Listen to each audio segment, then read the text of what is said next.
hazard. You look like a health hazard, son.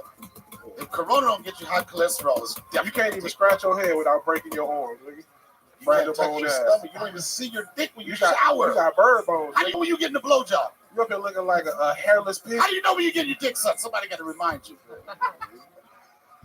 He starts walking away from it like, excuse me, I'm down here. You got to lift your stomach up to get a nut, nigga. It's over. Tony, you got a glory hole at your apartment, nigga. That's true. You got a glory hole in your navel. Donnell, you got to nigga, shut your gay ass up. I do. Get right there. You got a bitch pushing you in a wheelchair, nigga. I got an OnlyFans. You got no fans, nigga. Oh, God, here we go. That's No it. fans. David's only fans are the people sitting at that table over there. That's it. Tony, you put videos of you eating hot dog with no bun on You it. shouldn't talk about anything about food, nigga. Don't talk about food. Talk about hype and nature shit. Did I you do all find that shit too. Go to the no, you don't. You hype to Burger King. We can race. I'll beat you in a race, probably. Oh my God. Are you serious? Probably. He This old, is man. not Coney Island hot dog eating contest. That A nigga real six- race. Are we about to do a foot race right now? Oh, dang. I'm going to have some shoes in the car. Oh, you're going to change your shoes? Fucking Mr. Rogers over Hey, here. come on, Tony. You saw my race the other week, man. Come on. Yeah, but bro. that was against a morbidly obese man. Yeah, but he's like 40 pounds lighter than me. I was talking about yourself. You were racing yourself. No, I was racing. But no, he was decently fast. Donnell would absolutely smoke. I was smoking, son. I don't know, bro. He old. The only time you'll be in a race if you was on The Biggest Losers, and that show is canceled. Yeah, that's not the one, man. I know it's not. It's not my audience, you know. Yeah, man. It's the no audience. God damn, this shit is fucking really good. Bro, bring it back on when the I audience love is it. I still know what's. No, I know. Yeah. You're great, David. How So many hooks is on the back of your bro? I read the hooks was on the back of that. I'm gonna had a stroke mid sentence. Get your How Joe many Biden hooks? ass up out How of many here. hooks on the back of your bras? That's all I want to know. That's it. No, I'm just saying. Keep going, You got a photo shoot with Lane Bryant in 10 minutes. Wah, wah, wah. Oh, Perfect tech. Perfect tech. You got a photo shoot with insurance, and you gonna be holding a can. all right. How you holding your stomach and your chest with one hand? Easy. Fat boy swag. They get some. I'm a pass on that shit. I'll die skinny. Jesus. All right, there he No goes. audience. God damn. There he goes, ladies and gentlemen. Yeah. David Lucas, Yeah, everybody. yeah. Fighting the good fight. Hey, that was fun.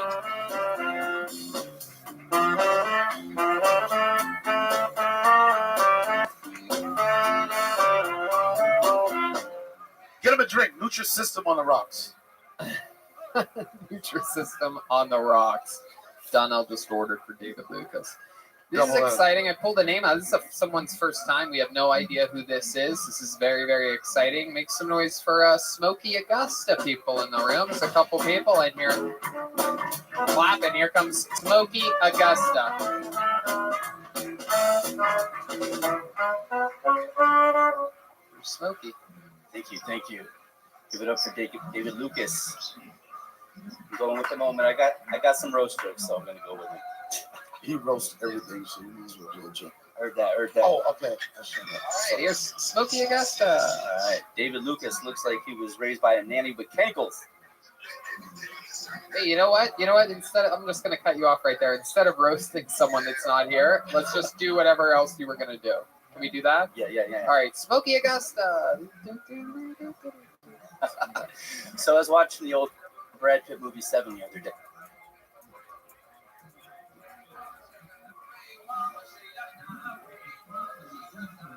That was fun.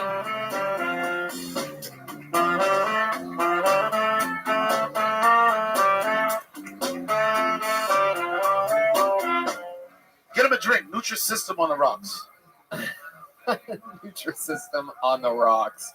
Donnell just ordered for David Lucas. This is Double exciting. I pulled a name out. This is someone's first time. We have no idea who this is. This is very, very exciting. Make some noise for Smokey Augusta people in the room. There's a couple people in here.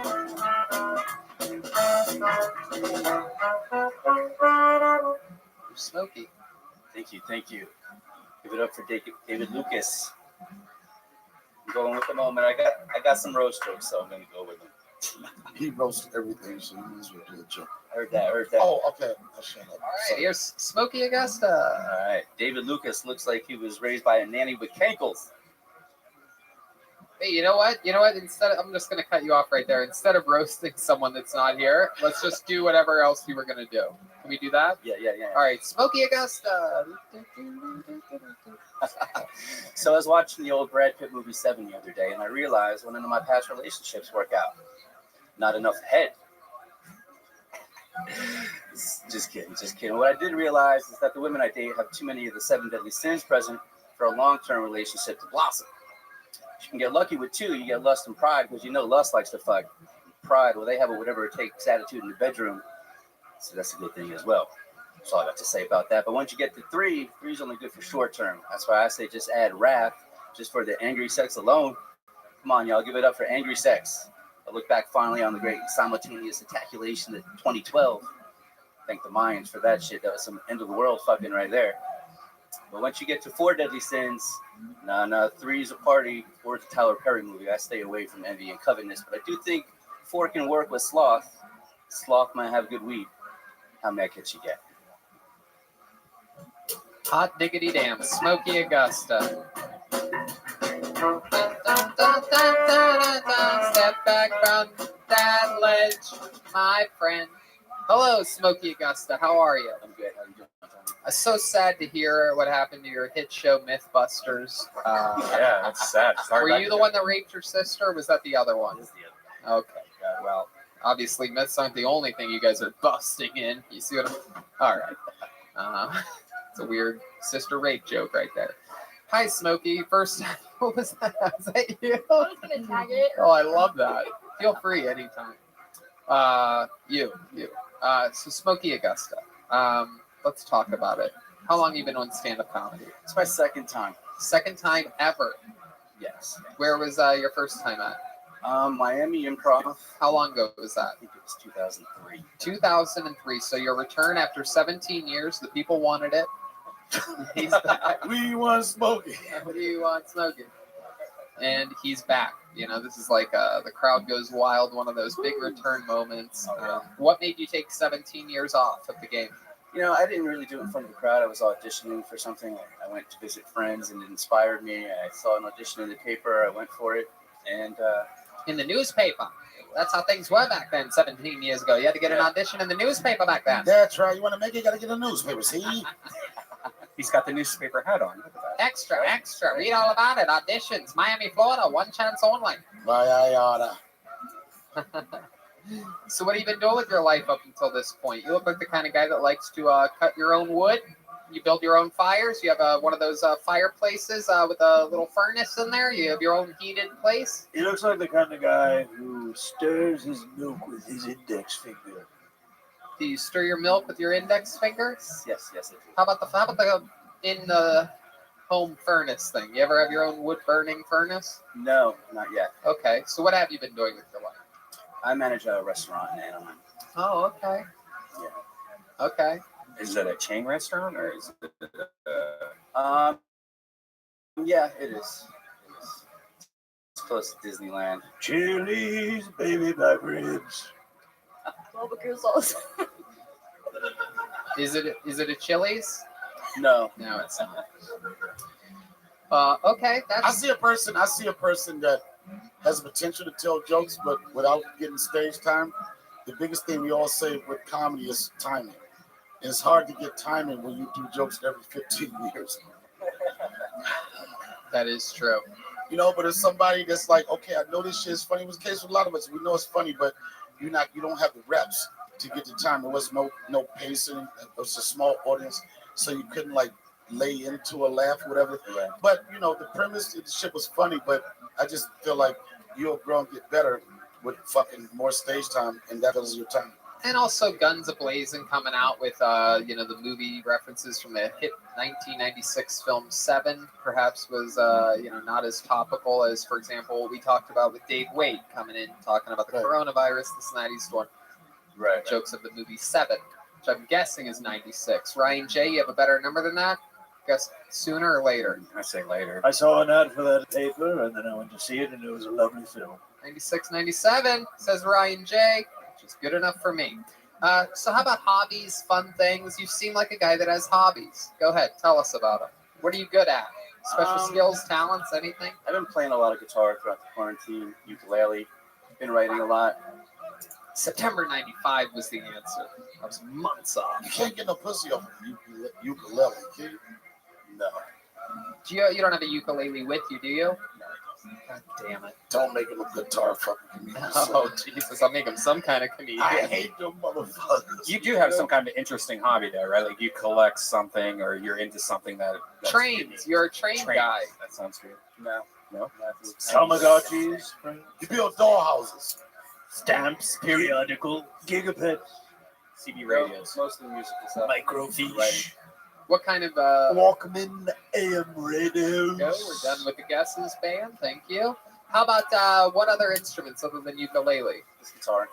Just guitar. Piccolo, What? You build dollhouses. stamps, periodical, gigabits, CB radios. Mostly musical stuff. microfiche, Writing. What kind of Walkman, AM radios. go? We're done with the guesses, band. Thank you. How about what other instruments other than ukulele? This guitar. Just guitar. Piccolo, tuba. There you You go. look like a tuba player for sure. Clarinet. All right. How about your love life? Wind What's that chime. like? What's that like? It's pretty non-existent at the moment. I Yeah, with a I moved ukulele, here it's about hard a year to. ago. What was that? With a ukulele, it's hard to get heads. Yeah. Do you know the song "Somewhere Over the Rainbow" on ukulele? It's basically like the Stairway to Heaven for ukulele. You Indeed. have to know it on You ukulele. must know it, absolutely. Why do you think your love life's non-existent? I've only been out here for a year, and I just came out here for work, and I don't really know many people. You ever go on dates at all? Happy since I've been out here. You ever just go to a bar and stare at a girl? Do date rapes count? Just stare. Yeah. Just observation. I don't have I don't want to be a part of that joke. There's no. Very bizarre. Okay, so sticking on this, no dates at all? No. What's the closest thing to a date you've been on in the past year? Clarinet. Have you eaten the fruit? Do you ever just dress up your ukulele and have dinner with Ignore all of their questions and statements. Stick with me here. Closest The thing to motto a of the date show. in the past year. And the only time I've really gotten out besides work is I went to go see your drive-up comedy with Blue Ball. Oh, that's fun. That's exciting. Yeah. That was a fun night, right? Yeah, I enjoyed it. Got to see Jeremiah, David Lucas, and Jetski Johnson. Yeah, it's good times. So there's no one at work. Usually restaurants, there's a lot of Yeah, with a dating manager, you and could stuff really like throw your weight around there. No, yeah, I bartended for years, and I would date coworkers, but as a manager, That's so me too, so you can't do that, man. Yeah, you can't do it anymore. Anaheim, you're a real angel out there living in Anaheim. oh yeah, you have a close. All right. You guys have outdoor seating at your restaurant, or is it one of the restaurants that are completely closed during all No, we this do. time? We do have outdoor, so we're open. Red Ben would like to know exactly where the restaurant is. With only in Anaheim, he might be able to ride his electric bicycle all the way there. David Lucas knows exactly where that restaurant is. As a chef, do you ever make potato salad? No, sorry. Okay.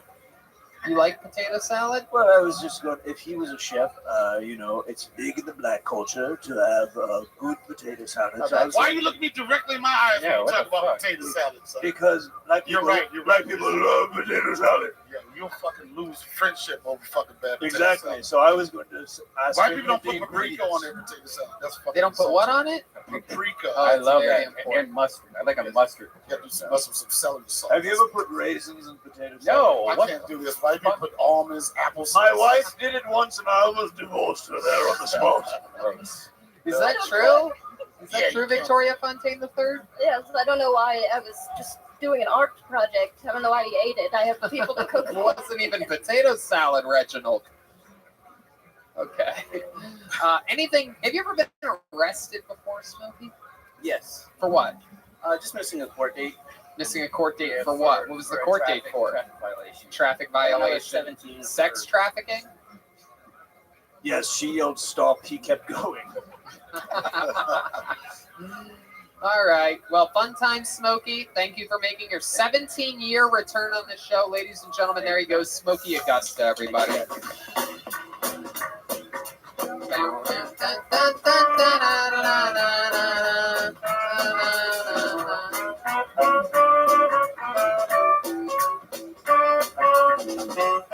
Okay. All right. Oh my god. All right. Okay, guys. What the fuck is happening? Jesus fucking Christ. Good God. All right. God forbid we finish the DuckTales, so you have blue balling us the entire Is that time. what it Right was? the DuckTales part. DuckTales? Who gives a shit? Okay. Ladies and gentlemen, your next comedian, very controversial figure. I mean, I gave him a silly intro last week and people got mad. So I'm just going to say some people love him. Some people really love him. Some people just like him. Ladies and gentlemen, William the Big Red Machine Montgomery. First and foremost, David Lucas, take a couple notes. Here my first line. Donnell, I loved you in Spider-Man 2. Whoa! Funny how unless I'm scared the dust inside my computer is about to call the cops, the weed is too weak. There is nothing more annoying than a bunch of whining, screaming kids on a plane. That's why I never flew with Bill Clinton and Jeffrey Epstein. I was over at Red Band's place the other night, and Red Band, I got a question to ask you. Who designed the glory hole in your bathroom? I was able to see Red Band's Oriental wife suck his dick. It was wonderful. Remember that time Jimmy Page of Led Zeppelin played the guitar with a cello bow? How the fuck did he do that? Would Tracy Chapman be the first known they in music history? All right. You got a fast car. I want a ticket to anywhere. Maybe we can make a deal. Maybe together we can get somewhere. Okay, William Montgomery, everybody. There we go. Oh. Quit taking fucking It's the song pictures. from DuckTales. It's DuckTales. DuckTales. Quit taking Everybody pictures, Rick. knows the song. It's the song from DuckTales. It's DuckTales. DuckTales. Everybody wants DuckTales. It's now my theme song. You are so sweet to have played that. A lot of people don't know that DuckTales is the official theme song of William Montgomery. Of Black Lives Matter. Oh my goodness, is that true? Donnell, can you corroborate that? Shout out to George Floyd. That's all I need to say. That's it. What'd you say? No, I didn't hear you. What'd you say? He said shout out to George Floyd. Oh, okay. Black Lives Matter. There you go. The DuckTales song I heard was the theme song. Was I mistaken? Nope. William, how you doing this week, William? I've been better. I'm looking for a job still. Yeah, how's that going? How are you? What are you doing to look for a job exactly? I have been going to the local YMCA and swimming laps. Uh-huh. How about the job part? No, literally. I mean, I've been going to the YMCA and swimming laps. Nobody's allowed in the YMCA. No, but really, I haven't been looking for a job. So, Donnell, do you have one for me? Nope. Okay, fair enough. Maybe you could build some ukuleles and some shit. Maybe I could what?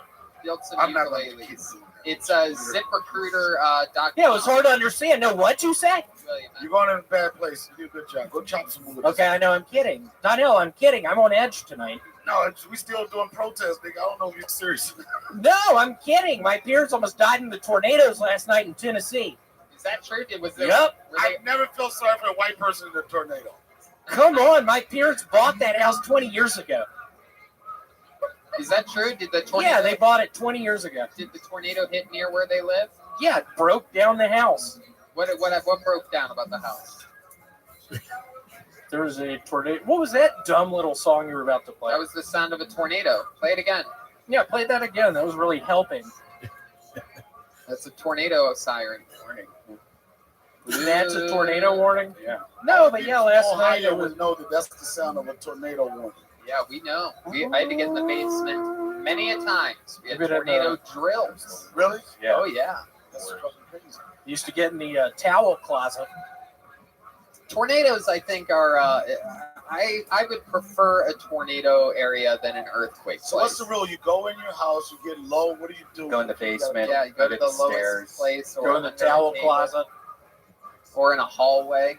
perhaps. Towel closet is normally in the middle of the house. Really? Do you have a towel closet, William? Yeah, just filled with green and blue towels.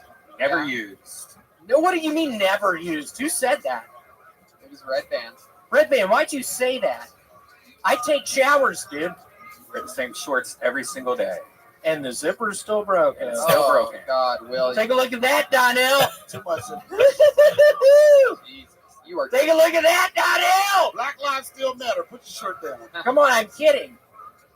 My goodness. My God. So what are you going to do for a job? Are you running out of money? I am coming up with a new board game. Yeah, what's it going to be called? It's going to be Tornado similar. twister. Tornado Twister. How'd you know it was going to be called Tornado Twister? You're a genius, bro. I know you tornado motherfucker. How does that game go? It's a lot like Twister. Battleship, Oh, it is? but it's tornadoes.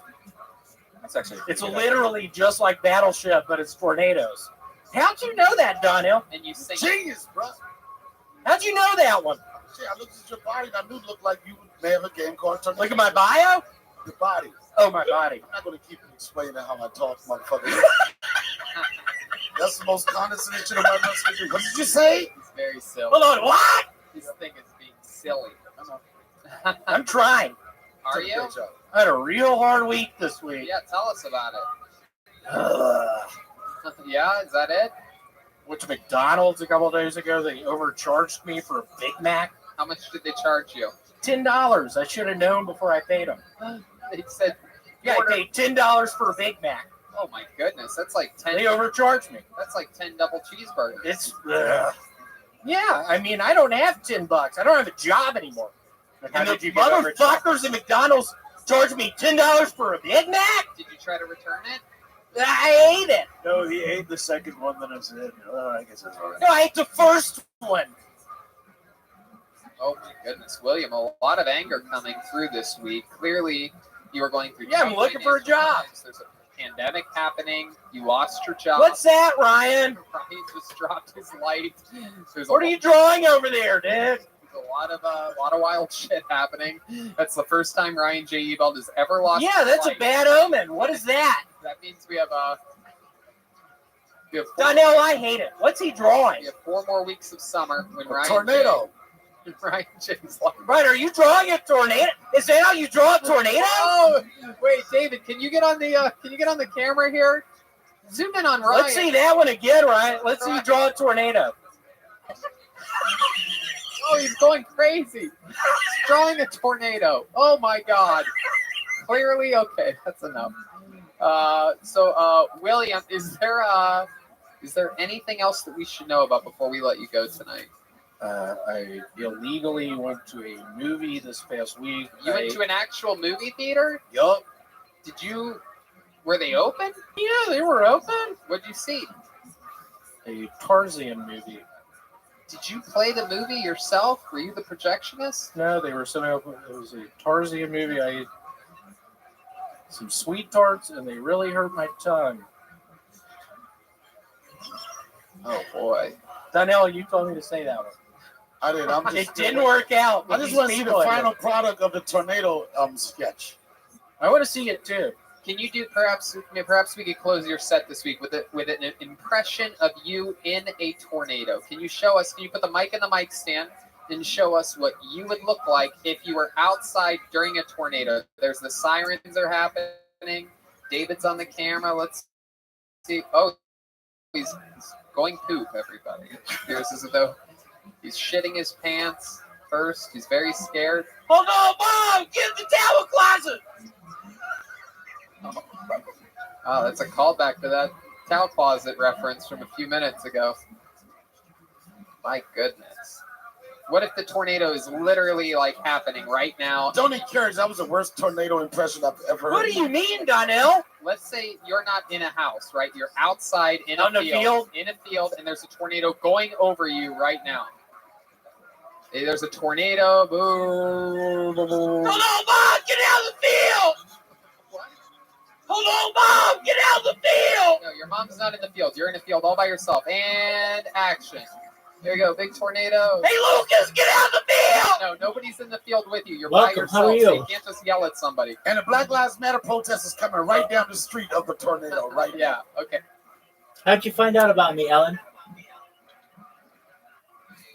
Oh, it's me. Oh, it's a big thing. Who is it? Oh.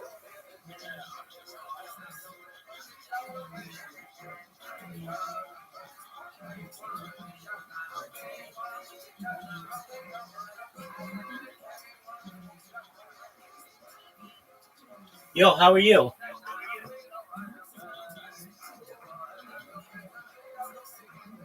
Hello? Oh, How are you? it's oh. How are you?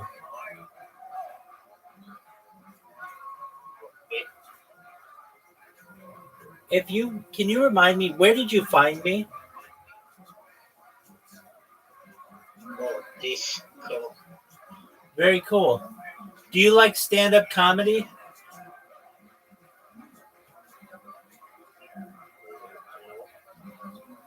Do you know what's... Wait, what?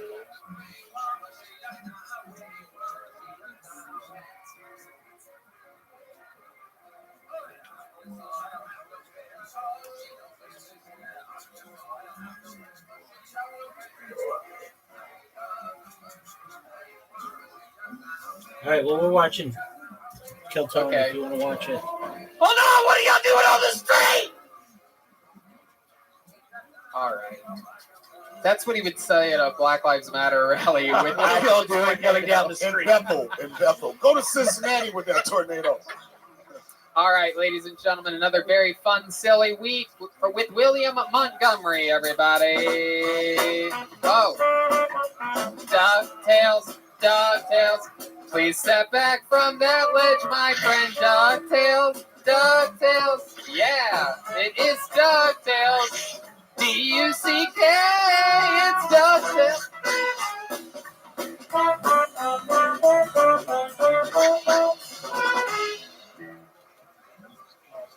Okay, ladies and gentlemen, your final bucket full of the night goes by the name of Molly Hale. Here we go, Molly Hale, everybody. It's DuckTales, DuckTales. They just ran out of songs. It's DuckTales, DuckTales. It's DuckTales. Here's Molly Hale, everyone. Hi, everybody. My name is Molly, and I really wish that I enjoyed butt sex, but my butthole is very dead set against it. And I do have this no in my out policy, but I actually didn't write that policy. My butthole wrote that policy, you know? And I wish it was different because all my gay friends are like, oh, the butthole, it's a portal of pleasures full of a million treasures. And my girlfriends are like, oh, if I get drunk enough, I might let him pop it in one time.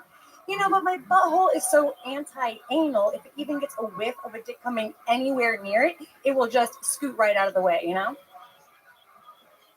One time, I saw my butthole put on a fake mustache and pretend to be the mouth of a dude to get away from a dick. My butthole started talking about sports, and the dick got very confused, you know? And then another time, my butthole put out two other fake buttholes on either side of it and started a game of three-card Monty in order to avoid a dick. My butthole was all, step right up, step right up. Who would like to put their dick into a real butthole? You, sir? Yes, but which butthole is the real butthole? Left Heck butthole? yeah. All right, Molly Hale. DuckTales, DuckTales, DuckTales. All right. 60 seconds of straight butthole jokes. I mean, I have good news for you. Wait, it gets worse. packed it in. Yes, you did. Packed Literally. in the butthole jokes. The good news is Red Band has nominated you for the Mark Twain Award. He loves butthole jokes so much. That was beautiful. Thank you. It was a work of art. Oh, I like that. They were smelly but delicious. Molly, welcome to the show. This is your first time on, our first time meeting you. It is my first time on. Thank you. I'm so excited to be here. I love the show. You live in LA? I do. What part? I live just east of Chinatown in Lincoln Heights. Oh, cool. Yeah, northeast side. Nice. And how long have you been doing comedy? I've been in the comedy world for a while. I grew up in Chicago with Michael Lair. Oh, awesome. Yes, Yeah. indeed. You came highly recommended from Michael Lair. Based on my butthole jokes, I'm pretty sure. Hey, you know what? David knows everybody from front to butt. That's what I always say. Anyway, Have you ever had butt sex for real estate stuff? Of I mean, course. tried, but it doesn't work. You know what I mean? why doesn't it work? It just hurts real bad. Oh, I know. Gotta lube it Trust up me, with I some know. CBD. Well, that's what you guys say. They say a man's G spot is in his anus. Guess who's never touched their G spot? You? Me. Really? Have Ain't you nothing ever had but a, a G thing, baby. Yeah, they say that. have you ever had a doctor give an examination? I don't back want to there? talk about that. Oh. Do I get a goodie bag for being on the show of some CBD? loose Don't or- look. You look me right in my eyes like Donnell. So I don't want to talk about that. I've never Quickest seen you. doctor's appointment ever.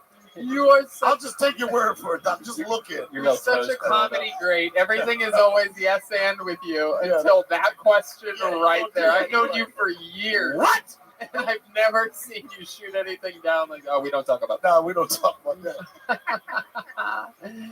So, what is your inspiration to keep trying the butt? Oh, I don't try the butthole. anymore. Guys try the butthole. Yeah, they always want to. It's like their big So thing, your you know? jokes It's like- aren't even real. Yes, they are real. I've tried to put it in my butthole. And my butthole does not want it. And so as a result, my butthole goes to great lengths to avoid it because it really hurts a lot. Where are you going to tour with these butthole jokes? That's just, To the fucking comedy store, dude. That's I right. don't think. Kill Tony, I don't think anybody's ever got. guy. I don't think anybody's ever got past this club like, you know, that butthole joke she did for 15 That's minutes. true. Red Band's been Yo, trying she's for Where Yeah, else are you 12 gonna do years. butthole jokes but Bring Kill it back. Tony? Past. Come on. She just got past with the ass joke. Butthole. Butthole makes it sound better, but I just personally think that it's not good material. Oh, I'm sorry. Don't apologize. I should've- Apologize, I should've- apologize to your butthole. No, my butthole doesn't The even. butthole's not going to make. You're not going to make it off your butthole. You don't want any club up to remember you as. You remember the girl that had the butthole jokes? If you had to guess the percentage of your jokes that are around the butthole, what I brought all of them that fit in 60 seconds. Like these are all of them, and they're tight 60. You know, so I knew they were pretty Tight. tight. You're pushing the butthole type jokes. butthole joke? I can't. It's on my mind. You don't get a lot of predators want to fuck you in the butt. You do know that, right? That's true. A lot of predators. Yeah. I mean, I feel like every man is a predator because every man wants to fuck you. Oh my goodness, that is incredible. I didn't realize Alyssa Milano was on tonight's show. And I'll tell you how you encourage the predators. Just do 10 minutes of butthole jokes. I'm just saying. If I talked about my butthole straight for a minute and a half, I would totally expect to get butt raped afterwards. Wow, you would expect it? Yeah, in West Hollywood, absolutely. Well, I think it's just you guys can't stop thinking about my butthole now. We can't stop thinking about your butthole because you talked about it for Well, 2 it minutes. is very cute. You know. Oh, really? It is really nice. I can't When help was the that. last time you looked at your butthole? Oh, you gotta do a mirror check like once a week. Hey, don't do this. I'm telling you, you're setting yourself for a charge. Don't do it. So Yeah, this is edit. You can't edit life, right? And it was at night that he fucked me in my butt because I did 10 minutes worth of butthole jokes. It was So, only Molly, one. what else do you do other than comedy and butthole jokes? Well, I also love nature. Yeah? I'm a big fan. I try to go out into it as much as possible. I think Los Angeles has some of the best nature in the world just I'm a outside nature the city. motherfucker. I know, I heard that. What do you like to do nature-wise? Get her butthole popped. No, I don't think you heard my Naughty by set. nature. That's the opposite of what. My nature. What type of nature are you into? I like all of it, the trees, the flowers, the The rivers. gorgeous. Okay. What Yeah. else are you into? Any other hobbies or fun facts about you? Yeah, I like to dabble in witchcraft. Oh my goodness, Yeah. really? This Yeah. is very exciting. It can be, yeah. What type of witchcraft do you do? Well, type specifically spell magic, but I also do a lot of essential oil magic. What types of spells have you done on people? Can you talk about it? I don't do spells on people. Do you Oh. smudge people? Yes, of course we smudge people. I'm a smudge head now. I'm all about smudging. Yeah, Oh, wow. yeah, it really does kill Palo Santo. bacteria. Yeah, Palo Santo. All day. But you gotta get your Palo Santo, from a place that you respect that's not raping the culture. You talking about sage? Sage is also a It's in good the one. family. Palo Santo is a big Yep. deal. Yep. Common, the rapper Common introduced me to Palo Santo. Oh. They had these sticks, right? And I was hanging out with him, and he kept lighting the stick, and it kept going out.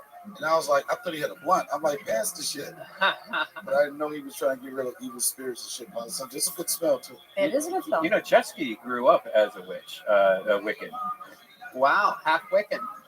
All right. But Victoria Fontaine III is a pure Satanist. So, what types of big spells have you done on anything? Can you give us an example I of mean, something? no that you've done? spell is a big spell. Spell magic is ritual, and spell magic is practice, like anything, like comedy. So you do it. Is there anything that you've ever done with a spell in which you're like, whoa, we did Yes. something crazy? here? Absolutely. Okay, so that'll be Absolutely. Conjured a house. So I think properties are conjuring you as much as you're conjuring them, but conjured the exact place that was perfect for us, and it came to us from 2 different places. Here's my thought. You know a lot about buttholes. Well, But you only gotta- my butthole, Alright, to let me be say fair. this. I don't know Let me- anything about Let your me say this. butthole, This sir. is me just being really critical and honest. You talking about witchcraft is a lot more interesting than talking about your butthole. That's Absolutely. absolutely That's just- true. Everybody's got a butthole. But Nobody's got witchcraft. I knew that the butthole jokes were the thing to do at the Comedy Store. It's so not. That is a I'm just huge kidding. I'm just misconception. kidding. That Listen, they, guys, they literally In the belly room, yeah, but not in the OR. or in the main room. Yeah. I really thought you were gonna like my butthole jokes a lot more, quite honestly, because I laugh at them and I think they're hilarious. But Nobody obviously- cares as if you laugh I'm- at yourself. Really? Comedy, you laugh at yourself, you're not gonna go nowhere. Oh well, no, yeah, of course. I thought you were saying I didn't like my own jokes. I think they're No, hilarious. you're good. Red Band laughed a lot. He's the butthole aficionado. No, I like Sure, farts Red and Band poop. like I don't those give a butthole shit about jokes. buttholes. You talk about buttholes. But you No, don't I think they're don't. funny? Buttholes are hilarious. I never talk about buttholes. Maybe I didn't I serve have up a the butthole question. in the right way, but come on, buttholes are funny, you guys. I don't think I want to smudge your butthole joke right now. Okay. Okay. You said you conjured property, right? Yes, that's Conjure what she property. said. So are you saying that the homeless should just conjure homes Well, they're not practicing their spell magic, that's for sure. or food? What do you mean when you say that you conjured a home? Worked mentally and thought about what we wanted specifically and did it in a way that was ritual and did it multiple times and then got exactly what we wanted. Put your energy into it, put your intention into it. Where did the use- witchcraft come into this? Intention is witchcraft. Witchcraft is intention. Oh, we're all witches then. Absolutely, if you use it correctly. I love that. Yeah. That's interesting stuff. Bitch. I'm a witch, bitch. Did you say? I love that. Well, very fun to meet I you. want to have anal sex now. Wait, what? Not me, but you know. That got me all excited about buttholes. There was a whole lot of butt in there. We learned that Red Band doesn't even like buttholes. He just likes poop, farts. Poop and farts. That's all I care Okay, about. but the butthole, the way it comes out is not funny. Just the things that come out. Just the sounds. Okay. Next, come back again, and next time we'll figure out more about you. Hearing a minute that doesn't have to do with all buttholes. You got it. No buts about it. There she goes, Molly Hale, everybody. Molly Hale. It's Molly Hale, and she talked about her butt. She does witchcraft and conjures house. She's a witch girl. That's hilarious.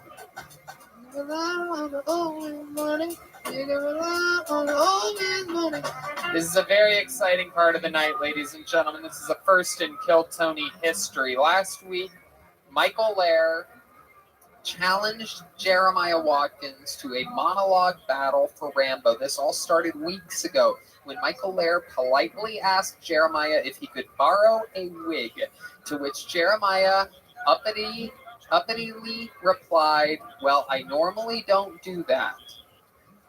The rest is history. The rivalry started weeks ago. Tonight it will be settled. The loser of this monologue challenge, the rumor is that the loser will have boiling water poured on them at a later date in the parking lot of the Comedy Store. Again, I repeat, the loser will have boiling water poured on them. It could be Michael Lair, who has debilitating disease, ALS. We might have to pour boiling water on him. This is what they agreed on, people. I don't know. I mean, I'm just an official in this. I didn't create this battle. This was sent up. I'm still stuck up. Well, the butts are about to become what's, my friend, because. Oh shit! Oh wait, no! I don't want you to miss the Rambo monologue.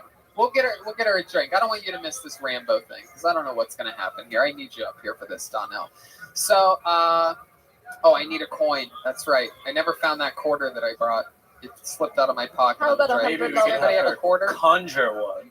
So we're gonna flip a coin, and then we are going to, depending on which way the coin lands, that's going to decide who goes first and who goes second in this. I'm gonna flip a memory card. Very good. That was great, Red Band. Just throw things. Here, flip a memory card. Catch. Except you didn't even say catch. Okay, let's do it this way. If it's the SanDisk side, Michael Lair will go first. And if it's the blank side with the USB port, Jeremiah will go first. And here we go. All right, that's SanDisk. Ladies and gentlemen, going first tonight, the man who started all of this, doing the final scene from Rambo First Blood. Ladies and gentlemen, it is Michael Lair. Here we go.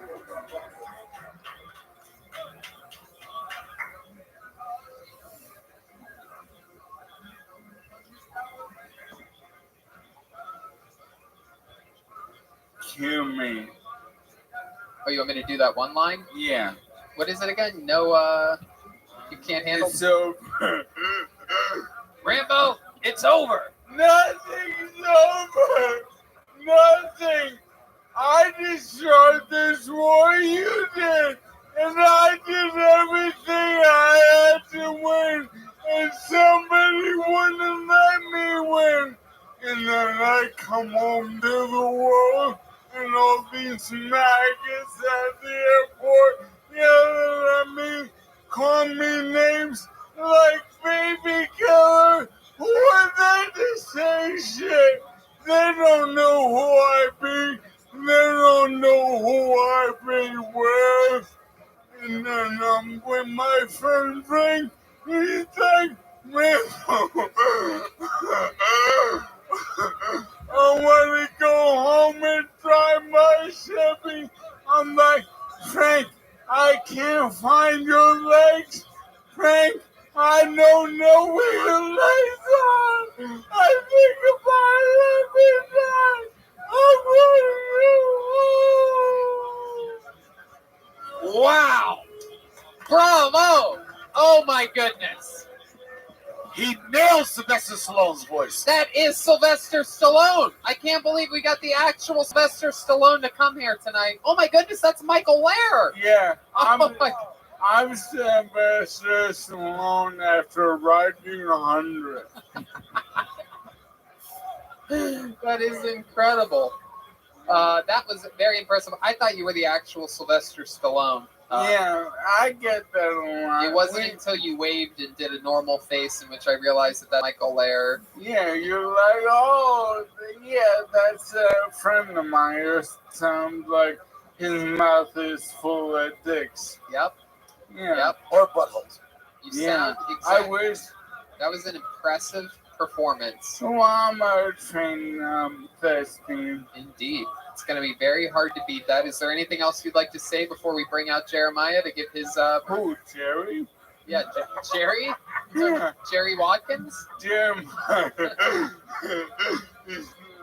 Stage name. I can just tell. I don't know this for a fact, but I can almost guarantee he must hate that name more than anything. Oh, I've accidentally called him a few times. It's a fact. My uncle. It's a fact? Oh, yeah. He hates that name. Of course he does. Jeremiah is a stage name so he can kiss the ass of the Hollywood Amish elite.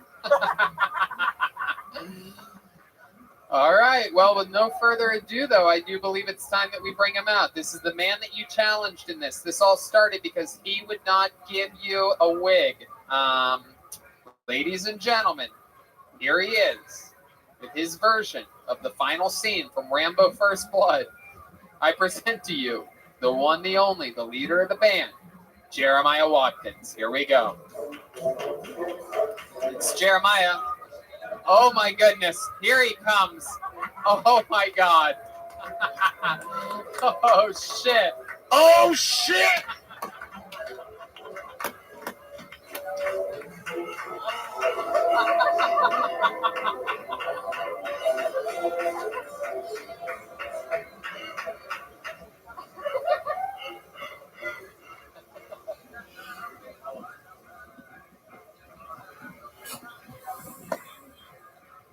And the winner is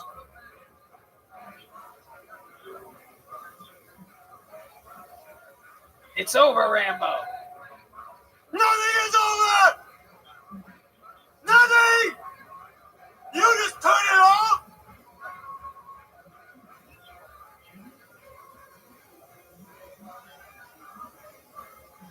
It wasn't my war. You made it! My war.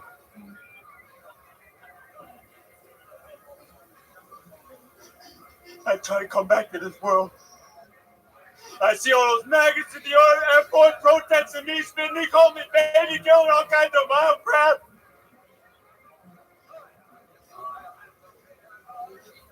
Who are they to protest me?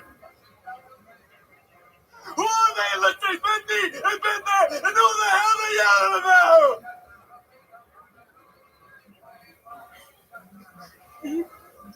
You gave me my friend Joey, called my name. He says, I want to go home, Johnny. I want to drive my Chevy. I said, with what? I can't find your fucking legs. I can't find your legs. I live with this every day. Every day. For 7 years, I live with it. Sometimes I wake up, I don't know where I am. Sometimes I don't talk to anybody for a day, sometimes a week. This is what I have to live with. wow! Wait! That was such a great performance. Can you do that in your Michael Lehrer voice? Oh my goodness. Here we go. Let's go. It's over, Rambo. Nothing, Nothing! Nothing!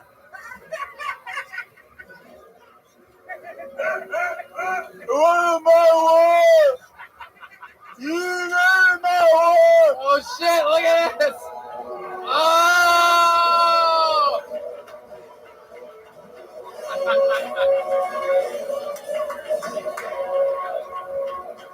This show is completely out of control, ladies and gentlemen. This is unbelievable. Next week, we will be pouring boiling water on Michael Lehrer. This is very exciting. I'm kidding. Michael, come back here and take a bow. Come back here. Roll backwards. Jeremiah Watkins and Michael Lehrer. That went... Jeremiah. Oh, no. Rambo's dead. Rambo doesn't die? Come on, Rambo.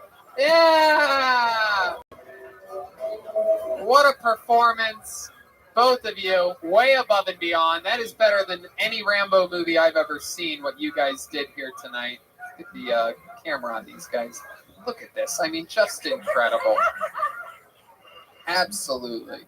I do believe the next Rambo, he is in a wheelchair, so we're really ahead of the curve on this one. Incredible performance, gentlemen. I think it's really tough to decide. How many of you think, by round of applause in this room, how many of you think Michael Lehrer won that? All right, that's pretty good. How many of you think Jeremiah Watkins won that? Actually, that's pretty close. You know what? We're going to pour boiling water on both of them next week. Yeah. How exciting. An unbelievable performance. MichaelLehrerComedy.com. Jeremiah Wonders on social media. Jeremiah Watkins on social media. Jeremiah Wonders is his podcast. He's got a big one this week. Teamed up with Adam Ray to make a little bit of a Dr. Phil meets the billionaire who you saw earlier. It's very, very, very fun stuff he's doing over there on Jeremiah Wonders. But go check out Michael Lair's Easter Seals video. Yeah, give him some views, guys. Tell your friends, man. Jeremiah is also coming to Raleigh, North Carolina, August 13th to the 15th, in Minneapolis, August 26th to the 29th. Those dates are announced, and they will be canceled as he gets closer to them. But Always. you can buy tickets because That's how it is. he's getting the gigs, but he will cancel. Whoa, look at those! Look at the drawn-on muscles there. That is impressive. Donnell Rawlings is the host of the Donnell Rawlings Show. Our first guest back. Come on, guys.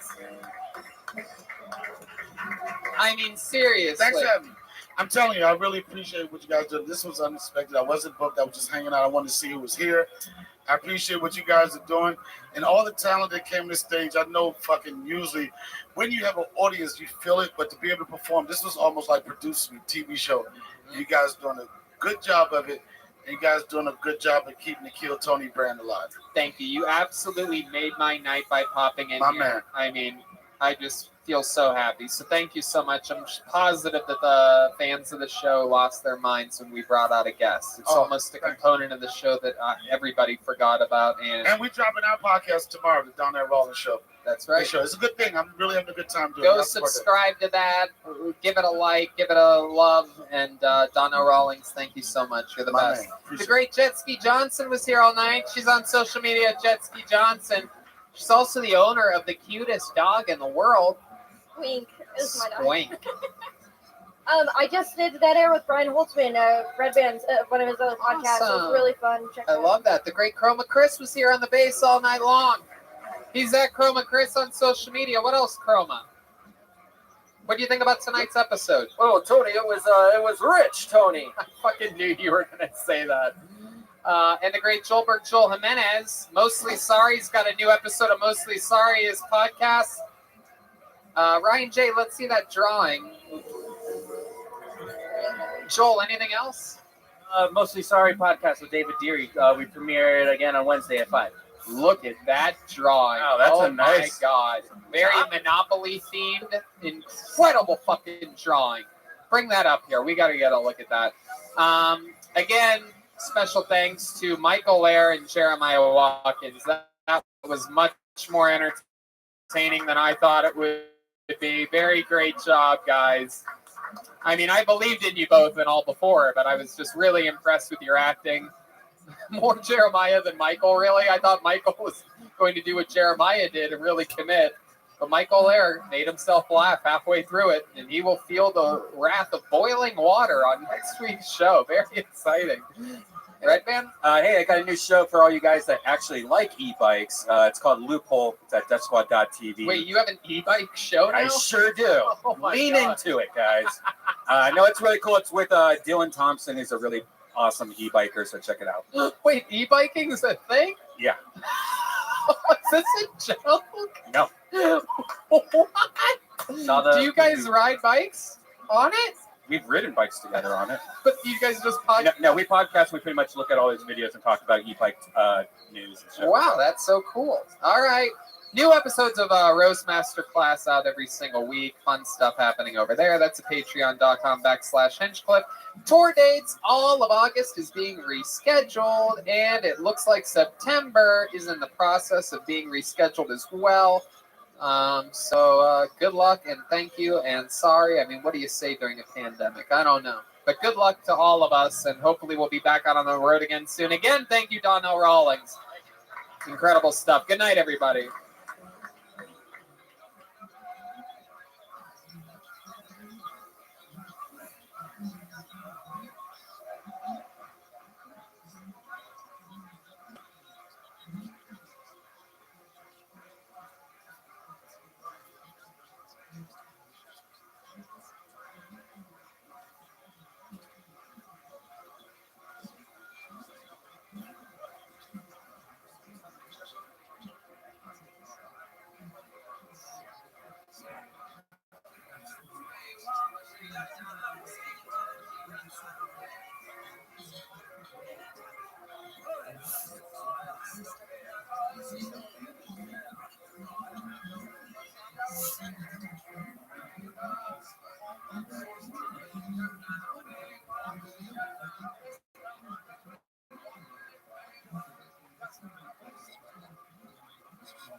Look at this fucking athleticism, folks.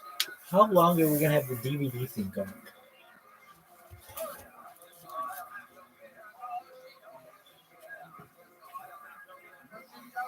This is the worst shit ever. Ever. Dog. How long is this fucking DVD video thing gonna be on here? Red Band, what the fuck are you doing, dog? What the fuck? Is this just Red Band? What the fuck is this?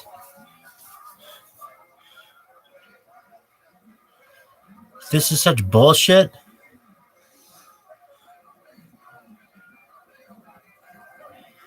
DVD screensaver test. What the fuck, dog? It's Joey Diaz time.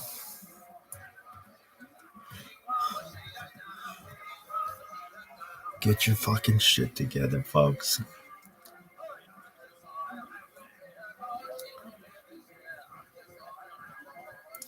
Like a doctor.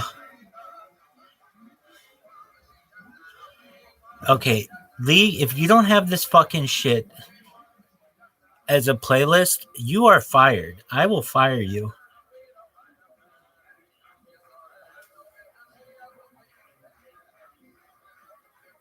Lee, what the fuck are you doing? Lee, you are such a just terrible, terrible. You're so. Might have to check that bitch out. Lee, you are so bad. Updated 4 days ago. Oh no, he's good. He's good. Lee. There's whatever person, at least they're doing that. What's happened, you savages? Uncle Joey, Lee Syat here. The Church of What's Happened Now, the new edition, Thursday, the 23rd of January. Without further ado, let's get this party started. Uncle Joey here for Magic Spoon. Listen, Magic Spoon. If you're an adult but you still want to eat like a kid, Magic Spoon is a total game changer. Magic Spoon cereal tastes just like your old favorite, but doing with a cereal lot of ads? protein What and the without fuck, the sugar. Uncle Joey? So Magic Spoon actually fills you up with nostalgic flavors like cocoa, cinnamon roll, and What the birthday fuck, cake. dog? It's got I 13 expected grams of you to be doing protein, something like 0 freeze pipe, grams of sugar, not Magic and 4 Spoon. What the grams fuck of is net that? carbs. Listen, you know me, I like the cocoa flavor. Shut It's the fuck chocolatey, it's got some kick to it, and you have Oh, what is this I have it with 2 bullshit? eggs, so the 14 and the 2 eggs at 7, that's What 28.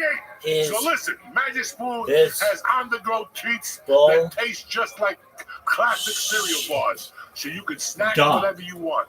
Do yourself a favor. Get $5 off your next order at magicspoon.com/church, This shit is the CHURCH, worst. or look for Magic Spoon. I want on to take the people who Amazon created this or computer in your and nearest beat them grocery. silly. That's magicspoon.com/church Fuck for you. $5 off. What's Worst. happening, beautiful people? You're the Uncle Joey worst here. people. Listen, you want to start off 2025 with a bang? Get yourself some Blue Chew. Start having sex. Dun, dun, dun, dun, dun.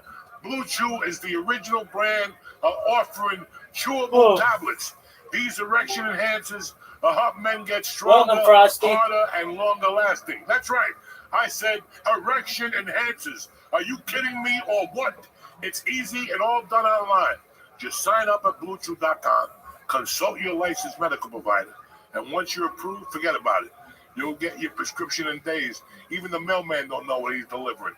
And wait till you put that in your wallet. You're out lurking one night, walking your little ugly dog, and you bump into one of these hot chicks that's a sucker for ugly dogs and uglier men. You know what I'm saying?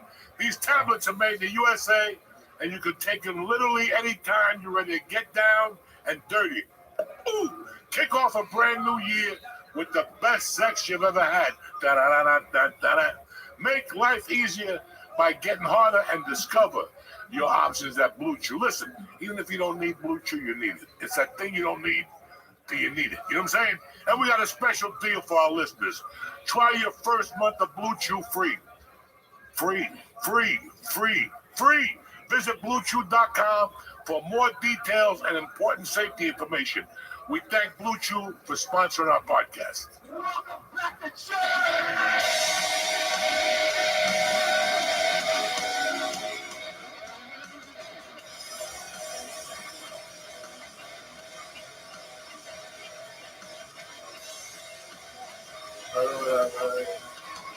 How you living, Pam?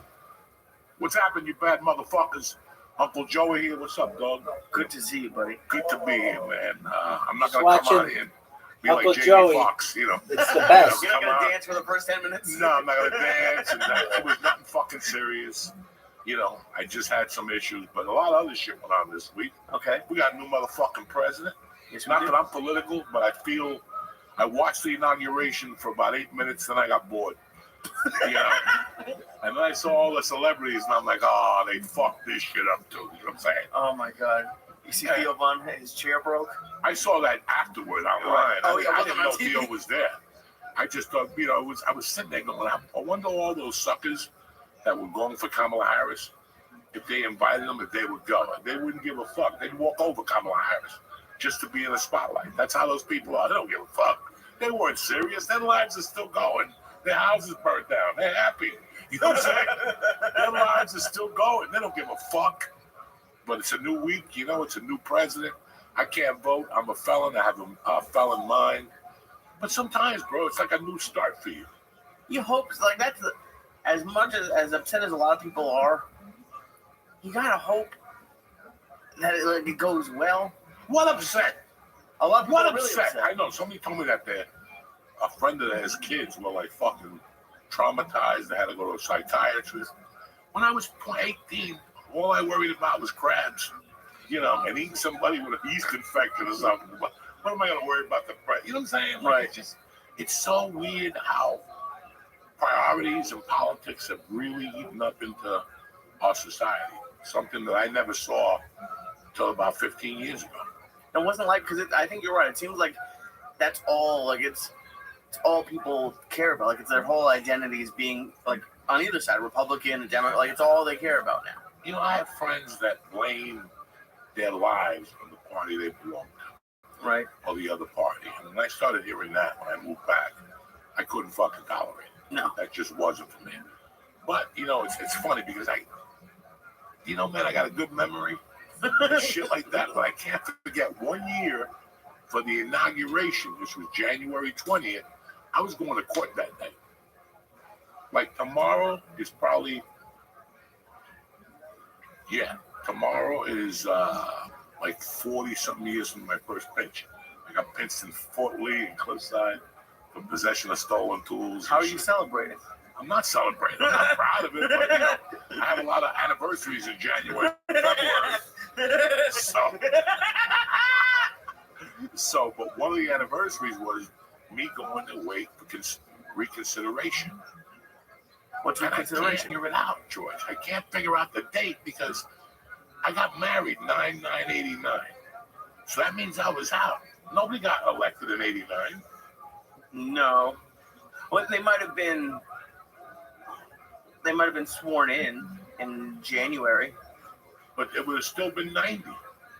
No, because the election would have been 88. So January of 89. Yeah, okay. Yeah. There you go. I remember I was going to reconsideration to get out of fucking the halfway house. No, to get out of prison, to get into the halfway house to shorten my sentence. And it was like a 9 o'clock fucking sentence. But when I got there, the TV was on. Everybody was saluting the judge and shit. I'm like, what the fuck is going on? And they're like, your trial got pushed back to 3 o'clock. I was pissed like a motherfucker.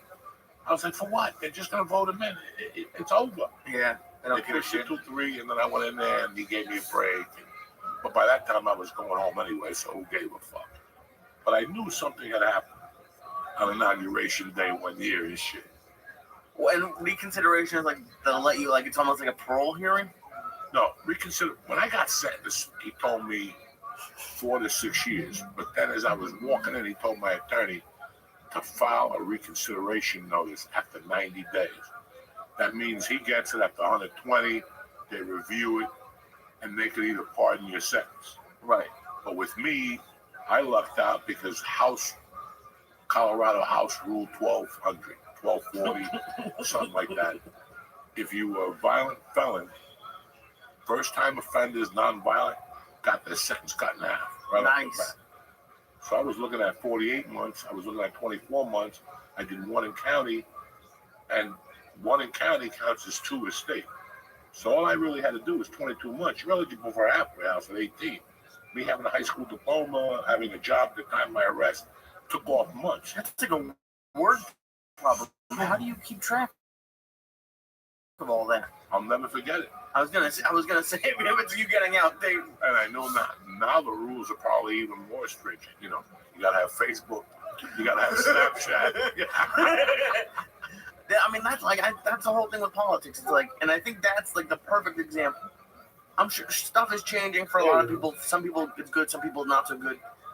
But like life doesn't really change that much. And like you're still all that like you're still in prison or you're still going to court. It's not only the seasons change. You know what I'm saying? Like only the fucking seasons change. And if you want your life to change, you have to make a fucking move. But if you're waiting around for a president to come and send you a fucking check, you got problems. And you know what, Lee? From 30 fucking years of experience, I will tell you that there's people, and we each know a person that is waiting for the bluebird of happiness to knock on that fucking door. Yeah. Whether it's with a lottery ticket, whether it's with, you just, and I was there. I know what it's like to go, look at my debt. There's only 2 ways I'm getting out of that. Killing somebody, taking everything, or hitting the number. Let's be honest. Right. At one point in your life, when you're about 30, you're partying, you're down the shore, you're jumping up and down, you're going to Mamma Mia's restaurant in New York. Everything is beautiful. At some point, you're going to look at your life and go, wow, I want to get married. I want to buy a fucking house. I owe 90 grand in credit cards. How am I going to get out of this? And that's any American today that went through a fucking pandemic. How are you going to get out of this? So you got what? 2 ways. Getting a gun. Right? That always works. But that don't guarantee any, Works a little bit. You got to get the right mule, you know what I'm saying? Or fucking hitting the lottery, or selling your grandmother's fucking house or something, Dude, because we talked about it, but when we left LA, I went back and I lived with my mom for off and on for about 4 years. And yeah, like 30, whatever I was, it's not exactly like where I thought I was going to be. But I can't imagine if you got in March of 2020, you lost your job and maybe you didn't get one until end of 21, early 22. Ton of people. You're fucked. And they gave out unemployment and they gave out. But it was $400 a week. That's $1,600 a month. Which in New York, it's just enough to be fucking homeless. I know, but if you're fucking collecting unemployment in New York, I don't know what to tell you. That's why every woman went on OnlyFans. I don't blame them. The broads were the smartest ones in the world. Yeah. They said, you know what? It's time to show this pussy. Not really. I can show it with a silhouette. I can just show titties. That's it. We got freedom to win. But I heard that OnlyFans is starting to fuck up women now. What are they doing? I don't know. They're psychologically falling apart. Some chick fucked 1,000 guys in 12 hours. Did you see that? 1,000 guys? I saw her picture on fucking Twitter, and you could tell, everybody had a payday with her in their family tree. Her first fuck was her uncle and his brother. If you're taking 1,000 dicks in a day, something went wrong. A lot of stuff went wrong, guys. 1,000 dicks. She went into a Burger King. The black kid's scared. She's scared. That's me. Like some chick comes up and goes, is there some way to go so I can suck your dick? Listen, if you're asking me, it's never going to happen. I got to ask you. I got to pick you up and take you on my shoulder. You know what I'm saying? But for a woman to come into a Burger King and say to you, listen, I want to suck your dick and light you on fire, I'm gonna take a pass on that for right now. I'm gonna finish my chicken sandwich. Because like when you say it now, I'm like, oh, I would do it. But yeah, if you're working, or I don't know if he was working or a customer, but if someone just randomly comes, I'm gonna think it's like a scam or like a setup, or she has AIDS, or like I don't know if I'd do it either. Yeah, there's a lot of problems there. There's a lot of thinking. But dude, I was She got AIDS. Dude, I get scared about everything. Eat that little monkey with AIDS soup. AIDS soup? Yeah, you'll be perfect. No, I'll be dead. What are you talking about? AIDS? I don't have again. what? You'll never get COVID again. Look at it that way. You know what I'm saying? Yeah, because I'll be dead in 3 weeks.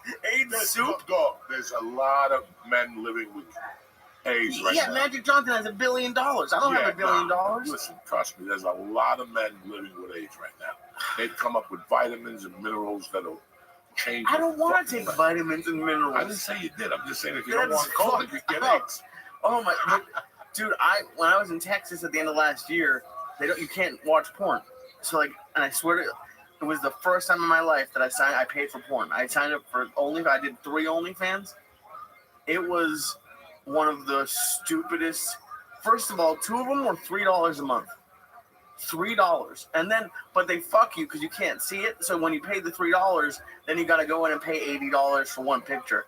But I think I found like probably the best. Like I love our podcast. It's probably the best podcast in the world. It's this dude. It's this porn star and his wife who's a porn star, and they have like half an hour where they talk, and they're like, "Hey, how did you get into porn?" And then they just take their clothes off and they fuck on the podcast. That's not a bad idea. Yeah, it's a pretty good podcast. But it's on the porno site? It's on OnlyFans. You have to pay. It was like 20. I paid like, I think it was like $20. But they're married. The porn stars, yeah, but they fuck everybody. Oh, so other people come in? Oh, yeah. Okay. Yeah, other porn stars come in and I didn't watch 1 second of the podcast. I fast forwarded it right until they were naked. And then, I can't even imagine. Holy shit.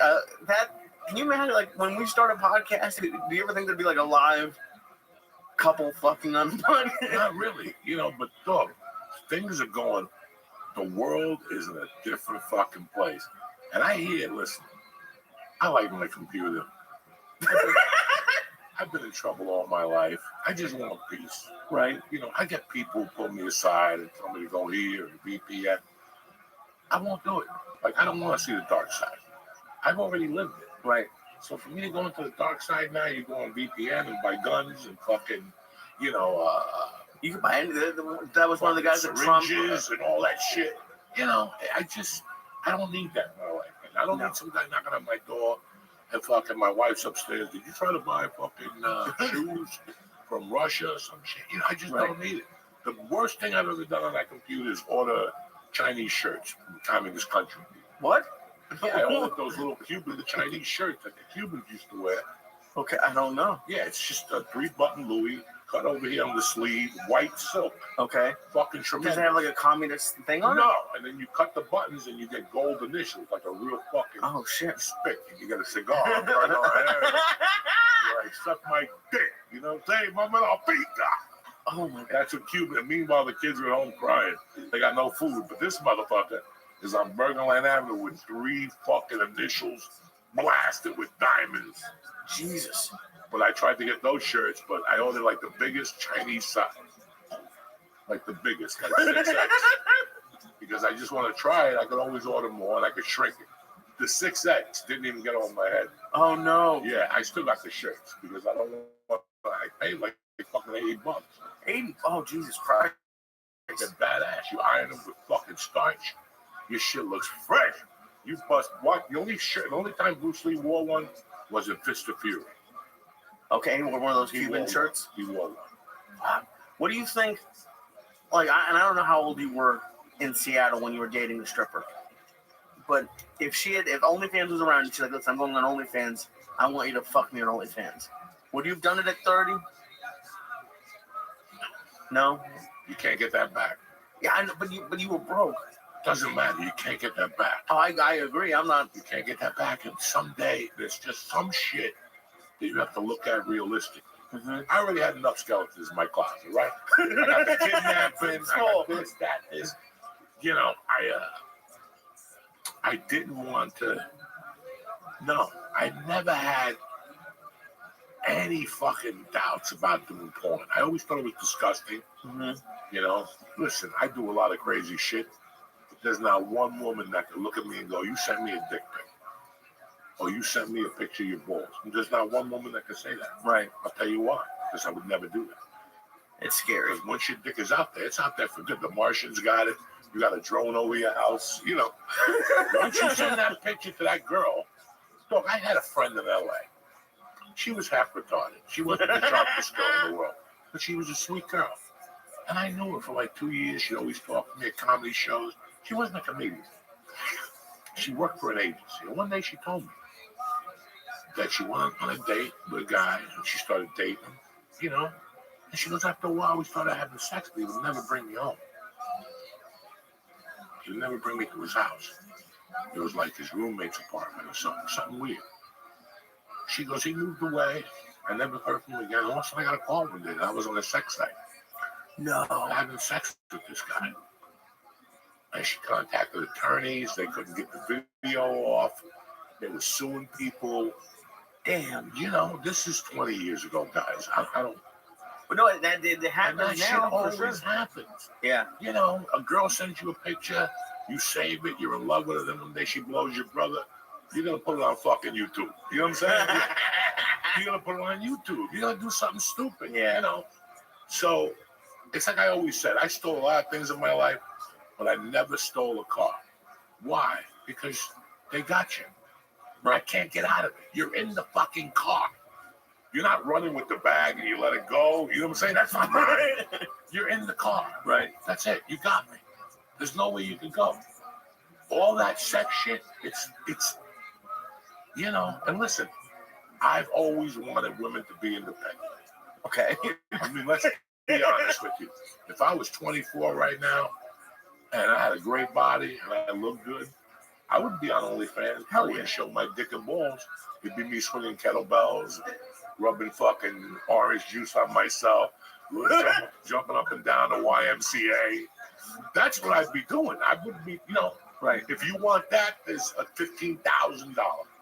And that takes that whole thing away. People won't even look at you for that. But there's a lot of chicks, bro, there's people who buy socks. Yeah. Snip socks and whack off. There's people who look at your picture and bang one out. For example, I'm in the hospital the other day and Weird Science is on. Anybody remember Weird Science? It's Hector George. Weird Science has one of the hottest women of all time, Kelly LeBrock, and that motherfucker. She takes a shower with those two little boys. How many times did I bang my dick out just to the silhouette? I didn't even know what the need with a pussy looked like. I just imagined it was dark with a lot of hair. It's 1983. Where you going? And then she did the Woman in Red. And in the Woman in Red, she shows a pussy. When Gene Wilder knocks on the door, she goes like this. Dog, I had that motherfucker on freeze and Snow Mass Village. Banging one out. Yeah. On freeze, dog. On freeze. It's like shaking a little bit. Yeah. When you were a kid, when we were 18, Tunley Avenue had those porno hotels. And if you went to Channel 9, you could see like a dick crooked because they would send, you had to call the Arab. Hello. Hello, Channel 9, you want this sex package? Yes, I do. And he would put it on, and then, you know, it was even more disgusting, you know. But I've never really been, I look at my dick and I go, huh, you know. But always? When I was 21 and 24, yeah. I'd take it out and show it to you. That's the first thing. Hello. Bam! The Cuban egg roll front and center. I can't believe you did it on stage. At the Comedy Store. That is ball. I'll do almost anything on stage. Telling me to take my dick out, and I told the chick, "You want me to take my dick out? Take that little monkey out." And this bitch said, "Done." And I couldn't go backwards after that. No, that's how you failed. You gave the lady your word. But in those days, not everybody had a camera, a phone with a camera on it. I did that shit before the phone with the camera. Oh well, yeah, that makes it. But even like, there's something weird about. I'll say anything to anybody on stage. I really will. But I don't think I take my dick out. I don't. Even if every camera was locked up, that's a baller move. That's a lot of confidence. That was the only time I took it out, like in the hole with cock balls. Bobby Lee was going nuts. Rogan was going nuts. Chewy was going nuts. I was a Friday night at the store. Place was fucking packed, and it was on. And I remember one time I looked at the glass, and everybody was looking through the fucking glass. I'm like, God damn, this is how to rock the fucking comedy store. That's the night I got off stage and some guy comes up to me. Hello, Mr. D. I'm like, how you doing? You know, he's like, I like to book you. And I'm like, well. And he goes, I'll have you next Friday in Rotterdam, Saturday in Amsterdam, and fucking Sunday in Birmingham. You know what I'm saying? Like, and I'm like, are you serious? He goes, I should get your passport and everything. And I'm like, get the fuck out of here. He goes, next week. He goes, Monday, call this number. It's on Wilshire. He gave me a fucking money order for $250 or cash. He gave me something. He goes, go down there, put everything in. I'll expedite it. You'll be in fucking by Thursday. I got to Kennedy Airport. And I went. The dude was Spanish or something. I started talking to him and her about Puerto Rico or some shit. And the chick looked at him and they looked at each other. And she said, can I talk to you for a minute? She goes, if I process you, somewhere along the line, you're going to get stopped. And they're going to bring you back against their terms or hold you. There was a loop with my visa at the time. I didn't have a visa.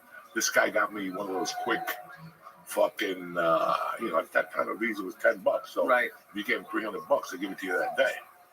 It's 300 times profit.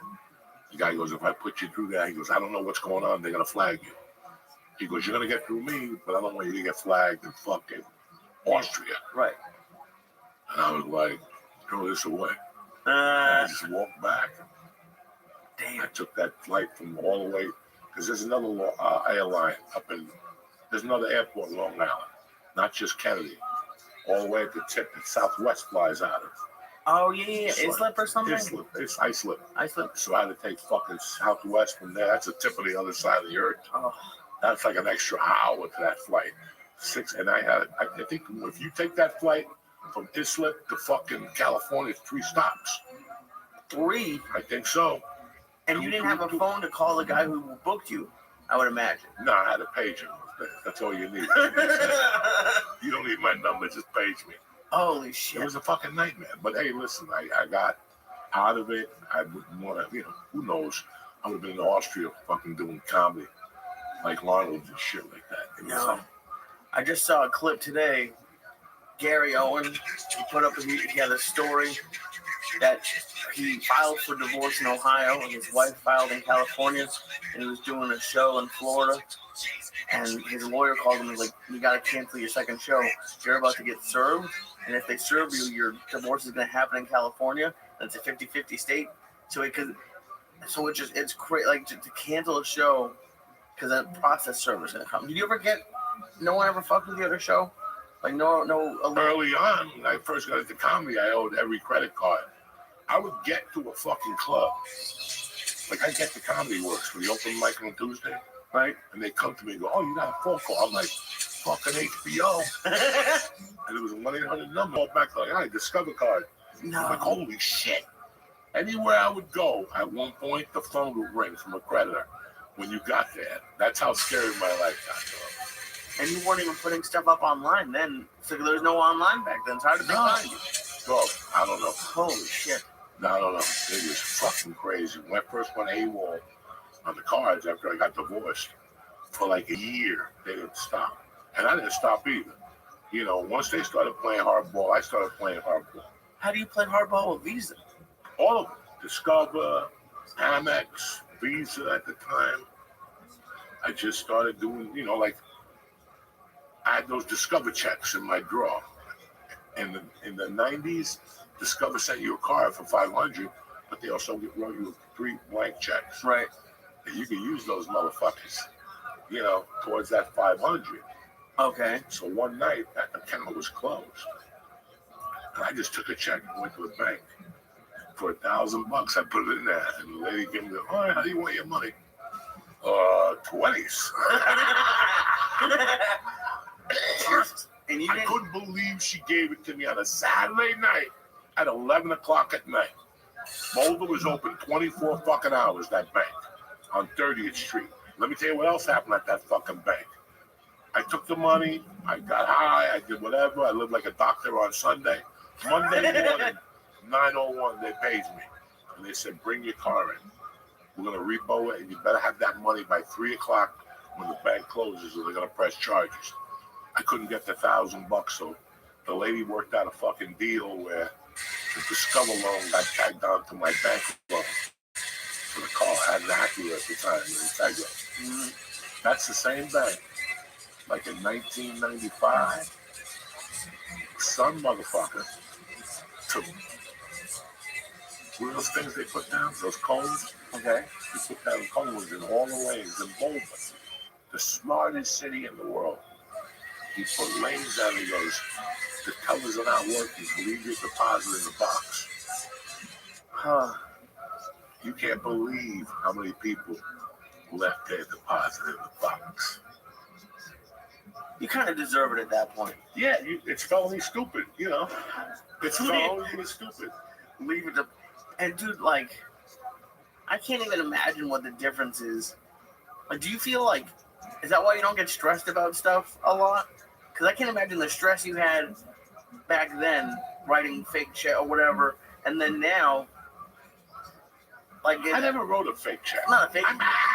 You just went on that one a little bit. I had to think on that one. I wasn't a fake checker, but I had written, you know, checks like when you have $22 on your account. Right. You write one for $8,000. You know, shit like that. Right. You know, not even close. Like that, but then also like the credit card debt you had, like to have, and we were talking about it at the beginning, like to have debt like that. There were times where I was broke, but I was very lucky. The most I ever got was a couple thousand in credit card debt. I can't imagine having 50,000. Like, I can't imagine the stress it puts on you. Tom, how many people? I mean, we have a mutual friend. What were her student loan payments a month? Oh shit, was it like 1,000 or so? No. New Mexican. Oh Jesus. Remember you had a number? You were concerned if something ever happened? It was like 1,000. It was a lot. I forget now. But it was like 1,400 a month. Jesus. The Mexican chick. Yeah, I remember. You know what I'm talking about? Yeah. Why are you here? Yeah, no, I remember. You know, I mean, it's $1,400 is your first payment every month before rent, before car, insurance. $1,400 to a person who's 24 years old, 25, 26. That's fucking stress, guys. But again, her first year salary is going to be $140. Okay, but still, it was 10 years. Mm-hmm. Remember, it was a long sentence. It wasn't one of these 3-year, 24 month. No, it's like longer than 9% APR. You know what I'm saying? Remember, we had towards the end of the LA podcast, we had someone come on, and she was brand new to LA, and she had like a Mercedes for like $900 a month. $900 a month. Oh. $900 a month. You know. And again, you look at something, and I understand you have to have some type of image, but you know what? I'd rather eat and blow and show up on a fucking scooter. You know what I'm saying? I'd rather show up with a little Chinese guy, I'm whipping him, than fucking show up with that and I'm living like a fucking pauper. I'm hiding from the landlord. And that's a lot of people who do that. Listen, I was in Los Angeles for a long time, and I saw so many people that had 6-figure cars, and I'm like, those people disappeared in 9 months. You never saw them again. Something always happened. The mother died. They had to go back. You know, they just disappeared. Yeah. You know, there's a lot of people that were just trying to set up shop and be big shots. They'll take their whole credit card, go buy a couple of Armani suits and shoes, and that's how they'll play it. They'll rent the house and tell you they own it. Right. Malibu or whatever. Well, there's nothing left. I mean, I'm sorry to say that. But now you know they're lying for sure. Yeah, but you know what I'm saying? Right. They'll Oh, yeah, go up in the 100%. Hollywood Hills. They'll rent the house. It's $29,000 a month. I mean, my buddy was renting a house 3 blocks from me for $10,000 a month. Oh. $10,000 a month. Nice house. They had no furniture. You walk in there was a table and that's it, and a TV and a couch. $10,000 a month. If you want to pay it, they'll take your money. You can live just like Tony Montana. You can have the exact same house like fucking Tony. It's amazing. You know it. Yeah. You saw it. You could just move to LA and play the role. That's it. Havana Productions. How you doing, Joey B? As Havana Productions. I'm thinking of doing an 8-part series on the Spanish American influence. The fuck out of here. Yeah. The fuck do you know? And those motherfuckers piss me off, and I'll tell you why. Why? Because they always fuck with people when they're most vulnerable. And that's why I've always hated those people. I've done a lot of bad shit, okay? But I don't fuck with people's talent. I know what it feels like when you're fucking not eating for 3 days and some motherfucker bumps into you and says, I can make you a star. And you're like, really? I just want a steak sandwich. You know what I'm saying? That's all I need is a steak sandwich and a little bag of fries. Give me a fucking gram of blow, and you won't hear from me for a week. That's all I needed. Right. You know, but there's people who come up to you and they fucking like, I'm going to do this for you, and then you realize that this guy's a fucking bum. Like, and it continues in LA and it continues in New York. Mm-hmm. You're always going to bump into those people that come in with a bullshit story. I used to work for this guy. I want to help you. And you're sitting there and you're vulnerable and you go, you know what? Let me do some work with this guy. And he takes you into a deeper hole of depression. And I love it because because of you. And I'd like to think I'm not the most retarded person, but like I was at an open mic this week and this dude was there and he had like 8 jackets on, a bunch of scarves, and it was like, hey, do you want to be in my documentary? And the people were saying yes. And I looked at his phone. He was filming an A on his phone. B, he wasn't even on their face. He was just on their shoulder. There's people who are just crazy. And I think it's like we want it so bad that we're willing anything that we can do to go viral or to like. That's because we're vulnerable. Mm-hmm. We're hungry. We want what our friends want. You know, it looks nice on paper. You know, dog. I get this once a month on Instagram, like how to become famous. Like people actually go out of their way and say them. I just look at, you know that you have like those things on Instagram of people that are your friends, and every once in a while you slide it over, and it's a bunch of people you don't know. The messages? You got to read those messages. They're not good. Those things are not good. Dude, I had this guy, I'm sure it happens to you all the time. There was this one dude who on like every money platform was sending me like requests like on a daily basis. Like I don't know what kind of money people think I have. I'm not doing bad, but I don't have give random people money kind of money. And this dude and I asked a couple comics like who I was opening for, and like, oh yeah, I get that same guy. And, like just every day a message on a different app. It's a crazy world, the internet. We're gonna take a breather real quick.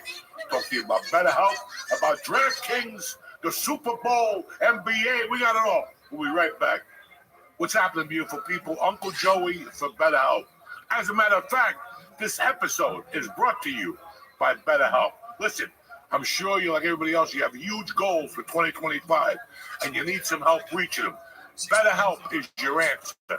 BetterHelp's online therapy is affordable, convenient, and you'll get access to a network of over 30,000 therapists with a huge range of specialties, whether you're working through struggles with your career, your kids, your family, self-esteem, or being a mook like Uncle Joey. BetterHelp's therapists can get you on the right track like they did with me. Listen, I was with BetterHelp for about 6, 7, 8 months. They were tremendous. They spoke to me. They gave me exercises to do to calm myself down. My anxiety's been cut in half ever since. And let's say you don't like your therapist, you could switch it for free, just with a click of a button. Make 2025 the year you get into therapy and change your life for the better. Write your story with BetterHelp. Visit BetterHelp.com/Diaz, D-I-A-Z. Today, I'm going to get you 10% off. 10% off. 10% off your first month. That's BetterHelp.com/Diaz. Hey, look at you savages. Uncle Joe here to talk to you about DraftKings.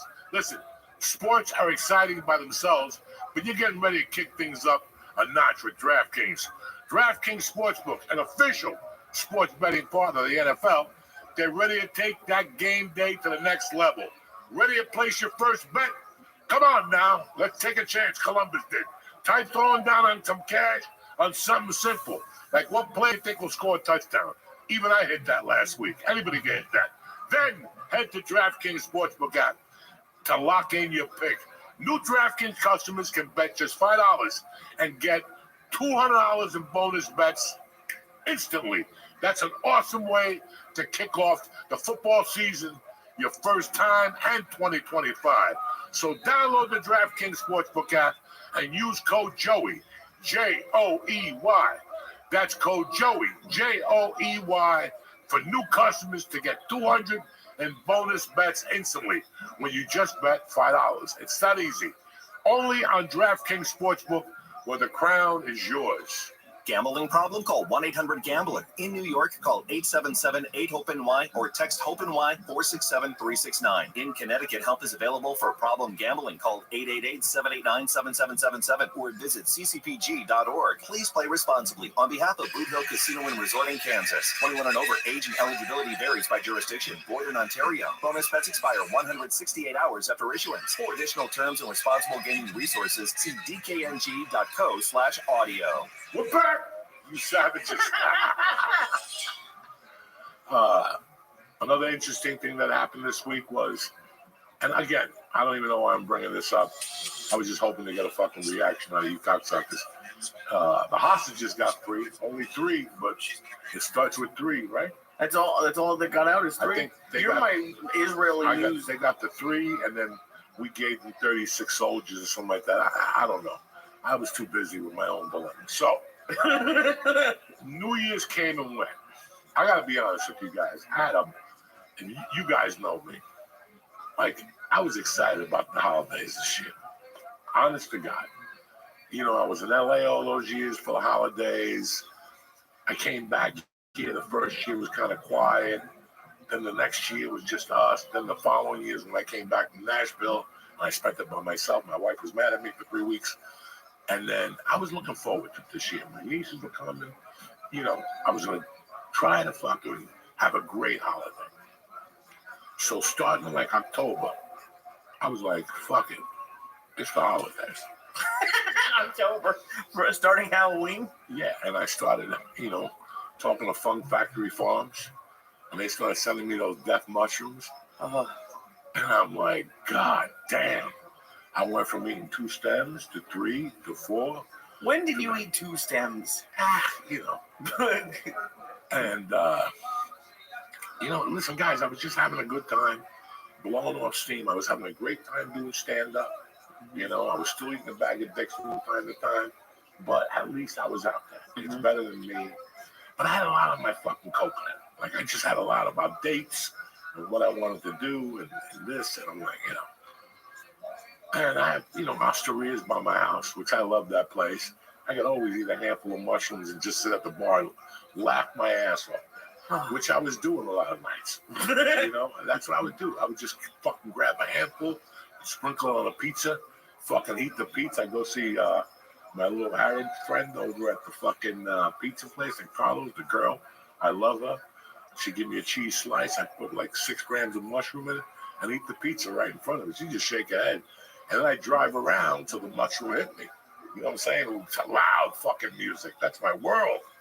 And that's what I was doing. Then I'd go to Osteria and giggle. Then by the time I got home, the house was alive. At least I'd be home alive. So when I got home, I made Terry get up. Come on, let's go. Blah, blah, blah. Goof around with her. Make Mercy come down. So I was just in a better fucking mood, guys, you know. But if you know anything about Uncle Joey, he just went deep into the milk. I just was going deep. And I went deep straight to fucking New Year. Straight. Like I would take 3 days off the swim and then go 2 days and they take 4 days off.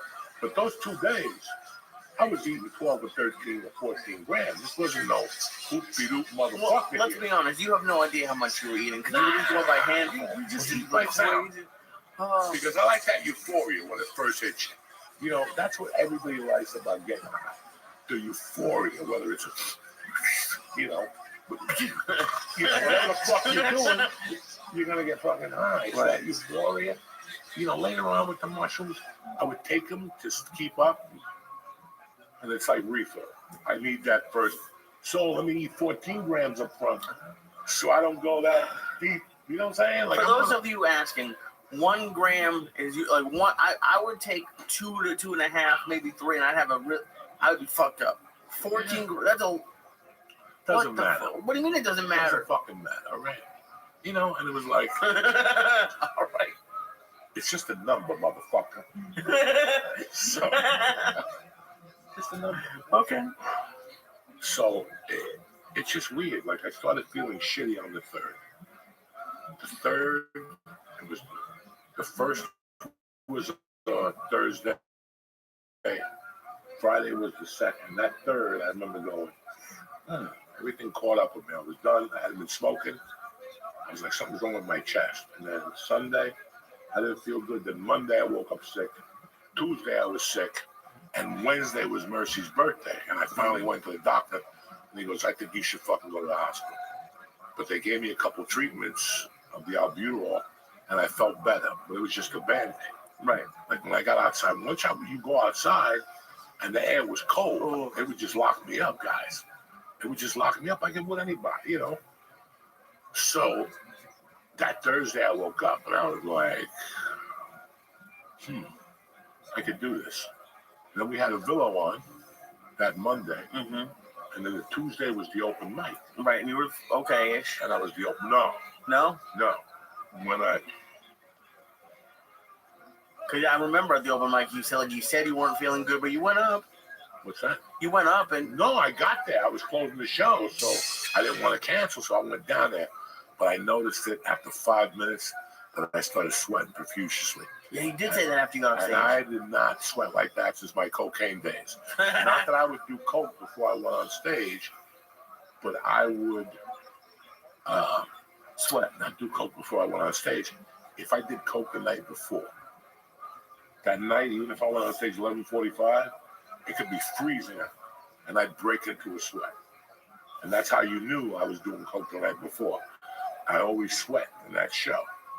So when I got on that stage, and after 4 or 5 minutes, I could feel sweat dripping down my back. Mm-hmm. There's one thing to get a little sweat over there, and when you feel it, and then my breathing started getting elevated when I was up there. And I had the bag of mushrooms. Yes, you did. Because I did feel good when I left the house. Thank God I didn't eat it.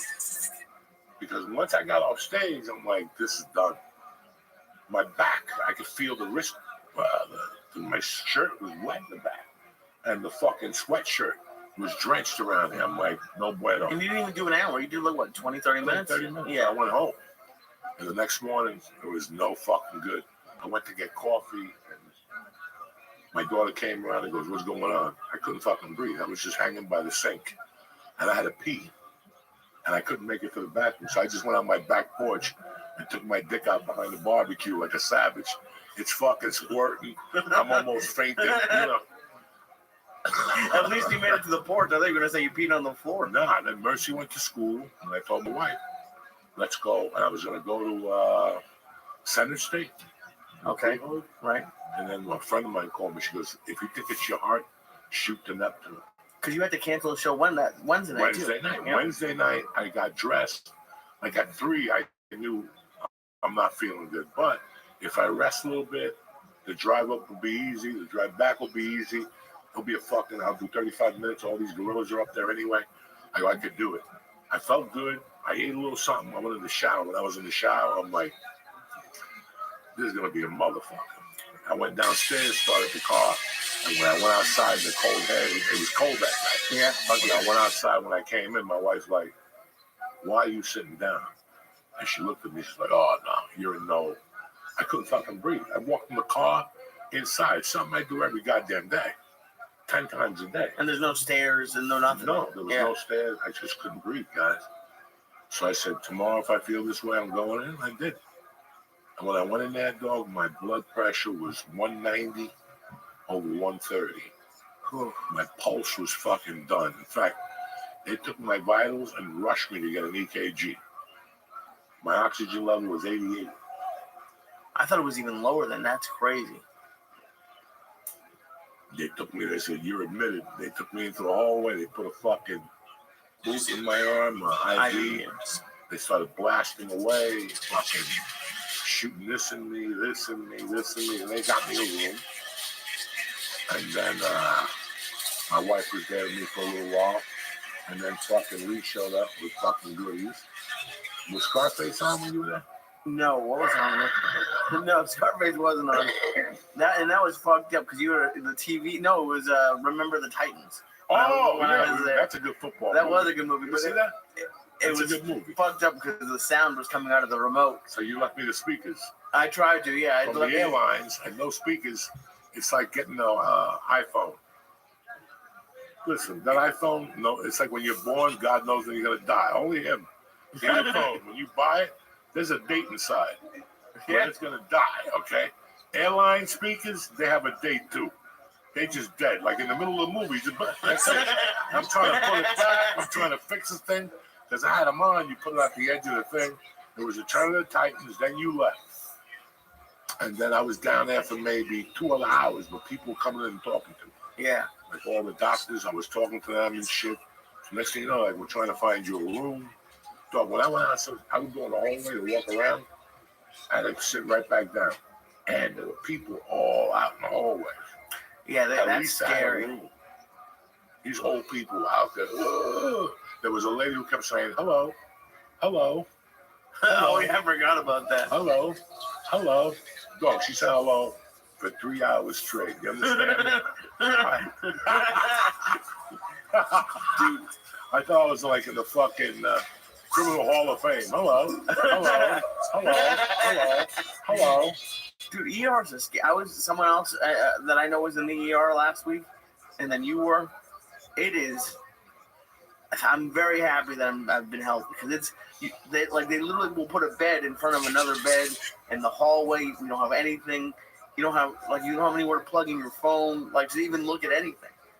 And like they're just walking around. The ER is a scary place. The room you had was a lot better. Well, that was a room in the ER. Right. You know, so I was still downstairs among the animals. You know, I ate, we left. And then they brought me up around 10. And there was a 2-man room. And that guy was crumpled up, making weird noises.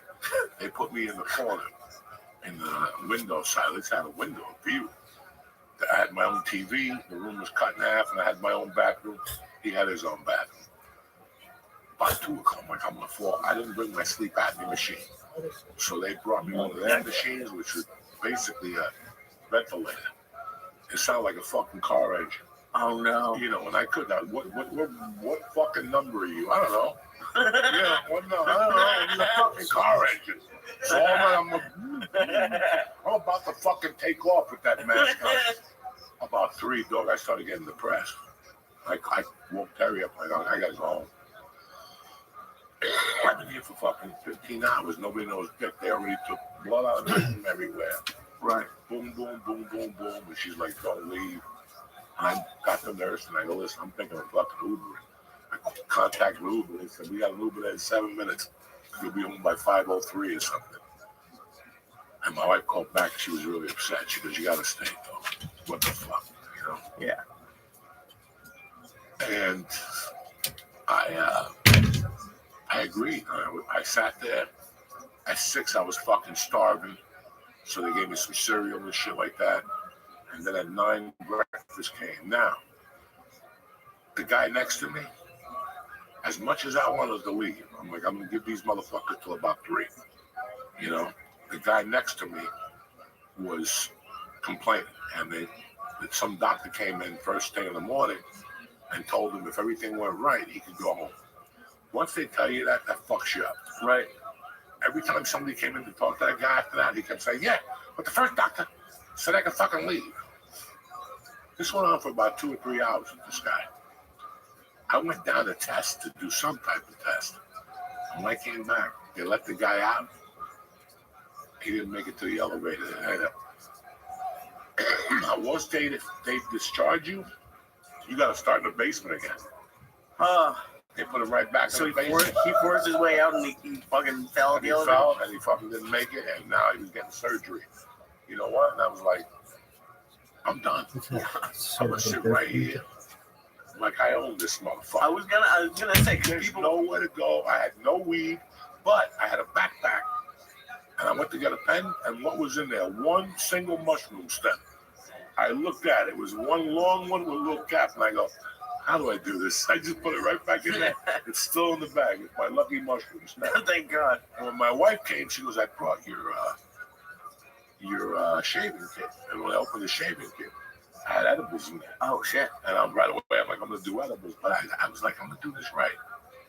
let me do this right, and get this over with. And then I had another roommate, and I started talking to him, and he turned out to be a fucking savage, this guy in Vietnam. And the next morning, like when he came in, I go, they gave me cereal. If you want cereal, he goes, yeah, but I can't move. But I'm gonna have cereal, cranberry juice, shit. But then that afternoon, they moved me to my own room. And I tell you, the nurses were great. Dog, I'm scared of my own shadow. When it comes to hospitals and doctors, dog, it is a fucking nightmare for a guy like me. They gave me 10 shots just in this arm. If I show you my arm, it's just bruised up over here from the fucking the blood clot. Oh no! So I wouldn't have got a blood clot. Thank God. That's why I walked every hour and the hour. Because you're sitting there all day. I wouldn't even lay in the bed. I would sit in the chair and read. I was reading the fucking book. But I would walk every hour on the hour. And sometimes they'd make me walk with the oxygen on my finger. And it would show that my fingerprints are gone. If I was ever going to be a burglar, this is the fucking week. Because they came up every fucking hour and took blood out of each finger. I swear to God, they took so much blood out of this finger. It was out of blood. Like the fucking Filipino nurse. The head nurse, Carmelita. I loved her to death. And she's like, you have no blood, Mr. Diaz. I go, yeah. Because they've taken every fucking ventricle. Whatever. So they started on this hand, this. I still can't feel my fucking things. No wonder people get diabetes. Look at my fingers. How hard they are. They look like little sausages and shit. Because I regrew skin like a motherfucker. I swear to God. They shot me with fucking needles.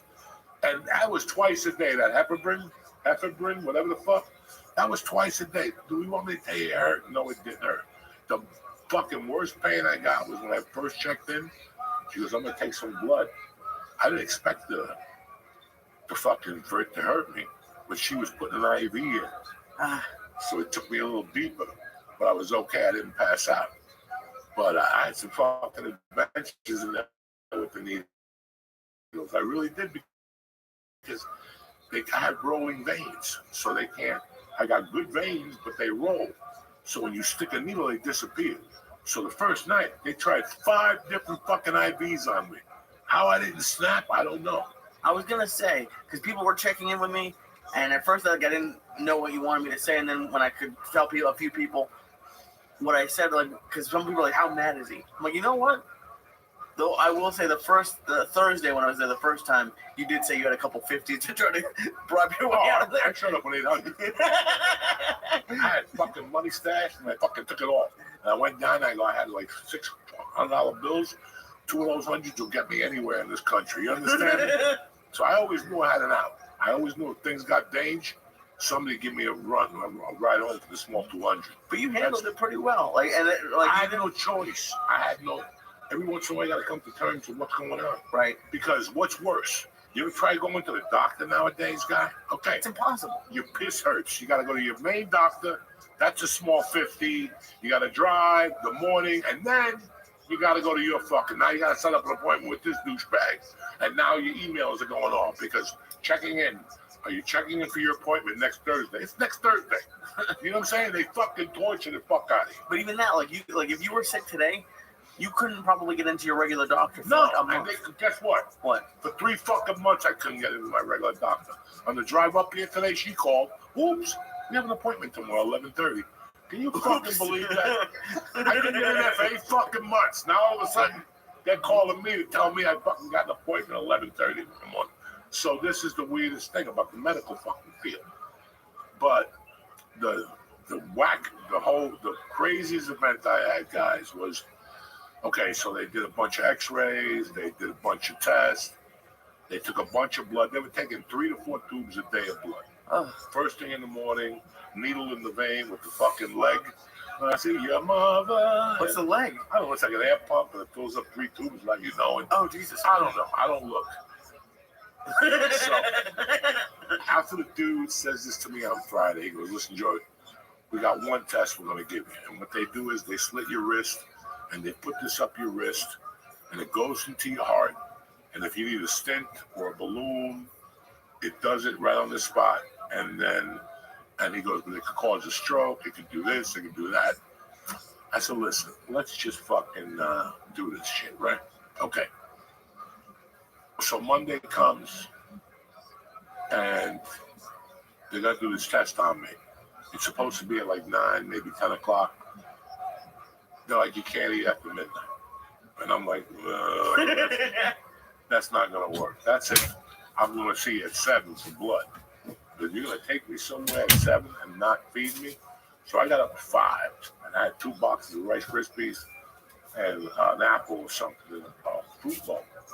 Right, just to throw me up a little bit. And then sure enough, they didn't come get me till 10 o'clock. So I was, at least I wouldn't go insane. Right. When I get down 10, they're like, oh, you're not even going in for another hour. The guy's still in front of you, and they got to clean the room. So I knew I was fucking the bad. But in the meanwhile, they came over to me, and they go, you know exactly what you're going to do? And I'm like, not really. And they're like, all right, we'll break it down. We'll take you in there. Hold on. All right, so we're going to take you in there. They're going to put the thing in your arm. It's going to go through your heart. They're going to fix it. If it's not fixable, if there's nothing going on, we won't do nothing. But if there is going on and it's not the balloon and the stent, we're on the wire with a heart doctor, a whole team, and we decide what we're going to do with you then. If we're going to continue the surgery. And I go, you guys didn't tell me about this third option. It was a balloon and that's it. All of a sudden you're thrown, what's behind door number 3? You know what I'm saying? Open heart surgery? Like with no, they was going to do something else. They had to do something. The guy's name is Dr. Gerges. He was great. He was fucking great. His assistant was telling me this, right? So he goes, they go through your wrist. And if for some reason they can't, they go through your nut, whatever, through the groin. I go, okay, no problem.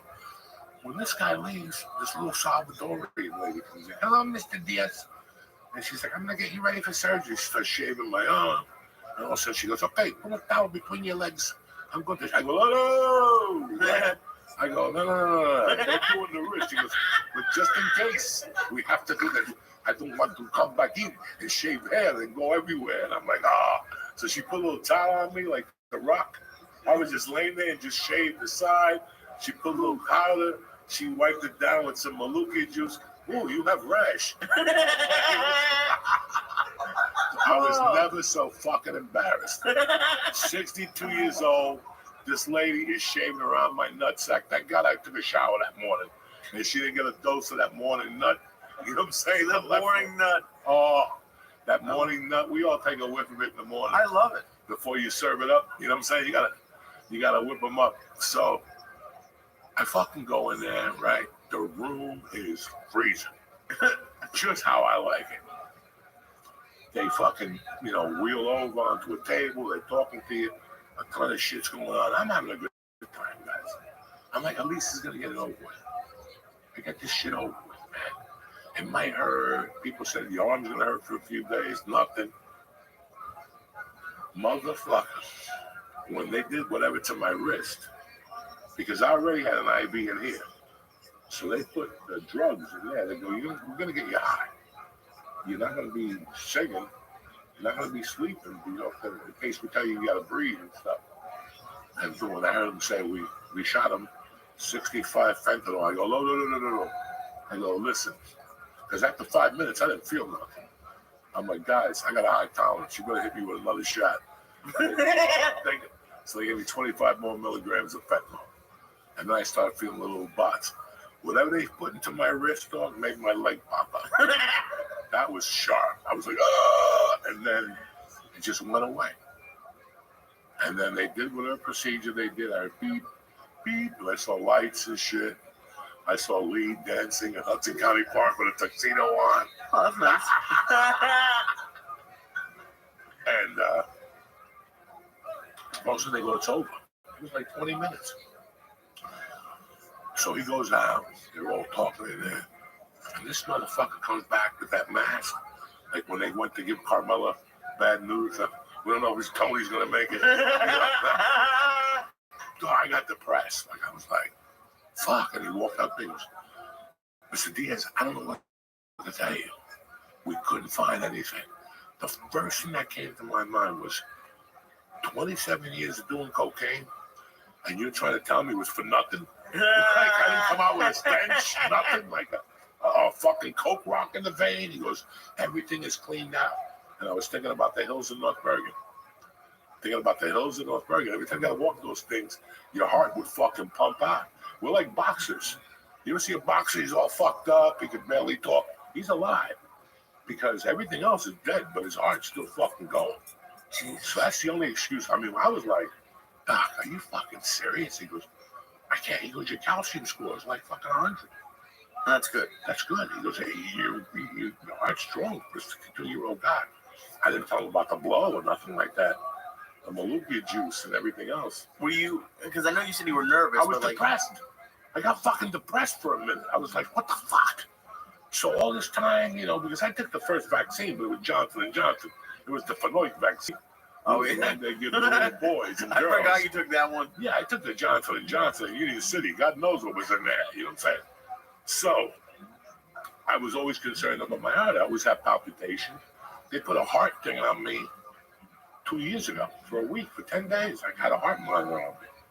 And I went back expecting the worst news. They're like, sorry, nothing's wrong with you. So I'm clean that way. Then the next morning, they gave me the thing for my lungs. Okay. And I'm still waiting on that. And I'm waiting on the blood test, the last blood test they gave me. So I'll get the results tomorrow for that. And they'll follow me up next week. I feel good. The doctors don't want me to do shit till February, second week of February. So I still got Philly on the books. They're trying to move Jersey City on Wednesday night. And that's it. I slugged, you know, I've been out of the hospital for 2 days and I feel a little sluggish, but I'm good. You know, I got to make it up here today. And I know this is going to be like a little process. Right. But I tell you, man, and I'm going to tell a lot of people, I'm going to tell my brother George, the doctor was telling me, not the doctor, this other guy that would come in and talk to you about contagious diseases. It was an interesting chit chat I had with him the one night. He goes, you guys got to remember. And I go, he goes, my father did it. He goes, after 55, the flu is completely different. He goes, after you turn 55, 56, the flu is completely different. He goes, when you were a kid, you could have the fever and then still have the flu, and your fever goes away, and you can go out and throw snowballs and shit. Do that shit when you're your age now. He goes, you end up in the fucking hospital. And let me tell you something, guys. Even when I was in the ER, I would walk around. I was taking 5 steps to the shot, and I had to hold on to the fucking thing. I was listening to those people. They were all there for shortness of breath. All of them. And they were all, you know, they were older people. So you don't, and you know, and I'm not the type of guy that's going to sit here. I feel so young. Go fuck yourself. Man, I know I'm 62. I don't feel it. But that's what kills you, that you don't feel it. So you still do things that you think when you were 30. And I don't do a lot. Like, I know I can't go, like, if you don't see me going, let me fight Mike Tyson. And that's not happening. Even though he just bought a new house in fucking Florida with 18 bedrooms. Did you see that? Yeah, I did see that. You know, whatever. It doesn't matter. I mean, there's things you can do and there's things you can't do. But I didn't know the flu was that serious for as you get older. And I'm cool with it now. Like, now I'll respect it. So I'm doing this podcast tonight, and I'm pretty much in the next 3 or 4 days, just relaxing. You know, this morning I woke up and go, I can't wait to go box tomorrow. Shit. When I woke up this morning, I knew I wasn't doing much. I was like, I don't even think I'll make it to the fucking podcast. Fuck. But throughout the day, I felt better. You know, I went and got a hairdo just to put some whatever in my life and get out of the house and breathe. So I want to thank for people who left the notes and for you guys for having my back and shit. Of course, dude. It goes down, man. But, you know, you're not young anymore. And you guys know I'm not over here trying to put makeup on and fingers and try to be, you know, fingers. You know, those people that put rings on like Keith Richards. The older they get, the creepier they get to be young. And you're like, knock it off. Just be fucking old and accept it. Right. But, you know, you learn. And you have to accept that you're a certain age. You know, it's a big difference being 45 and 25. Okay.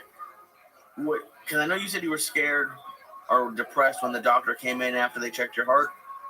Were you, like, you didn't seem, if you weren't feeling well, but you didn't seem like scared. Were you scared when you went into the hospital? Yes, when I walked in that day, I had some, it's not, I had some moments. I had some moments for about a week. I'm just doing shit I would do. Think of doing shit every day. You do the same thing. You grab a slice of pizza, the phone's over there, right? You come over here, you get a slice, the phone rings. You're like, God damn it. You run to the fucking phone. You do that 20 times a day. I would do that and almost die. Like, I'd be on my one leg, fucking drinking that, the albuterol. That's no way to live. No. I couldn't make it upstairs. One night I peed 3 times and I had to walk from my bedroom to the kitchen just to make coffee. While I was making coffee, every movement I would do would stress me out so much that I have to run outside the balcony and piss and run back in. Damn. So it was fucking like I can't breathe. I went to the gym last Monday. I did about 8 minutes on the bike. And then I put the lightest weight on. And I tried to just do pulls and shit like that. 3 minutes I lasted. The next day, I went back to the gym. And I lasted about 5 minutes. And I had to sit down. That was it. I was done. The next day, I didn't ride the bike. But I went to see Tom at Fit for Life. And that day, we did about 30 minutes of lifting. I got into a pace. He slowed it down. But I think that night, going to do comedy and then Tom, and then I think it just put me on a different planet. All right, so, I know you don't fully know what it was. And I know you said, like, you're going to respect the flu and stuff. Are you making, like, any other changes? I got to do a lot of changes. I got to lose some more weight. Yeah? Yeah, I got to drop some more pounds. And, like, what just is... for me. The doctor didn't say nothing. I just want to do it. And you did a test in your lungs, and you're waiting to see how that comes back? Yeah, I got to wait to see it. They made an appointment with the lung doctor. I'm going to do another sleep apnea test. You can do it at home now. Oh, nice. So you have to go down there. It's a bunch of wires. Have you seen the one where they can implant it in you? Yeah, but that's if you have like light sleep apnea. Fat fucks like us, that little device ain't gonna work. That's by the way they get you to call them up. Really? Yeah. And then you call down there and they're like, nah, that's for people who are normal human beings, not fucking gorillas like you two. Right. Dude, before I lost the weight, I for sure had it. I never got the test, but I'd wake up choking. On the stitch when you were fucking blinking and shit. Well, yeah, I was 300 pounds. Yeah, no shit. But yeah, I'm happy you're out, dude. That was... Dog, I'm happy that I had the fucking balls to stay in there for 5 days and take care of it and just put it to bed. I'm not out of the fucking woods, but I feel great. I'm optimistic. I got you motherfuckers. I'm walking around the walk down here. It was straight. But again, once that cold air, that shit fucks with you anyway you put it. Oh.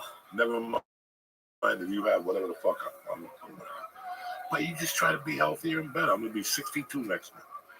We never thought we'd make it to 62. Are you fucking serious? You really think I was thinking about, I can't wait to retire? I never said that.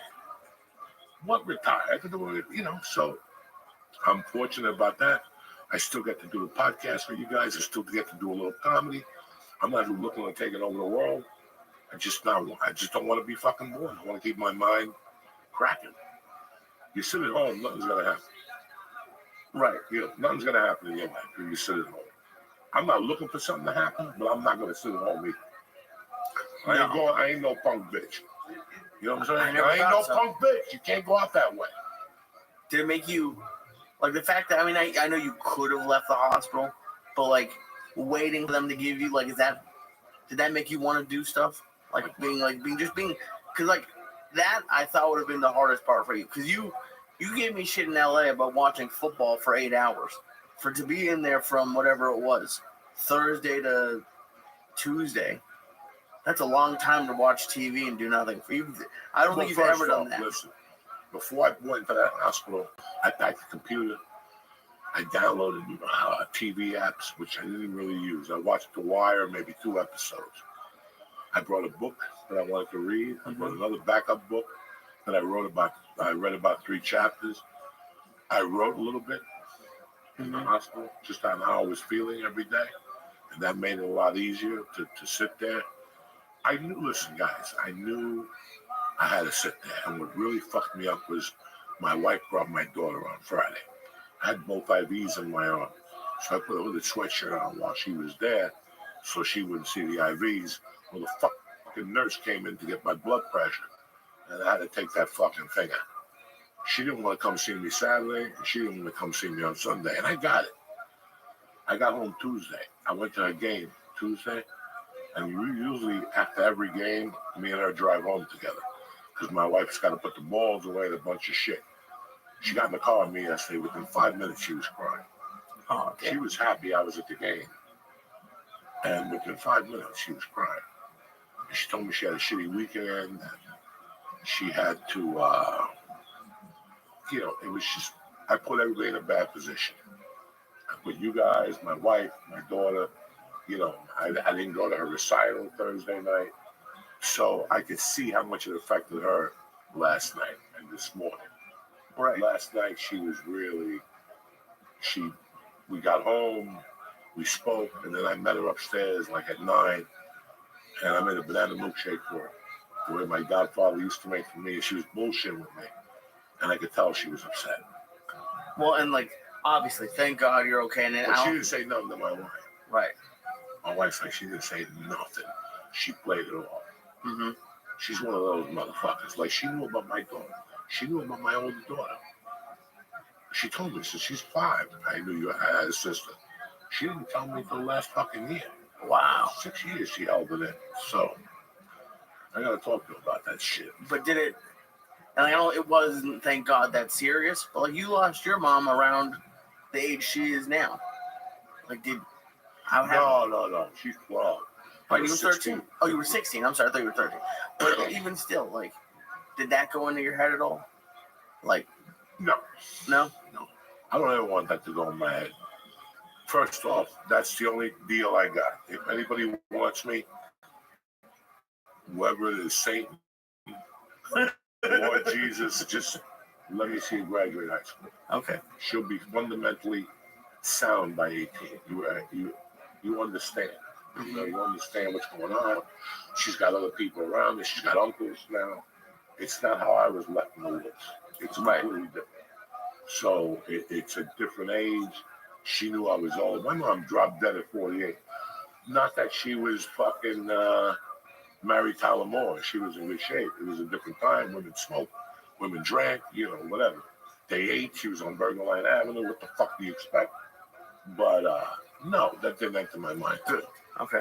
Because I don't, I'm not going out like no punk bitch. You know what I'm saying? I'm going to tell you again. I ain't got no time for these others.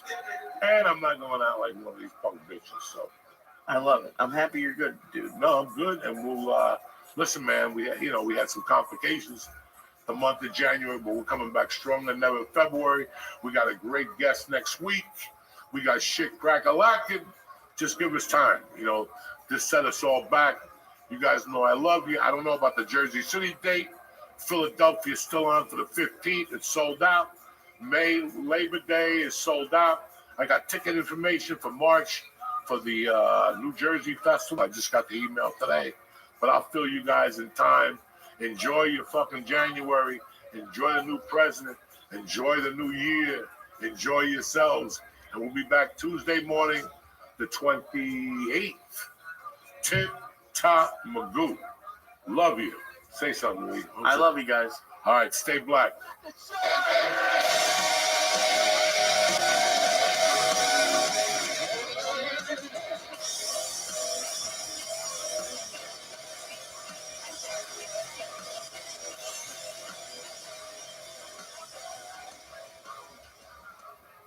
Uncle Joey here from Magic Spoon. Listen, if you're an adult but you still want to eat like a kid, Magic Spoon is a total game changer. Magic Spoon cereal tastes just like your old favorites, but with a lot of protein and without the sugar. So Magic Spoon actually fills you up with nostalgic flavors like cocoa, cinnamon roll, and birthday cake.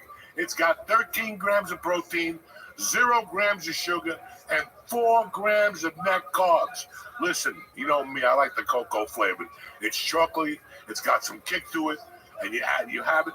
I have it with 2 eggs. So the 14 and the 2 eggs at 7, that's 28. So listen, Magic Spoon has on-the-go treats that taste just like classic cereal bars.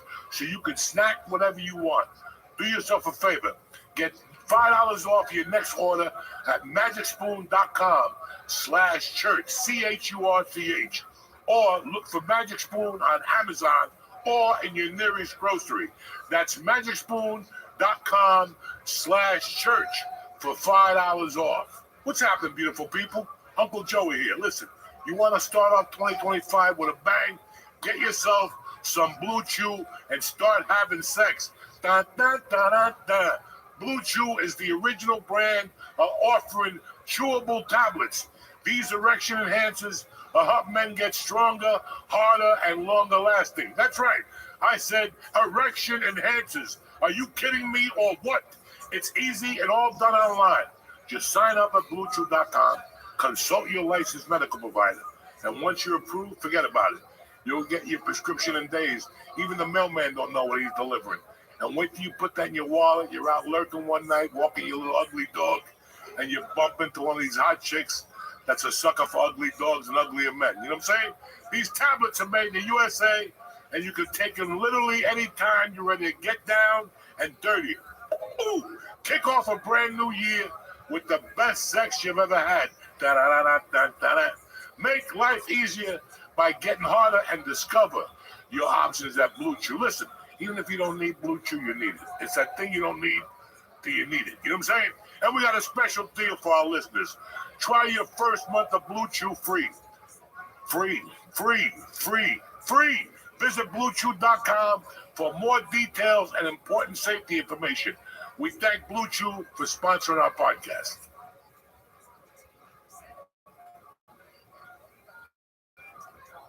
What's happened, you bad savages? We're back. Happy New Year. The Church New Testament is here. We missed you. We've been busy, you know what I'm saying? Things are busy. Things have been going on. I was sick last week.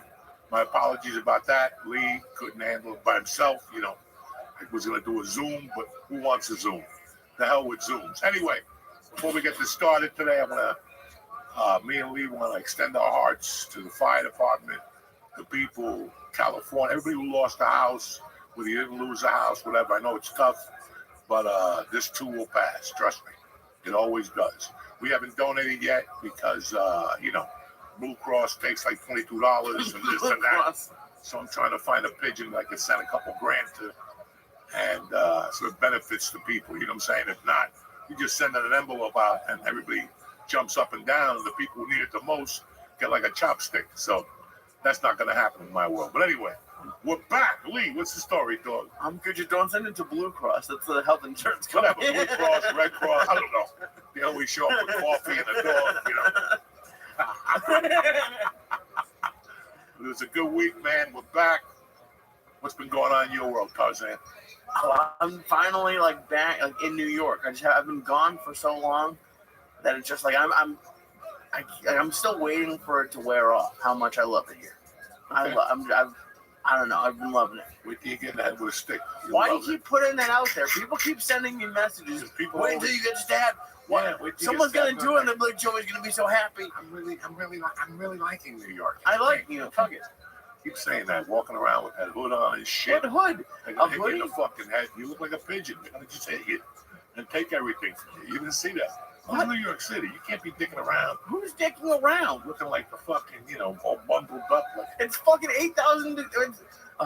First of all, it's been like 12 degrees there. It's not 12. It has not been 12 degrees here at all. Yes, it has. The low has been 23. The faggy windshield, whatever. That's no, come see me when it's real, cocksuckers. This is not cold. Yes, personally, and then there's 8,000. There's a wind tunnels. So yeah, and I lost that thing, which is annoying. That neck thing, which really fucking did help, by the way. Thank God you lost it, because you look like a fucking geek with it. I look like a geek with everything. Jewish, only Jewish fucking gold chains, which is the fucking bracelet. That doesn't help That's with it. I'm gonna get robbed with a gold chain for sure. No, because you're hiding it under the fucking sweatshirt. So how's that gonna help with cold? Well, because you got the Jew in you. You know what I'm saying? You got the Jew necklace. It brings warmth to the neck. Oh my God. Dude, I can't. There's no way I can win at all. With it, I love it. I get texts now. Someone texted me last night. They're like, "You and Joey broke up." I'm like, I don't. You have like a army of people. What would they say? Listen, people get stupid when you don't put the podcast up. Mm-hmm. We didn't really say nothing. I was like, fuck it. You know, they'll figure it out. I gotta write you a note to figure out there's no podcast. If you look at 3 places and there's no podcast, there's no podcast. You move the fuck on. Right. Trust me, I was getting tortured too, but I didn't even answer one email. I didn't give a Frenchman's fuck. Go find something to do. Go play in traffic. Go play in traffic. Knock it off with the phone, George. Knock it off, please. For Christ's fucking sake.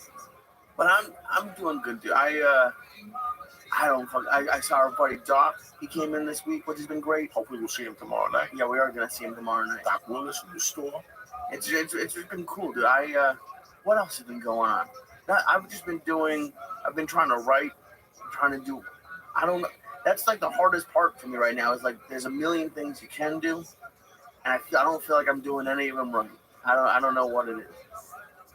We gotta get to a plan. When you're in a position like you gotta make a plan. What nights you're gonna go out, what nights you're gonna hang. It's a fucking struggle. It's not gonna happen because you write 3 fucking jokes and go to the stand and pop 3 jokes. I mean, it's an insane hustle, man. And I tell you all the time, like, I don't have the effort right now to put into a good set. Like, I just don't have it. It requires 6 nights a week.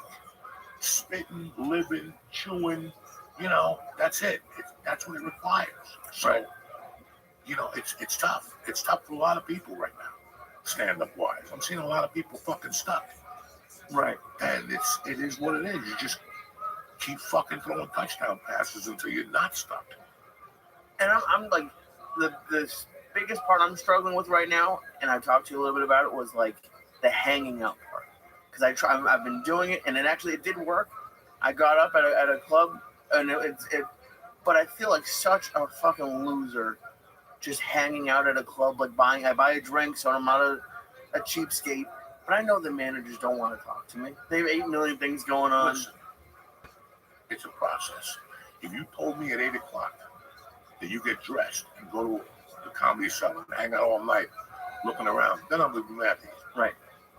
You go out, you do your sets, and then you hang for a little while and let them see you.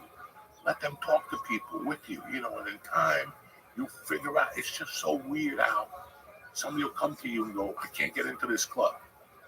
And you try, you send tapes, you do a bunch of shit, and then you give up. And one day George calls you and goes, hey, I'm headlining there. You want to come feature? And you're like, right. Yeah, but the guy hasn't booked me. Don't worry about it. You're like, all that shit for fucking nothing.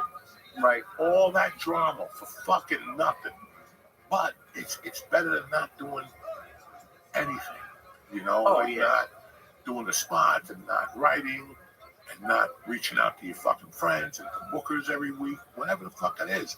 Little commitments become big commitments. And especially with comedy, especially with anything in life, little commitments become big fucking commitments. And it just keep blowing up.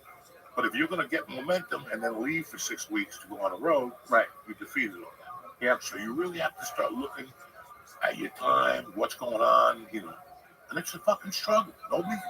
Nobody's gonna give you dick in this life, guys.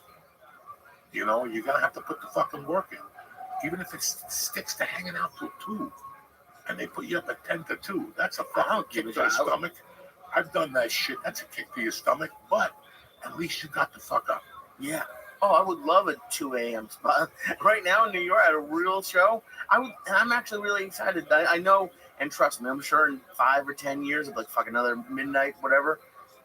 That's why I live here. Is it? I remember I went to 2 a.m. There was one time with those Jews who would jump up and down that I would go see all the time. In college, I came to see them, and I had like a 6 a.m. bus back, and I just had nothing to do. I didn't get a hotel. I was saving some money. And one of the Barkers got me into there was one in LA, or there still is one in LA, but it was called the Ha Ha, or like the Ha in Times Square. He said Dave Chappelle, he said everyone was going to be there. There was a comic who, God bless him, was like didn't speak English, but it was one of the it was one of the best nights I've had. It was I can't wait to be there doing a 2 a.m. spot at a real club.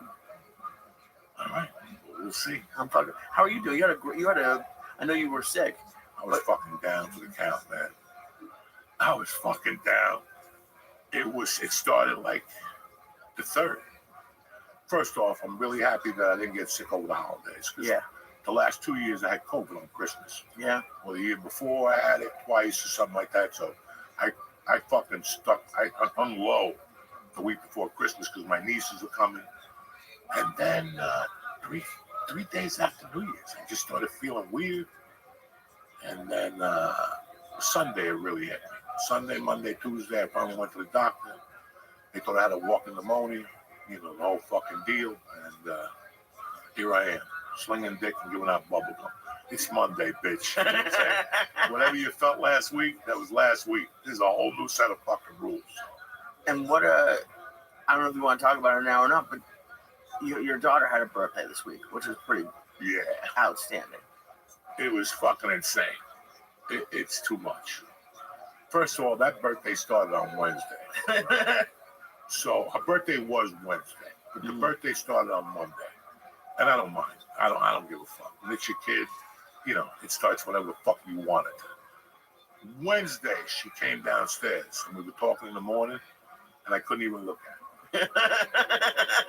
Couldn't even fucking look at her because it was real. It was too real. She was turning fucking 12. That's it. It was 7 in the morning. She was born at 7:08, like Biggie. You know what I'm saying? Fucking. She went to school, and the rest of the week it was like I was floating on something, just watching her. Mm-hmm. And then she had the party. The party was fucking cool as shit. There were like 30 fucking girls, 33 girls and 3 boys. Jesus, at your house? No, fuck you. Okay. Fuck you, fucking Dave and Buster's. Oh shit. Shitty food, shitty pizza. But the kids have a good time. They don't give a fuck. They just jump up and down. I still have fun at Dave and Bro, Buster's. they had a Miss Pac-Man, like a Mr. Pac-Man. Yeah. Big motherfucker. I was like, man, I wonder if I left mushrooms in the car. Because I would have fucking eaten some mushrooms and played that Mr. Pac-Man for about an hour. But the highlight of the night was a little boyfriend came. She had Jesus. It's got a little, no, it's not like a real one. Okay. She's tougher than that. Okay. She's like, hey, my boyfriend. Okay. But they've known each other since the first year in school together. Right. And when they're together, you're like, these two fucking nerds. They're two fucking nerds. He's mixed. Okay. He's half black, half Irish. Nice kid, really nice kid. And, it was like her and 2 little boys went. But he was sitting by my daughter the whole fucking day. They would take off together. They would play games together. And then at one point I saw him holding hands. Like he was taking something out of her hand. And she's like, but dog, this is what life is all about. That doesn't freak you out at all? No. Why would it? Because it's your daughter. In 2 fucking 3-4 years. It's coming. Oh, I know. It's coming. It's coming. What am I going to do? Throw her out? No. What are you going to do? Throw the guy out? They're fucking kids. I know, but no party. Like, I had a girl's dad do that to me once. Like, just talk to me a little bit. Yeah, first off, when we were 12, and when they're 12, it's 2 different 12s. Yeah. You know what I'm saying? When I was 12, I was already looking at Itty Bitty Titty. I was looking to dance with you at the school dance. These kids don't even really, they don't. They You don't think so? I was going to guess it was way worse. I've spoken to Mercy for fucking hours. I talked to her about everything. And I thought she'd be like mooning over the guy. Fuck no. The guy sat over there, she sat there, she didn't give a fuck. Which is pretty confident, but she was pretty confident with him. And that was it. We went home, we went to another party, we dicked around, and now she's 12. And we moved the fuck up. Now next she's year. 12. Now I got ready for next year. Are you having a bat mitzvah for? I don't know yet. You have to. Like a Cuban bar mitzvah? Sure, why not? I wouldn't have pork there. But Jews are going to show up and what type of bar mitzvahs it's going to be. I'm going to be having conga drums and chickens and shit. Oh my, that's a good bar mitzvah. I would take that. That's a good fucking bar mitzvah. Are there a lot of Jews in your neighborhood? I would imagine she's probably going to go. A ton. Oh shit, that's a fun time. Bar mitzvahs are fun. I live in a high area. Jewish, area, whatever. And it's good. You only got to give $36 as a gift. That's the best gift. Jews are the best. I love it. You'll get a $36 check. I guarantee it. Ask your Jewish neighbors. There's 18 is like the number for life. So for your bar mitzvah, you get double life is the gift. Some people will give more, but she'll get whoever. Just go with the $36 check. Bro, the bar mitzvah I robbed, there was no $36 checks. I got paid, Jack. I would open that envelope and see $36. I would have gone in there and ripped off those little fucking sideburns. I'm getting mine, cocksucker. Anyway, we'll be right back with my man Steve Avillo. What's happening, beautiful people? Happy New Year. It's Tuesday, the 14th. The New Testament is brought to you by BAM! Blue Chew. We're all looking to be a little harder, better, faster, and stronger this year. That's where Blue Chew comes in. Blue Chew helps give men longer lasting, stronger erections so your sex life could be tip-top magoo. Using the same active ingredients as Viagra, Cialis, and Levitra, but at a fraction of the cost in a chewable form. And get ready to flip your sex life upside down. Listen, let's say you bump into a victim, you have a cocktail, you know what I'm saying? She likes you, you like him, whatever. And next thing you know, you want to get the party started, but it's the first time you've been with this certain person, and you don't want to just get the party started. You want one of the eyeballs to pop out of it.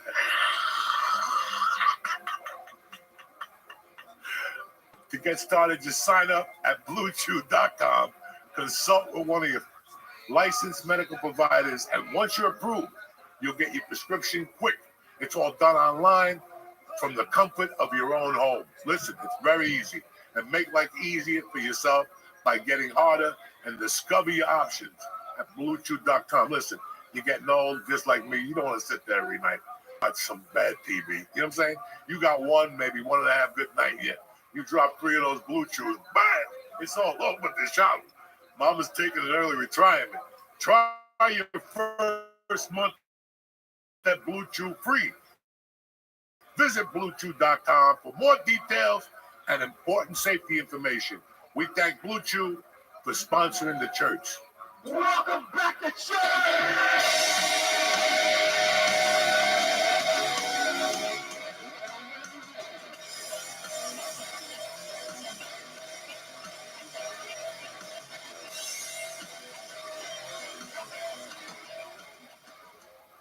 All right, you bad motherfuckers, we're back. Today my guest is, what do I call guests? They're fucking family. Today the family member is a guy I've known for a long fucking time. He'll tell you, we talk every fucking week about music or something stupid. And I love him with all my heart, Mr. Steve Avillo. How you doing, brother? Good to see you. It's good to see you, too. So wait a second. Before you were saying that you met me at Our Lady of Libra? Our Lady of Libra. That's the first time I met you, yeah. 8th grade year. 8th grade. 8th grade. Yeah. Because then when would I see you at the 64th Street Field? You, Rego, the other guitar kid. That was then. That was that summer, going into freshman year, no? Yeah. And you played the guitar, and I never forget the string broke. Yes. You were playing one of the Rolling Stones or something. We were playing Brown Sugar. There you go. I remember that. And the string broke, and I never forgot how I kept watching you and how you just kept playing. It wasn't like the string broke and you were going to tap the fuck out. No, but you never stopped. And I was really impressed. I'm like, holy shit. I would have just got home. I would have packed the guitar. In the middle of the song? Yeah. Middle of the song. Yeah. Yeah. The fucking string went by, and he kept fucking jamming and singing. Who was the guitar player? Scratcher.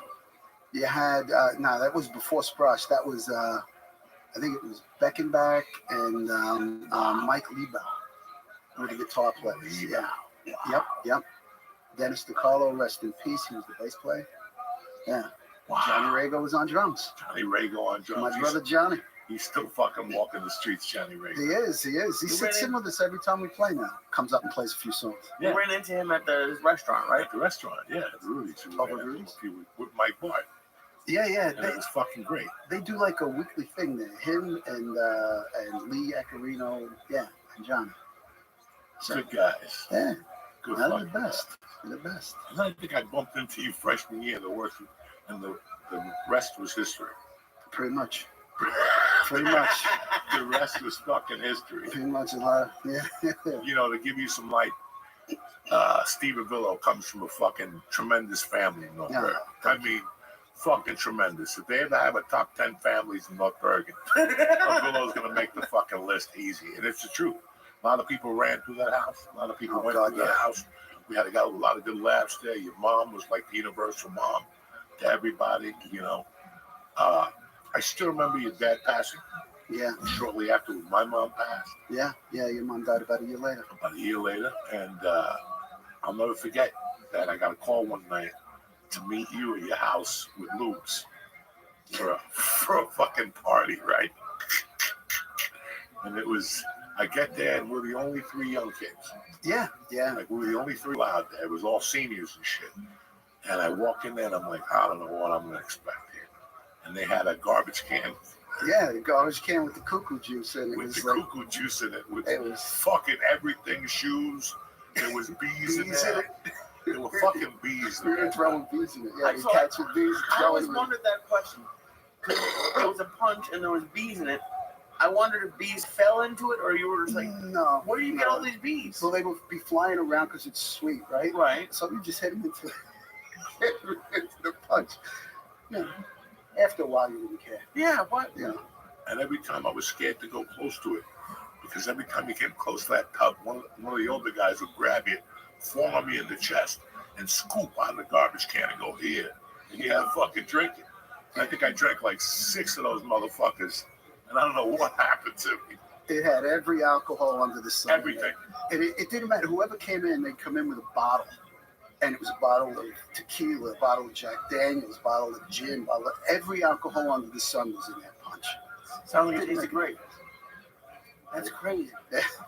So the band didn't play that night. There was no band. Actually, we did. Somebody played. We did. That was Danny Lowenstein. Okay, yeah. Danny Lowenstein, my brother, Dennis DiCarlo again, and me. That was it. And the drums stayed. Yes. The drums stayed because we used to jam in the back room. That's right. Fairies wear boots. But I used to play basketball every day. And every day a cop came by, and his name was Ray Ernesto. Do you remember Ray Ernesto? He lived by Sensulos. Yeah. The thing that stuck out the most with Ray was he always played basketball with us with colored socks. And it irritated the fuck out of us. Like, God damn it, Ray. Wait. Why must you wear fucking colored socks? You wear party socks. Right. I just want to black clarify socks. though. You said it irritated the fuck out of us. Is us everyone or just you? Me at the court. People at the court, because in those days, if you wore colored socks to the high school, they sent you home. Because if you cut yourself, the ink would go into your skin. So you couldn't take gym class with colored fucking socks.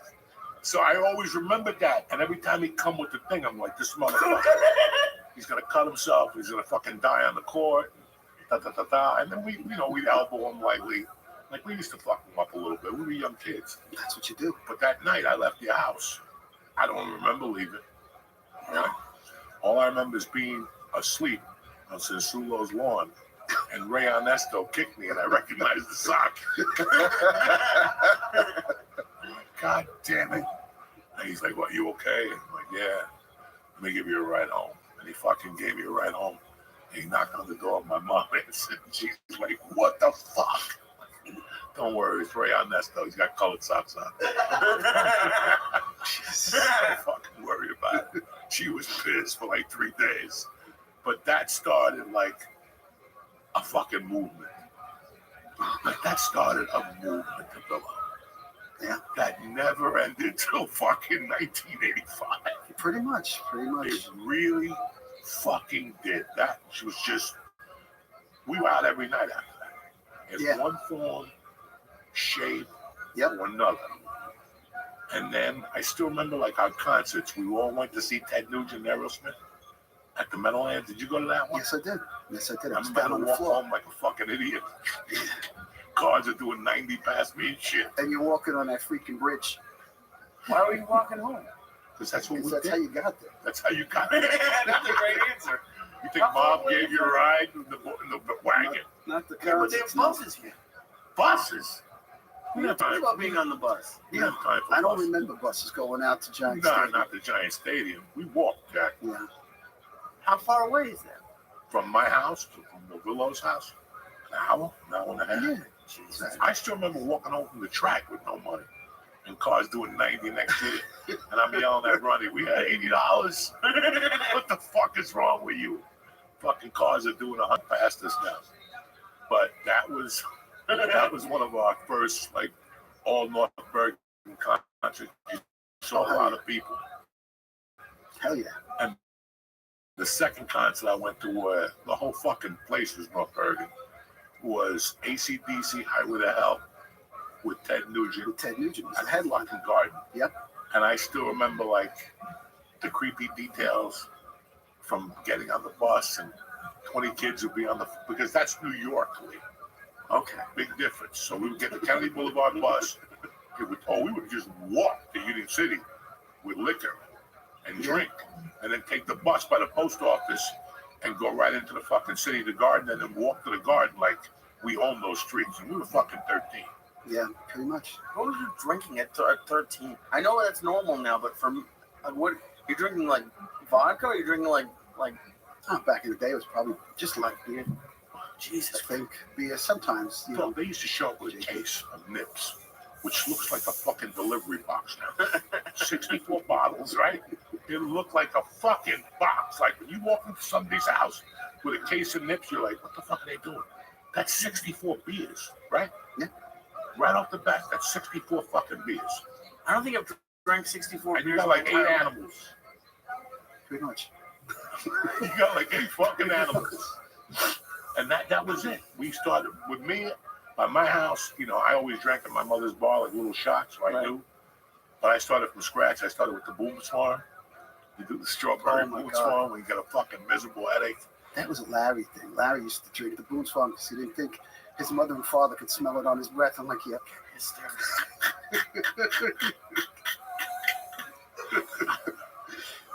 It was the shit we drank. Like, you know what I was thinking about, though? Walking up 46th Street Hill while mixing a cocktail. I can't walk up that motherfucking aisle. Just walking it. It would be a 3-day adventure if we had to walk that up now. It's that big? It's long, but it's steep. It's really steep. Sounds terrible. So it's, you know. When it got cold, we turned around and walked up backwards. And you drained the vodka, you drained the Gatorade, and you put the vodka right in the Gatorade bottle, and you shook that motherfucker and went on the number 1 bus. Half the time we would just save on the number 1 bus. It was 35 cents. We said, fuck it, why take the bus? Just walk. Yep. We're walking on fucking vodka juice. You know, ain't nobody gonna do nothing to us. We're walking. And then we go up to a place called fucking Wizards. Oh my God! Wasn't it? That was a pinball place. Arcade. next to Yeah. It used to be a pinball place on Kennedy Boulevard there, like a little pinball place. Right. And that's where all the weird people hung out. Like kids you never even saw play football. You just saw them at night by the trains. Like, you know, doing creepy things and shit. Nobody you knew hung out at Wizards. There was always kids that grew in the dark. They were a little fucked up. I feel like I would have been at Wizards. And people would say, you want something from Wizards? And somebody would go in and come out, listen, we got like 18 hits of mescaline, even though it was like 20 of us. Like, we run up there with 15 of us and walk in there, and the guy would go, well, what are you guys doing? We need mescaline. 15 hits? I got 8. We'll go get 7 more because you're late. It was fucking insane. Did you ever play pinball? I can't imagine you playing like pinball. I played cockball. What pinball? I play with my balls. I do like Mr. Pac-Man. Yeah. I like Pac-Man and shit, but I was never really like a pinball guy. You know? It's the pinball machine. It's souls. When we were like 13 years old, like you're in 8th grade in grammar school, you're still playing pinball. That's what they had. They didn't have those things until Wizards. No race Until car. Wizards, that's when you had all the, what I guess what kids would laugh at now, but we thought it was great. I like pinball. Pinball is fun. Mr. Pac-Man, Miss Pac-Man. Miss Pac-Man. You know, my mom had the bowling thing. And you had to spray the thing on, and then, and then shoot the metal thing, and the pins go up and stuff. That's what she had at the bar. No pinball machine. You just reminded me of one of the first shows I played with the past masters. We played in this dive bar down in Union, New Jersey, and on the side of it, in this like alley, that was still the bar, had one of those things. And there was like 4 people in the place listening to us play with about 3 teeth between them all. It was hysterical. It was hysterical. But these are the gigs we used to get from a booking agent at the time, you know, affectionately known as Nick the Dick. So, but oh my God, that's what you made me think. You made me think of that. There's this woman dancing around in front of the stage, and I'm just about to sing, and Russell comes up to me and he says, "If she doesn't stop dancing around the stage, I'm gonna kick her right in the cunt hole." So once you take your band outside of city limits in New Jersey, you don't know what you're gonna run into. You really don't. It's the Addams family out there. Oh my God, is it? And that includes where I live. Like even that area there, Yeah. once you go south from there, it's a different type of Jersey. They wiggle to a different waggle. You know what I'm saying? They're not your usual Jersey people. This place was like in the middle of nowhere. It was so man. It was a nightmare. It was a nightmare. So we went to see Ted.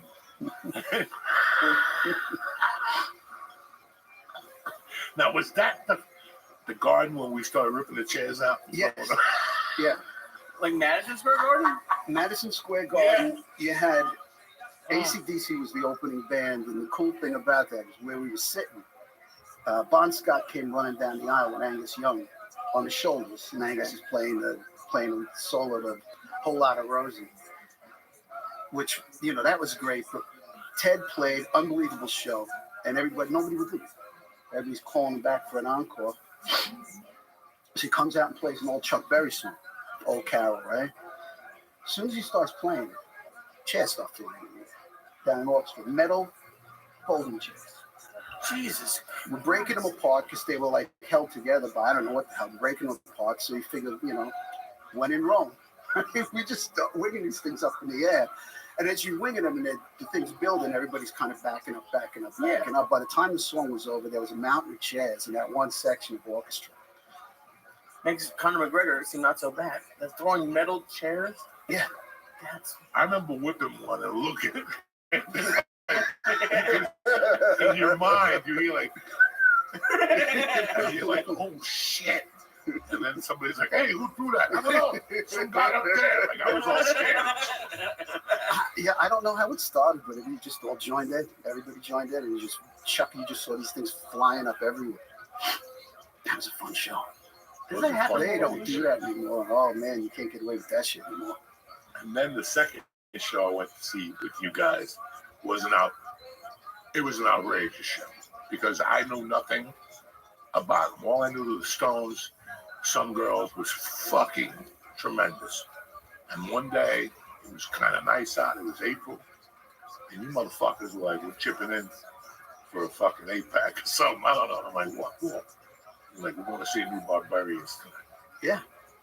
And I'll never forget, I called Mike Benny, the devil, to see if he could get tickets and shit. He's like, nah, we're just going over there to scout. Fuck it. And that was another night where I saw 82,000 North Bergen people there.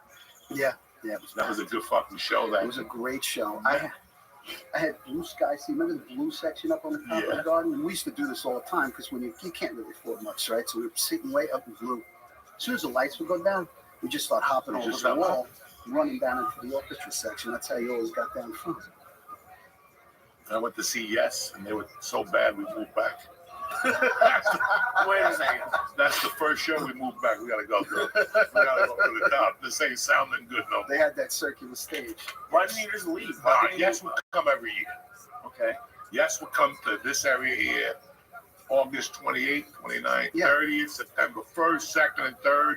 I still remember that. Like it was like 6 nights they do the garden. Okay. And every year we went, you know, rolling around the mountain. And then after like the 4th year, you're like, I don't want to see this no more. I'm not here for it again. Because it only cost you like $5. Yeah. That's the thing that we had the opposite. Like now, if you want to go see somebody, you got to splurge $250. You don't splurge $250 for fucking anybody. But for a band that I don't know about, people say they're pretty good, and I heard a couple songs, $5 ain't fucking bad to shoot into the city for. Right. If you don't like them, you fucking go home. Yep. That's it. God bless you. God bless me. But there was a lot of fucking music, a lot of shows. And what people gotta remember is that my mom had just died. So this slipped in to take my mind off the things. Yeah. And I was winning. Like I was fucking. Yes, you were. You were committed. I was committed. I was really fucking committed. And I was good till, well, right before my mom died, we robbed a beer truck. We took it to Chirpy's house, and we stole a bottle of vodka, and he had peppermint schnapps, or it was the other way around. Yeah. He had peppermint schnapps, his father, and we had vodka. And we put, it wasn't, and here's the other thing I remember. When you robbed one of those beer trucks, you didn't really know what you were getting. No, you never Because did. we robbed a case of quarts. You know how long it takes to cold those motherfuckers up in the tub with ice? They're 32 fucking ounces. So we had to sit there for like an hour, like listening to music. So me and Lobrano made vodka and peppermint schnapps, and we fucking put them in the freezer. We got fucking level. That was the day. And then we sit there till 3 and walk in the house like nothing happened. Like, hey, how you doing? Good. How was school today? Tremendous. What'd you learn? A ton. Wait, how do you not know what you get? Isn't it in a? You just pulling boxes out of things. And there's no labels on them back then? No, Like there's now? labels like Budweiser, Miller, whatever. Okay. But you pull it out and run. So you didn't know exactly what you had, you know. And plus, you know, we were just doing some of these things for the first time. So we learned as we went, you know, different size boxes mean different things. But the first time we did it, we didn't know. We just put shit out of there. And we did it by hash rates. Yeah, yeah. And then I continued to do it from Albertsons. Because Albertsons, you just walked in there. You walked in with 3 fucking freshmen. And everybody was like looting today. You just walked out and see what security chased. And when they didn't chase, you went into the park. And once you're in the park, fuck you, you're gone. No, it's not North Bergen no more. It's Hudson County problem. It was easier once we had cars. Once you had a car, you'd pull up and you just hang out the window and you pull them into the car and take off. You know, that was easier. Now, I still remember my freshman year, somebody, I don't know who, it wasn't me, well, somebody went on a fucking tear. They took like 4 cases of Michelob and they hit them in the lockers in by the gym. And fucking, you know, who came to me and he's like, I'm calling the cops. I know they're in your locker. I'm like, listen, you're not going to open up my fucking locker. Not today. Mr. Lee. Oh, Mr. Lee and me got neck to neck. He's like, I'm opening up that locker. I said, dog, I'm telling you, you're not opening that fucking locker. He was tough as nails. Bring a cop, bring whoever the fuck you want. And I had nothing in my locker. It was just a point. Like, you ain't going in my fucking locker. Not today. Maybe tomorrow. Maybe tomorrow, but not fucking today. Not with your attitude. And he hated me after that. We hated each other. You didn't go in the locker? Mm-hmm. I got a bunch because the athletic department was there. The athletic department used to be there. Yeah, it was right there. Yeah. 2 doors down, and I think Randy Shea was in there with somebody else. Randy Shea's office. I'm like, Randy, come on in. Let's see what the fuck is really going on here. Yeah. Because Randy Shea liked me, so that's why I didn't open up the fucking locker. And I think I took business law at the time. And I remember that Why can't I picture this? business law was right there too. It was like 8th or 9th period by the door. And I remember the girl that was in the class with me. She had given a bunch of blowjobs or something. And they said she used to shake. They said she used to shake when she gave blowjobs. Like, Julie, I don't fucking know. Her whole body would shake? Yeah, like, her whole body would shake and shit. So, I don't know. But they said that in there, that if you get something in your mailbox that doesn't belong to you, just because it's in your mailbox, it's your property. It belongs to you. So after that, I started stealing my own Social Security checks and shit. You know what I'm saying? Like the government sent me 2 checks one time by mistake, and I stole them both. They're not going to get me now. 1980. What are they going to do to me now? They might now that you're broadcasting. No, who gives a fuck? I broadcast a lot of things. I was going to say, I think they got a list to If go they were through. going to get me, they would They would have have had you by now. Yeah, they would have had you by now. Like, how many people, Steve, were like Joey back then? Like, or was he like as unique as he is now? No, there's something in the water in that town.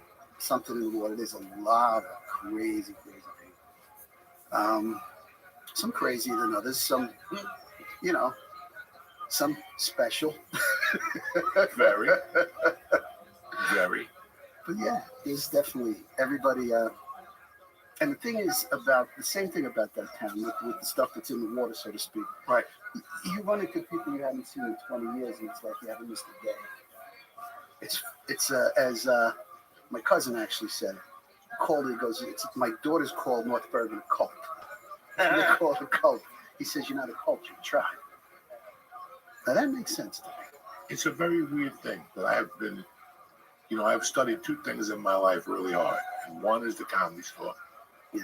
And I finally came to a conclusion that the skies had like a little beam coming down and put all those funny people together at one time, And then I have my thoughts about North Bergen. And I think, and it's been like a 30-year struggle when I learn things without learning them. Like when I watched the Sinatra documentary on HBO years ago, they told you that at that time, the Irish didn't let the Italian go up past 9th Street. And that stuck with those people. When you really, I've said this when Barone was on here, when you look at the core of the North Bergen families, they're all Hoboken. They all had to walk through Hoboken. Yeah. They just didn't pop up in North Bergen. 60% of those people walked through fucking Hoboken. And then I still remember the finals at the Meadowlands, where we had these short little plug Italian guys. Yeah. And they're pushing these black guys around, these fucking white kids like they were nothing. And I'm like, there's something here. I don't know what it is. And then my mother died, and it opened up a complete different treasure chest that was right here in North Bergen. You know what I'm saying? Yeah, I do. So when you look at North Bergen from a distance, you go, what a fucking dump. But it had everything at that time. It raised us. We learned to raise ourselves.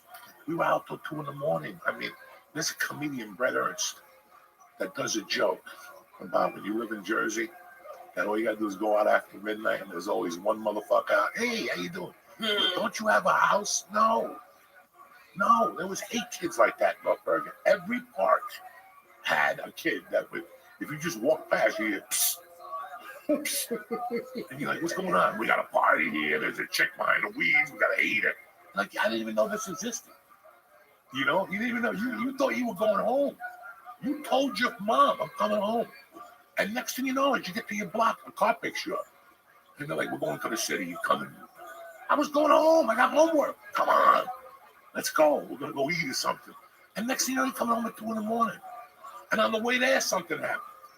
You hit somebody with a car. Something happened. So you got a story. I mean, it was just superb.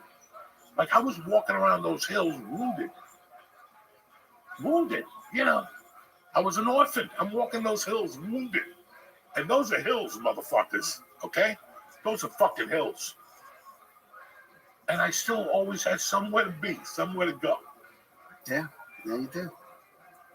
Special place. Why do you think New Jersey has such a bad rap, like outside of New Jersey?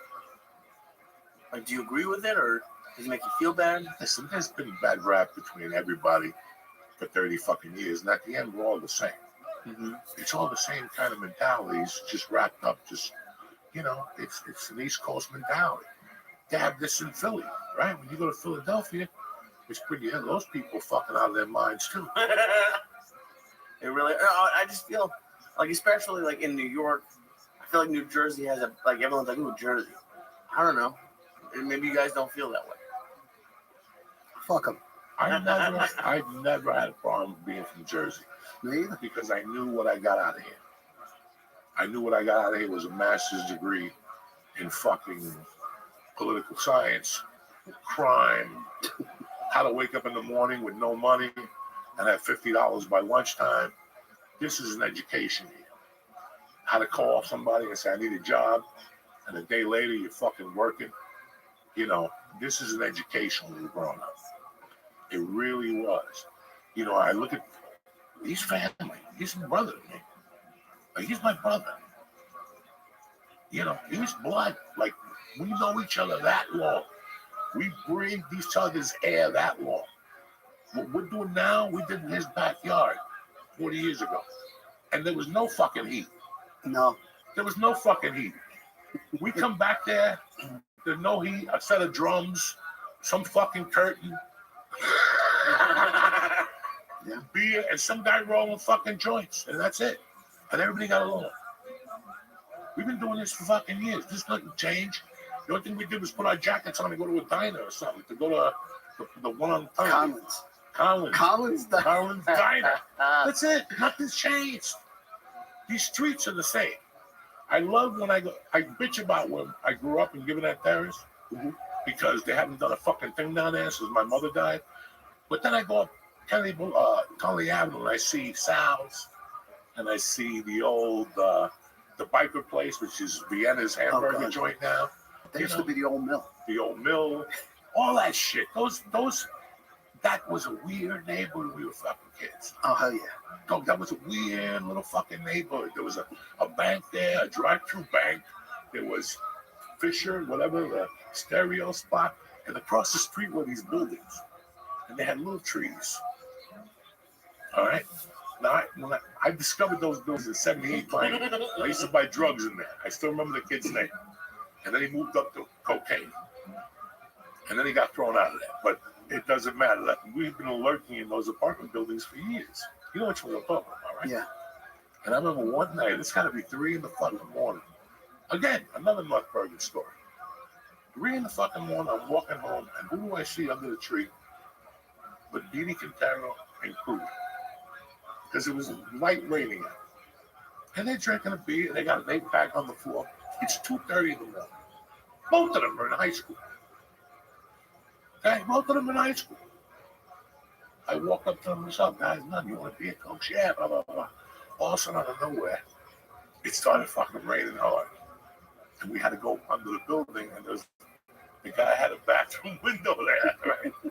10 minutes in, the guy's got to raise his hand. Excuse me, can you go away from my window? You guys are laughing too hard out there. And we're like, fuck you. And they slammed the window. And Kruger just put his hand through the fucking window. Jesus, and we ran away. That's it. 3 in the morning, like nothing happened. But that little neighborhood used to be a hopping neighborhood. And I had a way. I only lived, even after my mom died, I only lived, 7 minutes from your house. Yeah. And there's times I would pass out in the garage and Steve would leave me out there. Oh, God. And I remember one night walking home all fucked up, and there was a possum. It had to be this fucking big. He jumped from one tree to another, and he was hanging like a gorilla. And I just shot down that fucking street. I'm like, this motherfucker's gonna kill me. He's gonna fucking kill me. And you would come out in the morning and he'd just be there, or you knew he'd passed out? No, we'd leave. Like, he'd say, fuck it, I've had enough. He'd leave us out there with 3 people or something like that.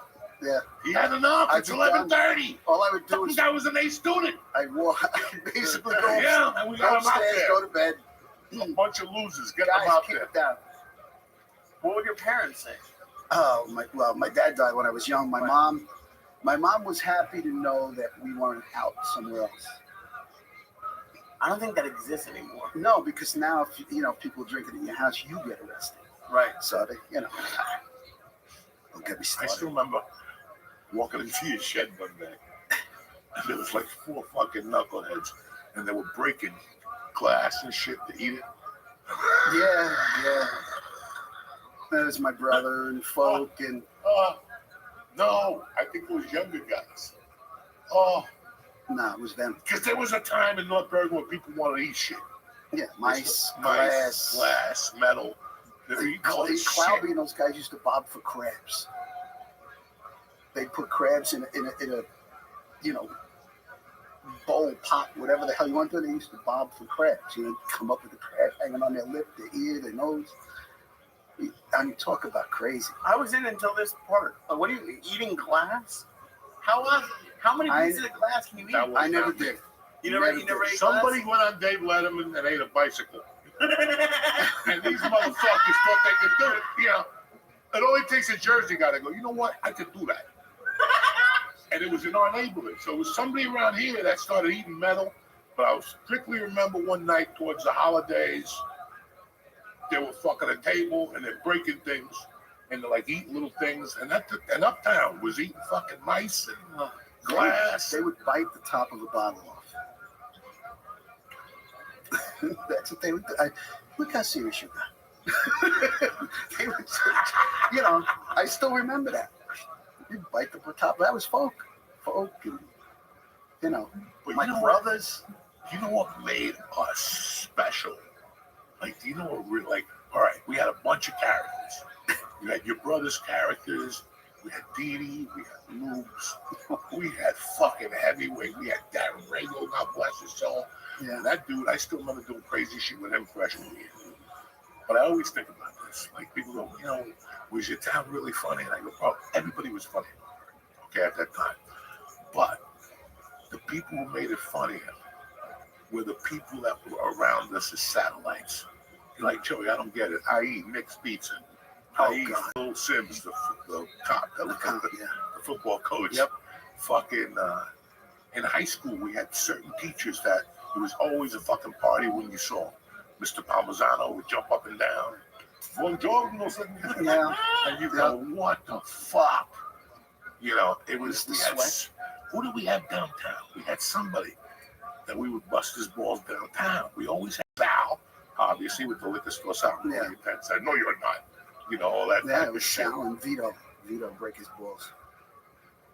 It was the characters around us that really brought, like, when I think of childhood, if I would have got a TV show, I would have wrote Nick in. You have to write Nick in. Nick was the most craziest pizza place you could have close to a high school ever. Like, that should not have been allowed because not only was it Nick's, but I still remember Corky's being next door. Oh, God. And as a kid, you shouldn't be seeing that shit. Well, was it allowed or did people just not know? What was what allowed? Well, I Yeah, mean, I don't so understand the that two things I know about Nick's are the two stories that come to mind are the flies lying in it, The Sicilian landing pie. in it, and then you would both sell him Jewelry. gold and then steal it back to sell to him again. And then sell it to him. I don't think that was in the menu that he bought stolen jewelry. Yeah. In 1979, these fucking knuckleheads decide to go on a. We're drinking every night while the hostages are in captivity Well, that was nice of you. in Iran. Do you remember that shit? Yeah, yeah. And the big topic was Khomeini or something like that. And I guess Yeah. So for football season, I wound up, I grew a beard, and it was like a beard mostly under here, you know, that you can grow at like 16 years old. I shaved my head, and I come walking into the pizzeria, and he goes, holy shit, it's fucking Khomeini. He couldn't say the K. It's fucking Khomeini. So it's a funny thing is, you know, I was married with kids. I went back in there again. This is before he sold it. I walked back in just to see if he was there. And I was there with my wife and my kids. And I walk in, he goes, Khomeini? Swear to God, he picked me out like that. what a good dude. Nah, he was the best. He's the best. I was there the night when he started yelling at somebody, and they opened up the cheese and the pepper. They threw it at him and shit. He was pissed. He's like, Coco, look at these animals. And then about shortly later, I went in down to Quaalude one night. Had puke all over me and shit. They were trying to feed me. And the next day, he would see me and go, Belushi. He would call me Belushi. So that was my name for fucking ever. Belushi, you fucked up. And then one night I saw him outside he was smoking hash outside I'm Verdi's car, God rest his soul. We were smoking, I'm in the front seat, and Nick, what's going on? He's like, nothing, quiet. I go, Nick, come here. He comes over to the car and was smoking. I go, Nick, you want to hit me this? And then he looks around, he goes, give me more. And that was it. I didn't see him after that. About a week later, I saw him. Belushi, what the fuck you give me? I smoke a lot of hash growing up, but that shit. Dog, he used to torture us. But we used to lay into him too. My favorite was Veneri. Because the iced tea. Oh, God, yeah. Was 5 cents cheaper in Ashways. So Veneri would cross the street and Nick would be talking to you, like having a great conversation. Like, yeah, Nick, your grandfather wants me to go, what fucking Veneri? And we go. We went across the street, dog. He would throw that counter up and go out there, and Veneri would just be making the corner and go, Veneri, you fucking Jew. Oh, God. But you remember, you suck. You suck, Jew. He would yell that in broad daylight. And then you had a fucking bar next to it that was owned by a car salesman. One of the best in the city, what people don't know. He was like known in the city for selling cars. He was like the top salesman. Yeah, I had no idea. Manhattan Honda, go in there now. They still have a wall of fucking Corky. That motherfucker. Did he have like a crazy eye? Something? You looked at him. It looked like his one eye was never focusing on He you. had crazy everything. You know, I still remember being like 15 and being there at 3 and people coming out of there with blood on them. Yeah. People hammered. People fucking eating Quaaludes. Like people fucking on cars. And you're like, man. And I can't wait to go in there. That place was a bucket of blood for sure. Man. That was, I'm telling you. The pool table in there, that's where all the fights came from, people breaking cues over people's heads. It was a nutty place. And then by the time we got there, like once we started getting older, they changed it from Tom and Corky's to the best to Gregory's 7-day weekend. Who the fuck was Gregory? Corky. It was upscale now. Oh, okay. And he would answer the fucking phone. Corky's the best bar in northern New Jersey. And he had the loudest, the jukebox. That was his pride and joy. Yeah. And he was really fucking loud in there. And we go in there, dog, and it was just like, he didn't let us in until we were 18. Like, he held us to the fucking letter. Wasn't he supposed to make you wait till you're 21? No, it was 18 then. Oh, it was? Okay. Yeah, it was 18, and a year later it jumped to 19, and then 2 years later it was 21. Wow. Yeah. Do you know I still laugh about it, those that people would never understand? What's that? The dude up the corner from the cemetery to my house, they used to sell the coldest beer in North Bergen. He used to bang on the door and he'd be sleeping on the pool table. That beer was fucking cold. Huh? That beer was fucking cold, though. I remember we drank it all the way down the shore one time. It was still fucking frozen. You could knock on his door at 4 in the morning. 4 in the morning. What was his fucking name? Oh, God, I don't remember. Jesus Christ. I'm sorry. He had a bar there. It was just a little bar. Yeah. And it was the people from the projects. Creepy people. Yeah. Like, at least Puerto Ricans go out to Union City. These people just layered at those projects there. And they would only go to that bar. There were some creepy bars in North Bergen. That was that one. You had the Cove with the owner who had the bad wig by Bernie's house. The strip club. It smelled so bad in there. I remember I fingered a woman in there once. I had to wash my hand for 3 days straight. It was fucking horrible. It was fucking horrible. And this was a strip club A that smelled strip bad? club right down the corner from McGuire Chevrolet. So if you're on, this is McGuire Chevrolet, and you can take it all the way down. If you hit Bergen Line, you went too far. That was 70th Street. Yeah. 2 blocks in, like in the corner there, it was only open Thursdays, Fridays, and Saturdays. And the owner had a horrible fucking wig. And you went in there and he'd come over like a gangster. Listen, this is my place. Let's get out of here. I think somebody said something to him once, Roger. What was that other real slimy place on the boulevard downtown?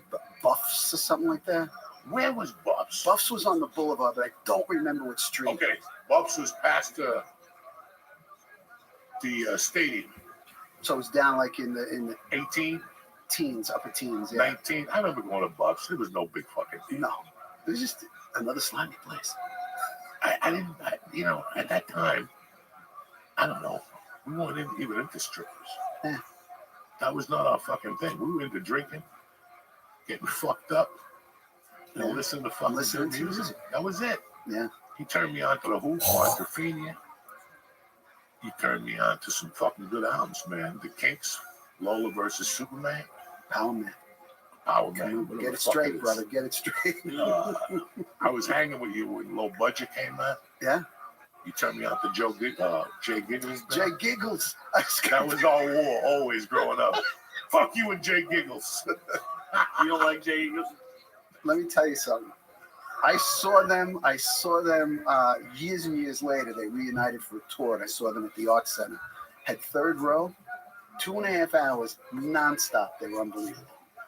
And he giggled the whole time. He was married to Faye Dunaway? No. Yeah, the Was singer. he? The singer. Peter Wolf? Peter Wolf was married to somebody for a while. Faye Dunaway. Who would have thought? Do you think you would have liked music without Steve? Did you like it at all, or where I were love you before? music.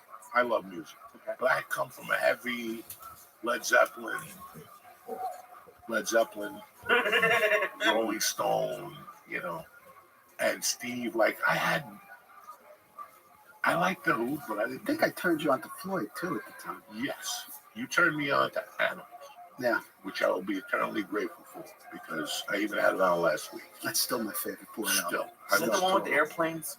No, that's the one with the dogs. That It's, you used to it's say, the "Why is one he-" with if you look at it, it's got a factory with a pig flying over it on the cover. And what's the one where it's like airplanes and they shoot guns?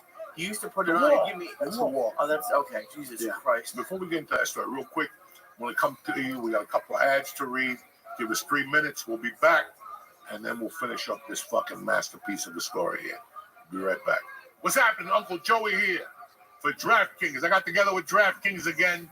Let's make the most of the playoffs with DraftKings Sportsbook, an official sports betting partner of the NFL. It's easy. It's a fun way to get started with sports betting, even if you've never done it before. Listen, you got to jump off the cliff once. You know what I'm saying?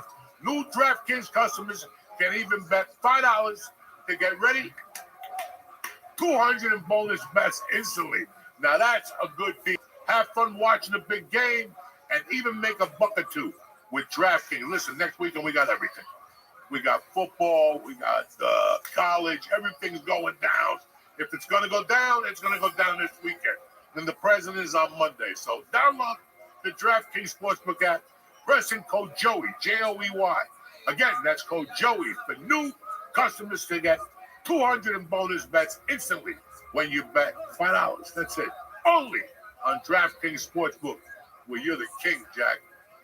Gambling problem? Call 1-800-GAMBLER. In New York, call 877-8-HOPE-NY or text HOPE-NY 467-369. In Connecticut, help is available for problem gambling. Call 888-789-7777 or visit ccpg.org. Please play responsibly. On behalf of Boot Hill Casino and Resort in Kansas, 21 and over, age and eligibility varies by jurisdiction. Void in Ontario. Bonus bets expire 168 hours after issuance. For additional terms and responsible gaming resources, see dkng.co/audio. Uncle Joey here. I want to talk to you about something. Nick, when you need a nicotine break, which you all do, make it worth it with Nick nicotine pouches. Nick is made with natural coconut fiber filling instead of that old chip wood like the other guys. And the flavors will knock your socks off. You ready?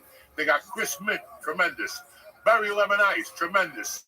Strawberry, tremendous. Watermelon ice will put a pep in your step and a bunch of other ones. Listen. You know me, I don't chew a lot, but when I chew, I'm with Nick, Jack. I put it under my tongue. It comes in 3, 6s, or 12. I started with 3 just to, make my shoulders wiggle a little bit. So you can decide if you want a little kick or a little kick in the face. Kick it, Mule. Make the switch to Nick nicotine pouches today. Right now, church family gets 35% off. What I say?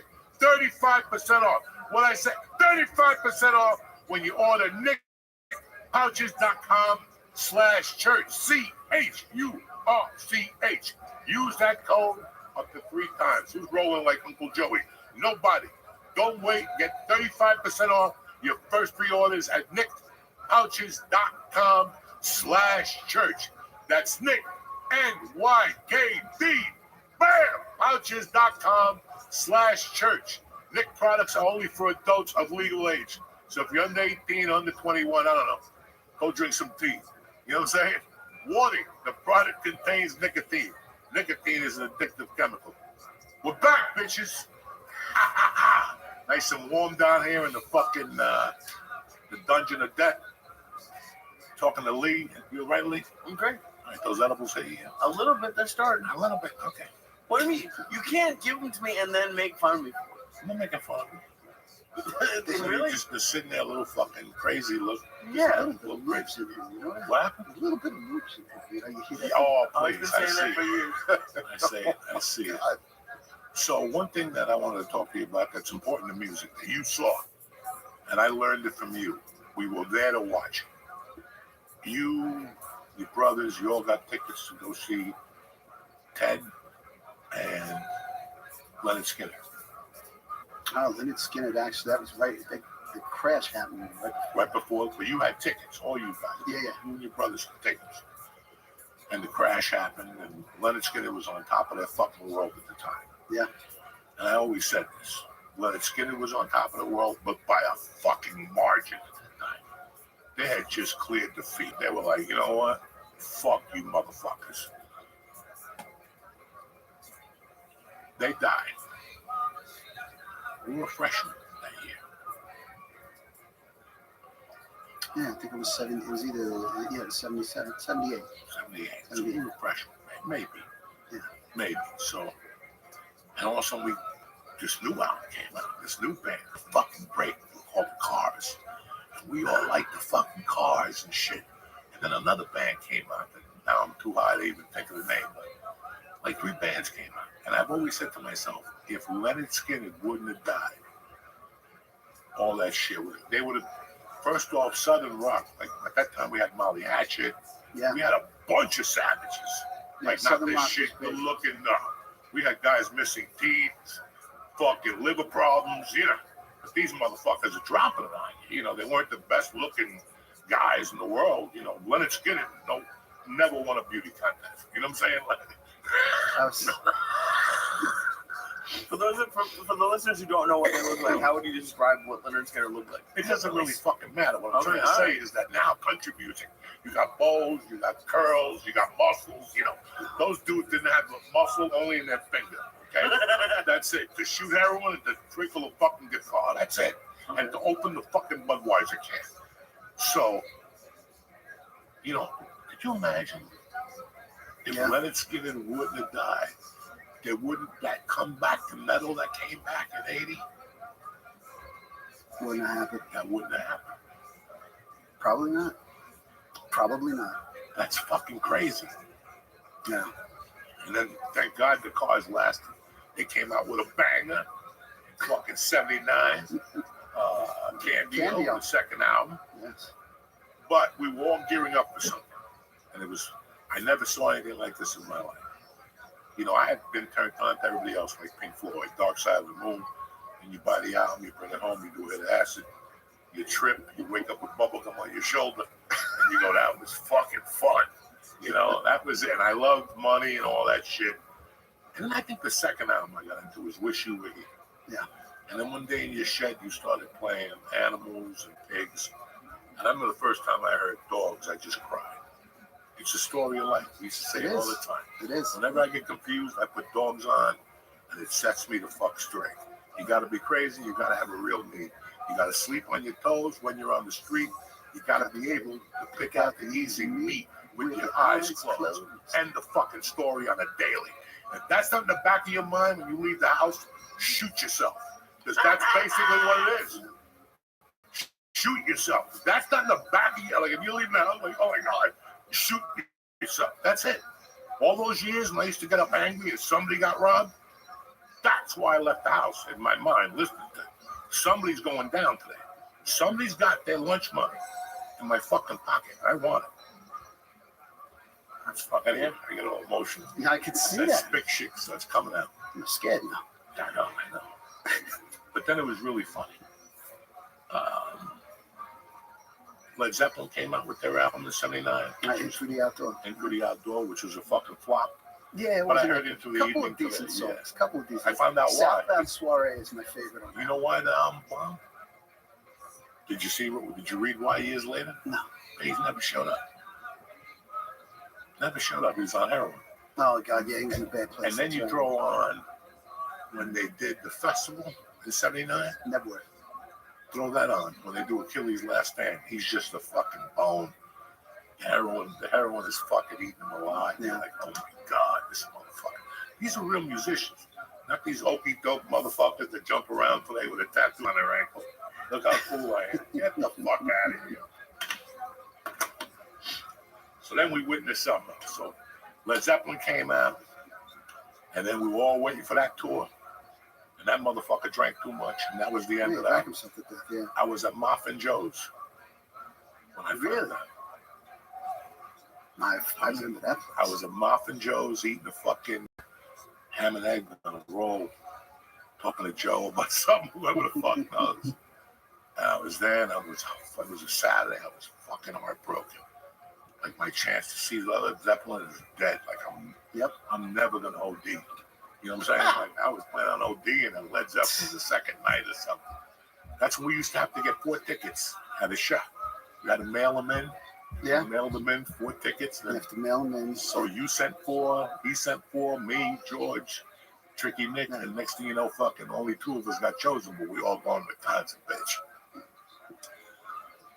Then that was a fun fucking, like, we were on a tear. We started on a tear of Bills that April. We went to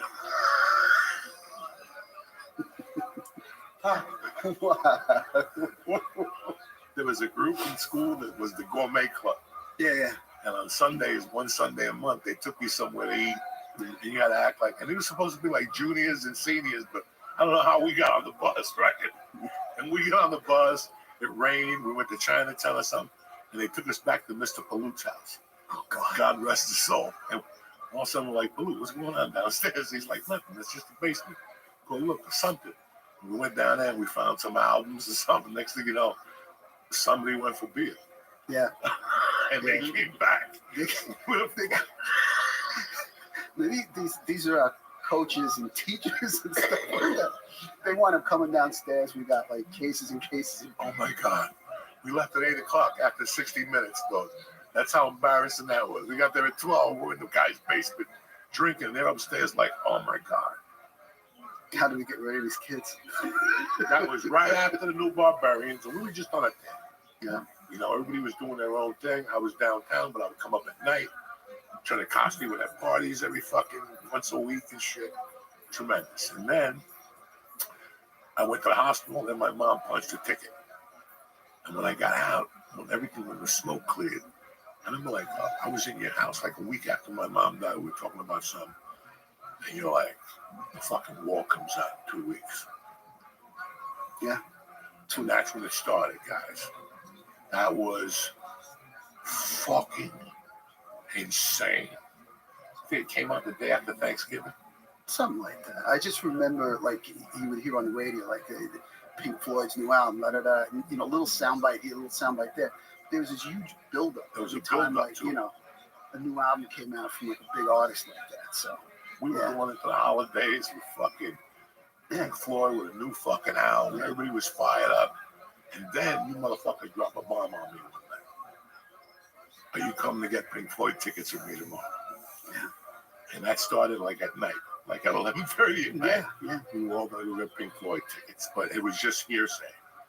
The morning when the smoke cleared, it was me, Lubes, you, and Joe Focaccia. In the Green Monster. In the Green Monster. Okay.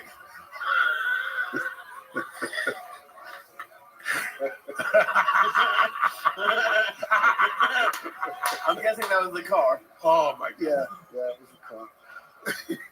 I'm in the back seat behind folk. And he's driving, he's all excited. We're like on the fucking 46 or 17 or something. We're on a real fucking highway. Yeah. And he's all excited. Also, you hear boom. And you see a fucking, he hit one of those. Right away, he hit something. I was a cone or something like that. And then we went to Paramus, maybe. I think it was Paramus, because that's where tickets. Ticketmaster was, yeah. And then we ended up in St. Peter's Prep. Yeah, we had to go down to Jersey City. Because we were going down the boulevard when he dropped the ashes on. I mean, he's like trying to put himself out. And the car is doing this on the freaking boulevard. Like, oh my God. Oh my God. I didn't want to say nothing. I didn't even want to say nothing. Oh my God. I blew it. No. Like, I didn't even want to bring up the cherry in his shirt because it's so people go, oh, it's such a bullshit story. But the cherry really did his. He was so excited. He kept talking bullshit about it. And all of a sudden he's like, and he's fucking hitting his shirt. And I don't know, he's hitting things. It was just fucking superb. And we didn't stop. Like, that holiday was rough for me and shit. But then these motherfuckers opened up the year with, we're having the Island of Insanity party. And I'm like, what? And they're like, yeah, we're going to Hudson County. It freezes over. And we walk over the puddle and we fucking have a party on the island. I'm like, I'm not going for this shit. And it was cold. Yeah, it was cold. Cold in bars. It was cold. In bars. And I ate a Quaalude. Well, maybe it bothered you. I ate a Quaalude with lubes and folk. And we had to get off the island. And We ended up walking to the Wing Farm Chinese restaurant. Yeah, I remember Wing Farm. And we sitting there, and it's me and Luz on this side. It's over here. I think I know this one. We were too high to dine and dash. Like they were waiting for us to dine and dash. I kept telling them, no. We paid tonight, no running. Ain't no running tonight. I'll never forget, me and Luz having a conversation, and folk just falls asleep with pork fried rice. Oh no! Breathing, you can see the fucking thing, and we're like trying to fucking. At that point, we don't even give a fuck. And Chirp, he's like, Luz, folk, get up, and he got up. He looked up, and a bunch of rice came out of his mouth. And we were like, yes. Oh my god. Yeah, I remember that story.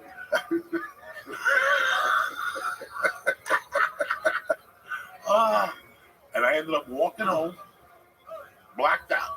I don't remember. I could sit here for years and tell you I knew where I was going.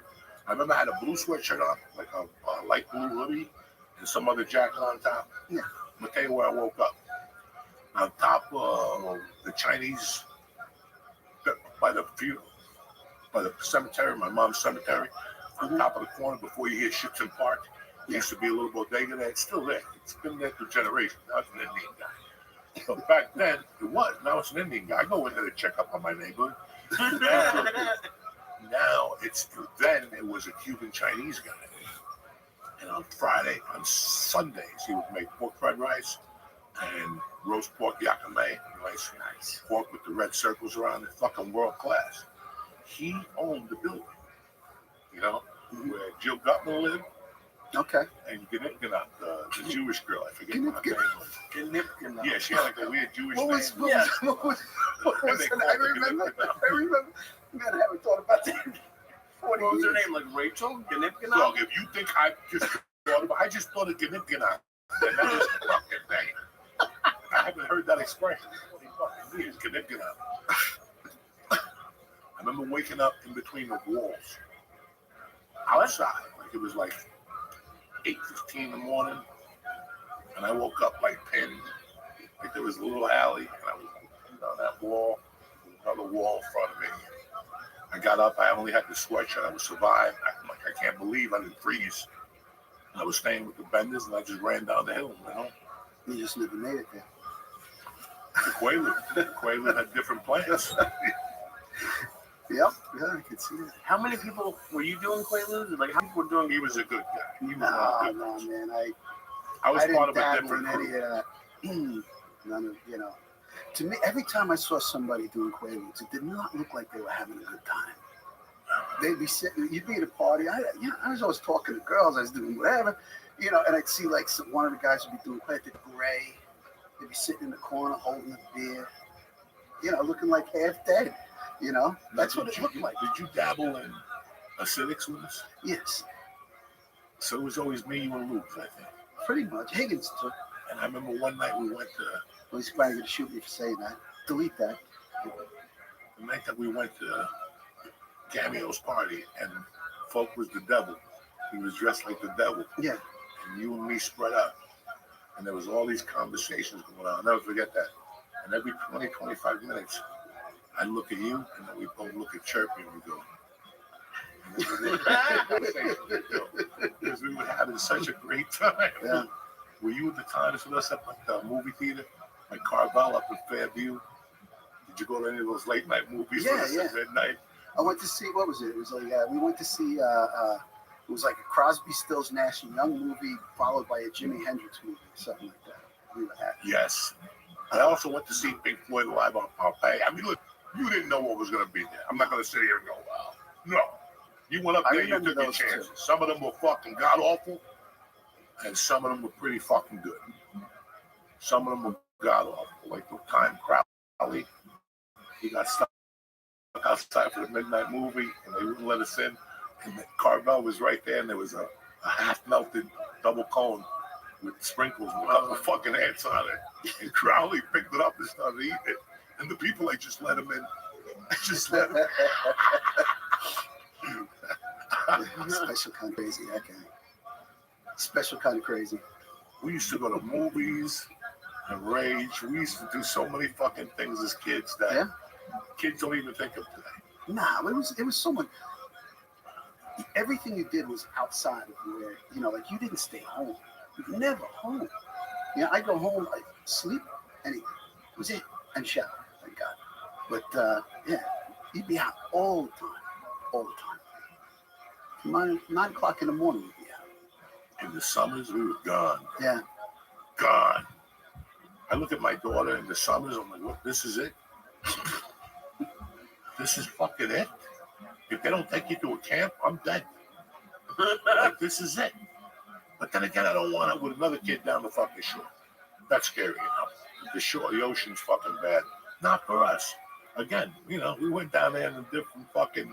Listen, I swam. I'm fucking the real deal. I swam the Hudson. Yeah. The fucking Bergen Lake and the Jersey Shore, bitch. And Hackensack. We used to go fishing down on the piers in the Hudson. Skip school. Yes. Cases of beer down there, and we would catch eels and throw them back. But when it got hot, you'd want to jump in. But the thing you had to remember is you had to throw like a stick or something in to see where the current was, because the current would pull you right out. So you had to find part of the current that was going to take you back to the pier so you could grab a piling and climb back up. But we used to do this half in the bag. And I like how, like, in your mind, you're like, listen, I'll throw the stick, and then I'll know where the... did anyone ever drown? No. Because, you watch the stick. I could watch 18 sticks. I'm definitely going to drown. See, it's that type of avionic type of juice. You know what I'm saying? I can You're not like a floating type of juice. No, I don't float at all. You never studied in Israel with those motherfuckers. They float underwater. Now, let me know again how you got involved in the band business.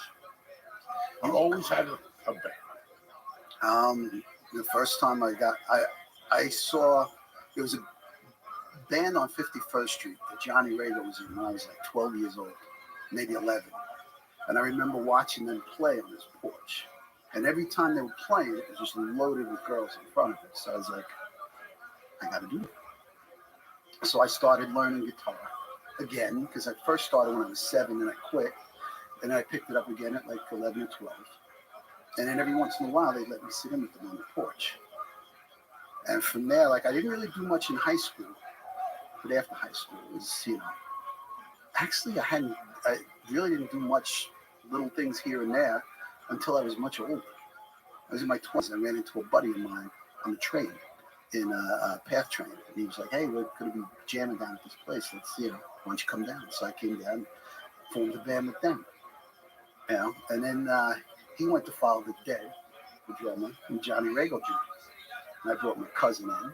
And that was the Cheese Bags, talk about a silly ass name. And we were together for probably about 10 years, and then I took a bunch of years off with the kids. And then it's the band I'm in now. Past Masters for almost 20 years. The lineup has changed, but it's still, same thing. I mean, it's a great band. You guys sound fucking great. Whenever I see you, it's great to see you up there.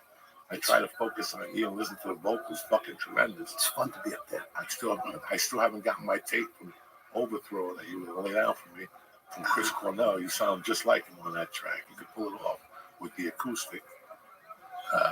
It's just crazy that you got into music. I would have got into music, but I would have pawned the guitar. You know what I'm saying? Like, I was one of those crazy motherfuckers. I'm not a show for ukuleles some nights. A fucking harp. When I found out you were going to be on, like, the last couple of years, I've had like a regular day job too, and I don't see a lot of people. It's more than a hobby for you, but like it's something that like artistic that you like to do. Do you think like it's important outside of like family and like work to have something like some sort of outlet like that? Absolutely. It keeps me sane, and it just I love music. There's nothing like playing with a group of guys and like hitting, you're just in the pocket.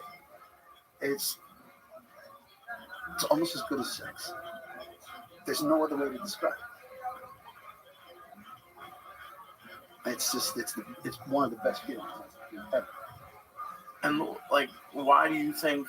I mean, it could just be that's the reason, but I mean, to keep it going for as long as you have, what kept you in it? Just like it's like fun. It's fun, and it's the guys you're in the band with. You know, everybody gets along. You know, we all have real jobs and stuff because you can't live on what we do, not anymore. But it's fun. I look forward to it every week.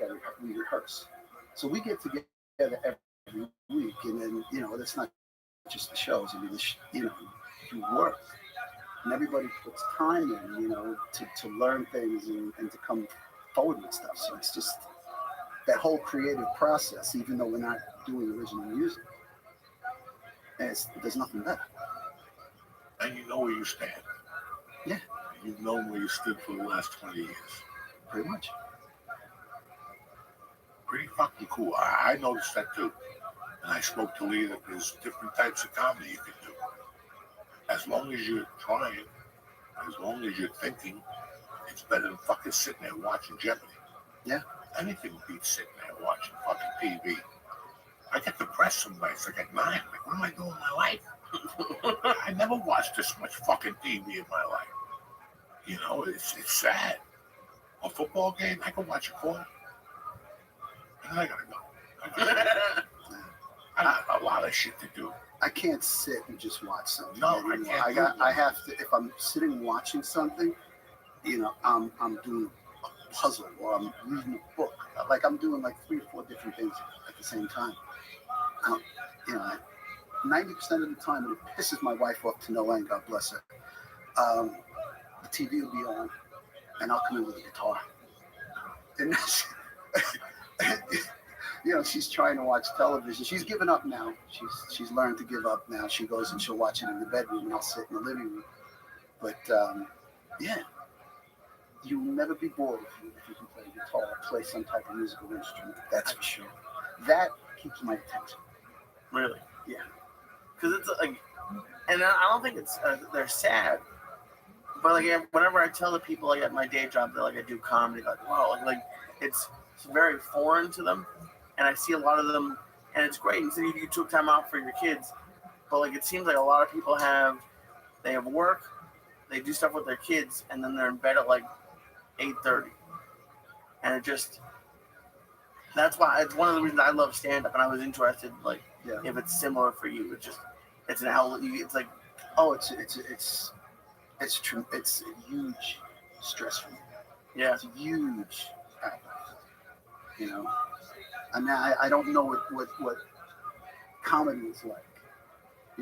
I know I enjoy it, watching it, but it's if it's the same type of feeling. Where, when I'm done at the end of the night, I've put everything I have into playing. I'm tired. I'm sweaty. I'm tired.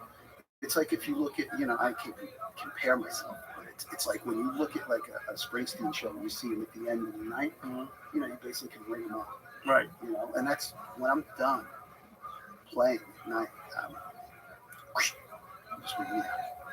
I'm finished. Spent. It's confession time. I was in the band in Loughborough. You were? In 6th grade. What did you play? Was the band? I was a singer. A friend of ours played the bass. Dean LaPrete played the guitar, and Ray Canella played the drums. No kidding. And then my voice went sour like Michael Jackson. That was the end of you got that nice deep voice after that. Yeah, but Levito used to let me sing on Fridays. Like I like singing. You could have played I've drums. always liked music, bro. Listen, I've always loved music. But my problem is that I'm a fucking antique. So 20% of the stuff I listen to came out the last 10 years, maybe if I'm lucky. Tyler Kennedy, whatever, Slash and those guys. I like the jam that we like by Contraband. Velvet Revolver. I like this Billy Irish shit, believe it or not. My daughter listens to it. It's okay in the cars. If somebody not yelling, and I can hear the lady with the directions. You know what I'm saying? That's the most important lady I listen to. Make a left turn at 150 feet. Now I got to do the math in my head. 150 feet. But come on, man. 80% of the shit that's on is the shit I grew up with. Whether it's Spanish, rock, black music, soul music, it really is. You can't get away from it. Yeah. And listen, it was such a, like I listen to a lot. So when I revisit something, I haven't listened to it in 2 years. Like I put on, I was cracking jokes about it. Yeah, and I put on a really good album the other day. It was fucking, you know, Yeah. yeah, What's this going on? motherfucker go off.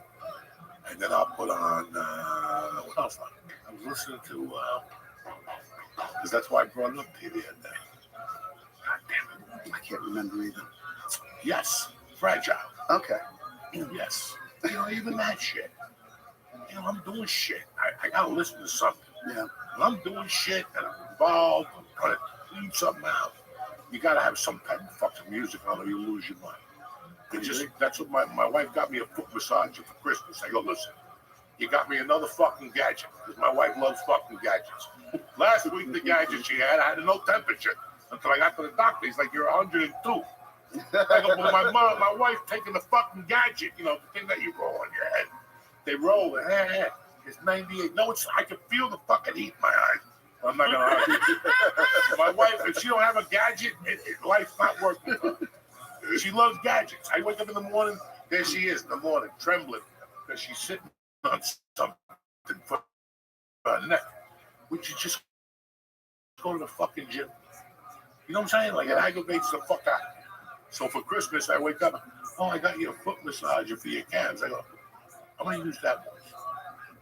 So they're going to sit over there and collect dust.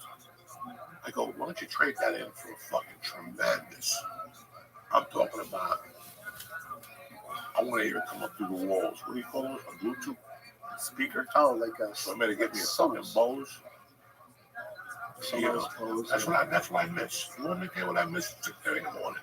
My fucking neighbor, I'm giving that Paris, me blasting fucking in the evening by Zeppelin and the Jehovah's Witnesses hitting up my door. Oh, please close the door. And my mom passed out the night before. She can't even hear the fucking music. And I'm like, yeah. You know what I still have in my basement? What? I still have my stereo from college with the big speakers. I got them all like surrounding the four walls, all pointing in. I still have a dual cassette deck, CD, and a turntable. You could be a DJ now, too, part-time. DJ. Part-time. Two turntables with a mic. Steve, it's been great to have you on. It's been great being here. It's great to have you as a friend for fucking 50 years. Absolutely, man. Thank you for opening your home up to me. With your other crazy brothers. Yeah, they're nuts. Music, the shed, the fucking stories, and people eating fucking cinder blocks when I walked in. What is going on? You know. We had a lot of fun growing up, brother. Yeah, we did, man. And that's why I'm here. That shit stayed with me to just the fact that you were neighbors with fucking Dee Dee. Yeah, he was around the corner. The butcher shop, the Longos, fucking hell of a neighborhood. Yeah. What are we gonna do? Walk up that hill for donations? Like we could. The donations, yes. I think it's gonna be best to see how fast we can get up. Dog, I look at that hill and I'm like, I don't know. That's got to be a 3-day. That's a 3-day. You're gonna bring a tent? How are you gonna take 3 days to walk up a hill? Bro, don't pick us up at the spot where we passed out the day before. Is it that bad? It's up there. Because you forget that we were young. We had fucking HGH, baby leech. You had sperm in your toes. You had sperm coming out of you. Think about it. Every day I went for a run, I would run up that freaking hill. And you walked it twice a fucking day. You walked in the morning. Either I walked by my house, and then you had to meet by the bottom of the hill, by your house, and we'd walk up that hill. Sometimes with ammunition, with fucking bottles of Gatorade and a bottle of Poop-Off up in that motherfucker, you know what I'm saying? And then you get to the top of the hill, and you're so hot from walking the hill. You're like, why are we going to get on the bus for now? Let's just walk it. Yeah. We go to the cemetery. To the cemetery at night. Right. Seen the devil and shit. I took a fucking shit one night in the cemetery. What? Some old grave. It was like from 1834. Ain't nobody coming back from 1834. I think they might have. I took a shit. You shit on. Listen to well, me. I guess it's graves. There's like new areas But if you get lost, there's like an area where they have like colonial soldiers back there. It's like you see a guy with a musket on one leg and shit. You know what I'm saying? Ain't nobody come to visit those poor people. They had some crazy. Remember those mausoleums? The one like You think I'm fucking kidding you? There's some scary shit in those hills. 51st Street. Yeah, yeah. Yeah, all that down there, they'll stab me. I took my pants down and I took a shit. I'll never forget there was like a little, you know, a cross, and it was broken. It was broke, like it was shit. That whole area was nothing. But I take this shit, it's freezing. It's the night Freddie Prinze got shot, by the way. Okay. It's fucking freezing. I go to get up to put my pants on, and when I didn't take my dick out of the pants. It peed in the fucking pants, and now it froze. It was icicles. And I had to walk in my house with these fucking swimming pants on. My mom was like, what's going on here? You pee your pants. Yeah, like, what happened? Nothing, Mom. Nothing. Go to bed. Go to bed. Just go to bed. Yeah. It was good to have you on, my brother. Oh, it's great to be here, man. Thanks. Guys, thank you. I'm sorry about last week, about not showing up, but we were sick. I was sick. Lee was just fucked up. Walking around New York with a scarf on, like fucking. It was cold. Like a flying Nazi. You know, he's on the wrong side now. At least I'm always flying. We love you guys. We'll be back next Tuesday after Election Day if anything's left. You know what I'm saying? If there's anything left, we'll get through to you, cocksuckers. Tuesday. We'll be back. Pilot the Bombardier. One more time, Steve Avillo. One more time for my man, Lee Sayat, and the fucking killers in the back there. Fucking Tricky Nicky and George the Phone. Cocksucker. Love you. Bye.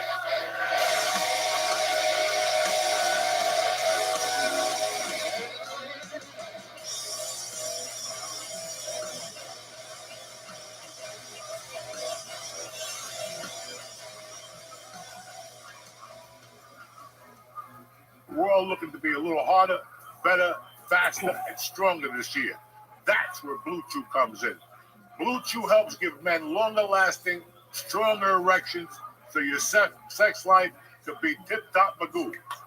Using the same active ingredients as Viagra, Cialis, and Levitra, but at a fraction of the cost in a chewable form. And get ready to flip your sex life upside down. Listen.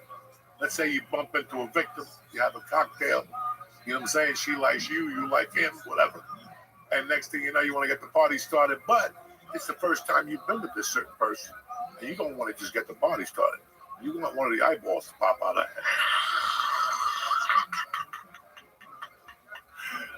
To get started, just sign up at BlueChew.com, consult with one of your licensed medical providers, and once you're approved, you'll get your prescription quick. It's all done online from the comfort of your own home. Listen, it's very easy. And make life easier for yourself by getting harder and discover your options at BlueChew.com. Listen, you're getting old just like me. You don't want to sit there every night and watch some bad TV. You know what I'm saying? You got one, maybe 1.5 good night yet. You drop 3 of those Blue Chews, bam! It's all over the shop. Mama's taking an early retirement. Try your first month at Blue Chew free. Visit BlueChew.com for more details and important safety information. We thank Blue Chew for sponsoring the church.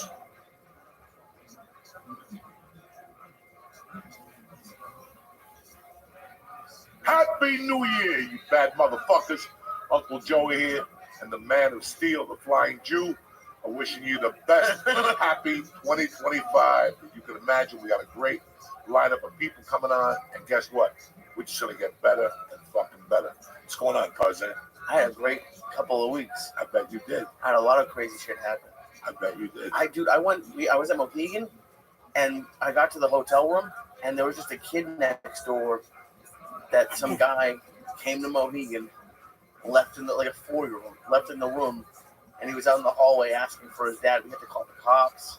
He got arrested. Can you imagine? I can't imagine leaving a 4-year-old in a hotel room with a phone for Paw Patrol, and then he was just out in the hall. So people getting crazy and crazy with their kids. Me, Oh, yeah. you got to keep your eye on. In fact, my daughter's running the board today. You know what I'm saying? Oh, I just yeah. have to keep my eye on, make sure nothing's going on. She's learning something. Dog, it's crazy out there. It's going to get crazy. I had an interesting couple of weeks myself. Very interesting. We'll talk about it when we come back on the 7th or the 8th, and then the fuck we're coming back the 6th. I don't know. No, we'll be back the 7th. Yeah. We'll be back the 7th, but man, it's hard out there for a pimp. These people are not playing. And the funny thing about people lately, again, like this has happened to me in LA, and now it's starting to happen to me now in the last 3 or 4 months that they have no fucking idea that I see them coming. Like you see people coming now, and you go, right. Okay. And they try to feed you a line of shit. You go, you know what, man? Not anymore. I'm too old for this stuff. I'm really fucking too old. I had some good shows. Last Thursday's show was a fucking nightmare. At the Volvo P, that was off my game, but at least I noticed it. I'm getting rid of some old fucking material. I'm only keeping 2 jokes. That's it? I'm getting rid of everything else. That's it, yeah, because I want to make it.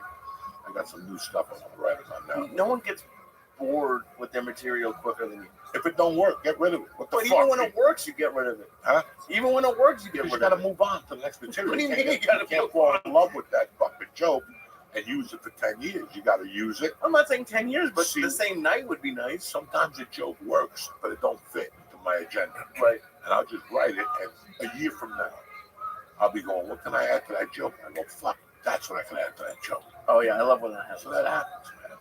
But I want to give a shout out to the people who keep us on the board, and that's DraftKings and BetterHelp, Blue Chew, and Freeze Pipe, the edible company, Nuvia, Via, fucking tremendous edibles.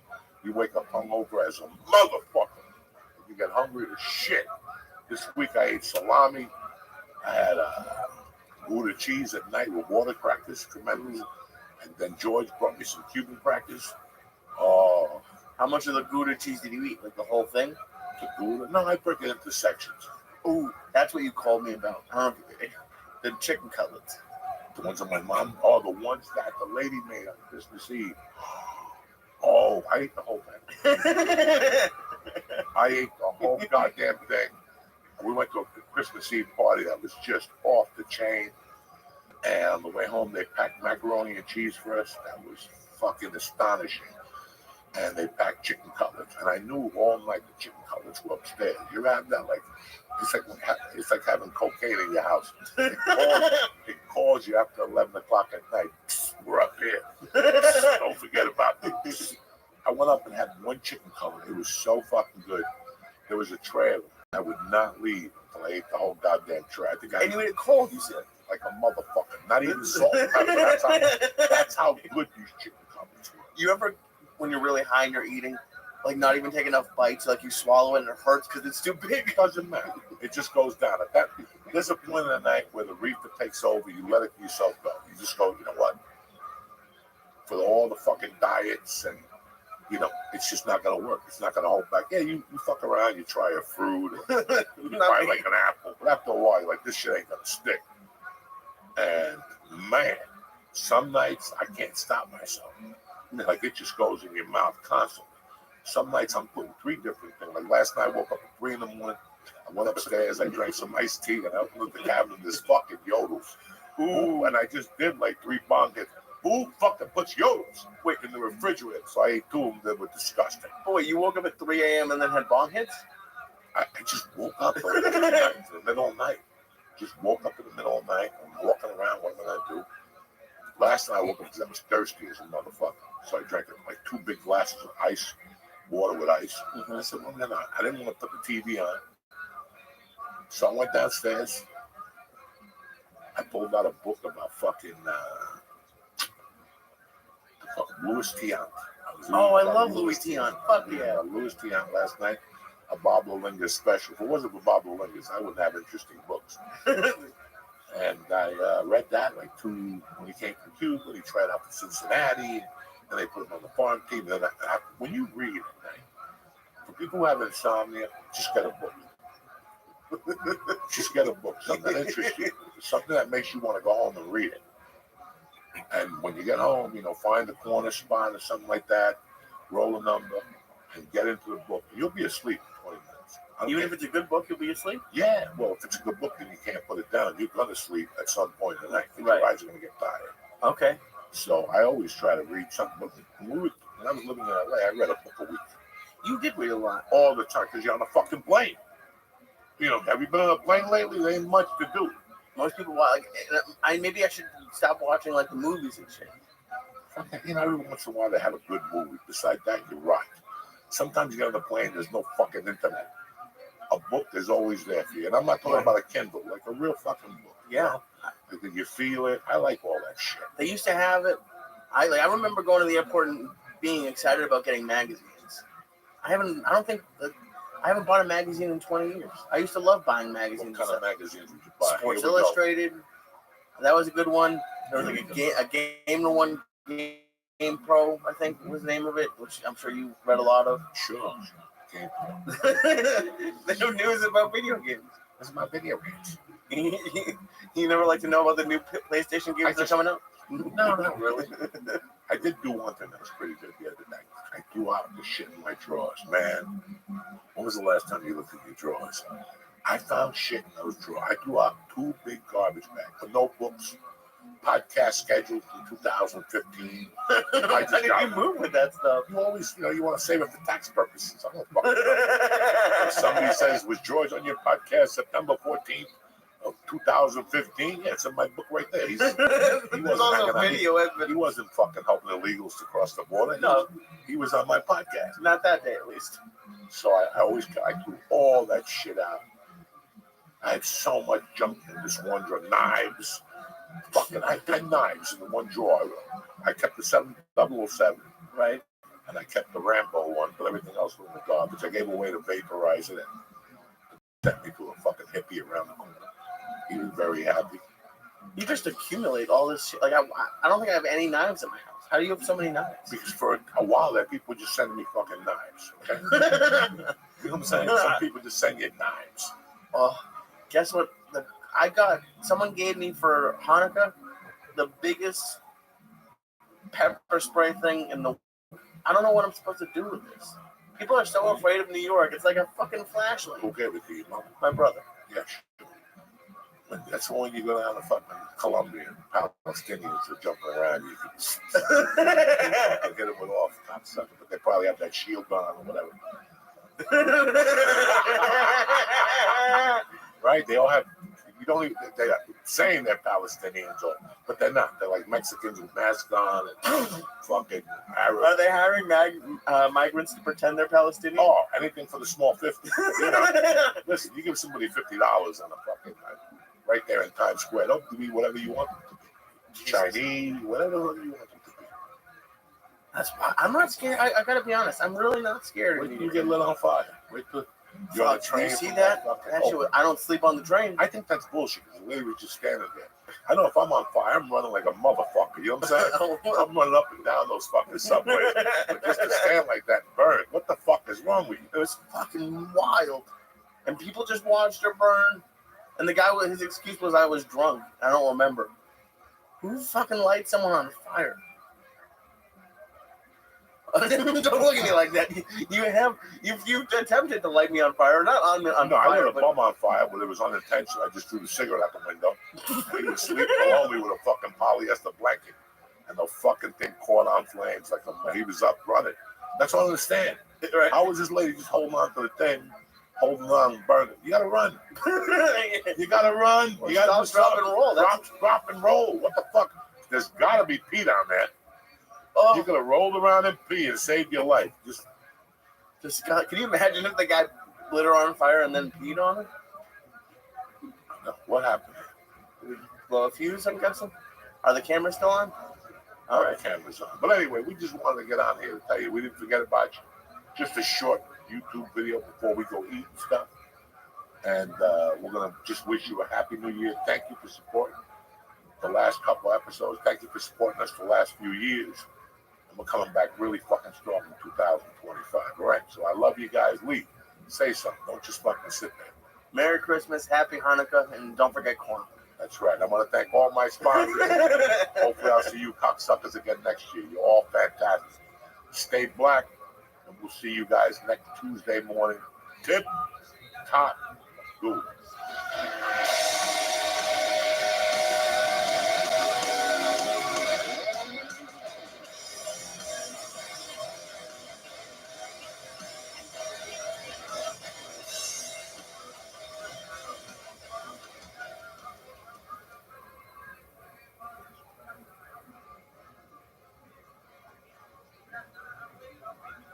What's happening, you bad motherfuckers? Uncle Joey here with my main man, Lee Sayat.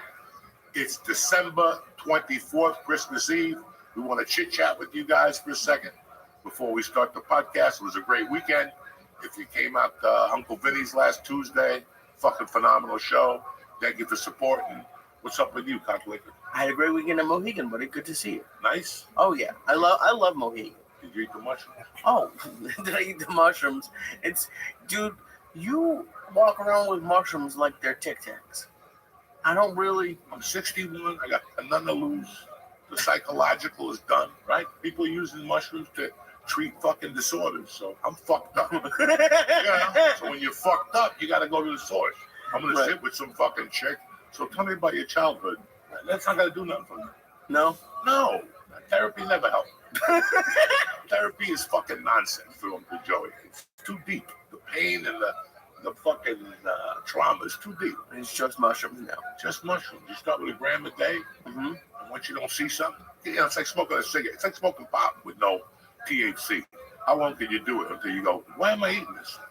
And then when Dad came home, like, let's really test the psychological effects of these mushrooms. And I started weighing them, and I kept going up and up and up. And here we are today. I love it. Yeah, that's it. And what do you got planned for Christmas? Christmas, I'm going to go to Texas. I'm going to see my mom, and my brother has 2 kids, which is fucking crazy.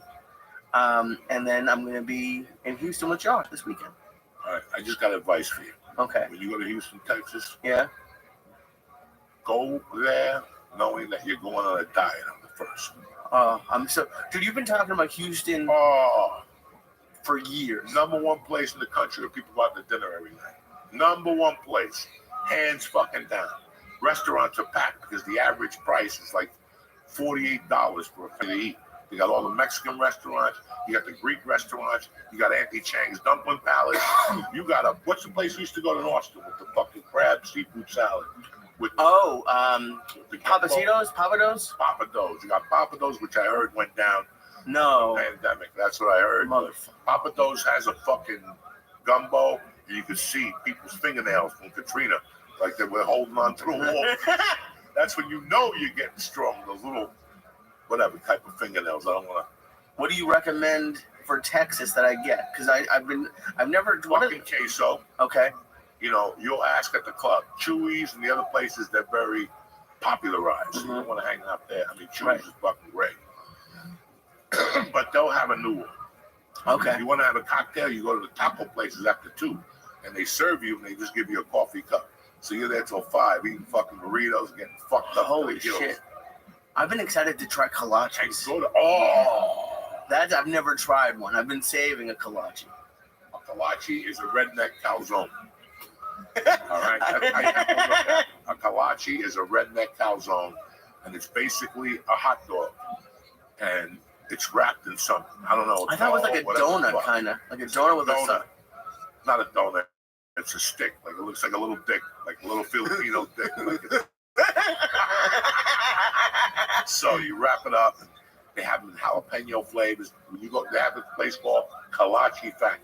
Okay. Just go in there and get a dozen and get a 16-ounce Coke and let the diabetes kill you. Who gives a fuck at this point? Isn't that the home of like Dr. Now, like My 600-Pound Life? Isn't that where they do it? And that's an ironic thing.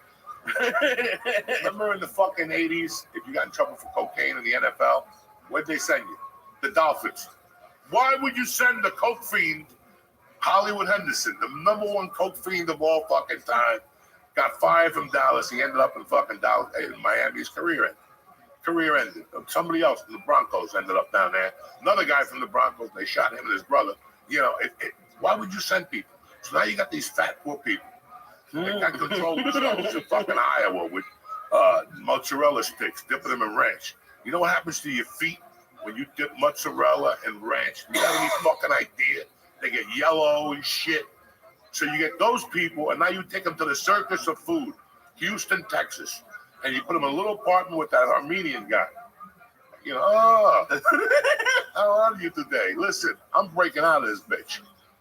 It's the best food in the country. Yeah. Why not, why would you put a 600-pound dude down there, and they always lose 50 pounds. Yeah, because they walk to the taco place. They burn a couple calories. That's why. But after that, they go fucking kaput. You just can't live down there if you're a fat fuck. Put them like in, I don't know, put them like in Africa. Where the fuck?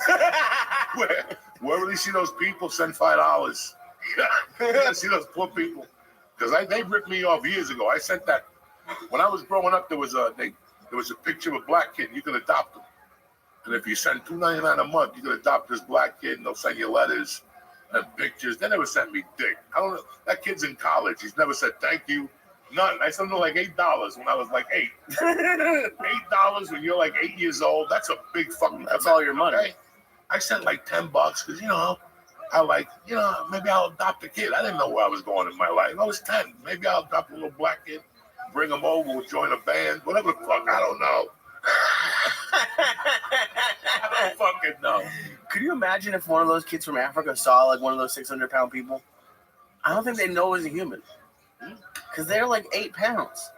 Like if they saw. Like the motherfuckers that took over Captain Phillips' boat. Oh, yeah. Those skinny dudes with the bad teeth, they have no fluoride, they got no toothpaste. That's the least of their problems. Being a fucking pirate. My friend's mom just went to Africa, an Italian woman. 7 years old, just one morning woke up and said, I want to go to Africa. Thinking about it. 10 days she's been in Africa. I think she came back last night. 10 fucking days. What would you do if I said I wanted to go to Africa? Anyway. I won't even listen to you. I'll make the call. I'll send you to Nigeria where scams were invented.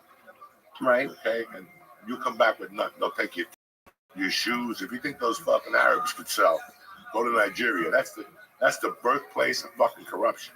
Jesus, you're right. Why do you think all those people call you from Nigeria? And they say that your uncle left you $40 million. Where do you think they call you from? They call you from those stations over there, scamming motherfuckers, pickpockets.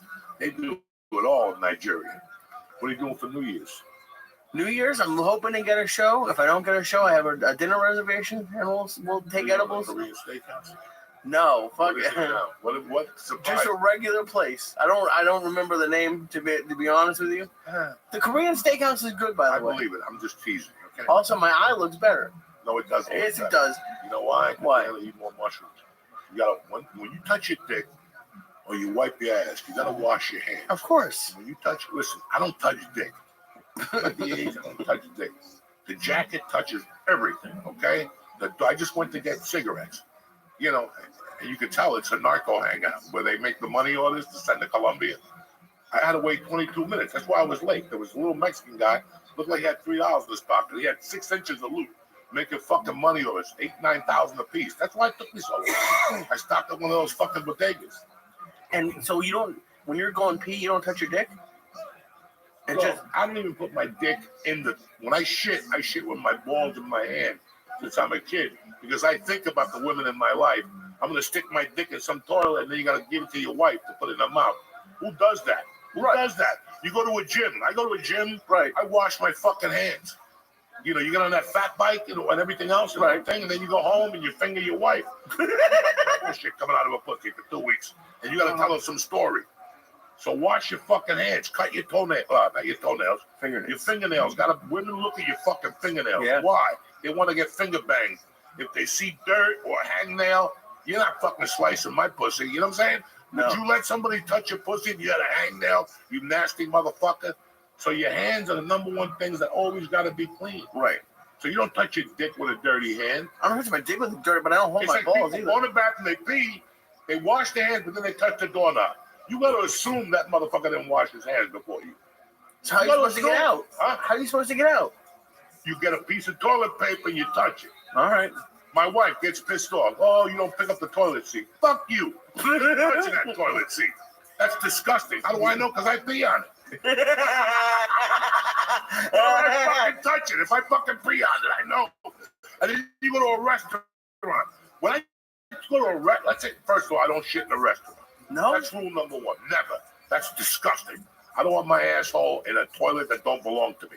And that's simple. If I got to shit like an animal, yes, maybe.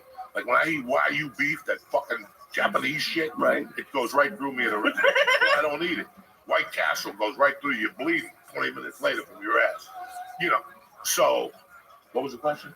But you're telling me why you don't shit at home. You only shit at home. But when you go to a You ever go restaurant, on the road? Here's a good one.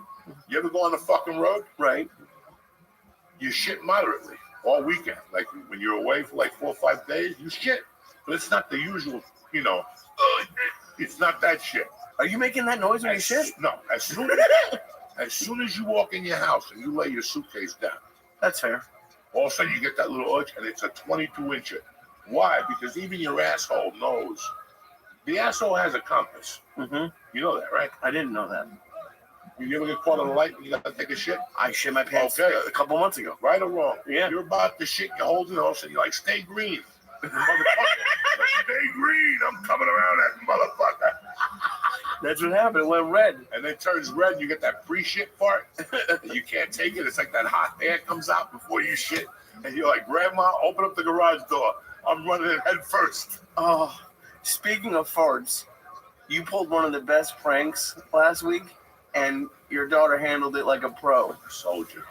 Because first of all, you love farting and having people walk into it. Like, remember the store? That guy at the store? Oh, there has been 2 times. One, an old lady outside of your apartment walked into it, and I think she almost died. And the second one was at the back bar of the store, and this poor door guy, you farted, walked right into it and held it. His eyes changed when he walked in. He was going to tell me I'm up next. He's like, you're up. And he just fucking froze. I go, you inhale that fart. He goes, what the fuck was that? He goes, I couldn't even blink. I go, that's a tremendous fart right there. But then last week you were at Uncle Vinny's, and you were just talking about farts, and you just started playing with Mercy, like, oh, it was you who farted, and like, First of all, it was a tremendous fart. It was a great fart. It was like a 6-parter. Ba ba ba ba. Then it tastes like that little breather, and it's like ba ba. Fucking, I had eaten pizza with mushrooms in it, like those fucking psilocybin mushrooms, and I drank a probiotic. You gotta take care of your stomach, and boom, the fucking. What we doing? The fart you took. The fart came out, and you could see it was strengthening. It was like a storm off of Cuba. It gets stronger, like it was cut, and all of a sudden the whole room was like a fire. And I told it's like Thai weed in the 70s. When you bought Thai weed, you take a little hit, and all of a sudden it would expand in your lungs, and you would cough a fucking tuta. And I said to her, it's like a Thai fart. You said that to your 70s. Your 11-year-old daughter. She didn't know what I was talking about. She's just looking at me giggling. But it was a good fart. You gotta let them know from time to time. But then you said on stage that it was her, and she handled it like she didn't get upset. They said my daughter. She didn't get mad. I thought she was gonna kill me afterwards. No, she loved. It's so cool that she's coming to these now. I love it. It's so fucking cool. Happy? I'm very happy. I'm happy too. We're gonna end 2024 all strong. We're not doing a show for New Year's week, and then we come back like I don't know the fucking date. We'll be in touch with you. But right now, let's get the church New Testament started. Run it. It's Tuesday, December the 24th. The church New Testament is brought to you by my favorite, Blue Chew. Listen, you want to sling some big dick McGick in 2025? Then you need Blue Chew. What you're like, Joey? What are you talking? Blue Chew is an online service that gives you the same active ingredients that you'll find in Viagra, Cialis, and Levitra, but for a whole lot cheaper and chewable, and it tastes good too. Blue Chew tablets are made right here in the USA. You're not gonna get none of that international mumbo jumbo and test positive, but this, and they ship them right to your door in a discreet package. Nobody knows nothing, not even the mailman. Nobody has to know what you ordered unless you want them to. So keep your mouth shut. Uncle Joey's telling you how it is, okay? I'm a little older, and Blue Chew comes in handy from time to time, and it gets the party started quickly. Just don't be drinking booze and mixing, because then it backfires, and then things happen. Just don't do that. Get at it like a boss this new year, 2025, and get yourself some Blue Chew, Jack.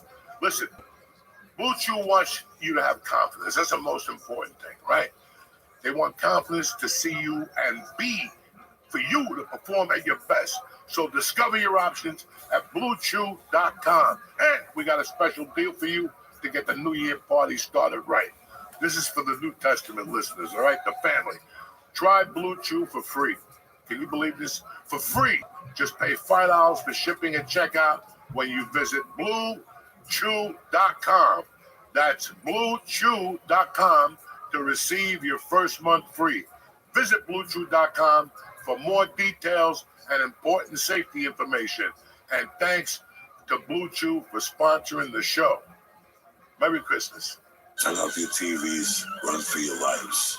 It's over. They didn't put you on this planet just to give up. If Uncle Joey could do it, I can rule the world. That's what you gotta be thinking. Welcome back to church!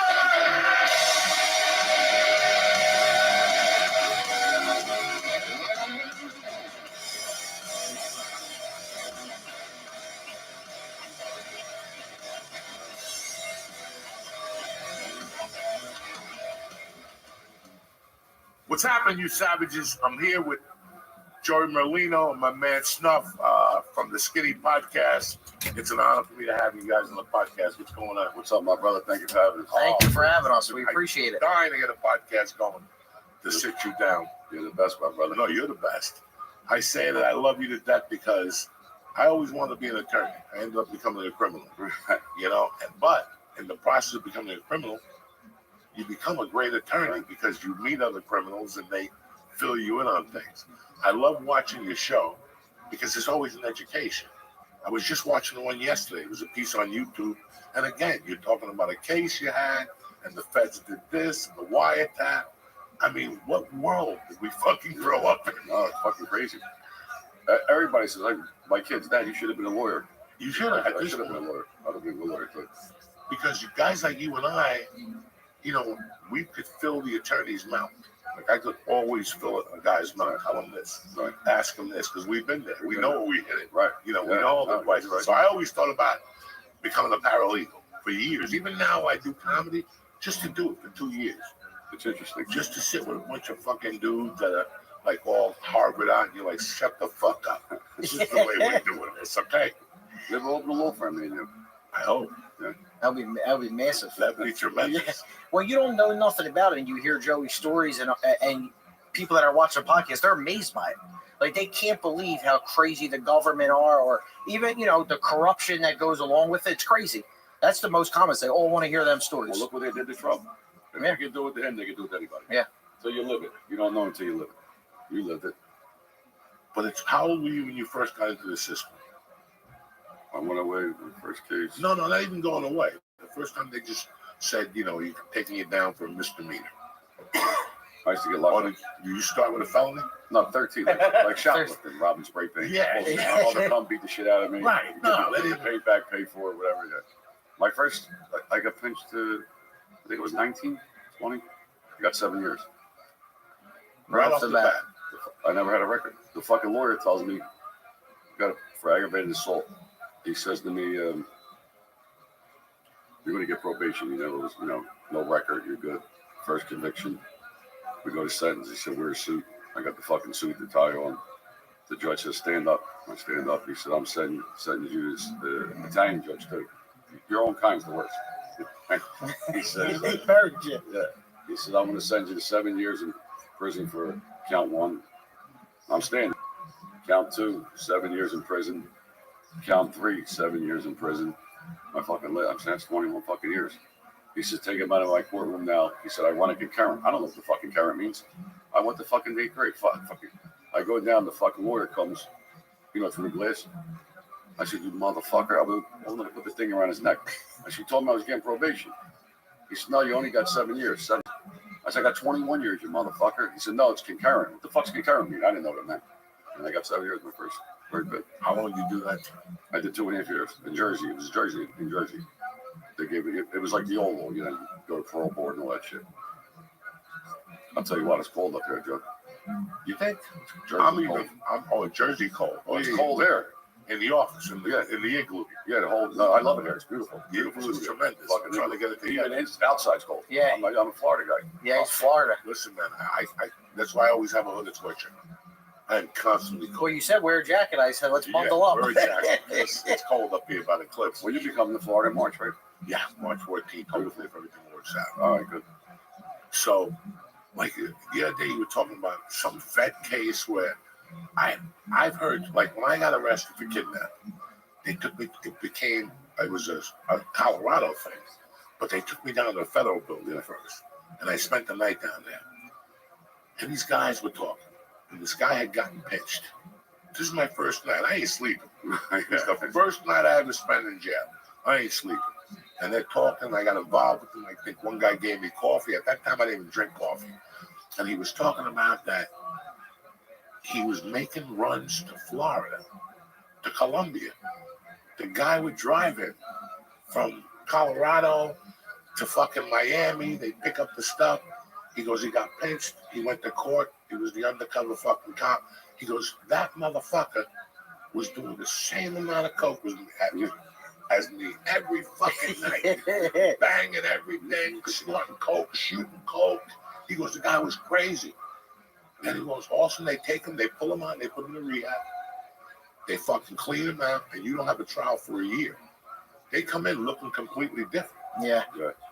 It's fucking insane. He was telling us this shit, and I'm like, yeah, it's crazy. You have no idea how they do it. Well, they got uncountable money. They could give them all the money, let them party, do whatever they want.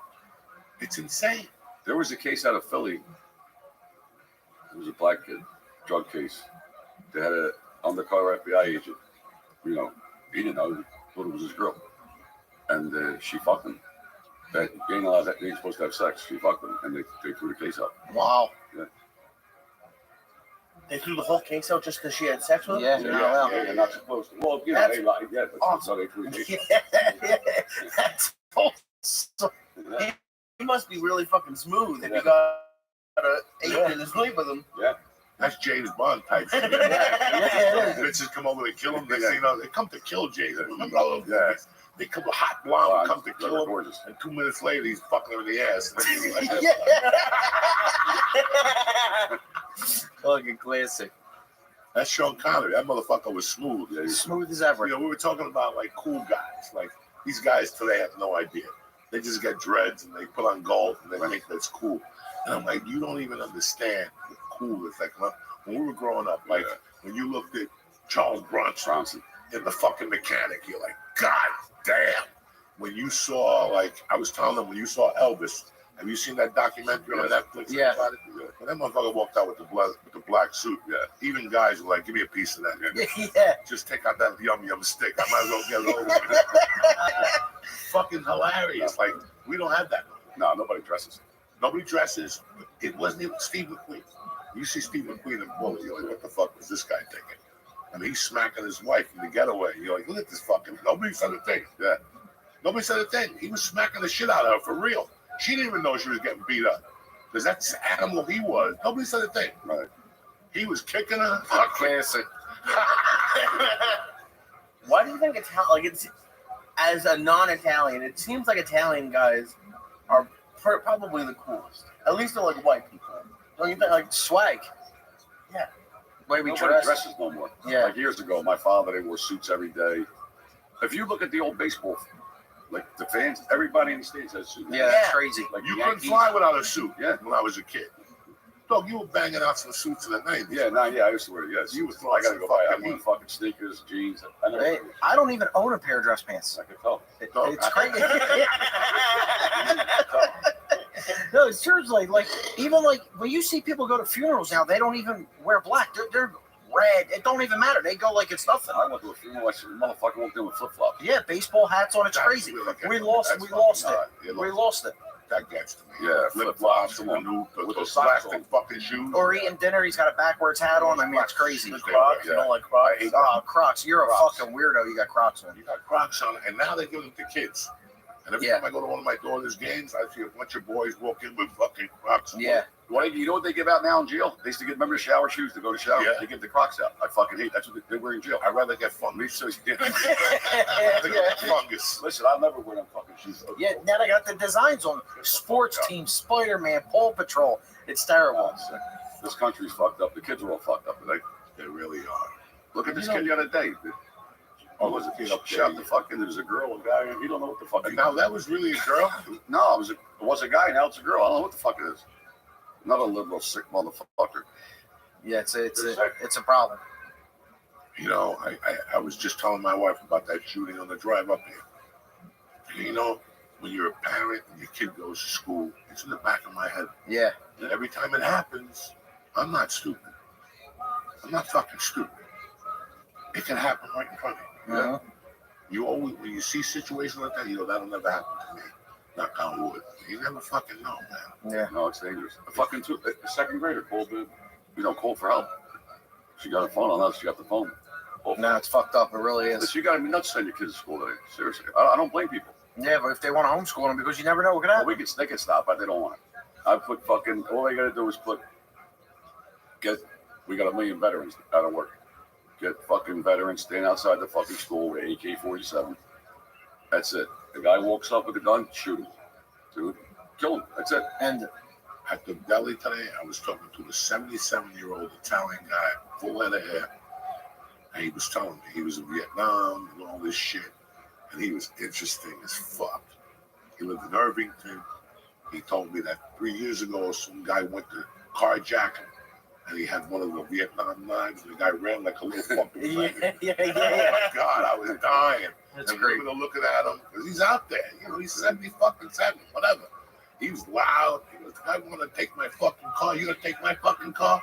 Come here, you little cocksucker. Yeah. He goes, I have a bayonet in the car. It's the one I gave to Rambo. He's ready to go at all times. When he said fucking Vietnam, I'm like, oh, this is one of those dementia guys. You know? No, he was good, right? I was sharp as a fucking Yeah. cat, guys. Yeah. Sharp. And then we were talking, yeah, that's what he said.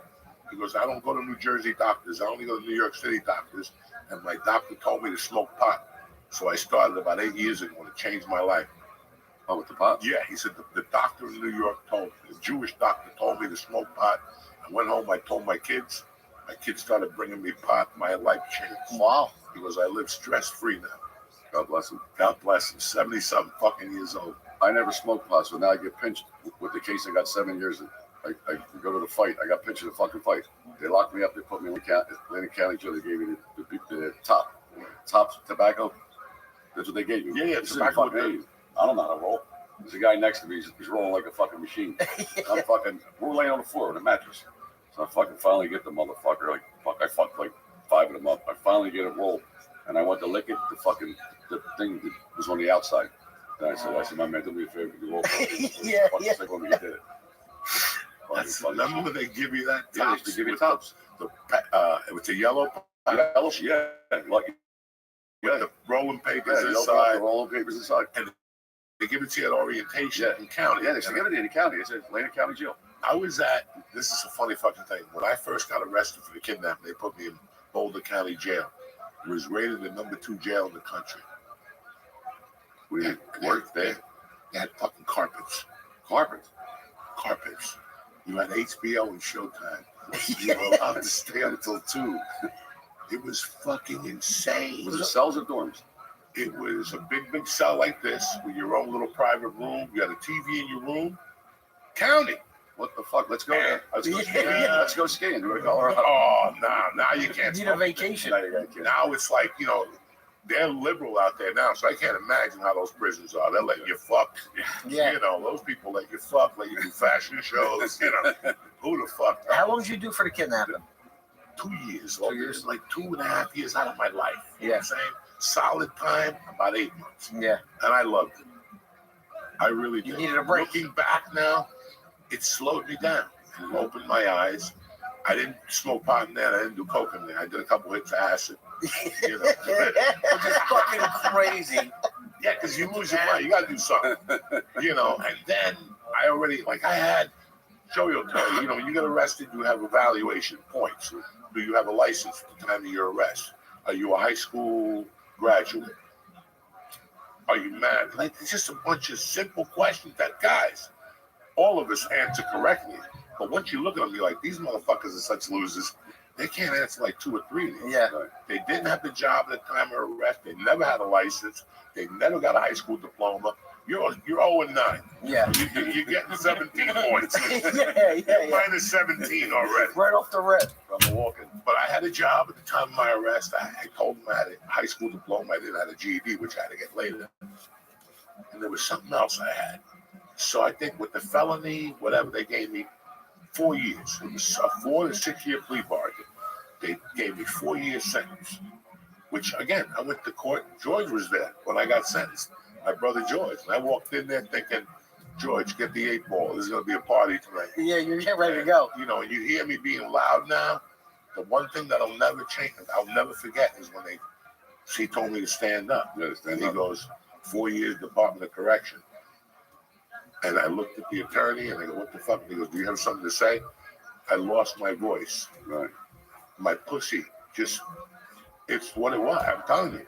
It was like my central nervous system shocked because I walked in there thinking one thing, but I knew it was leading because they called me that Friday and said community corrections didn't accept me because of the machine gun.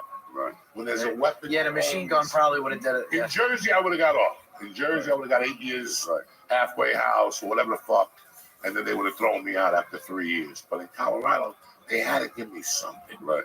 You know, a machine gun? Joey, come on. Probably the only one with a machine gun in Colorado. No, there's a lot of Rambos out there. Yeah, they're ready to go. That's why they send the Vietnam vets in the hills. Right. They keep them up there. That's what they send. Well, that's what the lawyer told me. I'm getting probation. I had to sue him. I'm telling my friends, oh, we're going to go out tonight after I come home. Go to a saloon. Yeah. Motherfucker, put the handcuffs on me, drug me right out of the courtroom. Did you get probation when you got out in a couple years, in 4 years? Yeah, probation. I heard that's worse than being in jail. Probation, parole, yeah. Isn't it? Is it harder? It's a fucking, the state, not bad. The feds, the worst. Every time I was on federal parole, I got violated fucking 10 times. You're not allowed to talk to a felon. So me and you could be in the cell for 10 years together. We come home, you're on supervisory release, they call it. I see you in a restaurant. I can't, I just got away. I can't say hello to you, how you doing? How's your family, how's your kids?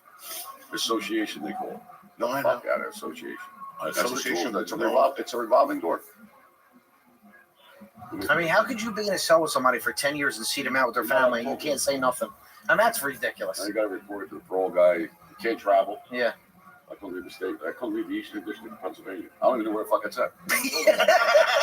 Where the fuck's the Eastern District of Pennsylvania? He gave me a map with a magic marker. Yeah. Like, here. I thought, I don't know where the fuck it's at. Yeah, I'm just going to stay here. Then another time, when I got shot, my friend Michael died, and the cemetery was in Jersey. So I was on supervised release. So I called my probation guy, and he says, oh, you can't go to the burial. You can't go to the burial. It's in Jersey. I said, well, fuck you. I said, I'll be there. You can lock me up at the cemetery. And then my lawyer called the judge, and the judge said you could go to the burial and come home. That's amazing. But he wasn't letting me. He said, no. Same thing with my father was dying. The jail, where was he? In Texas somewhere. They called my mother to counsel. She was nice. She said, you got to come. He ain't going to make it any, whatever. So I was on probation. Again, supervised release. My whole fucking life I was on it. And I told the probation guy, I'm going to go see my father's dying. And they won't let me go visit him ever. They had me separated from him.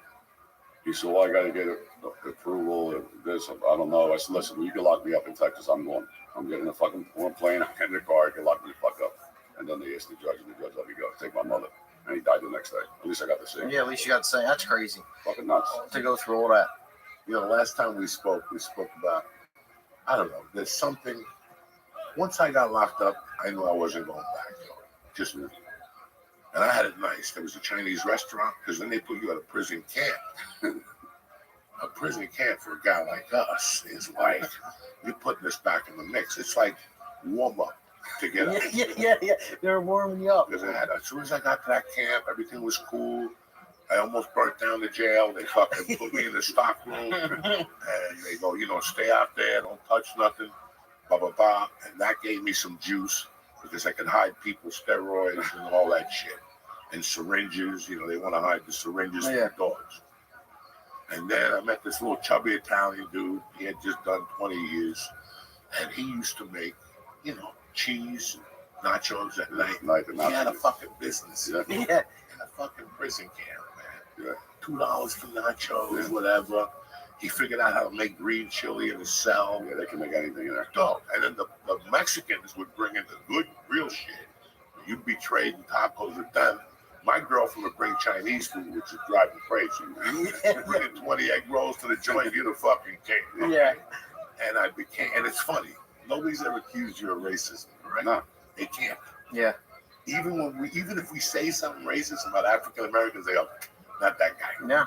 Not that guy. Because when I got locked up, my best friend was fucking Crip. And till this day, I yearn for him. Like I miss him. Yeah. That time we spent together, he had 7 girlfriends. Wow. A kid with each of them. All of them drove a Mercedes.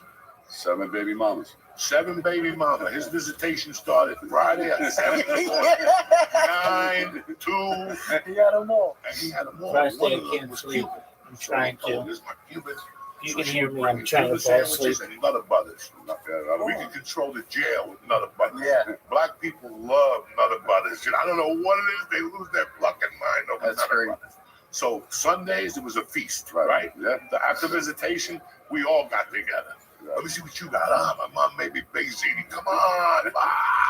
You know, now you can't bring in food. No. The feds, you never get nothing. When I was in the state in Jersey back in the 80s, you were allowed 50 pounds of food a month. And they could, 50? yeah, they would bring it in. You know, they go throw. We had everything. We had fucking chicken Savoy from the Beaumont Tavern. That's great. We would put like each inmate. So there's a lot of like black guys, Mexicans that didn't have nothing, they had no family. We put under their name. You know, what I mean? We had fucking 400 pounds of food. Yeah, give it to them. Fuck, we ate like kids. Yeah.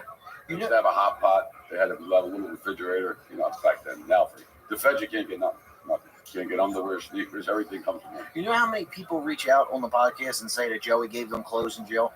Joey gave them food in jail and they had nothing. Fuck, we do. Every day. We do it out here. Yeah. I mean, we just gave 120 bikes out to the kids. Yeah.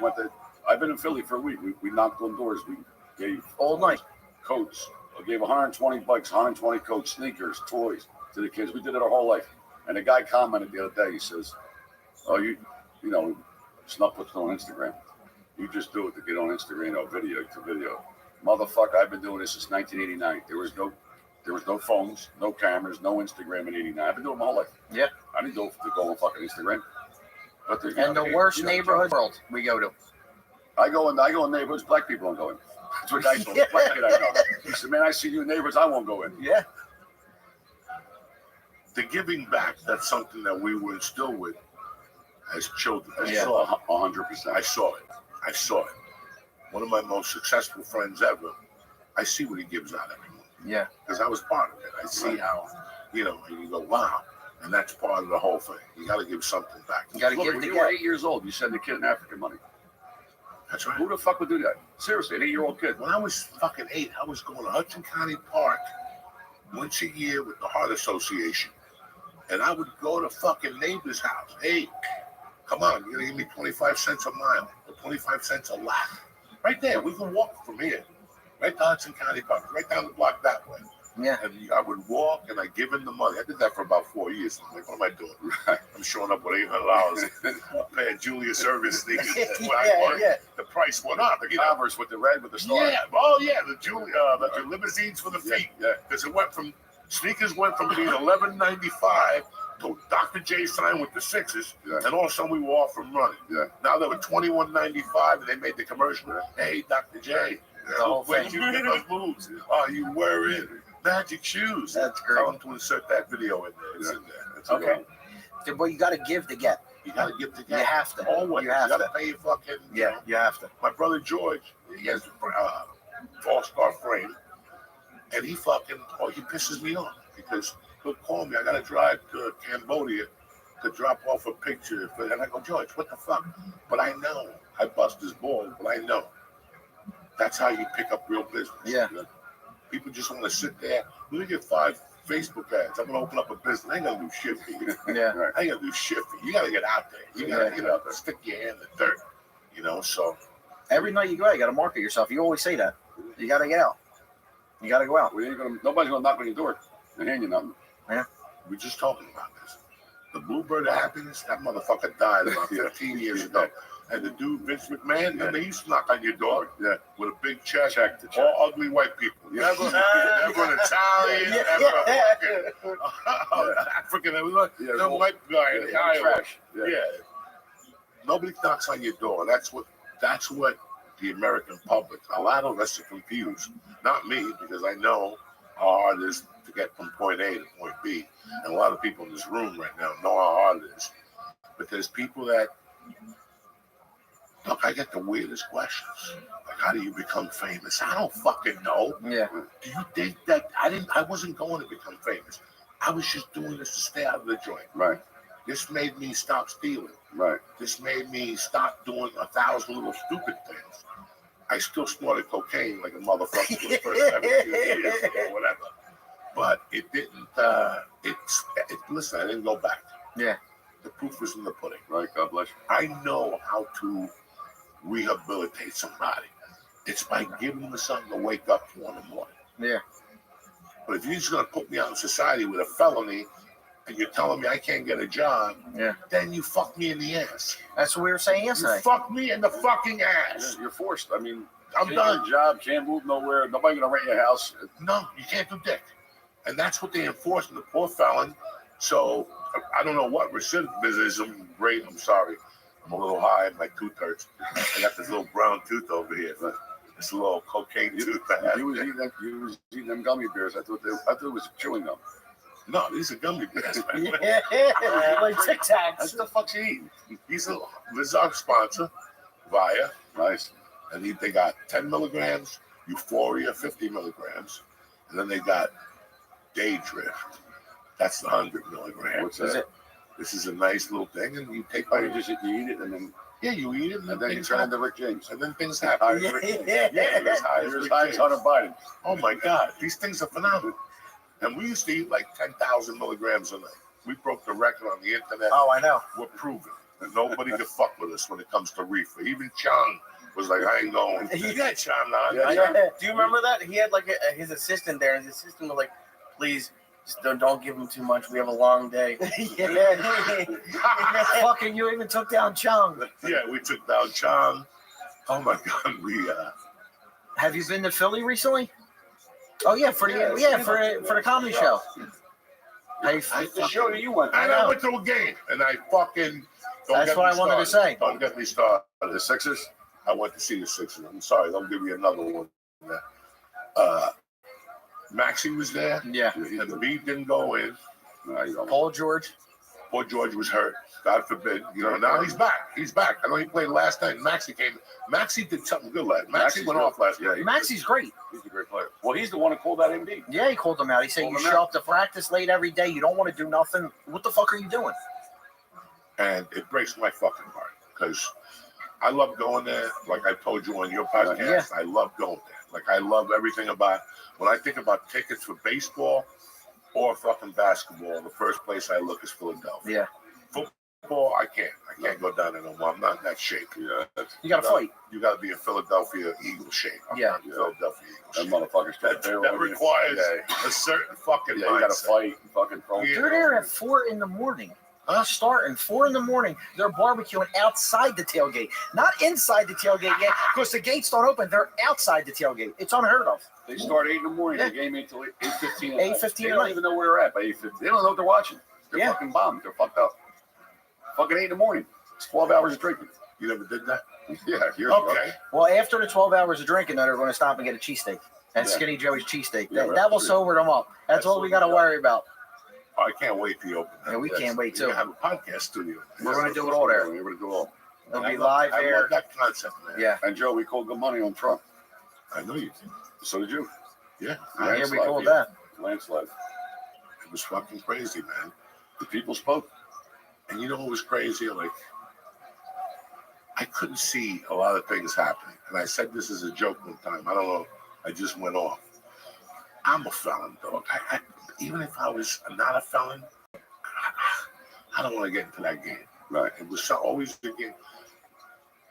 Your buddy here, my fucking old brother there, Mr. Charlie there, fucking, we grew up in a town where we got exposed to it.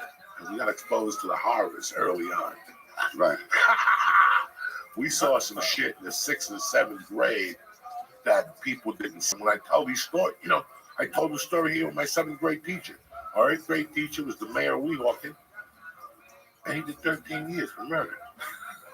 Can you explain that to me? Now I got TJ English coming in with an attorney to explain to us what happened there and how it affected the Menendez thing a year ago when they found the gold. Like, this is just crazy shit that ties in, Right. So growing up and all this shit, I was like, this was so devastating to me as a child This Hudson County politics, ripping signs down, choking people. Dog, I saw fucking craziness. I saw craziness. You know what I was thinking about? My senior year, well, I quit high school, but I went to the parties. there was a graduation party. I'm not going to say no names. He's going to know who I'm talking about. It was the captain of police who I loved dearly at the time. Italian dude. Loved him. This motherfucker made the best chili and rice. Italian made chili. And I went to there with his son one day, and he goes, give it to the fucking Cuban kid. And I held him to it. When are you going to make more chili? Chili, yeah. What the fuck? Who's this animal you brought to my house? But when an Italian feeds you, no matter what they think, they're feeding you. They like you. Yeah. Just eat with the Cuban kid in the other room. It makes me nervous. He's got sticky fingers, you know, whatever. They'll say something in Italian, and no, you know. Yeah, they're talking about it. So he had a graduation party. There's 150 kids on the street. It's 11:30, 12 o'clock on a Sunday night.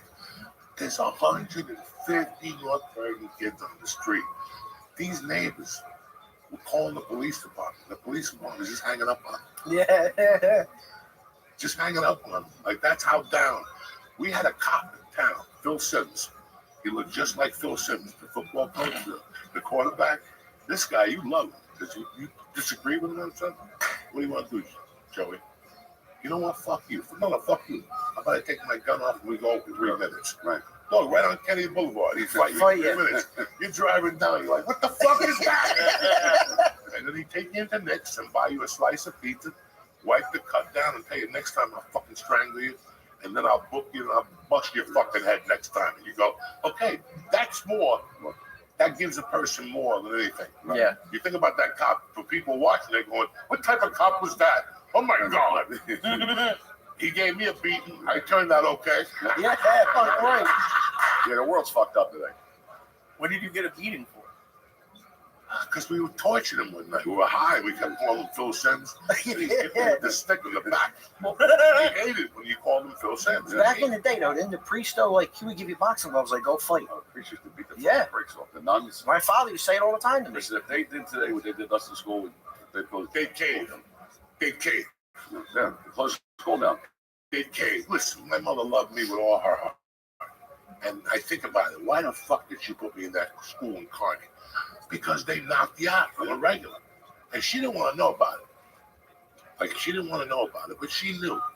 And then it went down, like, I was thrown out. But if I think about what they do, what they did then, like, they hit me in the head with a fucking lunch tray. Anything, yeah.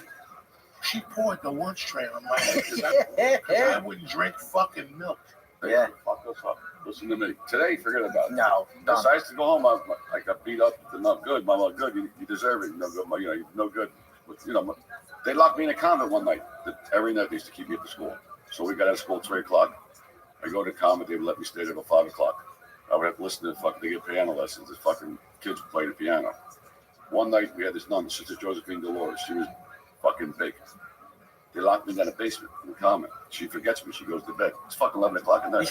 I can't get the fuck out. I'm locked. It's like the old convents with the doors, like a dungeon. My mother's looking. She came to the convent. I was downstairs.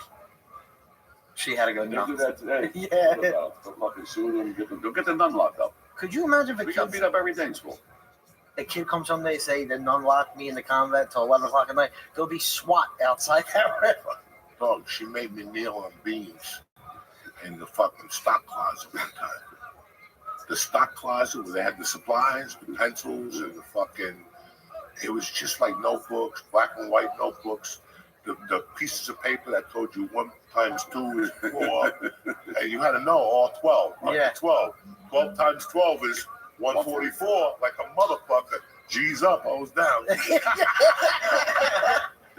Joe, they used to make us stand in the back of the classroom with our hands out with 2 textbooks in our hands. You know, that's torture. And I had to stand here like, I'm fucking shaking. I'm shaking like fucking Joe Biden on Jeopardy. She said, "No, you drop the books like I'm fucking nuts." I'm sick. That's fucking crazy. Fucking funny shit. I always think about that. I never really got into how much that bothered me. That's why when that nun told me to go in the stock room, I got so It was like a molestation kind of thing. She made me kneel down, and she turned the lights off and made me kneel on beans with the lights off, like 2 fucking hours, and I heard mice in there and shit. And that stayed with me, man. I'm like, I'm gonna fucking kill this cocksucker. Yeah. Hopefully this shit's gonna go down, but I'm gonna give her a break tonight because I'm hungry like a motherfucker. Yeah, When you get out of there. But it was, if you think about it, today's children, whatever. And listen, I wouldn't accept it, no way. I don't want my daughter getting punched in the head by one of those nuns, but they didn't really clock the girls. No, They did something else to girls. Yeah. They hit them in the hand, clocked them or something. The boys did. The girls did. The boys, it was a fucking backhand. That bitch would turn that ring around and come in backhanded and just get you across the face. And then if you put your hands up to block it, would you put your hands up? Well, bah, bah, 2 quick ones. Yeah. And you, all of a sudden the kid would just drop. You laughed your ass off. That's some sick And I went shit. to a Catholic boarding school. And listen, that was the worst experience. But the best experience I had was the 3rd grade, Sister Anna. There was 12 kids in the dormitory. There was a kid that at that time, Octavio Fernandez. Ooh. His uncle was Jackie Hernandez, the shortstop from the Pittsburgh Pirates. While I was going to that school, this is 1971, guys, 1972. He used to take us to Pittsburgh to see, and this is the days when Pittsburgh was fucking rocking. Roberto Clemente, Willie Stargell, the whole fucking band.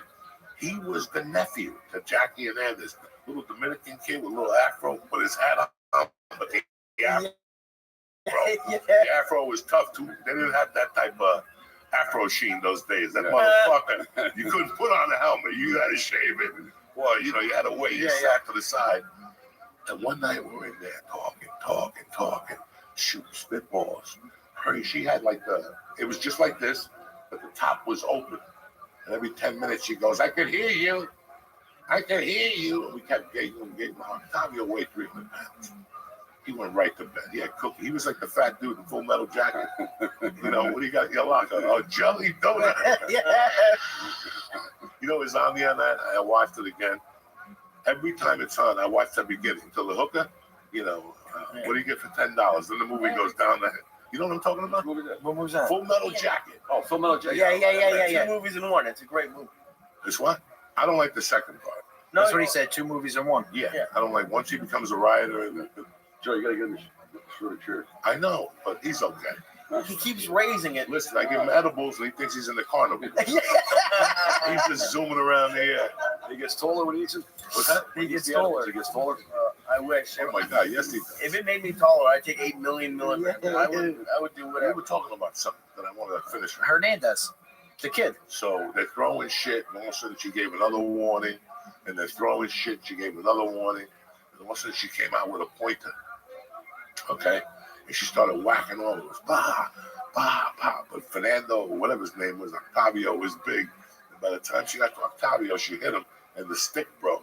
Now, Octavio had been sleeping for 2 hours already. Yeah. Poor Octavio. He got hit so hard, the stick broke, and she got so mad that she kind of stabbed him with the stick. So we're like, oh, shit. And Benny and the Jets was the song then. That was the hot song, right? That's how old I am.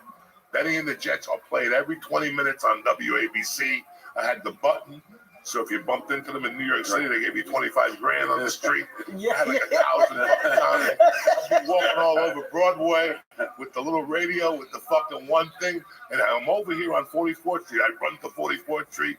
My mom's like, enough. Yeah, they Go home. I forgot what we said. Oh, so we wake up the next morning. Octavio, the lights come on, and Octavio's got 2 sticks and splinters all over his fucking bed. And he gets up and he said, what the fuck was this? We just busted like Octavio.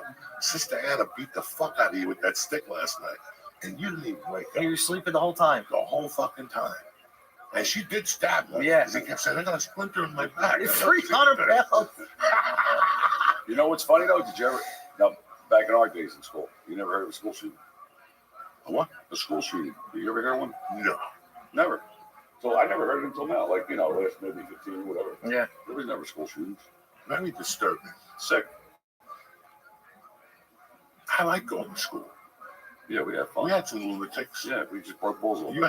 had a couple fucking lunatics. We all did. You know? I failed handwriting in gym. My father beat the brakes on me. He said, "You don't know how to write. How the fuck you feel handwriting? You don't know how to write." How did you feel, Jim? I passed Jim. I didn't go. Yeah, that'll do it. Yeah. I never went. You know how fucked up it is now when we're going to pick out these toys for the kids right now? There's no toys. Like a 10-year-old, they're like, oh, no, they really don't play with toys. Well, what do they play? iPad or iPhone. Nobody. What do you mean? They have to do something. What about a football or a basketball? Toys R Us ain't open no more. It's sick. FAA Schwartz. Remember New York? They closed. They opened back up. There's a line. There was a line outside of that. It's down in Midtown now. But and they had to put Toys R Us inside of like Macy's. Yeah, I've seen that. Yeah. I mean, come on, it's ridiculous. They don't even. There's not even toys. The world's fucked It's up. a different fucking world. Yeah. And with that, let's take a little breather because I want to talk to you and then afterward about what we're going to talk about here. And we're talking about DraftKings, all right? And these are the kings of picks right here. My man Snuff, he went like what, 2-22 last weekend? 1-20. No, I'm teasing. You know I love him to death. 4-1. 4-1. 4-1, 4-1. The last time you had a winner, Ronald Reagan was in office. We'll be right back. First of all, myself and DraftKings wish you a Merry Christmas. Make it merry tape for you. Make some cash without going outside, you animal. Get it on the sports action without even leaving the couch. All right? It's going to be cold. There's going to be traffic. People yelling and screaming. Not for you. You're going to order a little food, and you're going to place bets with DraftKings Sportsbook. And you're going to have a great time, and maybe even, if you're lucky and you pay attention, you're going to make some cash. Me, myself, I love it. I love DraftKings. And here's a gift for new customers. All right, you ready for this one? You're going to bet $5 and get $150 in bonus bets if your bet wins. Download the DraftKings Sportsbook app right now. Listen, let's get the party started. 2025, you're on the right foot. Download the DraftKings Sportsbook app. Press in code Joey, Joey. Again, that's code Joey for new customers to get $150 in bonus bets if your bet wins when you bet just $5. Happy holidays from DraftKings, where the crown is yours. And happy Merry Christmas, Hanukkah from the Church New Testament family. Gambling problem? Call 1-800-GAMBLER. In Connecticut, help is available for problem gambling. Call 888-789-7777 or visit ccpg.org. Please play responsibly. 21 and over. Physically present in Connecticut, Michigan, New Jersey, Pennsylvania, West Virginia only. Void in Ontario. Eligibility restrictions apply. New customers only. Opt-in required. Casino credits are non-withdrawable and expire in 168 hours. Terms at casino.draftkings.com/promos. We're back. Thank you. And please support DraftKings. You know I love them. They've been working with me for years. And speaking of DraftKings, Snuff himself is a little impresario on the sports betting world, part of the Skitty. That's right. Part of the Patreon package is that. Yes. You give a couple picks out. These are elite picks. What I want from him is what's going to happen on Christmas Day. Christmas Day, we're going to go with a parlay, 2-team parlay. First game, we're going to go Steelers over Kansas City. Steelers are home, must-win game from them. And then we're going to go with Houston over Baltimore. Houston's home. They got to win. I love C.J. Stroud, and Baltimore does nothing for me. There's your two locks for Christmas You're Day. going to have a black Christmas. No, you won't. Santa's going to be stuffing them stockings for you. Make sure you bet on DraftKings. Oh, my God. No, What's Turkey going was on good. with you, my brother? Who do you like Christmas Day? Oh, God. What are you talking about? I like Pittsburgh. I like Pittsburgh. All right. I don't like the Texas game. I like Baltimore a little bit. I like Pittsburgh. They got to win. And Kansas City, I'm looking on Mahomes play. Yeah, Mahomes might be. Yeah, we don't know if he's going to be in or out. Wentz is the backup. Teasing you anyway. They're setting you up. Yeah. He'll come back from like the playoff and throw the ball that Kelsey catches. Yeah. And he proposes to the Taylor bunch Swift, on that TV. motherfucker. I can't stand him. You know, that's what's going to happen. Yeah. They're not going to have enough until he proposes to her on national TV with his little faggy fucking mustache. Yeah. Yeah, the fuck out of That's the truth. It really is. It really is sad what they want to do. And it's not fair. The NFL wished her a happy birthday the other day. When the fuck did the NFL ever wish anybody a happy birthday? Never been done. They didn't wish Tom Brady happy birthday. He got fucking 10 Super Bowls. Yeah. They wish fucking Taylor Swift a happy birthday. You know, beside the court cases and just the funny shit you say, one of the things I admire about you the most is when you just go off on the rat of the month. It's December. I know you have some jingle and joy in your heart. Obviously, I know what you do. You know, you fucking just donated. Who's the rat of the month this night? Take it easy on it. Just who's the rat of the month? So we just did the kid. What do you mean? Anthony Arlotta Last from week. Connecticut. We got to pick. We got some money. We're gonna pick one out of the hat for the new year. I'll let you know. What is going on even there? They don't want to go to jail. It's the bottom line. They try to justify it. I didn't put nobody in jail. I didn't. You're fucking told. That's the bottom line.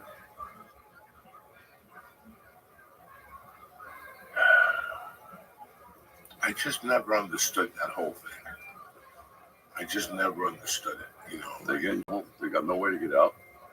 They all fucking lie. I mean, every one of my cases we caught them lying. Like, that's what helped us. That helped us. We won by them lying. They lied. Everybody who told on me never got locked up with me. It ain't like me and you robbed the bank, you know, and you told on me. They got caught doing their own thing. Like the guy Ralph Natale. He was his fourth conviction for selling meth. He was getting life with no parole. I didn't get locked up with him because he was the drug dealer. And then he came in and said, I did this, I did that, I did that. And the government let him go. Got fucking 10 years, whatever he got, instead of life. And he went home, and I had to fight for my life. Sad, isn't it? it's a fucking different world out there. Yeah. But what's always intrigued me is the witness relocation plan. Like how you have to move your kids, your wife, everybody's got to pick up and fucking go. And everything's got to change. Now you got to live, you know, with somebody watching. Usually they, you know, a lot of them live. Right? But you know what's funny? They don't tell the people. No, they don't tell you a lot. No, they don't tell it like Sammy the Bull. He can move next door to you. You don't know. They tell you his name's fucking Vinny Vito. Oh, nice neighbor, Vinny. You don't know he's a fucking serial killer. You got a fucking serial killer next door to you. They don't tell the people. Yeah. Why don't they move them next to the FBI agents? Yeah, make them live next Let door them to be them. let them be their neighbors. If you like, I know you wouldn't rat, but like, let's say you had some really good information. How much could you get from the government? Like, could you get them to put you in a mansion? Can you get a Oh, they buy them houses. Houses, they pay for them. The one guy was making how much a month? They Joe? gave a guy my kids $1 million in cash. He said I got to be paid cash. Yeah. $1 million. My lawyer said, "Why'd you Put put him me in pay jail. cash?" He said, "Well, I didn't want to get a check in case I went to the bank. They knew it was from the government. They would know I was an informant." So they paid him $1 million cash a year. My lawyer said, "Private, you fat motherfucker." Yeah. My lawyer said, "You pay taxes." He said, "No, I didn't get around to it yet. You didn't get around to it yet." He said, "Well, I made a deal. He's got to pay you. You got $1 million cash. You got to pay a couple thousand a year." My lawyer figured it out. It'd take him 530 years to pay it back. My lawyer said, "Then who the fuck's who's your accountant, Al Capone?" I wish I could get that fucking deal. Ah, it's crazy. No, it's nuts. Most of them that go into witness protection program get thrown out. Yeah. They wind up committing more crimes and lying again and ratting on somebody else, then they get thrown out. Look at Sammy the Bull. Yeah. He got 5 years, which he only did fucking 2 years, just to rat on John Gotti, lied about him, put him in jail. They gave him 5 years. He did about 2. He might have been in jail a year. He got relocated to Arizona, and him and his wife, his son, and his daughter opened an XC ring, selling XC. And he got and the state, Arizona, was smart because they knew the feds were going to come. They never told the feds about it because the feds were going to they would tip them off. So listen, just stop, shut down. The Arizona pinched him, and they fucking buried him in 20 years.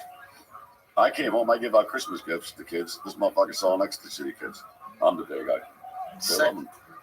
You got a TV show. You just got a TV deal, I think, right? Yeah, TV deal. It's a hell of a deal, guys. Yeah, like you got big sick. money. That's a hell of a deal. And Antoine Fuqua. Yeah. And the guy from Boardwalk and The Sopranos. No, yeah, I'm he's going to spin that book beautifully. It's fucking sickening. Something that they need. It's sick. Listen, it's sickening. But right now, something has to save the mob genre on television and film. Something really has to come along soon. I like the Stallone thing. Like, yeah, I like Stallone. Tulsa King. Tulsa King's great. But Yeah. we need something to represent pretty soon. He'll fuck it up though. He fucks up everything. Who, Sammy? Yeah, he's a piece of shit. No, but he's got serious people behind him. Got a serious station. Yeah. They should, all the money he makes, they should give to the kid he killed, the kid's family. Yeah. The Kaiser. He killed a 16-year-old innocent kid. For nothing. Yeah. Sick. And they slid it under the rug. He killed his brother too.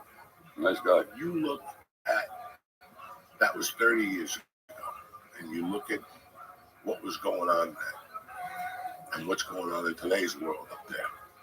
And it was those guys they were playing for keeps, and they were making a lot of fucking money, man. A lot of money. I used to work for a roofing company. I married a girl, her family had a roofing company. And after a while, they started taking jobs in Colorado. They were from Colorado originally. And I asked them once, I go, you know, fucking, you could work in Jersey and New York, and you guys want to work here? And they're like, you see that dumpster? That dumpster in Colorado costs us $2,000 for the day. No, $200 for the day. If this was New York, it's $2,000 for the day. Yeah. It was impossible. No, it's hard, yeah. It was very impossible. Especially with the traffic, though. Like, you know what it costs to get that shit out of New York? Yeah. Like, listen, the gas fucking takes you fucking. We was there last week with the fucking. Yeah. We had to go fucking 8 blocks. It took us almost an hour to drive the traffic. Like, Yeah, 1.5 miles was like 40 I guess it's minutes. got to cost major money to build a building in New York. Like the concrete trucks. How are they going to get there?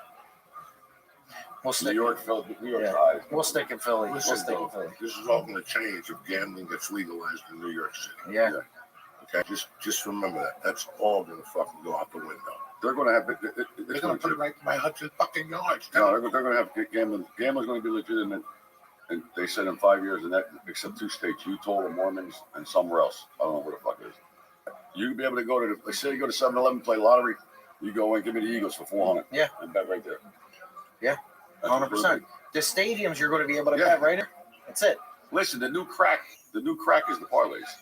See in Philly, the fucking lines around the corner. Yeah. Around the corner, everybody bets parlays. Girls, guys, grandmothers, wives, kids. Everybody. I was with my friend Wags, who were out with his son. We were in New York with the Mets game. We're eating dinner. He says, the kid, he's 13, Eddie, my nephew. He said, Dad, give me your social security number. I said, what the fuck do you want my social security number? He said, I'm going to open a DraftKings account. My social security, you know, you got to be of age. On that side, Joe. Every kid's got one. Yeah, everybody. Every kid bets. Every kid in school. They put a casino right in the middle of our neighborhood to bankrupt all of Like us. they're gonna That's rob what the whole they city. did. They're robbing houses to go gamble. Yeah. Fucking sick. The casino, I could throw a fucking quarter at it. Listen, I don't know if any of you, I, by mistake, got into college. I hate when that happens. You know, on a CUOP program. You know, there's no Spanish people at the University of Colorado, Boulder. And we'll give you a Pell Grant, this and this and this. I'll never forget that when you go on the first day of orientation, you walk down, there's a bunch of tables, you know, and there's like, you know, talk to us about becoming a lawyer, talk to us. And then as you go deeper, it's come talk to us, sign this and get a 250 discovery card. And they're all there. You get like $1,000 out of it. You know, you get Discover, Visa, and something else at that thing, whatever. The one that you could eat at the restaurants. Remember there was a card in the 80s? Yeah, the 80s. It was just Diners Diners Club. Club, that's it. Yeah. That's when you were big pimping. Yeah, the Diners Club piece. The Diners Club, that one. So they gave you about $750. You open up with a $250 account. 11 out of 10 kids blew their credit right there. That's where your disaster was, okay? Now, I'm hearing, and I don't know how true it is, that when you walk that table now, all the services are there. Come with us right now and we'll give you a $50 credit. All you got to do is keep walking. And they know that you went to talk to this guy and that guy, but you're walking out of there with you're 19 years old and they're giving you, 5,000 free credits. Yeah. What are you going to do? I'm gonna save them. Not me. No, you're going right to the Sixer game, but you're gonna put on the card too. Yeah. Yeah. You're gonna bring a little enchilada with you. You're getting a fucking half G-Bo. Right. So by halftime, you get a little twisty. And babe, why are you in there? Put him in there. So I swear to my mother, not this time, not the time before that. I wanted to tell you about this. I forgot when I came on your podcast. I went to a Sixer game. This is, and weirdness is growing. But one game, I took my daughter, and fucking, there was a black guy making out with a white guy. And black guy making out with a white guy? Right there in the middle, right there. In Philadelphia, and I knew this wasn't going to last. Right. I just mind my business. In that situation, you just look because you know the bomb is dropping. Yeah, you know it's You don't want coming. to be looking that direction. You know what I'm saying? So I'll never forget that. Like 3 minutes later, I look over to give a popcorn, disappeared. Right, they were gone. Well, one before that, I took my neighbor Lou. I took all the kids. Like there was 2 boys, my daughter, my wife, me. And that time, there was a live hooker working it. The courts. Oh, I've never seen that in my. And I've done thousands of events. You know, guys, how it is. She's a little Asian girl with fake tits. And she was tweaking, so she kept walking up and down, holding on to a blouse. The one tit was bouncing out. They took like 8 or 9 walks, and somebody came up to listen. You gotta go. There's a guy on the third floor that wants to talk to you. I got a T-shirt for you. You know what I'm saying? They scored around. I'm telling you, she was working it, and she was with some schmuck. Right? They dressed up like they they're going threw to her out. The schmuck walked up there. You know that wasn't his girlfriend. Yeah. He went the other direction. He said, "Woo, thank God I got that mess off." They gave her like a gram of coke. You could tell that she was like, she kept going up for a drink. But there's a guy who will at least bring you a beer. I go to one of those games. I get coked up. I'm just sitting there. Oh, that's what I wanted to tell you before. You were talking about these Philadelphia people, how crazy they are. Yeah. In 1983, I come back here to do comedy. I'm living with my brother George. I'm barely fucking making it. And the Jets were playing somebody in a late game, a 7 o'clock game. So me and my buddies, we're gonna go to the game. One of them got tickets. It was 5 of us. We're gonna go to the game. What time's the game? 7:30. It was Monday Night Football. What am I saying? It was Monday Night Football. So we get there early, case of beer, and one of the guys says, "I didn't tell you, I got the half-ounce of coke." So we start snorting in the parking lot, right? And now this we didn't, everybody's outside grilling. Yeah. We're in the car. Frozen. We didn't get out the piss. We're like sitting in the car. The game started. And we were still in the car. That's when we got out to pee. And then we were too fucked up to go in the game. So we crawled back in the car. And listen to it on the radio? Huh? Would you listen to it on the radio? Oh my God, radio, we were yakking to one another. It was just a cloud. There was cigar ashes and cigarette ashes all over us. The game ended. Everybody went home. We were still there. You were still in the bar. That's how much fucking coke we had. What are you going to do? Oh, fucking crazy. That's tailgating, motherfuckers. Yeah. I'm going to go out there and get a hot dog. Oh my God, get the fuck out of here. Either you're going to suck dick on the Lord's Day or you're not. You know what I'm saying? So what else is going on? I'm excited. How you doing with the Blue Chew? Blue Chew? What do you got to get me started for? I thought I was going to get you started with the fucking rat of the month. You were getting emotional on me before the holidays, No, I'll let you know. Next month, I'll let you know. I was, hey, keep an eye on your sagas and shit. I fucking love everyone. I don't want to get you started. It's not holidays. It's the holidays. We're going to. It's a nice, joyous time. You're in a good mood. Thank you, my brother. But I love you to death. I love you. Thank you. We appreciate I it. appreciate you guys coming on here anytime. Yeah. Anything you know, we'll do it again. I love the studio. Beautiful. We're trying. No, it's beautiful. This is perfect. Yeah. I feel at home right here. Fucking right. This is nice. We got to get him another chair, though, Joe. Yeah. Small one. I think we should go higher. Yeah. And just be like. You're going to get him like a barbershop chair. Yeah, the chair. There we go. Yeah. We'll put him back. They put the camera on him from the top. And they can see the evolution of the edible working out. I love it. You guys got anything going on? Well, what we're going to do, we're just going to celebrate Christmas. Everything that we got going on for New Year's, just watch the Mummers like we do every year. We're usually in the parade. This year, we're taking a year off. So we'll be back next year, bigger, and just we'll go from there. Joey will go back to Florida and get into warm weather. Some warm weather. It's Yeah. fucking cold. That's it for you? Yeah, fuck this. It's too cold. You don't want to go to Colorado and ski? Colorado. Yeah, I go skiing. I go skiing with you. Yeah. They say it's beautiful skiing over there. Oh my God. Aspen, they say Aspen's more people go to Aspen in the summer than the winter. I don't have a computer here, but where they take the shiny, a little bit far from there is where you go up there and you feed the chickens come up here. That's the most visited place in the United States. Wow. What is it? Estes Park, is it? Wow. Yeah. Colorado's the shit. I went up. That's why I did time. Yeah. That's why I did time. The fucking county jail sounds nice. Rugs. Oh my God. They had fucking cable. Maybe I'll go there for New Year's. Yeah. I was take a little break. Yeah, we'll go New Year's. Because you had to go. It was like first you got put to bed at 9 o'clock, and then if you behaved yourself, your bail didn't get lowered. Right. And you mind your business, they put you into the 10 o'clock block. Right. And that wasn't too bad. And then if you were good, they put you in the midnight block. And those guys just let you go till 2 or 3 in the morning. Yeah, I didn't They care. gave you cigarettes Yeah. then. It was like an after-hour club. I was locked up in county the night that Bo Jackson ran over Brian Bosworth. Yeah. I was in when he fucking drilled him and kept running. Yeah. Bosworth didn't know where he was. Buried him. You know, you remember those moments. Yeah. You know what I'm saying? Yeah. Like, No, I remember. Yeah. those are tender moments. You're like, I love it. I'll remember where I was at this time. Mount Hood. Listen, that's where they kill people. I'm going to take you there. Oh. What does that say to you? No, Colorado, man. I got up there when I was 19. By coincidence, a buddy of mine had fucked up. He got thrown out of college, and he goes, "I'm going out there to be a garbage man." You're fucking savage. I'm just my other brother's out there, so I had nothing going on here. We drove out there. It took us about 48 hours. All we had in the car. His name was Jimmy Burkle, my brother. God rest his soul.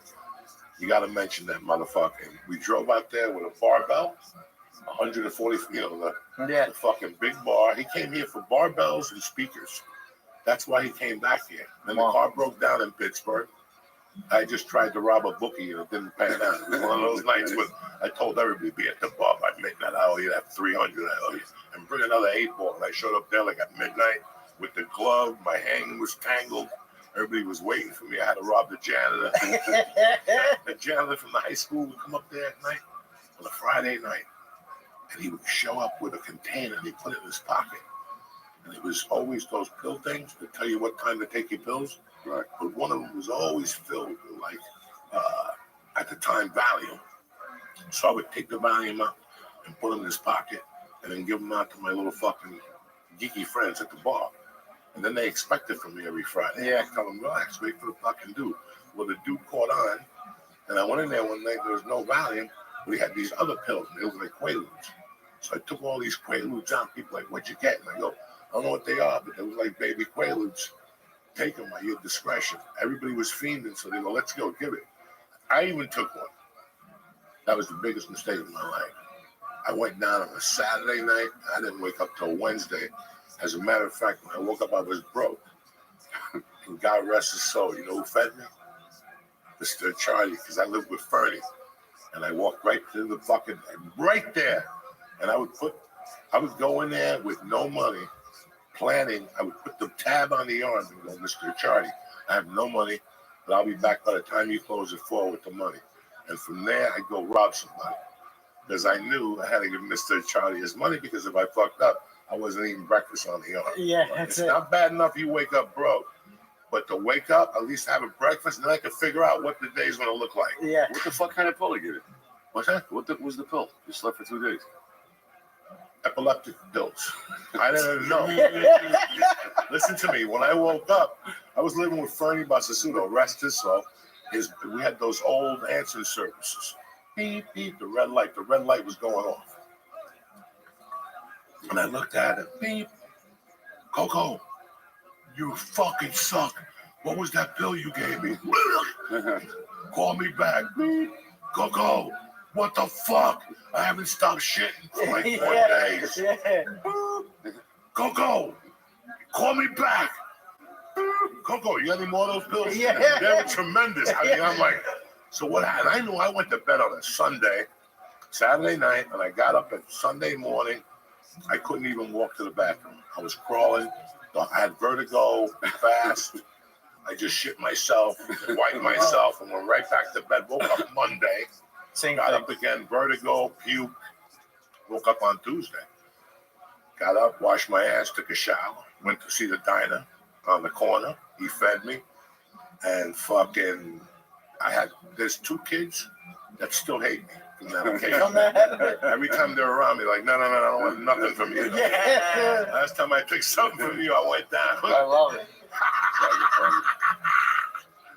But always good to fucking see you. Thank you, my brother. Make me feel at home. Stop thanking me. Yeah.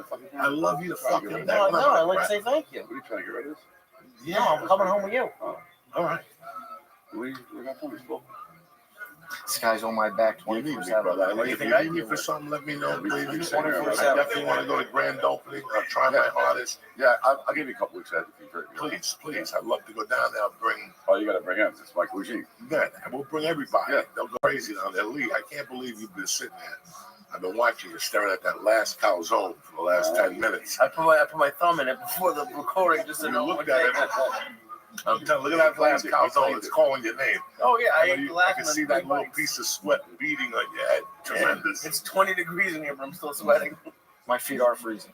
Listen, from the Church New Testament to you, to Mr. Merlino, to my man Snuff, Lee Syatt, the whole fucking crew here, Georgie, fucking Dr. Evil, Nicky Nick. Merry Christmas to you and your families. Happy New Year. You know, we're going to come back fucking even stronger. Like when you get herpes the first time and you get rid of it, the next time you get it, it's fucking the real deal. You show up like the Exorcist. Wow. Speak to me. It's fucking nuts. Anyway, I love you guys. Merry Christmas. 2025 as everybody is here. Stay black. Merry Christmas. Merry Christmas. God bless. Happy Hanukkah.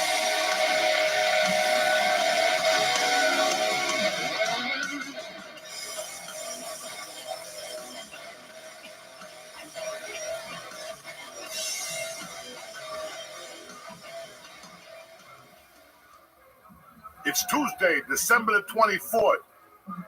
The Church New Testament is brought to you by my favorite, Blue Chew. Listen, you want to sling some big dick McGick in 2025? Then you need Blue Chew. What you like, Joey? What are you talking? Blue Chew is an online service that gives you the same active ingredients that you'll find in Viagra, Cialis, and Levitra, but for a whole lot cheaper and chewable, and it tastes good too. Blue Chew tablets are made right here in the USA. You're not gonna get none of that international mumbo jumbo and test positive for this, and they ship them right to your door in a discreet package. Nobody knows nothing, not even the mailman. Nobody has to know what you ordered unless you want them to. So keep your mouth shut. Uncle Joey's telling you how it is, okay?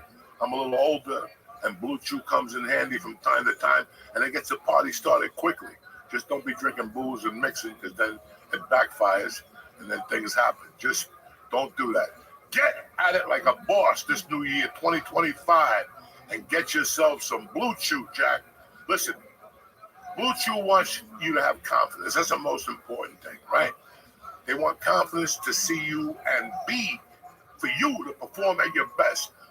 So discover your options at BlueChew.com.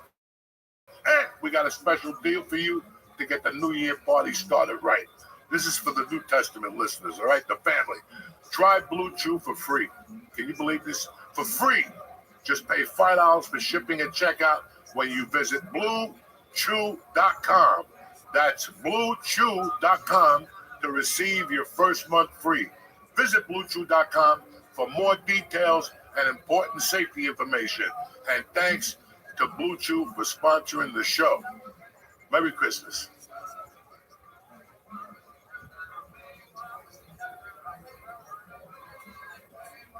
What's happening, you bad motherfuckers? Uncle Joey here with the Church of What's Happening Now, New Testament. It's December 17th, San Lazaro's birthday up in Cuba. Let's get this party started, Jack. It's a beautiful day to be alive. It's Tuesday, the 17th of December. The Church New Testament is brought to you by Liquid IV. Listen, the holidays are always a marathon, right? It's easy to forget the basics like staying hydrated. I don't know who does, but keep Liquid IV on hand to get you through the holiday parties. You know what I'm saying? Liquid IV has 3 times, not 2, 3 times the electrolytes of the leading sports drink, plus 8 vitamins and nutrients to keep you going. Banging! Listen, it replaces nutrients lost by dehydration and has 100% of your daily value of vitamin B, B3, B5, and listen, all the B's, B12. They got enough B in there to forget about it. It's available in a ton of delicious flavors. And now, sugar-free. Let me explain something to you.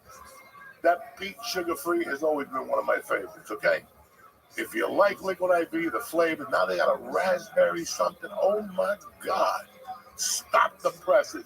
And it's easy to use. Just mix 1 stick of Liquid IV with 16 ounces of nice cold water. Shake that thing up. Oh, beat that thing. Stay hydrated through the holidays with Liquid IV. Get 20% off your first order of Liquid IV when you go to liquidiv.com.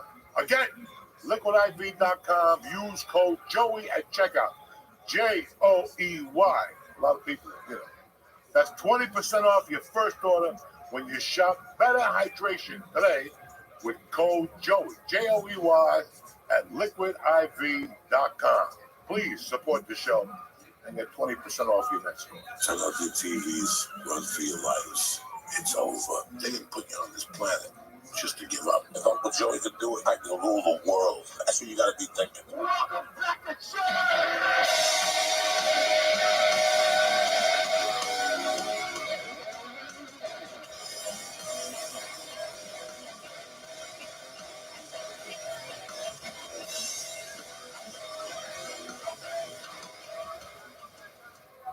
What's up, you savages?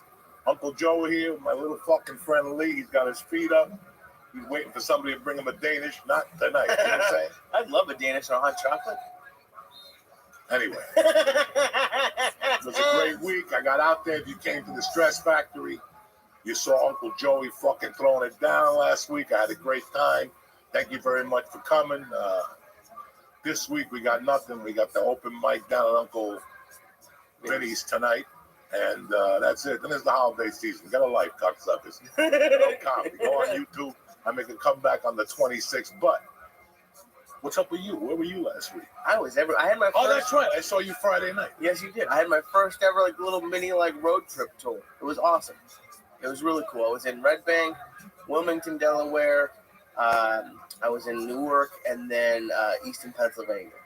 Dog, I showed up with an ounce of shrooms. I left there with 2 grams. No, you had stuff left? 2 grams. You were just eating it like it was nothing. Who? I ate it too. Josh Wolf ate a piece of mushroom that was at least 8 inches long. Oh, yeah. It looked like a thing in the Kentucky Fried Movie when the guys, I don't know if you ever seen Kentucky Fried Movie. You guys are too young. It don't matter. It looked like a dick. It looked like a fucking dick with tremendous mushroom on top. I don't even know how I drove home that night. I was like fucking pissing. Whenever I eat mushrooms, I got to sit. I got to pee every 8 Yeah, you too. Oh my God. I pee nonstop. I got home, I was pee all over my pants, my shirt. I just gave up. Listen, I got out of the car so many times. I got to take the seatbelt off and then make sure nobody's looking. And I jump out and the dick is ready to explode.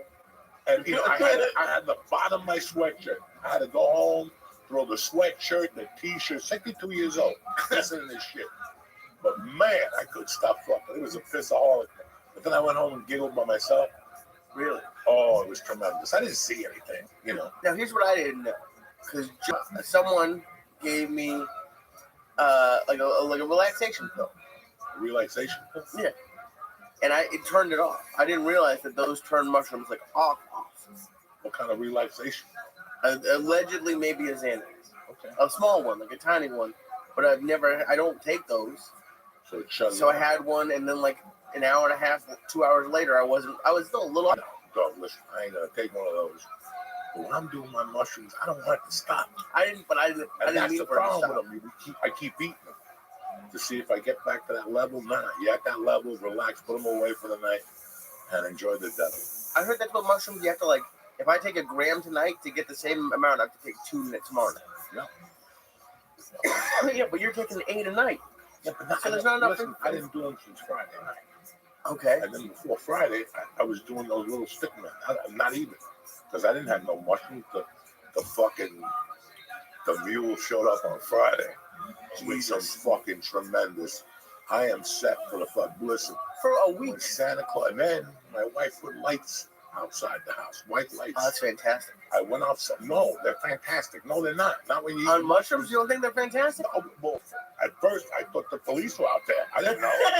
I'm like, what? Fuck! I didn't know. Will I cut somebody off? And then I looked up, and it's beautiful. And I went outside. You know, my eyes got all big, like one of those fucking. One of those shots that people do that their eyes get all big. Jesus Christ, what are those called? Botox or something like that. They're not Botox, but I know what you're talking about. When you're getting like your eye test done. Oh my God, my eyes were fucking huge. Oh my, I love that shit. Like one time, I was like, I don't drive on mushrooms, but I love being in a car when I'm on mushrooms at night. And especially because they have big windshields now, and you just drive and you just stare. Like people, you think you were giggling at me because I just kept staring at my cup while Josh was on stage. I don't know. Would pour his soda. He would take the soda and go, and then he would put it down and he'd look at it like a glass of wine. And I'm sitting there watching this. I'm like, what's going on with this fucking? You know exactly what's going on. I realized the mushrooms are it. And you were looking at it like, wow, you know when these fucking white people will get a glass of wine and an idiot comes around and gives that little, and the guy looks at it, oh my God, it's bold. Just fucking drink the thing, okay? Those people annoy the fuck out of me. You never do that with any wine? Listen, if you do that at my table, you're getting thrown out of the table. I don't want no creepy people with a fucking thing coming over and making believe like we know what we're doing. What about the guy? He has that little cup on his neck that he I walks don't around want with. that guy. People spitting in there. You know what you gotta pay me to have a tub that people. And what is that? Oh, because they cleanse their palate with the listen. Yeah, they don't want to get fucked up. You know, so next time you see a guy, say, swallow my load, spit it out. So when I come back tonight. See, I still got it, cocksuckers. Anyway, the fucking big topic of, listen, I don't give a fuck, is the drones over New Jersey. Yeah, and what they're are the fuck right are by they? my fucking house. And I'll tell you what, I haven't looked up at the sky one time. I don't give a fuck. I have drones in my head. You know what I'm saying? Fucking I walk around with drones. I do mushrooms, edibles, reefer all day. Well, I'm gonna look up like my mother told me don't look up because somebody always stab you. Don't look up. It got nothing to do with you. Well, what would you have done if you had if this was like Coke days and you saw drones flying over? Like, I would have fucking dumped that fucking Coke in the toilet for an hour, and then got out there and thrown a bunch of rocks at that motherfucker. Jeez, and then I think they arrested some guy. I don't know if it was in Jersey or not, but they Walmart is delivering with drones now, and this dude, I think maybe it's Florida, didn't like this older dude, and he fucking shot it. You can't fuck with old people with the drone. So. What would you do if you ordered something and a drone delivered to your house? I would shit my pants, especially if I didn't know a drone was gonna fucking deliver it. Send me anything. A black chick with one leg, I'll take anything. I'll help her crawl up the fucking stair, a little midget without a shoulder. I'll take anything. Without a shoulder and a leg? But don't say, no, let the midget have a leg. He needs his balance. Oh, thanks. You'll never see a one-leg midget. They put a fucking fake leg on them right off the bat. Right. They got no balance with that big head. Right. That big head Timbals, it's all over. But this it's like that Roman building. What is that? Oh, the Leaning Tower of Pisa? Yeah, it's always leaning. Oh, I feel like I have the midget head. My head's huge. I can't. Anyway, let's talk about the drones. I don't want to insult you. All right. No, there's only 15 years of that recorded. You don't want to insult me finally. It's like the episode of Zombo when he was on the Munsters. Yeah. Fucking Herman Munster drank the potion. He looked like Zombo. And there was 3 little kids in this house. And he went up to one little kid. He goes, "Oh, what do you think?" And the kid looks at me. "My parents told me never to say bad things to people." That's what I just thought like right now. Appreciate it. You want to talk about the drones? Huh? You want to talk about the drones? Listen, there's nothing to talk about. I mean, people Have you? This is the shit that baffles me. Okay. Like every night, I'm a fucking idiot. I believe something else. They're gonna tell me something I want to know. No. People are concerned all over New Jersey. You know, they're playing. No, they're not. They're concerned that the Giants are gonna win. People give a fuck about the Giants more than the drones in Jersey. Tommy Pancakes, what's his name? Tommy the quarterback. Tommy Pizza, Bookcake. They almost killed him yesterday. I think it's chicken. Let them go home. Poor Italians, like they were. Hey, Tommy DeVito, how you doing? Good morning. Listen, it's not gonna happen. They almost took his fucking head off. Did you see him? They asked him, "Where do you live?" Not my mother's basement. He didn't know where the fuck he was. Come on, you know they don't care. Jersey people are walking around like Sunday, and that's what I would have done. I would have landed one of those drones in Giant Stadium, where all those fucking momos are there, and watch them run out of there with that poor Tommy Pizza, whatever they call them. Oh my God. I need this shit in my life now. That must suck being the hometown kid and having it not go well. He was a bartender. It's like, you know, it's like it was like fucking whatever. He was a bartender. They called him, and everybody from Jersey got all excited. He's been a bartender. They're gonna kill him. They're gonna fucking kill him. For just sucking? No, because he's not big. He's not. Oh, they're gonna. Okay, the other teams. I thought you meant like the fans were gonna. But he's kill him. Italian. He's got heart. But Right. I don't know if you saw the NFL lately. Yeah, you need more than heart against 6 I watched the game the other day. It was like 9 of 1,000 black people. They were flying through the air. It looked like the Wizard of Oz. I don't know what the fuck they were playing. I don't know. Oh, was it? No, Miami, Houston, Texans. They were flying through the air. I was like, look at that formation and shit. And every time that fucking tour, the concussion kid said hike, it was night of 1,000 brothers coming from everywhere. Jungles, ships, Africa. They were just flying over. It reminded me when the Bills played Pittsburgh in like 1993. What happened? Fucking Machine Gun Kelly was the quarterback. And Pittsburgh Steelers, they have like the lowest, what do you call that? The lowest amount of pay. The lowest pay. Salary? Oh, yeah, payroll. Every year, they're cheaper than fuck. So they pull these fucking brothers that just do not give a fuck. They pull them out of the halfway house. They don't give a fuck. And you look at the stat that night. Kelly couldn't even. That's the night he got cancer. Doesn't he have cancer? No, that's the night he got cancer. They did everything to him. This is before fucking Roughing the Passer. Every time he'd go hike, there were 3 brothers right here. He couldn't even straighten up with little capes on. Yeah!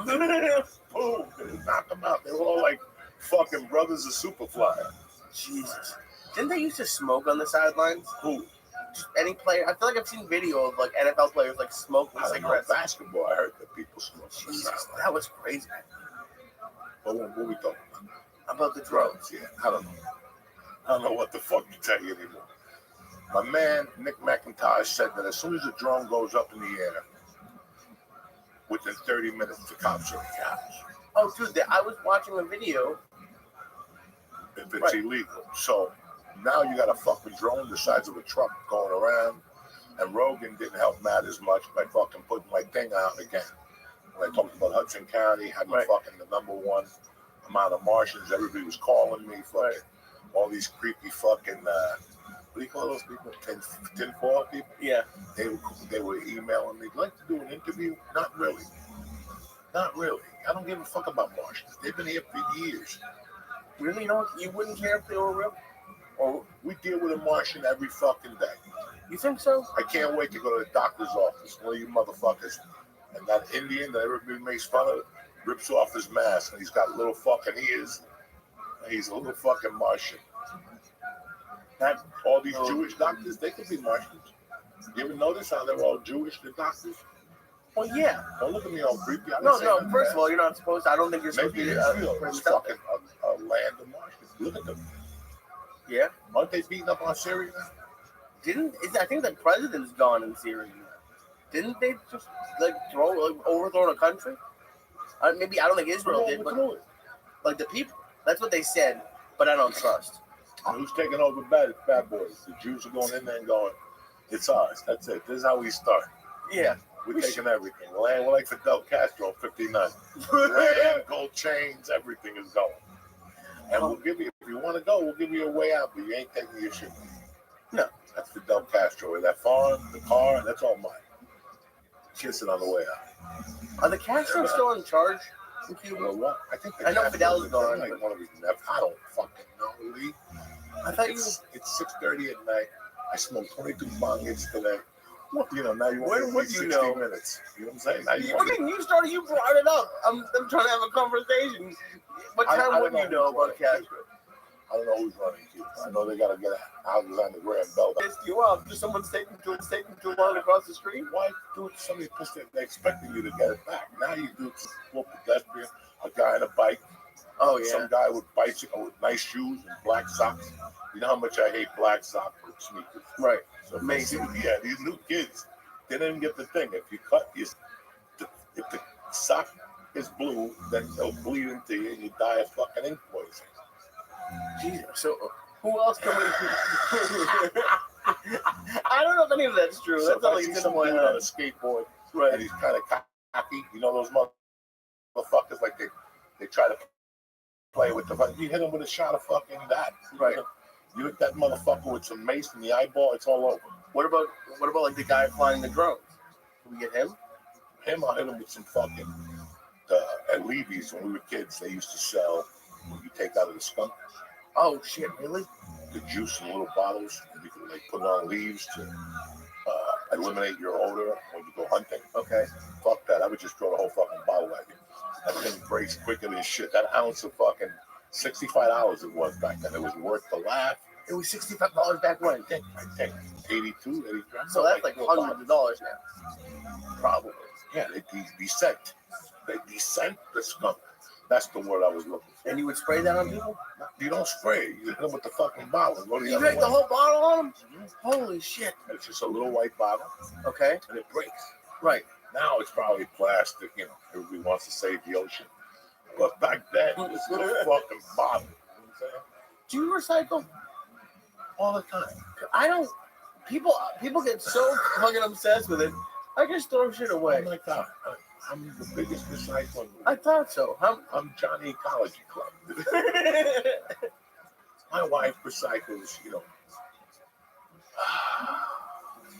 I mean, at the end of the day, you know, it's bullshit. Right. Right? There's people like that building flat. Yeah, listen, go suck a dick.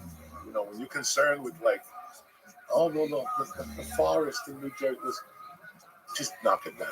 Do something with the fucking cups. It makes people happy.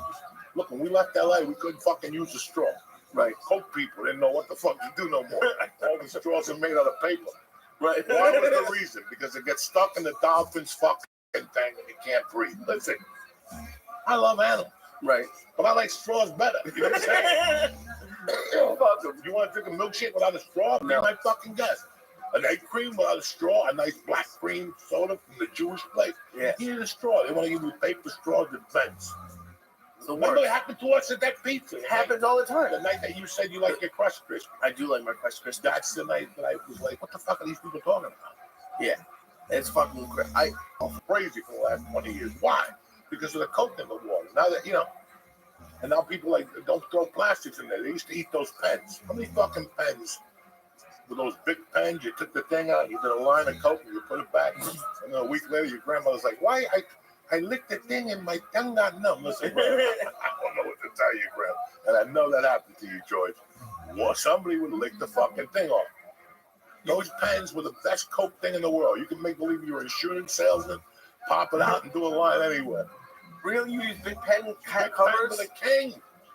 The king of cocaine. They were cousins with Pablo. Do you think they did it on purpose?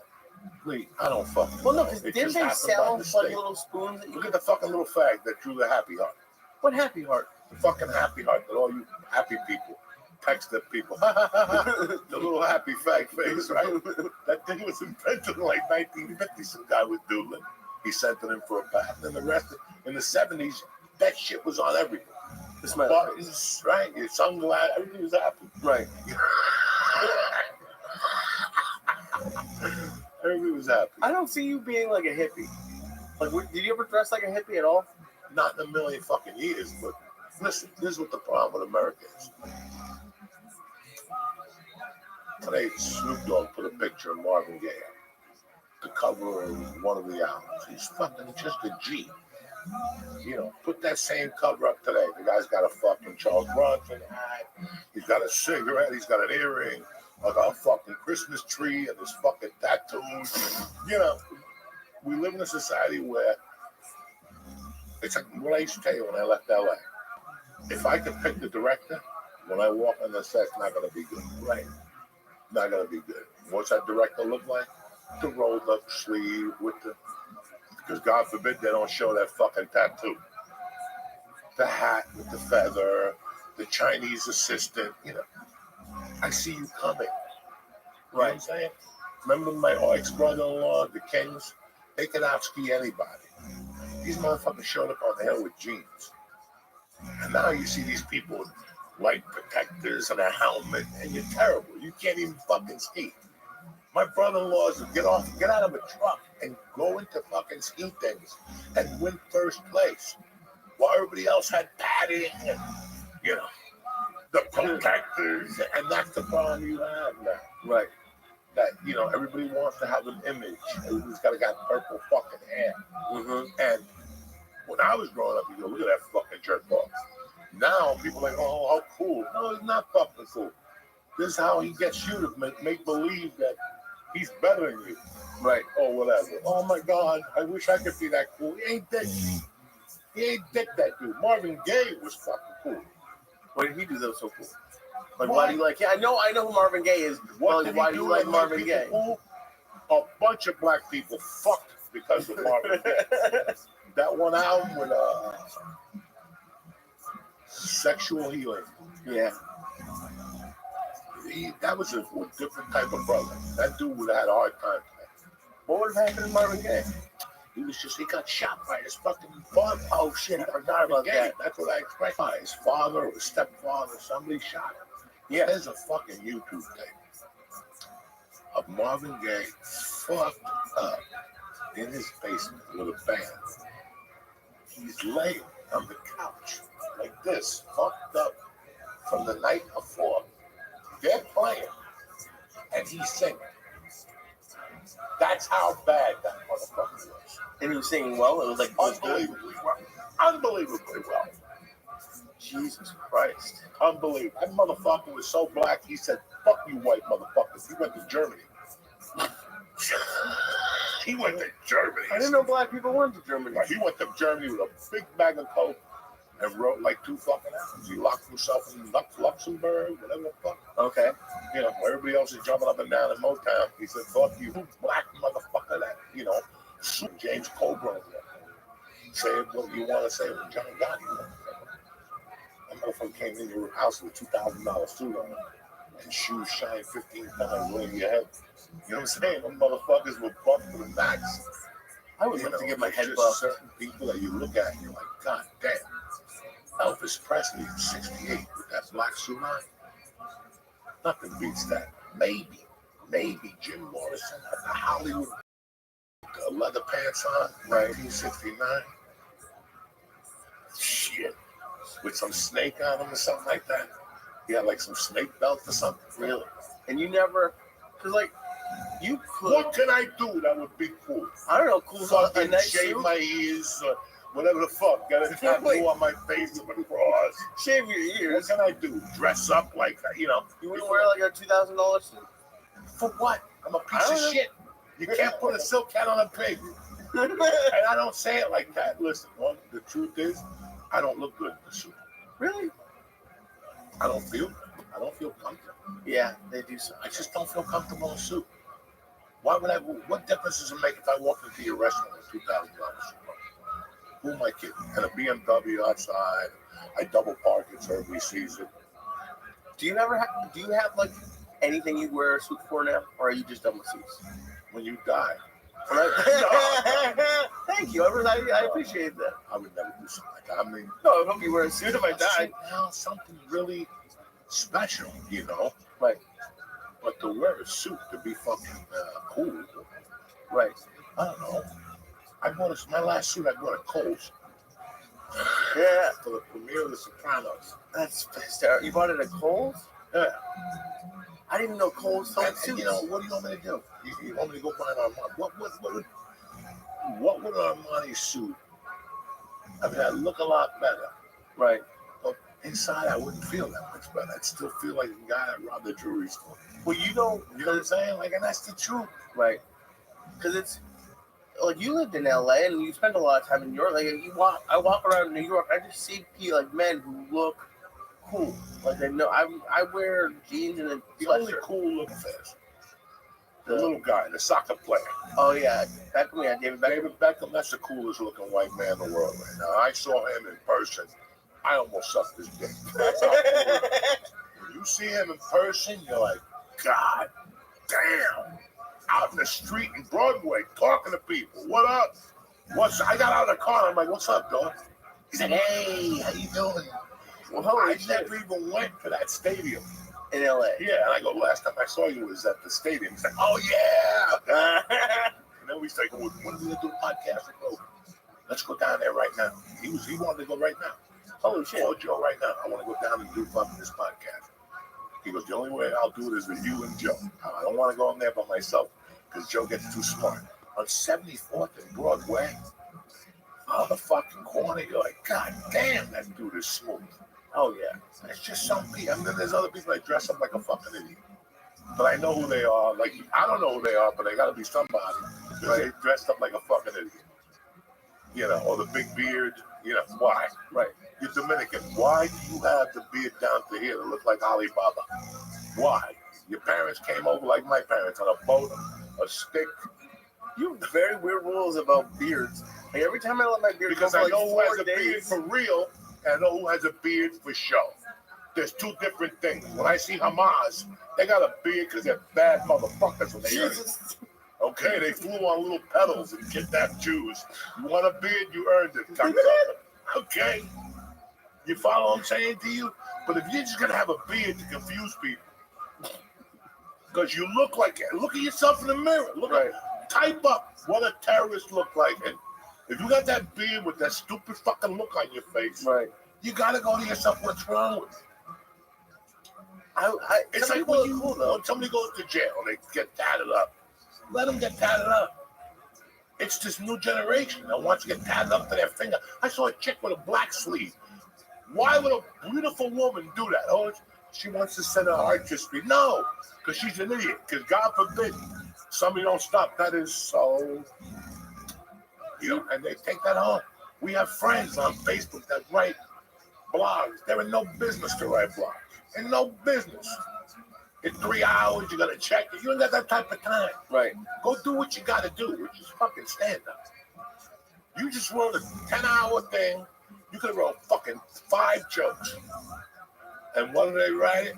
Look at the final result. So people say how brave they are. It's not because they wanted to write it. Right.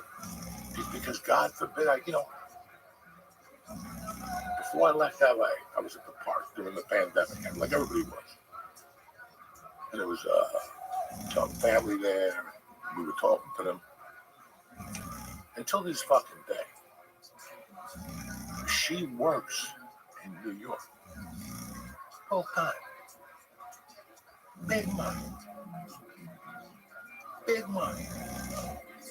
Her family is in D.C. He's from D.C. They want to move here. And you ask yourself why. There's no need. Shut the fuck up. How is there no need?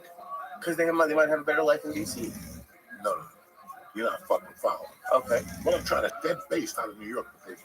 They live in L.A. I asked myself, why didn't they leave? Because that whole fucking thing would disappear. That whole little, oh my God, it's so brilliant. I've never seen a bunch of people that call L.A. should be the land of the brilliant. Right? Everybody's brilliant. Everybody's a genius. Oh, that's a beautiful. He's a genius. Listen, right. If they were a genius, they'd be in Cuba, figuring out the fucking light bulb down there, the situation. Okay, that's a genius. You know what I'm saying? That's a genius. Not some fucking idiot like me. Joey's a genius. No, Joey's not a fucking genius. He goes on stage and he tells dirty jokes. He learned how to do comedy on a fucking corner in North Bergen. right by Ashway. You had to be the, I came from the hometown that you just didn't throw a joke at. You follow what I'm saying? Like, I grew up with guys that if you threw a joke out, that motherfucker better hit. Because if it don't hit, everybody's gonna look at you. And then you're gonna lose the right to talk again for about a year. Okay? That's the society I grew up in. Not these idiots that could just say, oh my God, you're genius. No, you're not. You're a fucking moron. And say that again, I'll hit you right in the head with a stick. You know what I'm saying? Like, anyway, sorry, people. I got emotional about these fucking idiots. No, I mean, LA is. And now we have pieces of it here. Don't even think that we're fucking beyond it. We got pieces over here. But the fucking, what are they called? The hipsters? No, the hipsters. They're gone. The real wives in New Jersey. Oh, Jesus. A bunch of chubby chicks. You know? Yeah. The real wives in New Jersey. What? Nobody else got wives? Let's go fucking you walking around like Sinatra. You think that fucking Sinatra in New Jersey? I hate those shows. All they do is yell, and they have them, and I hate them that I know this, but they do have them in Utah. They have that show in every fucking city. Big dummy, Utah is what Mormons are. I know they have that show, and they have that show. They have Real Housewives of Salt Lake. With people? What do you mean? What do you mean?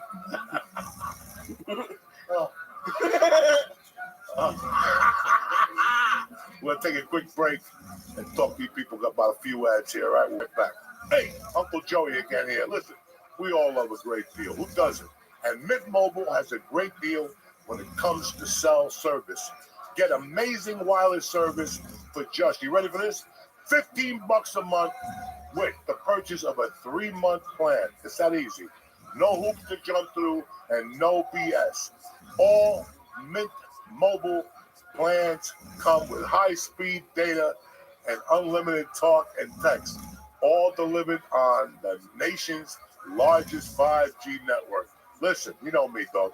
Mint Mobile is tremendous. Plus, $15 a month for 3 months, 45 bangers. Where are you going to get that? You can text all over the world in case you see more satellites. And I don't know. Listen, it can't be more easier to make the switch, all right? Get the new customer offer and your 3-month premium wireless plan for just $15 a month. Again, go to mintmobile.com/Diaz, D-I-A-Z. That's mintmobile.com/Diaz. Cut your wireless bill to $15 a month at mintmobile.com/DIAZ. 45 up front. They ain't playing games. You know what I'm saying? And it's required for $15 a month. 3 times 15 is 45. Last I checked. New customers, first 3-month plan only. That's it. Speed slower than 40 GB on unlimited plan. Merry Christmas. We're back, bitches. I was telling Lee after the surgery. I hope I don't need one. You can't walk around with no fucking eye patch. What if they make me? Listen, Jews don't wear eye patch. I don't need to walk out with that eye like fucking staring at people like that. That's gonna be great on stage. Like that stuff. Fucking open wound or an eye patch.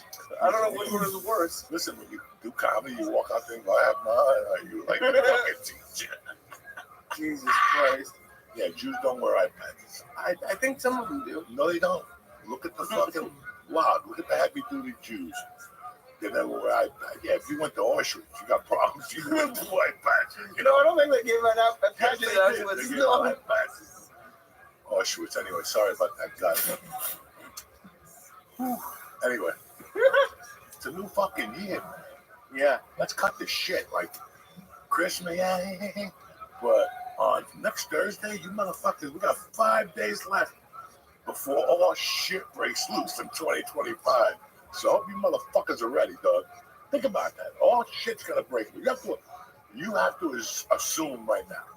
What do you think's the hype? See, I think that these fucking drones are gonna land and they're gonna come out and give people flowers. I don't fucking know, you know. Yeah, he's gonna get inaugurated on the 20th. Who knows what's gonna happen after that?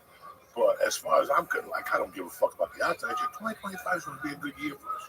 We got comedy shows. Yeah. We got fucking Philadelphia. We got Nikki Astley's. We got Nick McIntosh. We got the birthday boy who won't eat another second piece of fucking mushroom on his birthday.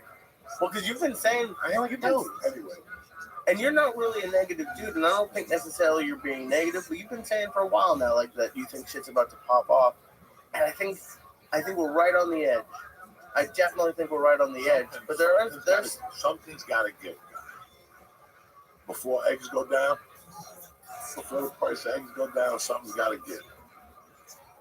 I'm not really sure what you mean by the eggs. Everybody's thinking about, like, you know, hopefully prices are low. Right. Oh, well, that would be good then. I mean... Well, I was going to fly my Cuban friend in. Okay. To cook for my wife on her birthday. I might as well buy a fucking plane. Because Miami's always, like, you can't get a ticket to Miami right now. No. No. Once the 23rd comes, the 20th, I don't know what it is about Miami. And after the 26th, forget it. Well, I bet it's even Go more look right expensive. now. American Airlines, December 26th to Miami, coming back on the 1st. If you do me that favor, watch the fucking price. But especially from here. I remember that one year I did Miami late? Yeah. My fucking ticket was $1,200. Jesus. And I kept saying, what it is, because everybody goes to Miami for New Year's. Mm-hmm. And it's crazy here, too. Like, flying to New York. And New York has been busy. Like I was out yesterday, it was fucking packed out. Come on. That's not bad. That's not and good. You sit in the back of the plane, though. $11.50. With COVID. Yeah. You don't even get water for $11.50. They just put you back there like, nah. You don't even count $11.50. Wow. Have you noticed, like, they have boarding zones up to like 10 now? Oh yeah, I'm done. Listen, enough.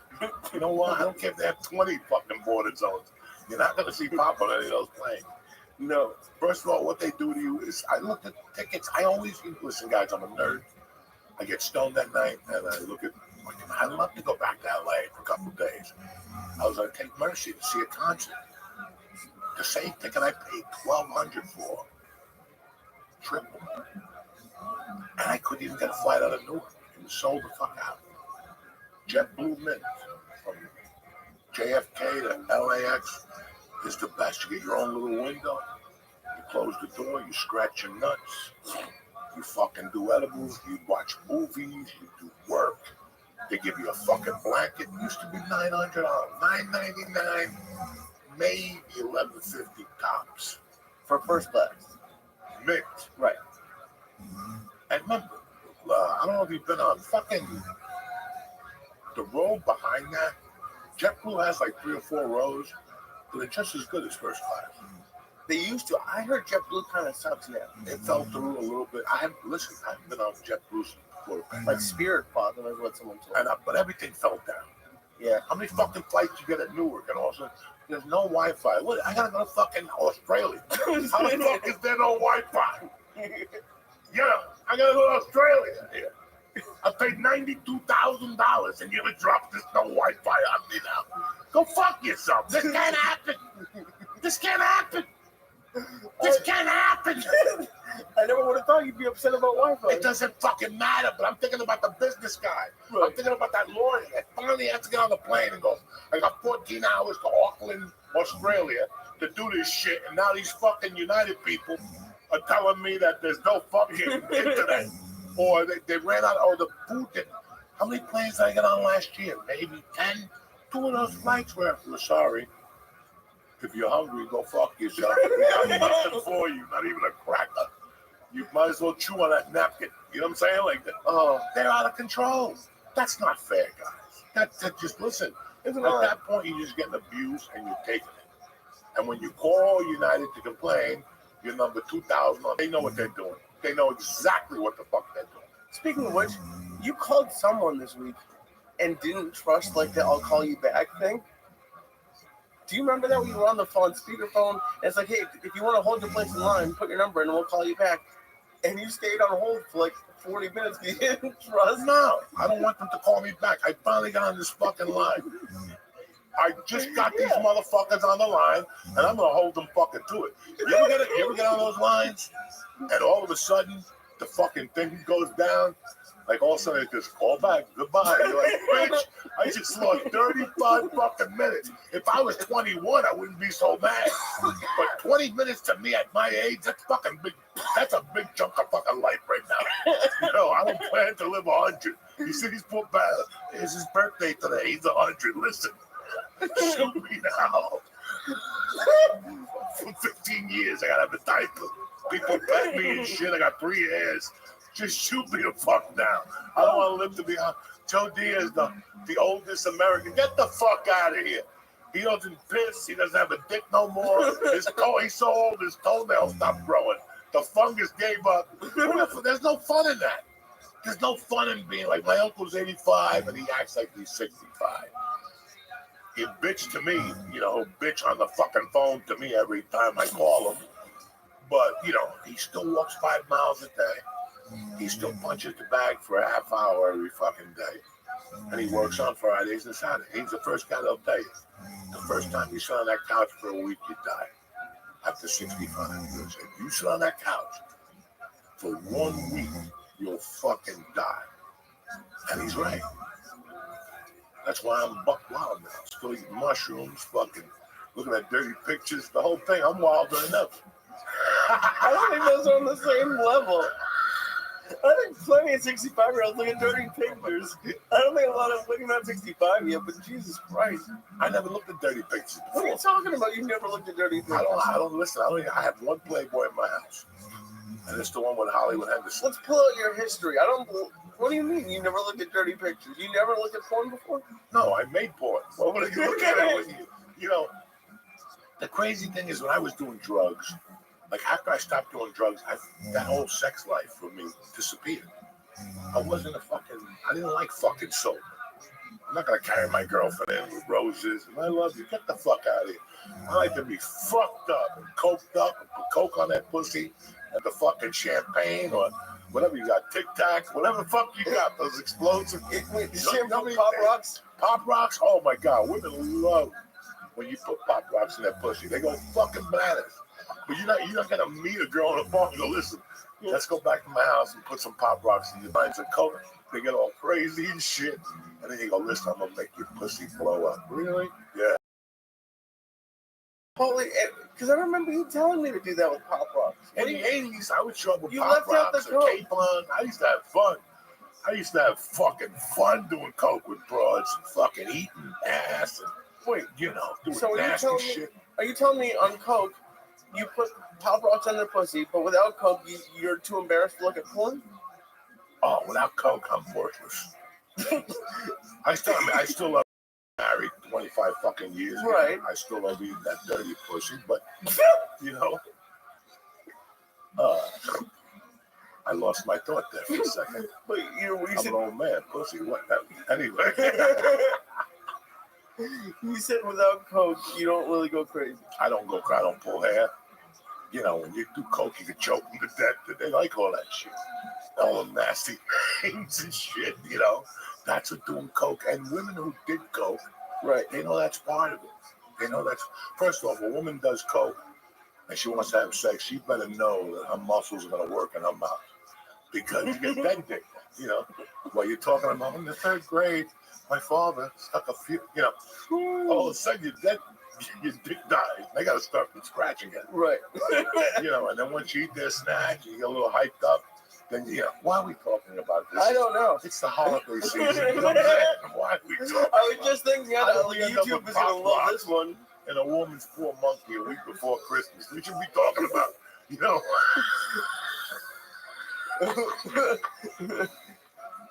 What do you want to talk about? Like blind kids marching at the tree. I don't fucking know. I don't think they go to see the tree. Oh my God. What people have no idea is that for me to come back to comedy and fucking do what I do with the podcast, I'm going all out, guys. No more of this fuck. I could care less. I'm too old. I had no rules when I was, part of being what we are. And what? I got to stop saying shit because people's feelings or whatever. It's not even about feelings. It's about raising your hand and going, oh, I didn't like that joke. Go fuck yourself. I don't like pickles in my tuna. You know what I'm saying? I don't like a lot of fucking things. Anyway, we're going to take a little breather here. We're going to talk to you about some Christmas stuff from Christianity. No, we're going to take a little breather and talk to you about, for getting in on all the hoops, football, and hockey action at DraftKings Sportsbook. Listen, in the season of giving, we're being gifted college football and basketball and pro football and pro basketball and even hockey for you savages. With all the games going on, it's time to place a couple bets. Listen, you got to make the games more interesting. You're sitting there with grandma and the rest of these schnooks. Come on, let's get the party started. Give grandma a shot of tequila and see what she's made of. You know what I'm saying? So go ahead and try your hand at winning back what you spent on Christmas gifts at DraftKings Sportsbook. Listen, I got a tremendous offer for you. And here's a gift for all the customers. Bet $5, I'm going to throw you $150 in bonus bets if your bet wins. How easy is that? $5, $150 in bonus bets if your bet wins. Who's better than you? Download the DraftKings Sportsbook app right now. Right play games. Pressing code Joey, Joey. That's code Joey for new customers to get $150 in bonus bets if your bet wins. When you just bet $5. That's it, just $5. So do yourself a favor. Happy holidays from DraftKings. Download the DraftKings Sportsbook app right now. Use code, what is it up there? Joey, Joey, and let's get the party started, all right? On the way. DraftKings and myself and the whole Church New Testament wish you a very happy holidays. Gambling problem? Call 1-800-GAMBLER. In New York, call 877-8-HOPE-NY or text HOPE-NY 467-369. In Connecticut, help is available for problem gambling. Call 888-789-7777 or visit ccpg.org. Please play responsibly. On behalf of Boot Hill Casino and Resort in Kansas, 21 and over. Age and eligibility varies by jurisdiction. Void in Ontario. Bet must win to receive reward. Bonus bets expire 168 hours after issuance. For additional terms and responsible gaming resources, see dkng.co/bball. Uncle Joey here. Listen, when it's all said and done, it's the memories that mean the most to us. This holiday season, give the gift of letting your family relive their favorite times with an Aura picture frame. Named the #1 digital photo frame by Wirecutter. Listen, I don't know who these people are, but Aura frames are incredible. They're easy to use.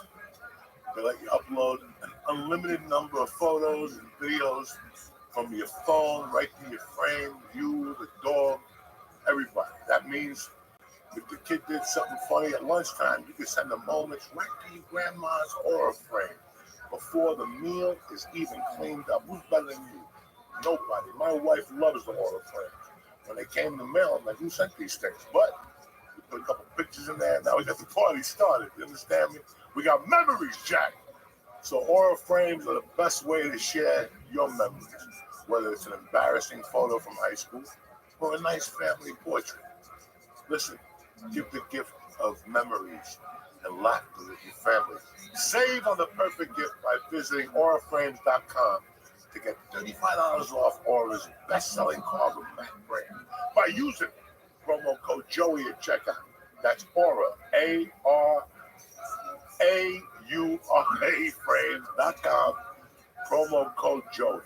This deal is exclusive to the families right here, to the New Testament. So get yours in time for the holidays. Terms and conditions apply. We're back. Anyway, I want to talk to you guys real quick. I left here in 1985. When I left, I was staying with a buddy of mine. At the time, I had a lot of buddies when I left in 85. And over the years, you know what? I'm really lucky. I have all these fucking little buddies from different parts. Well, I was gone for 23 fucking years. And when I came back to Jersey a couple of years ago, it was fucking weird. Like, the people I had grown up with, like 45 fucking years, they just wouldn't respond to me. When I'd speak to them, they'd giggle at me, like I didn't know what I was talking about. And then it took like a year and a half, and finally I unloaded on them, which I love them to death, and I still love them to death, you know. And then another buddy of mine stopped talking to me, and that was a whole fucking thing. But through and through, my brother over here, George Kaladensky, has never fucking thrown me to a wall. It's just really weird. We met in '79, the summer before my mother died. And we kept in touch, whatever. And then a mother died. He kept in touch with a friend of ours, a mutual friend of ours, Denise. Nick, right. And she used to fill me in. And then I lost contact with George. I met him again. I was casing out places up in Bergen County one day. In the fucking dead of the winter, I see George fucking chopping grass and stuff. And somebody's wrong. He gives me his number. And I think that's the night I got arrested. After I left you, I got arrested. And I had nobody else to call. I called you to come on back to my house. And I stayed with you for 6 months. Then I left to Colorado. You came out there.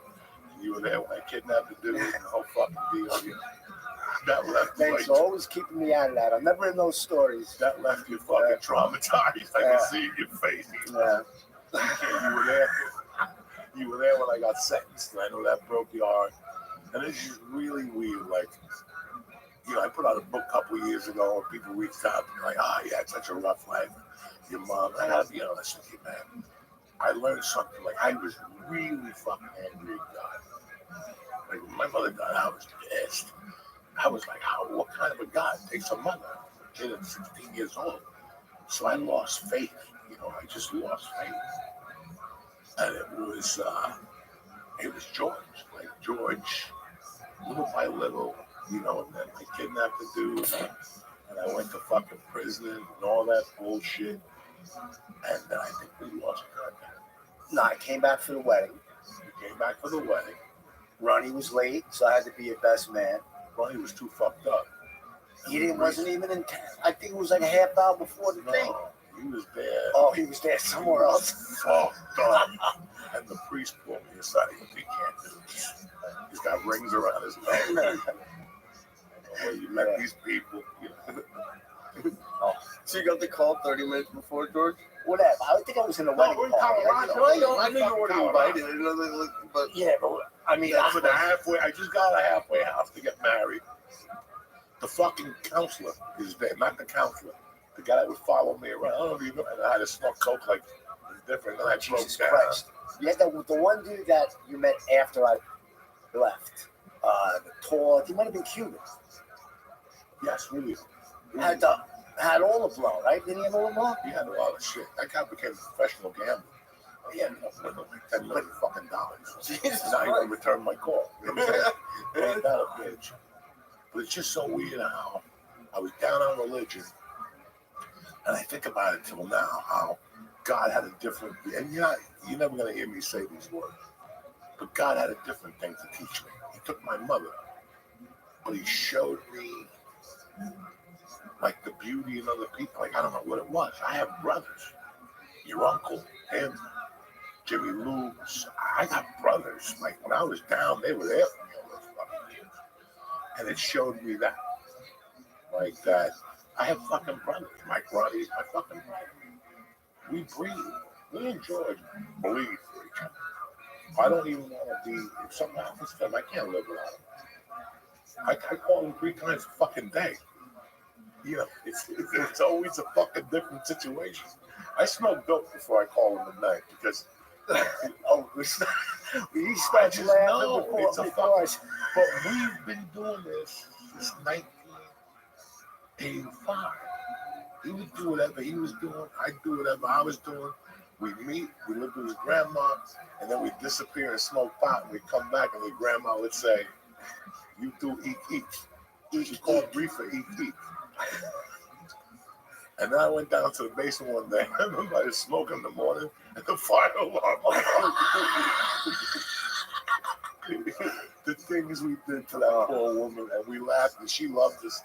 She loved George. Oh my God, George. She loved you. Oh, probably I thought more than me at times. Oh my God. That's the only time I didn't really like you. I robbed the fucking leader of Champagne, the Dom Perignon, then we took her to fucking Piccolissimo. Oh my God. Oh my God. We used to stay up till 2, 3 with grandma. And my grandmother loved him. And we were and they spoke Spanish. He broke her chops. She just you have no fucking idea how I stood it. But he could still do no wrong. What happened? You could do no wrong. Oh my God. But what about when I robbed the lady? Hey. Oh my God. I go back in 93. And, you know, me and George are still at it. And George is sleeping. And I see a lady in the back barbecue. And I go, you know what? This is a good time to rob that bitch.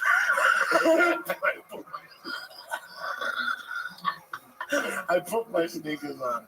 I run upstairs. I open the door. And right there's her purse with a deposit. Like in the old days, they give you a check. Well, I give you money back in the envelope. Stick it out of the purse.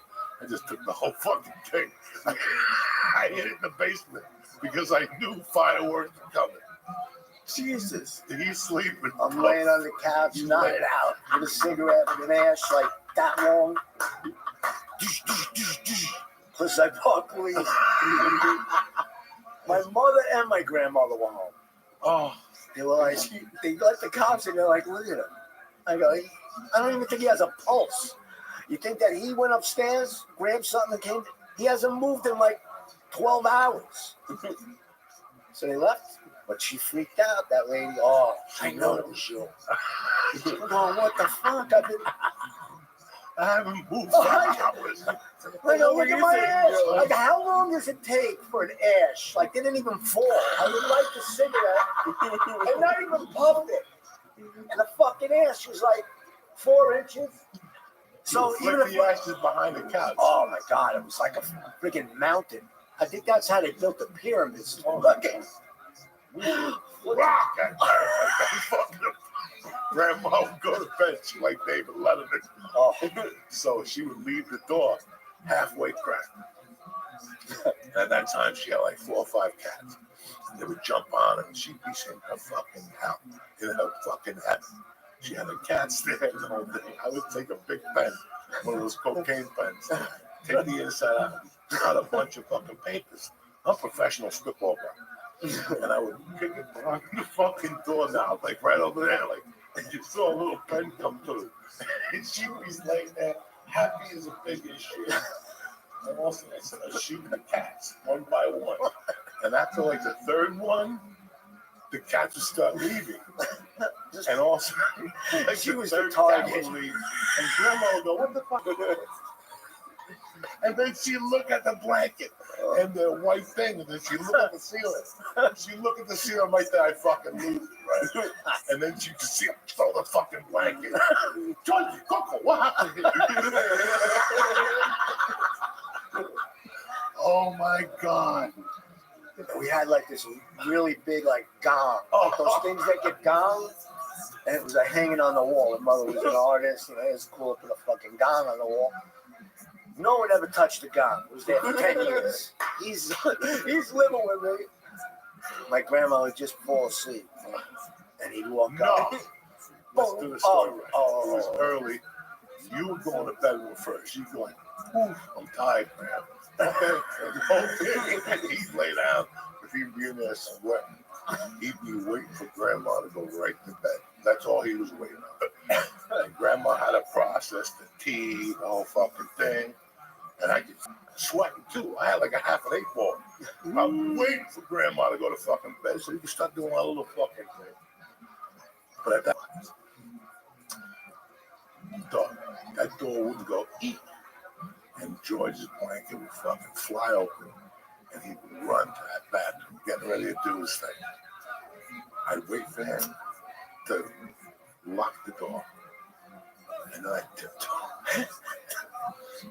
I'd take the gong and I'd just go, boom, it would go boom. And I would creep in bed and wait there, right? 3, 2, 1. And she would run out. What the fuck? This is 11:40. What the fuck? Where's Georgie? And then she'd look, at me. Where's Georgie? I don't know, he's in the bathroom. She died. Georgie, open the fucking door. Oh my God. Why would you let him stay with you? Like, you know what? He was my big brother. He was 11 months older, but I was gonna say earlier, and it was you guys, funny. You guys like act like summer school. We hang didn't out even a lot. Like, you guys are, you're always at his house. You guys are like big brother, little brother. Like, you guys like fight about the stupidest. Rango's father used to drive a bus, and he would let me go on the bus for free. I'd have $8. So I'd get up like at 6:30. I'd put the shirt on, the whole fucking thing, and I'd run up to the corner and wait for Mr. Rago, but there was a paper, and I would get on the phone 201-543-3639, and Grandma would pick it up. Hello, and I go, wow, and I'd hang up. Oh my God. I let this go for years. Like I would call her, I could be on the street and I would go, hold on, I gotta call Grandma. Wow. And then I'd sit there with her at night and she'd tell George about it.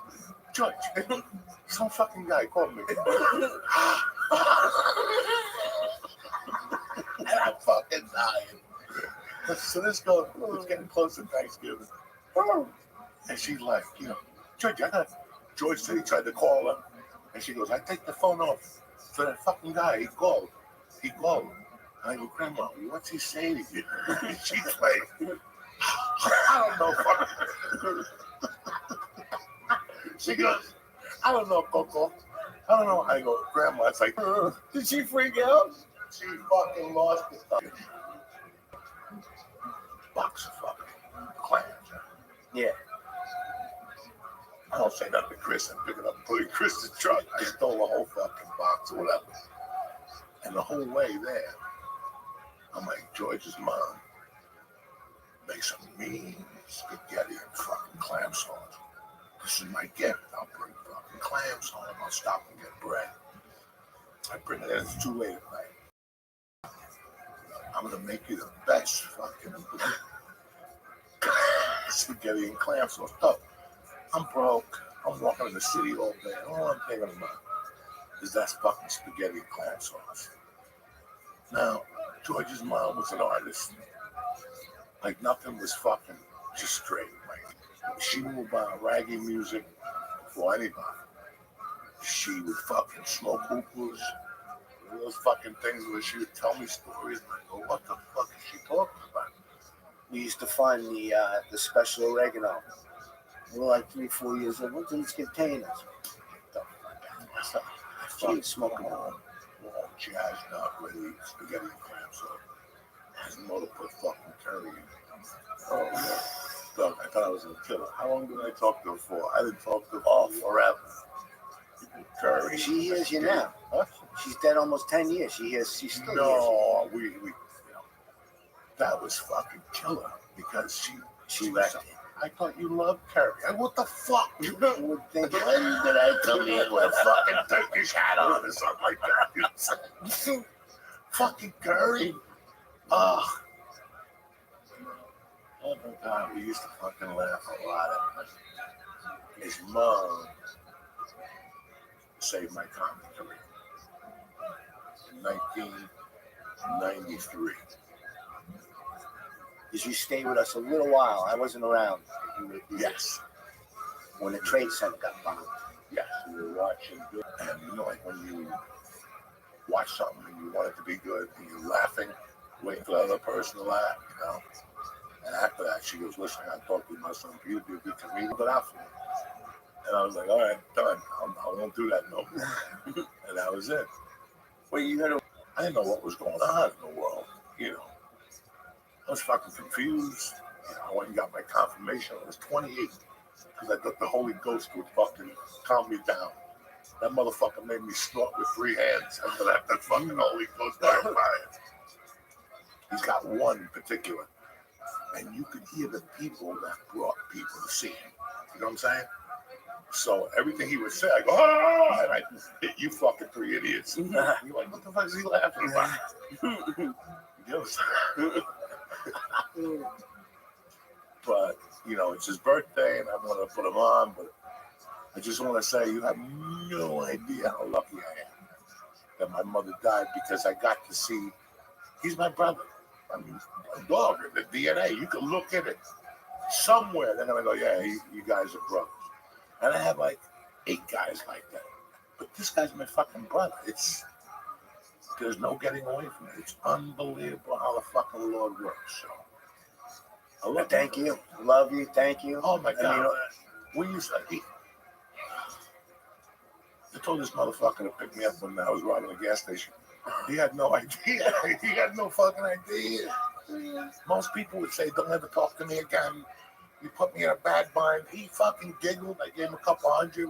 We went into the city with your uncle. We went to the pink. The Red Parrot. The Red Parrot. And who was there? Was Madonna there? Who was there? Oh, fuck. The singer from the Eurythmics with her boyfriend, the guitar player. Oh. Dave, whatever. And yeah, he thought he was fucking, like he was eating sushi that way. She had the parrot on her shoulder. Oh my God. Dude, and I know you introduced George to Ralphie. Yeah. And Ralphie, listen. First time I met Ralphie, oh my God, I was down the shore. Coco called me. He's like, you got to go up to Nyack. You got to go meet He's there. He's got something for you. So I drive back from the shore. I get there. The show's over. I walk in, and Ralphie's signing for everybody. He looks up. He's like, George, I'm like, how the fuck does he even know my name? He knew me as soon as I walked in. He's like, come here. He goes, Coco told me to give you this. So it was a sugar cookie. I'm like, thanks, Ralphie. Nice to meet you. Now, what I forgot was that he used to pick you up at our house all the time to take you to the airport, which is some, No, he fucking twice. His wife had family, right? And this is 1998. This is like we met in LA. Yeah, we hung out. He made tacos. And one day he had a pager, and and he's like, Coco, I'm up here in Northern New Jersey. I don't know, and I had to call him back.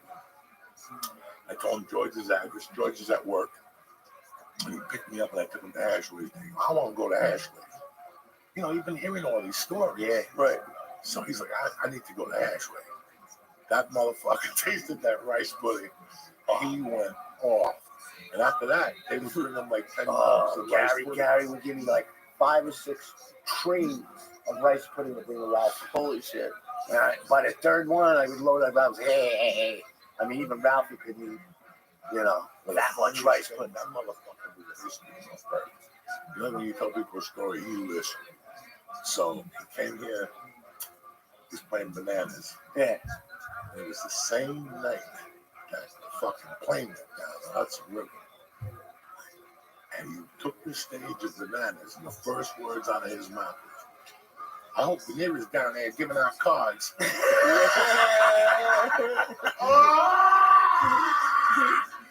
Like, this is a guy that's from fucking Alabama, where the fuck he was from. But he listened all those nights. That's how he opened the fucking show. He went up there and he goes, I hope Anthony Maneri down there giving out cards. A lot of dead people down there tonight. He always did shout outs to Ed. Oh my fucking God. But Ralphie was the sweetest man. I mean, even my mother walked up to him and just grabbed his face and said, you're so handsome, Ralphie. She's like, please lose weight. You're such a handsome man. And we became great friends. I mean, every time he came to New York, we went to games, to movies. I went on little trips with him and helped him with the merch, which is a lot easier, like just getting high with him. And when one time he wanted me to sell merch, I think it was the Gotham or something. And we parked the car, and this is like when he started headlining there. Like in the beginning, he used to do the midnight show at Gotham because he was too dirty.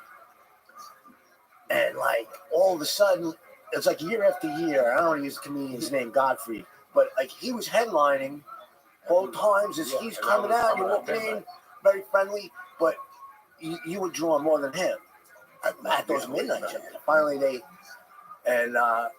but that one time, you're like, hey, man, I got this merch. All right, I'll sell it.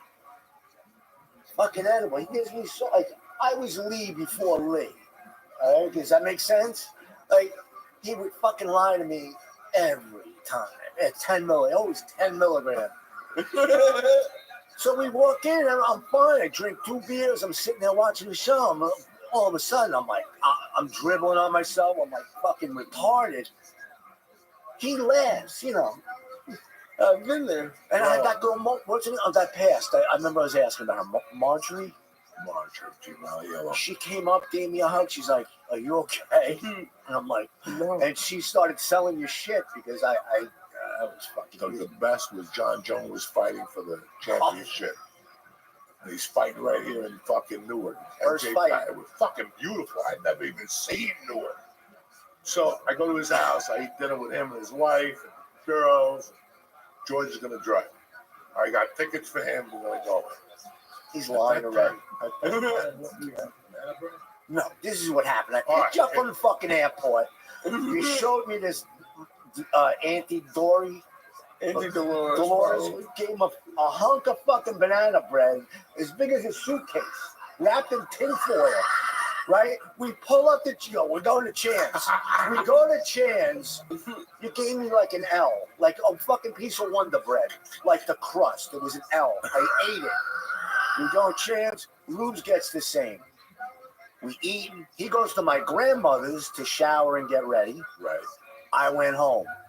My wife, there was a party in fucking somewhere. Verona, right? Family party. I'm like, I can't go to the family party. I'm going to the fight with Coke. She's like, all right, well, you got to pick us up after the fight. It's only 2 towns over. I'm like, sure, whatever. I take a shower. We get ready to go to the fight. As I'm driving to pick him up, I'm fucking fading. So we get on the fucking turnpike. He won't shut the fuck up on the turnpike. Yeah, I think I was. I'll pick it up. Right? I'll pick it up after this. I was ready to know fucking that. This cocksucker won't shut the fuck up.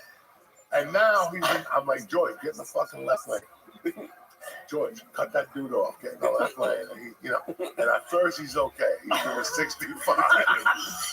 And then it was like a fucking every 6 minutes. He would go down. Now he's doing 55. Now I go, George, just get in the right hand lane. He got all the way in the right hand lane. He was doing like 8. So he dropped me off. I don't know what happened. What happened? George, go get parking.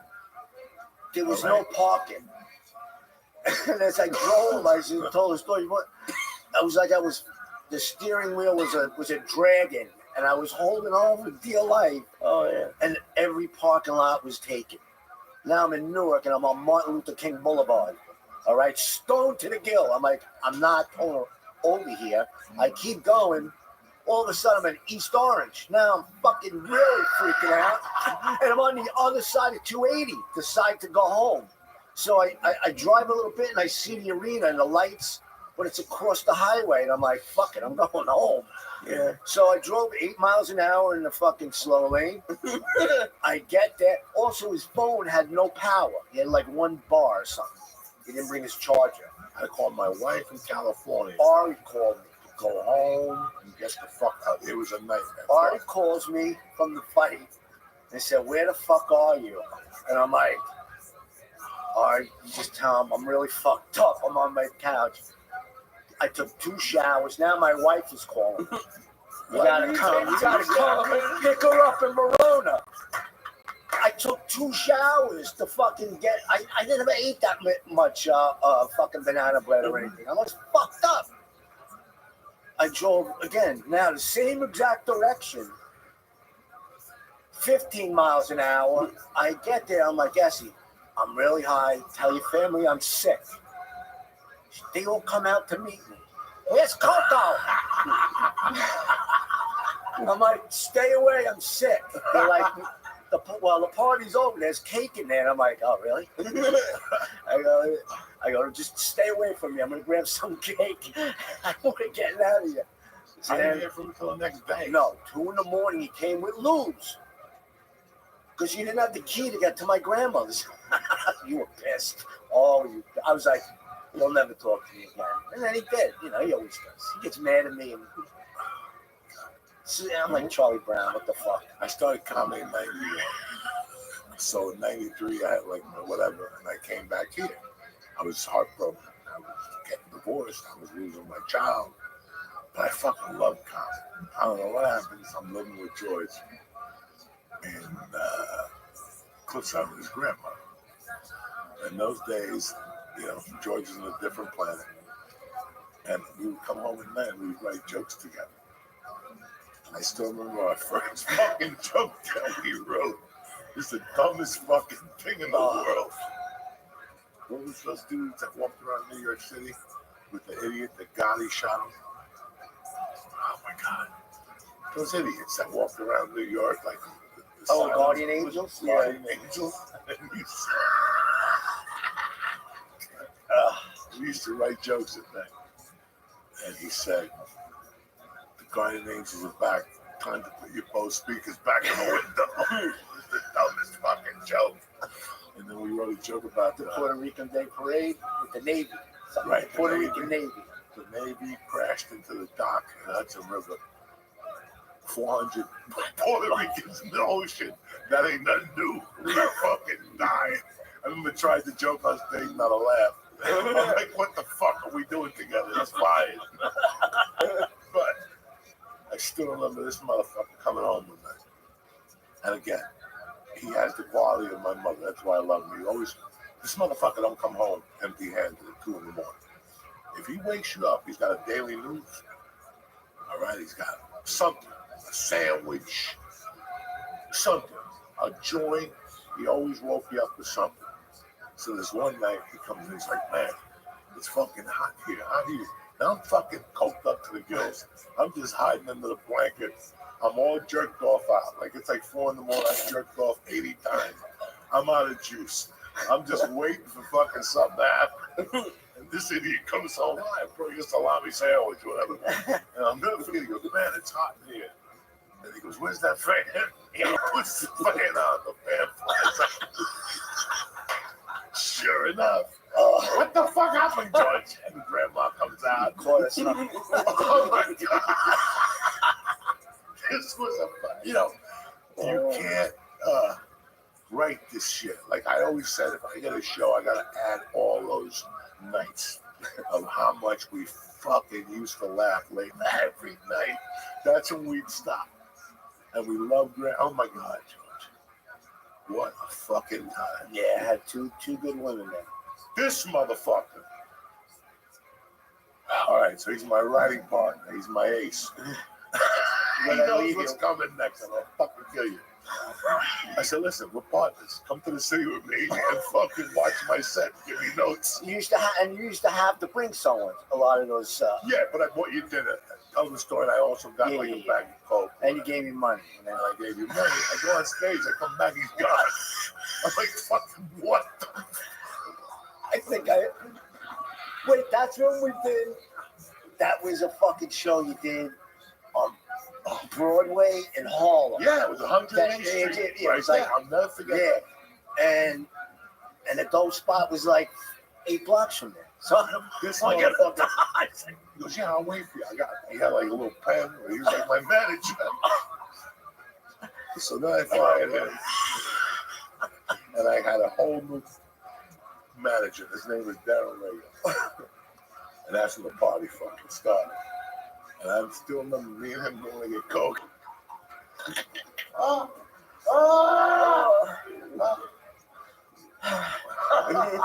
Dude, I didn't remember that till just. You cannot write this shit. You cannot write this shit. Did he get hit by a car? No. Nah. He would fake so the cops wouldn't stop him. Okay, that looked retarded. Oh my God. I get it though.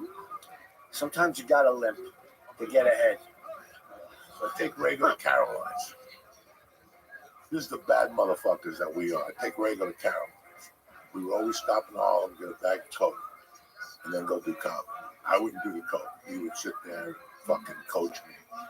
I'd tell people to shut the fuck up. It was hilarious. I do my Sunday bar, Caroline's. I get off. And he's like, I'm gonna wait till midnight. I'm gonna enter the contest. I'm like, what the fuck are you talking about? This is the world I lived in back then. He's like, yeah, it's gonna be all right. I'll buy you a drink. You come to the show. I'm gonna fucking kill him. This motherfucker won first place. He won like a porno.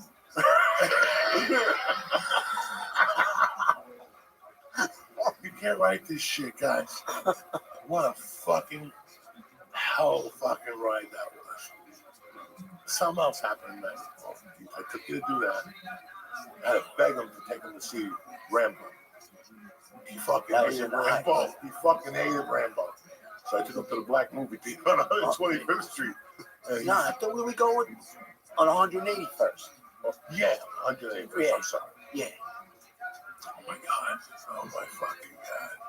And we had the Chinese, that's where the Cuban Chinese place on what, like 178, is 179? Yes, yes. And the car fell around the corner, and the coke, not the cocaine, well, the coke place was closed, but the weed spot was around the corner. And they used to have the double.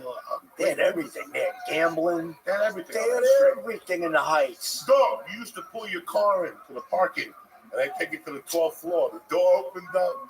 Wow! It was the fucking Chinese people, chicks, and prostitutes, fucking drugs. I went to Christy Lorenzo one night. We left there like 8 in the morning, and they gave you sunglasses. What was the plate? It was 170 something. She was at the No, garage. right there. Right The there. garage. The garage. Yeah. You just pulled your fucking car, and they took you upstairs. You got out of the car. Cocaine, heroin. And indictment. They had the Irish joints, Chicks indictment. ready for you, dice. Fucking amazing. Yeah. 8 in the morning. Holy shit. And if you won, they'd let you out. You know, they weren't, but if you robbed or stole, you weren't getting out of there. But if you won, they made sure you got to your car and got the hell out of there. You forgot about walking across the fucking bridge. Jesus, everybody in Cliffside was robbing their mother's jewelry and going there. They were robbing it because gold in the 70s, gold was you would get Trust big me, I was money. part of that Cuban crime wave They myself. were taking that gold. Dog, I was robbing gold, telling people. They I were found melting this. it down in 3 minutes. No evidence. Buying coke was unbelievable. That shit. There's a place in Cliffside. It was silver something. They had right in the back, just right behind the counter. They had the melting thing. Fucking Rutberg. I had a guy at the place was right across from Ashways. There used to be a strip club. Oh, Park Lane Theater, right? Park Lane Theater. There used to be some nasty host. I mean, just nah. I don't even know where they picked them up. They picked them up like a sea caucus and brought them there like fresh from the fucking. Oh, and they got kicked out of the Oh my God. AJs or whatever. Oh my God! And next to Naval the farm, base. it was a chick who told me that the guy that owned the pharmacy, his son just got arrested for whatever you touch a 6-year-old or whatever the fuck it is. Pedophilia?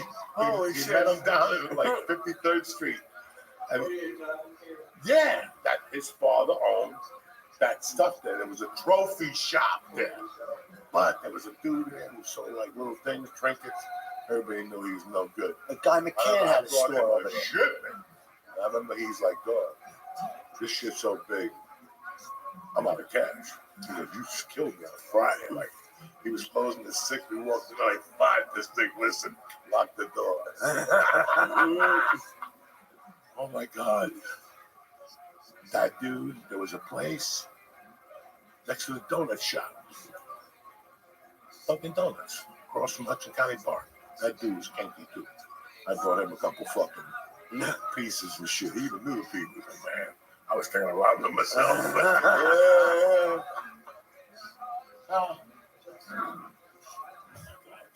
Good times. Good times. Good fucking times. Listen, we're done. All right? It was a great fucking Tuesday morning. Sorry we went over the time limit. We love you. You got what, 7 more shoplifting days left? So get out there. Well, yeah, fuck it. Go out there and shoplift. Everybody else is. Why don't we go to that fucking CVS with roller skates on? You know what I'm saying? I'm coming out of there with a basket full of yum-yums 5 days in a row. What is the limit in Jersey? Ask Lee. Huh? Ask Lee. I don't know, but we're not talking about goblins. Not the age limit for midgets. What's the fucking I think age? it's like $1,000. $1,000. That's 4 days. Well, we don't want people to do 4 that. days. Everybody gets something. A school teacher, everybody. That's when you get everybody a thing. Yum-yums. People are like, man, you're so generous. No, I'm a good shoplifter. Well, you. Anyway, we'll be back for one more before Christmas, right? So Yes. we'll be here to feel sorry about tonight. We got a little crazy. I love my man George Kolodinsky. Follow him on Instagram, All Star Framing, the best. He's got a tremendous George the Frame. George, whatever the fuck. Listen, just look him up, call me, yell for him like Rocky. You need me? Yo, Rock, I'll be.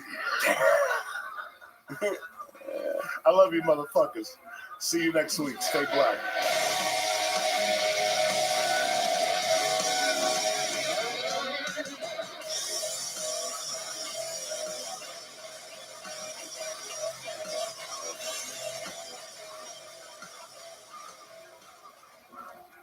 The Church New Testament is brought to you by Liquid IV. Listen, the holidays are always a marathon, right? It's easy to forget the basics like staying hydrated. I don't know who does, but keep Liquid IV on hand to get you through the holiday parties. You know what I'm saying? Liquid IV has 3 times, not 2, 3 times the electrolytes of the leading sports drink, plus 8 vitamins and nutrients to keep you going banging. Listen, it replaces nutrients lost by dehydration and has 100% of your daily value of vitamin B, B3, B5, and listen, all the Bs, B12. They got enough B in there to forget about it. It's available in a ton of delicious flavors. And now, sugar-free. Let me explain something to you. That peach sugar-free has always been one of my favorites, okay? If you like Liquid IV, the flavor, now they got a raspberry something. Oh my God. Stop the presses. And it's easy to use. Just mix 1 stick of Liquid IV with 16 ounces of nice cold water. Shake that thing up or beat it. Stay hydrated through the holidays with Liquid IV. Get 20% off your first order of Liquid IV when you go to liquidiv.com. Again, liquidiv.com. Use code Joey at checkout. Joey. A lot of people, you know. That's 20% off your first order when you shop Better Hydration today with code Joey, Joey, at liquidiv.com. Please support the show and get 20% off your next order.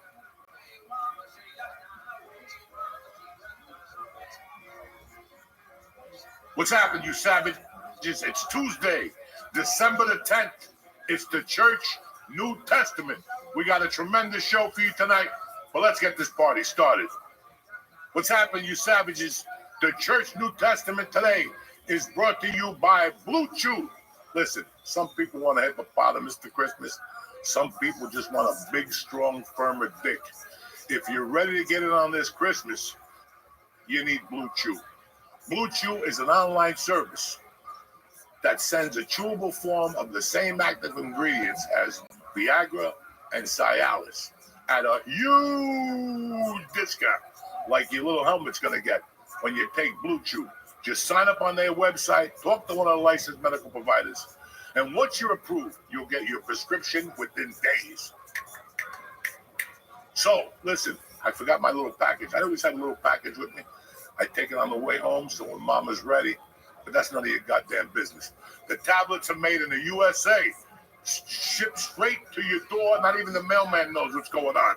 So discover your options at BlueChew.com. And Uncle Joey got a special deal for you today.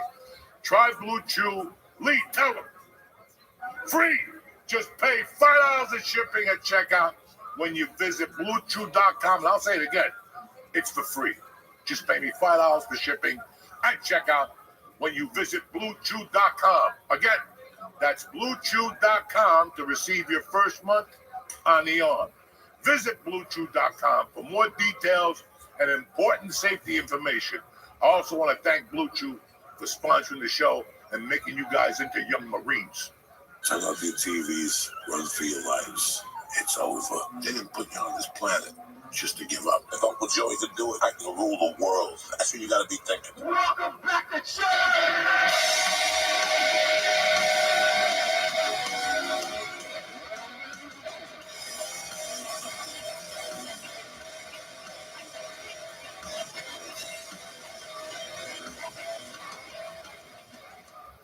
What's happening, beautiful people?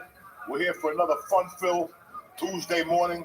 There's no guest today. We just want to catch up with you and tell you what's been going on. As usual, my beautiful co-host is here, Mr. Lee Boogaloo Syed. How's it going? Good, man. How are you? I'm great, dude. It hits me in like waves that I'm here. I just never. I would always wanted to be here, but then like even I get to see you. I see you a couple times a week now. It's just great. I mean, just you ever have like a couple months of life that like no shitty things happen? Yeah. In the middle, like one of those, like nothing too shitty's happened in a while, and I've just been enjoying it. Like, you know, there's ups and downs, but like right now, it's like, oh, if life was like this, there's no depression. It's funny, life has a lot of ups and downs, and there's ups, and you know, you're down, and sometimes you don't know it. Like I have a friend that's I'm having the worst year of my life, and she did. She had a couple of things happen, but you have to look at the other side of that. You have your kids, they're healthy. Mm-hmm. You know, everybody's eating, nobody's not working. You know, you got to look at the good and the bad together. Yeah, some fucking days are better than others. I got up every morning, you know. This new thing that I've been doing lately really changed me. You know, one of the best guests we ever had on the podcast was who? Rudy Sarzo. He's fantastic. I learned a lot from Rudy. And during the pandemic, Rudy and I used to talk a lot, and we discuss. He went back on tour with Quiet Riot. He's a guy that's done everything in his life, and one day he goes, you know what, I'm going to get back together with my original band, and he always told me it was a labor of love, and that's why I did what I did, because I started the year off just doing spots at open mics and one-nighters, and my friends' comedy shows, just doing sets, and I would say to myself, unless I want to go to an open mic, it's not going to work for me. If I'm going to start this bad thing of just doing comedy for money, that's not going to work. I got to start doing comedy because I fucking love it. And I'm to the point now where I'm in love with comedy. I'm not in love with the business of comedy. So I had to separate all that shit. Right. And we're having fun. And for those of you listening who've never been to an open mic, all people at my level want to do is get out of open mics. And if you ask 100 headliners, there's not going to be many of them who want to go back to open mics. Like you said that like if you don't want to go to an open mic, you're not going to want to whatever. No, I don't want to go. Like going to an open mic is fucking sucks. You know, it's like riding the subway in New York. You can take a limo. But every once in a while, you take the subway and it reminds you who the fuck you are. I think the open mic might be the bus. The bus. fucked up bus. Listen, an open mic reminds you of how shitty your life used to be when you first started. Like I have, you know, I do those open mics in Freehold, and I do the one at Uncle Vinny's next week. Mm-hmm. I don't do it for me. I do it because these young guys can now say that they open for me on their resume. You know what I'm saying? And number two, it's a solid open mic. It's not like an open mic with nobody there. That's what comics do for years. We just go to these spots and do comedy, and there's nobody there but other comics. And they blow smoke up your ass. That's a funny joke. No, it's not, okay? There's always that one dude, he's like a burn victim, who sits in the second row, in the front, or the third row. But besides that, open mic sucks. So that's why the little, you know, they were the biggest show they ever do. Yeah, and it's so cool. And that's called making somebody's day. Yeah. In comedy. So now somebody's gonna make your day. Somebody's gonna call you one day. He's on a movie shoot for you. And we're gonna go, why did he pick me? Because a couple of weeks ago you put a couple of open micers on stage, right? And you paid like 2 or 3 of them, which now you make them professional. In their mind, they've been taking a beat. They gotta pay for the soda. They gotta pay for everything. Now some guy's giving us $40, $20, you know? Yeah. Because I remember that. I remember the first time somebody gave me $20 to do comedy. I almost shot myself. Yeah. I couldn't even do the speed limit on the way home. I was doing 100. I couldn't wait to call my friends. I'm a pro. You're not a pro, Joey. Knock it off. But now you know what it feels like. You feel like, I remember when I came to do Skankfest years ago, way before the pandemic, Felipe was headlining Caroline's. And you called him and he let me do a guest set. And he gave me $30. It was my first paid set in New York. Yeah. And I got $30. I got to perform at Caroline before it closed. I didn't know it was going to close, but it means like that's the coolest thing for me about going on the road with people is like I spend half of my time daydreaming about what I'll do for people who open for me. Like, because you've been obviously great to me. Josh has been great to me. Everyone, like, honestly, I haven't really had a bad headliner yet. I've had some people who I didn't love, but they You're weren't. gonna work with people who are just miserable fucking Yeah. people, and you know they're just fucking miserable. Things didn't work out for them, and now they go to a small town and they pull their weight. You follow me? Because in LA nobody talks to them. Mm-hmm. But now when they go to Kansas City or Wyoming, they're like, "Fuck you guys! I want nobody cursing." And you're like, "What happened here?" You know. Me with comedy is not a money business. It's a making somebody's day business. Life is a making somebody's day business, and there's just simple things with comedy that I remember. You know, when you do, you know how shitty about yourself. You go, you do a spot, then you got to go to your job in the morning, and now this guy's telling you, and in the back of your head, you're like, I can't wait to just do stand-up comedy. Now you start losing, like you don't care about insurance, you don't care about the rent, you don't care about your car payment. You're like, I just don't want to do this job no more, and I can't wait to work as a profession. And I remember somebody told me Martin Lawrence was making $10,000 a week as a host. In 1990, he was making $10,000 a week as a host of Comic View or comic, whatever was on HBO. Oh. Def Comedy Channel. And I was like, $10,000. When I started comedy, what slice your fucking neck at that time? On stage. For $10,000 fucking dollars, man. $10,000. And you sit there and go, because we're losers, you go, well, I'll never hit that plateau. That's what you say. You'll go like, that's great for Martin Lawrence. It must be a great feeling, but I'll never hit that plateau. You know, and that's how you, 20 years later, you're not getting $10,000, but you're probably getting $3,500. And you're like, damn, it feels good to be a gangster. Holy shit. It's cool. Anytime I get a check from any comedy club, it's like $400. I'm like, this is cool as shit. This is really just fun. Go. And I know people at home are going, Lee, somebody gave you $30. That's cheap. No. Because there's people that don't give you nothing. Yeah. There's places that you go and you get the dinner tab, and it's 100%. You had to drive there, park there, and now they're charging you $28 for the fucking scotchard salmon, some fucking dry piece of salmon. They caught up some pencil. Well, anyway. What about charging anybody who eats a piece of salmon from a comedy club should be shot and hung anyway, okay? Don't eat salmon from a comedy. Don't even take the chance. Don't do the little linguine and clam sauce. Nothing with that. Because you might be fucking sick for a year. Yeah. Stick to the stupid stuff. Pizza. And even that. Pretzels. What about the clubs that charge you to perform? I just got, and I'm not going to name the club, I signed up for a show, and they said if you brought a certain number of people, you would definitely see the booker would watch you. I didn't read far enough down, but you needed to bring a certain number of people to perform. It was a full-on bringer, and they wouldn't let me perform because I was just trying to go to do something. And it's so the fact that anyone gives you even $10 is great.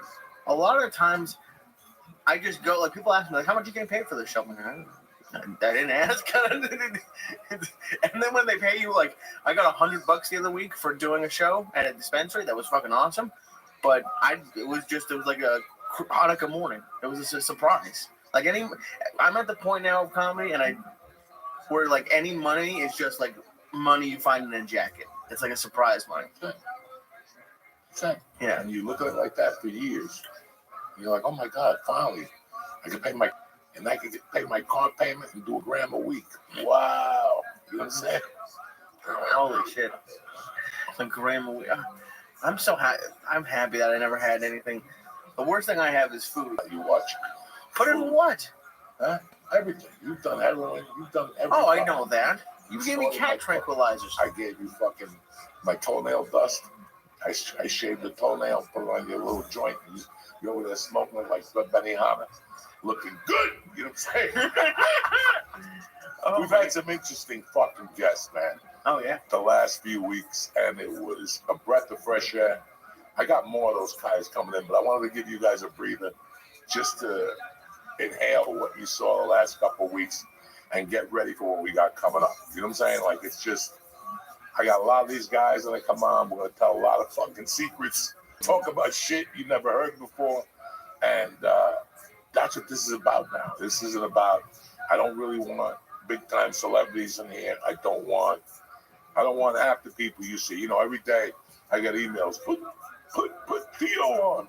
Listen, If I put Theo on, it's the same shit everybody else is doing for right now. So for right now, we're going off a different fucking set of rules. And listen, man, everything's changing. I mean, everything's about to fucking change. It's December 10th. You got 14 shoplifting days. Enjoy it. Have a good time with your family, because shit's going to change January 20th.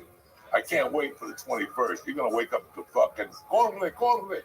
A bunch of Spanish people flying through the air. What's corre? Helicopters. What's corre? I mean, run, motherfucker. You know, and they're scared. People are fucking scared. If you see the fucking Mexicans are starting fucking to leave on their own lately.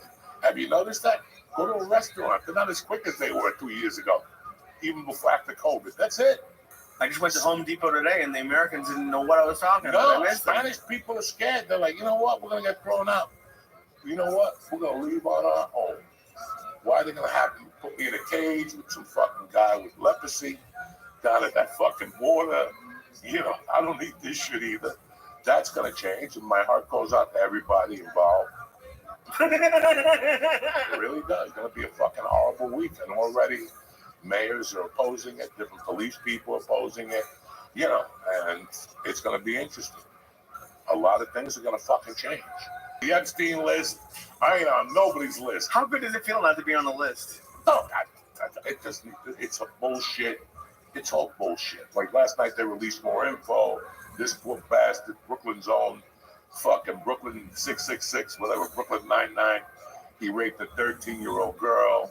Now these things are going to come out. At the end of the day, nobody really knows what the fuck happened. I love Tubi TV. You ever put your TV on lately? Diddy's Takedown, episode 3. He hasn't even gone to court yet. And people are just you know, and this is why, guys, you don't know what happened. And right now, people are fucking coming out of the woodwork. Now you're going to hear all the lawsuits. How many fucking lawsuits did he get after the video came out of him throwing Cassie around? Right. Now they all want to raise their hand. And you know what? This goes back to the old rule. I hate to say this, but if you get raped on a Tuesday night, you better be at the doctor's office Wednesday morning. And if you didn't go, or somebody told you not to do it, or whatever, now you want to come out and make your tough harder. It makes your case harder. And it makes so many fucking things harder. Now, a lot of things are going to fucking change. But for you people who are waiting for lists, who's on the Epstein list? Listen, you're never going to see it. Just go play the picket. Try to hit the 3 numbers on that. You'll be fine, all right? Don't worry about Epstein. So I can't wait for the Diddy. It's all bullshit, guys. They're never going to release it? Who knows what they're going to do? You know, everybody wants them to release the list to go, I knew Oprah was a freak. Look at that fat fuck go. You know, look at how she's pet that little boy's hair. All that shit. You know, but listen, guys, there's so much money involved in that circle. I just don't. The thing I don't understand about Diddy, and I haven't followed any of it, is why is he in charge of music? Like, I know he was big, but like, why is he killing? How is he supposedly in charge of all of this now? Listen, when you throw big parties and people get fucked in the ass, you can tell a lot of people what they're saying. You ever think about that? You know, right now I'm a comic. People come up to me and take pictures with me. Can I take a picture? Can I take a picture? Can you imagine if they knew I had parties where people getting fucked in the ass and rubbing baby on themselves and shit? You know how popular I am? So did you ever think of that? Maybe he was popular because he was throwing the best parties in the fucking world. Yeah, but would you want to go to a party where there was a chance you're going to get fucked in the ass? No, and I wouldn't go because that's not my circle. But, you know, we were talking about it before. Listen, you know, like Lady Gaga came out. I went, and when I felt things were good, I left. Listen, Lady Gaga, stop. Everybody loves a train wreck. There ain't one motherfucker that don't love a train wreck. It's our natural impulse. It's natural. Where the fuck, can you imagine at some party talking to some fucking Gentile?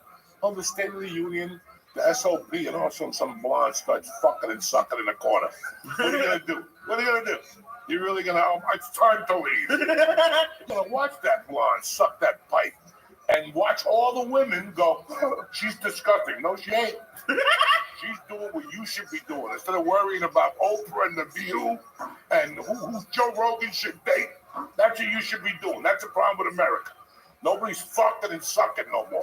If people are fucking at night, either you fucking suck or you stay up and watch CNN. Do you know that? And now you, They're the immigrants. Go fuck your wife. Go eat her ass. What bad thing can happen?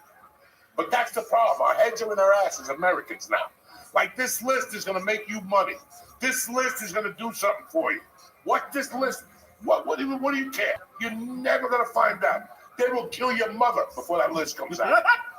They will sell you. They will take your dad and throw him to the alligators before they even think of releasing that list or any of these fucking lists. How much money does Jay-Z have, guys? He's about to give $20 million to Hell's Kitchen. What do you think he pays an attorney $250 an hour?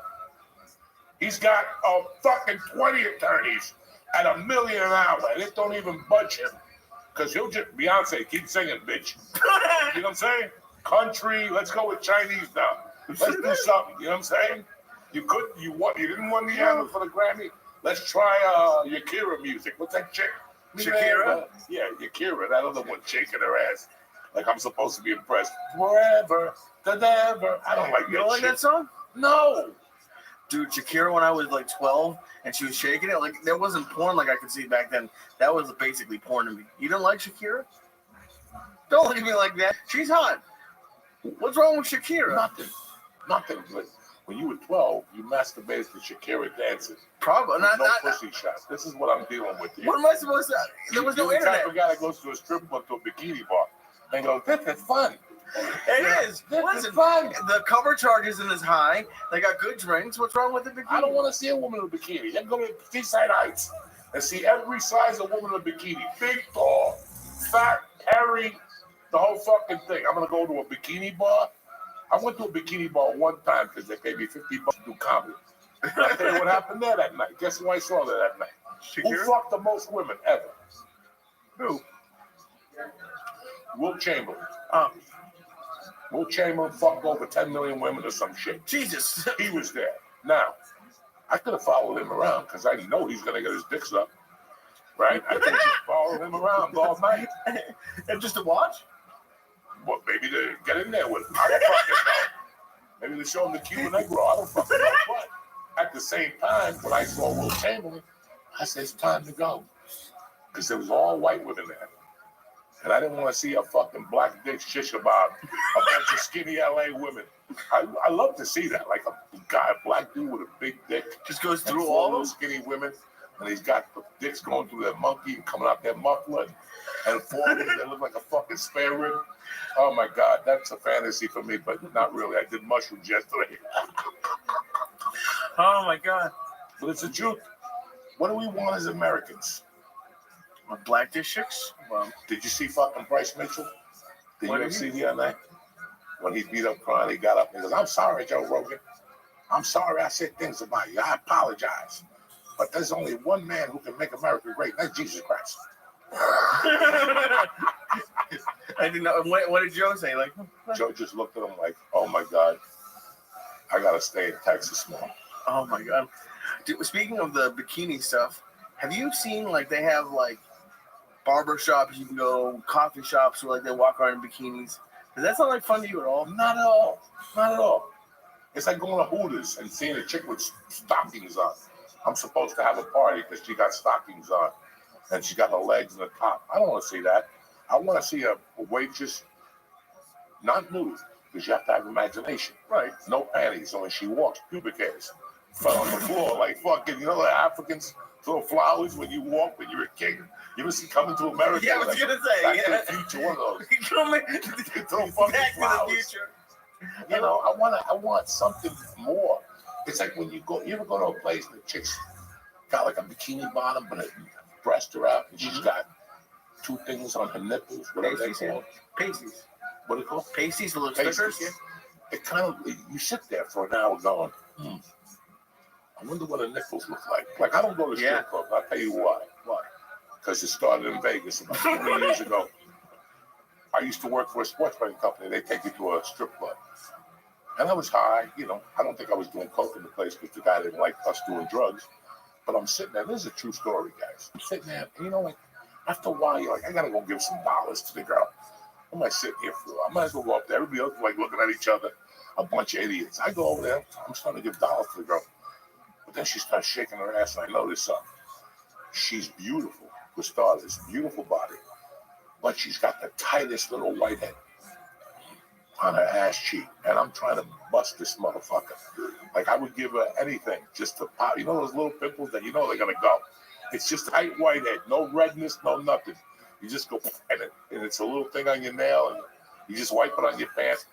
This chick had an ass that was tight, but that pimple was even tighter, and it was driving me fucking crazy. And now when I go to strip clubs, I always look at chicks' asses because I want to see if they got a little pimple on their ass to see what's going on. How much would you have paid to pop this pimple? A small 20. And what would you have gotten from this? Just to pop a pimple, and here we go. Ow! Did you ever think of that? No, I've never wanted to pop anyone's pimple. Fuck. It's just so weird how we want all this info, you know, and 2025 is going to be a fucking interesting year for a lot of people. Yeah. You know, a lot of people are starting to leave. Some people are staying. You know, these idiots, I'm leaving. You'll be back. You'll be back. You know, I'm going to leave because my human rights is, it's not a country for women no more. Okay. All right. What are we going to do? I've only been out of the country a couple of times.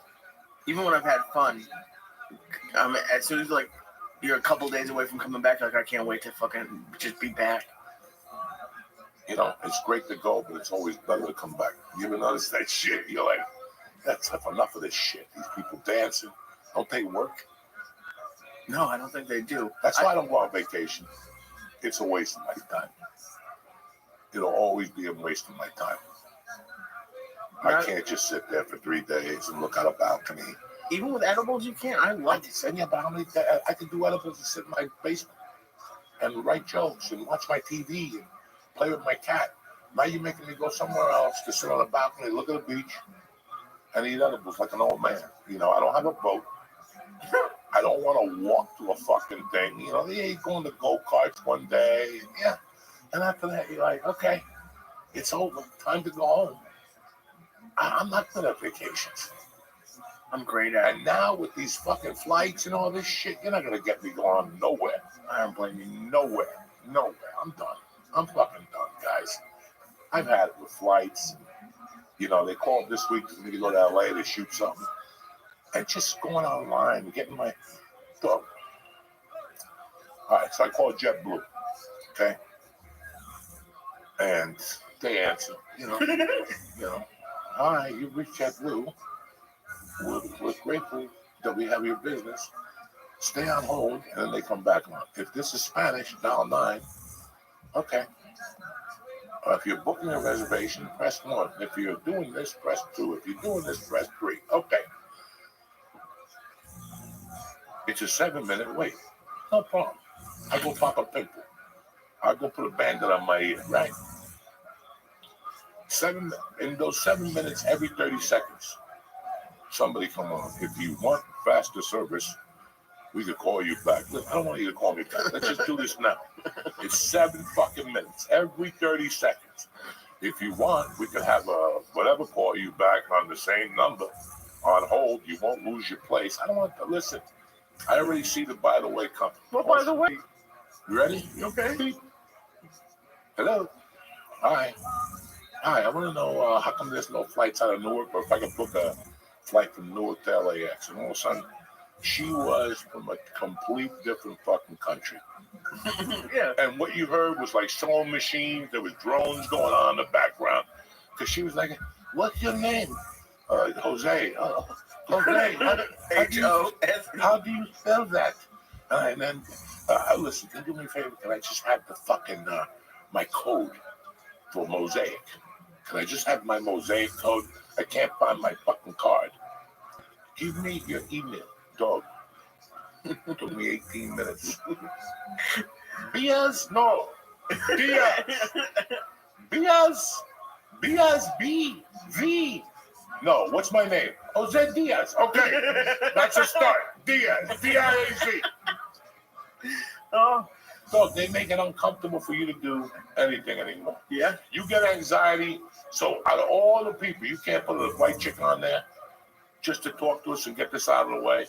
Because I was lost. And again, I love fucking foreigners and the whole thing. And you got to give them job. First of all, this was not This was outsourced to fucking some fucking Pablo Escobar's old telemarketing's office. I didn't know what this lady was saying. And I asked her, habla español? I do. You know, she was saying something. I'm like, man. I'm like, now I got to deal with this shit at the airport. My boy told me that if you fly to United out of Newark, you got to stand in Terminal D and give your luggage up. I'm not in the mood for all that shit. And if I get to the airport and you tell me my flight's delayed, listen, wherever I was going, then I got to see me. Just for a delay? Yeah. What if I'm it's done. 20 like minutes? 3 hours, I'm done. Give my luggage back. Give it back here. Take the money. Take it. As a matter of fact, take the luggage. I got to sleep out of this shit. Take the luggage. Mail it to my house when you get a chance. I don't need anything in there. It's 2 days of clothes, socks, underwear. Ain't nothing in there. I got my weed in my nutsack, and I got my edibles in my nutsack. I swear to God, You I'll still leave. keep it in the nutsack? Bro, remember last year, 2 years ago, right before the pandemic, I got stuck in Atlanta. Yeah. It was a fucking all day, and these You missed the motherfuckers. show. And these motherfuckers are calling me at 3. Well, we could send a helicopter for you in a private plane. I go, dog. And who's gonna pay for that private plane? For me to break even, to get there in a rush, to do a show? Get the fuck out. It's done. It's canceled. They kept calling me every 30 minutes. We get you there. We got you a train that'll drop you off to a helicopter. And there's some guy named Jen will take you to. No, it's over. Yeah. I've been sitting here since 6 a.m. It's 4. What are you going to do? You think I'm going to move to tell a fucking joke now? Yeah, that's 10 hours at the airport. Yeah, I'm going to just get on stage and be fucking, Johnny Frimbo. Whoever the fuck that is. Yeah, it sucks. But do you ever have? I just had a really great experience somewhere, and like it made me like hopeful almost. All right. What experience did you have? I went. Well, you called me. I went to dinner 2 nights in 1 week, and you called me Johnny Dinner, which I thought was hysterical. But I went to a steak place. I've never been, and it wasn't expensive. I went. You ever heard of like the Michelin star, like the fancy? Yeah. I went to a steak, and it was like the best meal I've ever had. You wouldn't go because I will be honest, it is a Korean steakhouse, so they give you the kimchi and stuff. But you can just tell them not to even bring it. You just can't be fucking normal like It everybody is else. normal. It's all You good. gotta It's go 2 to a fucking countries. Korean steakhouse. It's great. It was great. Never. Wait till you shit It blood. was days ago. That's where you got the pink eye. No, it's not. That's where you got the fucking It's not. pink First of eye. all, it's not pink eye. Yes, it's it a sty No, from it's not a fucking something. sty. Yes, That's it where is. you got the pink eye. It's not a I pink eye. knew it was a by the way. Yeah, I'm going to see Gladiator. Never going to a steakhouse. We don't pick no restaurants because there's always a by the. He's the easiest guy to talk to anything. You've been talking to me. And It was then great. he'll fucking Yelp it and he'll listen to a stranger. And I already knew that there's a by the way. There was no by the way. I'm going to dinner, Cote, it's a steak. Okay. By the way, I know.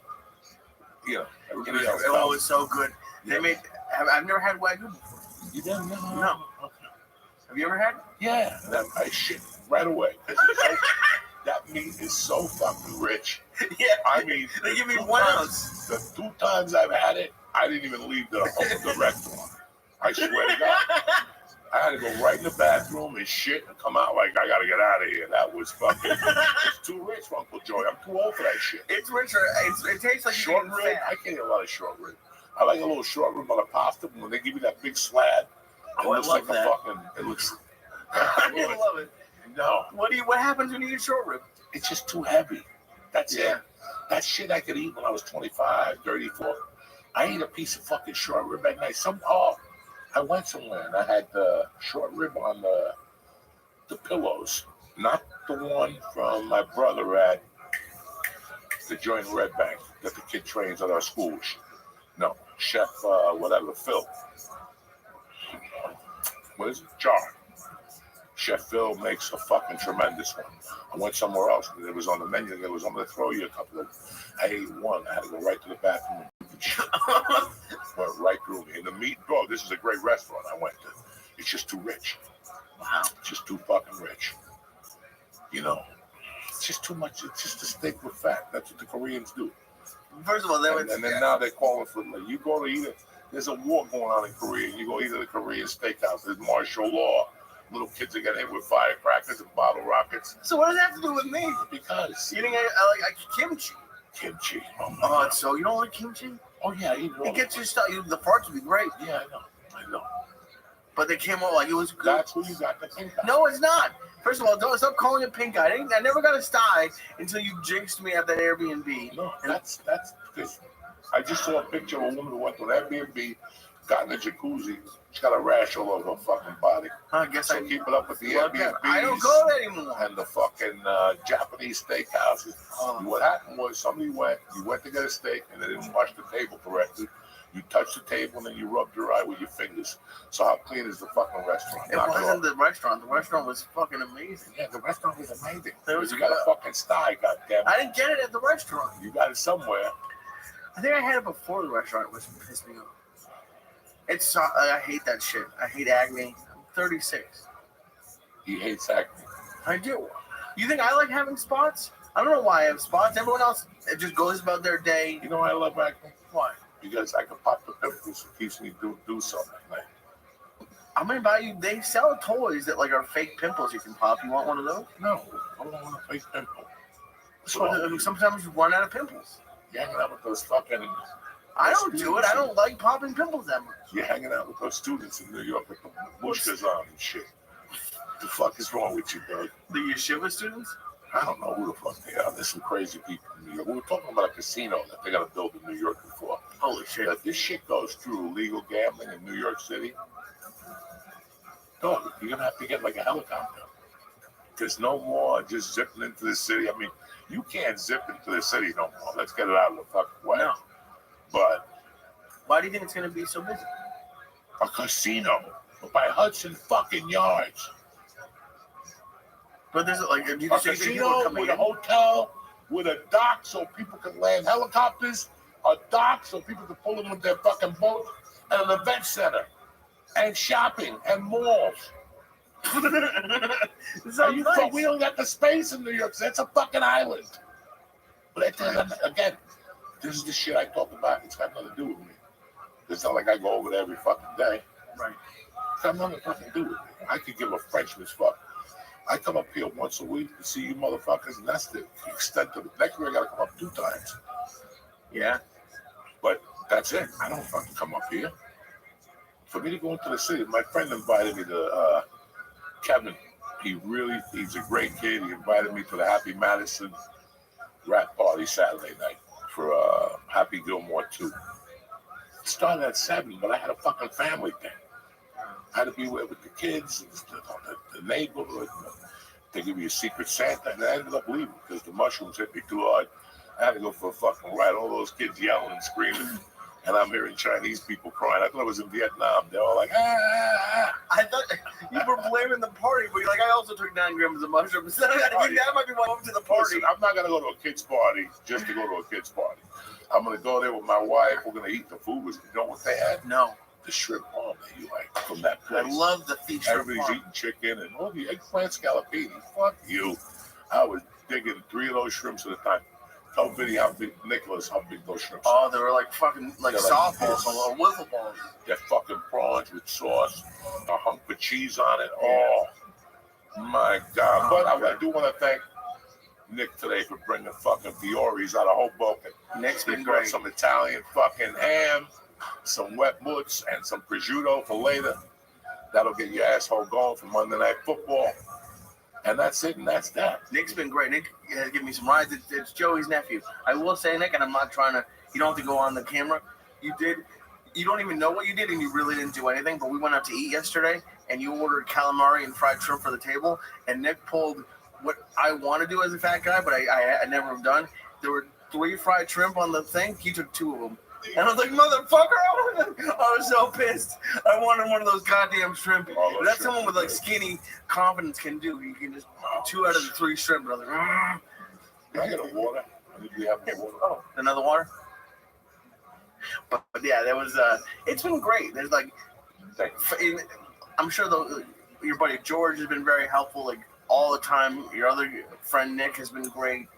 There's been a lot of like, as shitty as like the world is, there's a lot of helpful. It's been real fun being here and like seeing the difference between here and LA, between like the people we have around who will help and invite, like even your neighbors at like the park shows or all like your neighbors are happy to see you. Man, people will never understand. And I like when people call me and they go, hey, you should do this, or you should go on the road on Fridays, and you should do this. What I want you to do before you invite me to do anything from now on is come to Jersey, stay with me for 5 days, and ask yourself, where do I need to go at this point in my life? I'm just being very honest with myself. Where do I need to go? I know who I am. I know my age. I know what I'm capable of doing. I know what I'm not capable of doing. And one thing I don't like doing in my life is not being able to cover the spread. I'm at a point in my life where I'm just having too much fun. And it was a state of mind with me when I got, see, stand-up for me used to be a business. And it's great. It's great to take things seriously in your life. But comedy is about laughing. Mm-hmm. And if you ain't laughing on the ride, and you ain't laughing at the event, and you ain't laughing with your friends, it's not worth doing. There's no Hollywood in fucking comedy. There's no Hollywood in comedy. And that was the mix-up. And for the first time in my life, first of all, I never cared what people thought. Like when you go to Hollywood, they'll tell you, Nick, you got to get rid of that joke because it doesn't represent the TV show you're trying to put together. Listen, I'm not trying to put together a TV show. I'm just trying to make people fucking laugh. Mm-hmm. I want them to leave here howling. Not because I had to put a special set together, or I can't touch on this, I can't touch on that. I'm not talking about a lot of subjects I used to talk about at all. I'm telling stories, I'm including my daughter, and I'm talking about what I'm going through now, which is I just really don't give a fuck about your situation. I got my own problems, man. I was just on antibiotics for 4 weeks. Do you know what that's like? That's a punishment. You don't even know until you get off. I've been off for maybe tomorrow will be a week. I didn't go to the bathroom for 4 fucking weeks. I couldn't fall asleep at night for 4 fucking weeks. Oh no. You know, it's no, you know, and it's my year and whatever, but I'm having a great time with my daughter. Yeah. I took her to the comedy show. I was gonna bring that up. That's awesome. I took a Tuesday night to a comedy show with me, and I took a Wednesday night, and it was hard to take a Wednesday night because I knew what she was gonna hear, and I knew what she was gonna see. I didn't smoke in front of her. There was no reefer smoke back there. No. She saw the mushrooms in the bag. She looked the other way. She's 11, and I told my wife, and I told everybody, after those 23 years in LA and 3 years in Seattle, I saw a lot of insecure women. And I saw women that their parents never spoke to.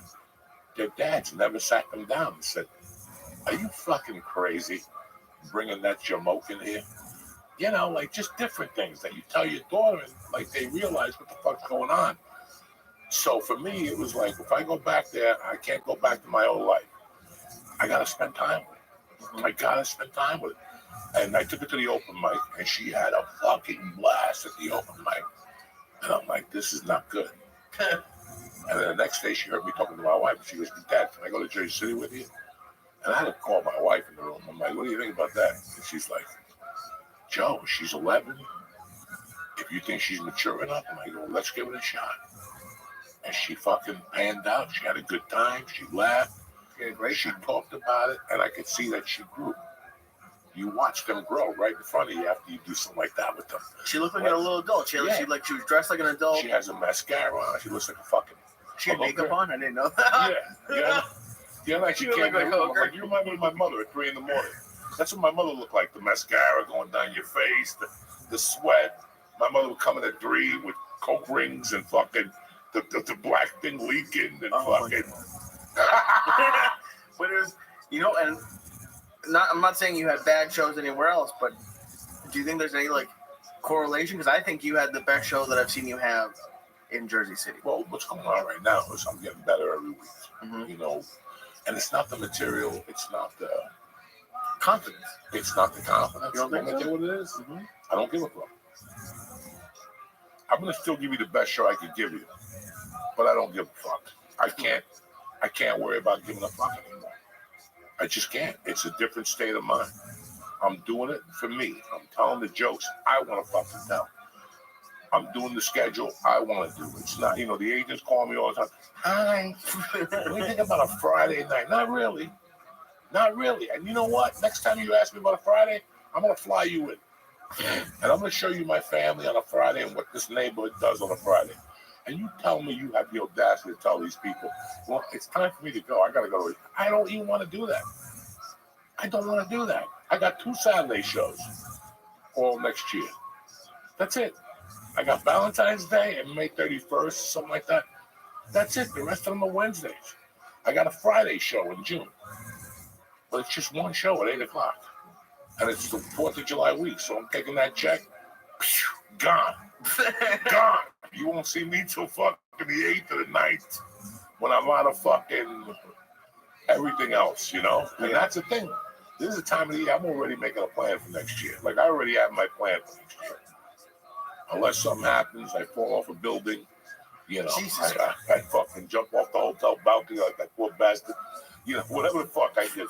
Then they blamed it on drugs. Down the singer? The singer, that poor bastard. 20-something years old. He got too high. You know why? Because he didn't grow up in North Bergen. He would have been prepared. You would have been high when you're fucking 18, and you wouldn't have lost your mind and the fucking. Well, the guy delivered the drugs. I'm going to put that poor bastard in jail. He's just a bellman. You know, that's what bellmans do. How can I hook you up? Is that what happened? I don't know. I'm just talking shit out of my ass. Anyway, we're going to break for a quick ad. We'll be back. Come on, guys. I got 16. The dealer got 5. Should I hit or stay?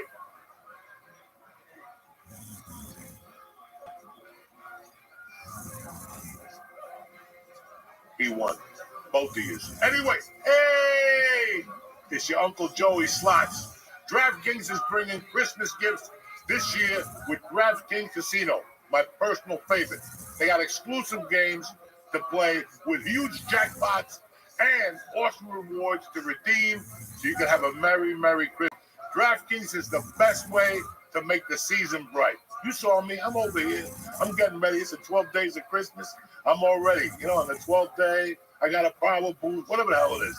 DraftKings is offering a warm welcome to new players. You ready? $100 instantly in casino credits with just a $10 wager. For the cheap seats, $100 with a $10 wager. $100 in casino credits instantly. Plus, everybody get in on the action with the huge holiday reward every week. I got mine today. So sign up with code Joey Slots, JOESLOTS, because the holiday cheer is here. Only at DraftKings Casino. Gambling problems? Call 1-800-GAMBLER. If not, do what you got to do. Gambling problem? Call 1-800-GAMBLER. In Connecticut, help is available for problem gambling. Call 888-789-7777 or visit ccpg.org. Please play responsibly. 21 and over. Physically present in Connecticut, Michigan, New Jersey, Pennsylvania, and West Virginia only. Void in Ontario. Eligibility restrictions apply. New customers only. Opt-in required. Casino credits are non-withdrawable and expire in 168 hours. Terms at casino.draftkings.com/promos. We're back, bitches. Anyway, we were talking about fucking Lee found that Barone and Lucio. Like, listen, I knew when I would start bringing my friends that I grew up with, it would open up different avenues. And I've been getting a lot of fucking emails lately. I got a lot of Facebooks from people that had gone to those schools over the years. Like, they don't land on your regular Facebook. They land like on a messenger or some shit. The one day my messenger had like 11 fucking things in there. And I'm like, what the fuck? And it was just weird that we introduced the country to what teachers used to be. Oh my God. They were teachers used to be. Holy shit. I was very proud that, I mean, he was a big part in me getting my life together when I was younger. Then once my mother died, I couldn't go around him because I felt embarrassed of who I'd become for a few years. I didn't see him for a long time. I think I reconnected with him in the late 90s, like 96, 97. I reconnected with him and his wife, Patty. How did you do that before the internet? I called. But I don't have any of my teachers, like... No, because you would call somebody who knew somebody who knew somebody who would get you that person's number. Wow. And you just hunted out. Or I would call somebody and they go, you're not going to believe who was asking about you. And he said, if I called you to give you his number, you know. So that's how I reconnected with like Lisa Messina, Mr. Perone, There was a lot of people I didn't see for a long time. I didn't see George for a long fucking time. I didn't see George for 7 years. I thought George was dead. Did you hear Somebody that? told me during a movie that George had died. And I was depressed. I didn't know what was going on. I said, he's gone. I mean, one of us was going to die. I didn't know which one at that point. One, we couldn't keep living that way we were living. You know, me and George were nuts, you know, so. Right. And one day I'm on Kennedy Boulevard in front of my friend's business. And he pulls up with the Suzuki. And I'm like, that's fucking the ghost of George. And that's what happened. I just reconnected with a lot of these people years later. You got to remember, I left in 85, and I did not come back till 91. And then I went back and came back in 93. And then after 93, I probably didn't show my face around here until about 96 and 97. And I would just come in for a day. I would do Rascals and sleep on my friend's balcony, or, you know, it was fucking insane what I would have to do. I didn't have the money to go to a hotel or nothing like that. Right. It is nice. Like I just saw an old friend from LA this week. It's been 6 years since I saw her. She got married since we left. It was a lot of fun. Like it was cool to just. It's cool when you're away from someone for years, and like you can catch up and see where their life is, and you're still friends. It's, you know. I went to meet my crazy brother Friday night. Okay. And while I was there, I'm looking at this table. I go, I know this girl. And I go, do I know this girl? I grew up with her down by. She went to McKinley. She had Barone. And I went up to her. I haven't seen her since probably I did the show at the Village. How long ago was that? 10 fucking years ago. That's 10 years ago. 2014, 2015. That's 10 fucking years ago. That's the last time I saw her. She showed up with a big black dude. She's a little white chick with red hair, beautiful. She showed up with her car. I'm like, what the fuck, Joanne? That's the biggest black man I've ever seen. She's like, he's my boss. He's married, don't ask. And then, yeah, I just bumped into her. And it was like, I didn't see her for 10 years. But all of a sudden, after 2 minutes, we were back where we were right back. Talking about this, that.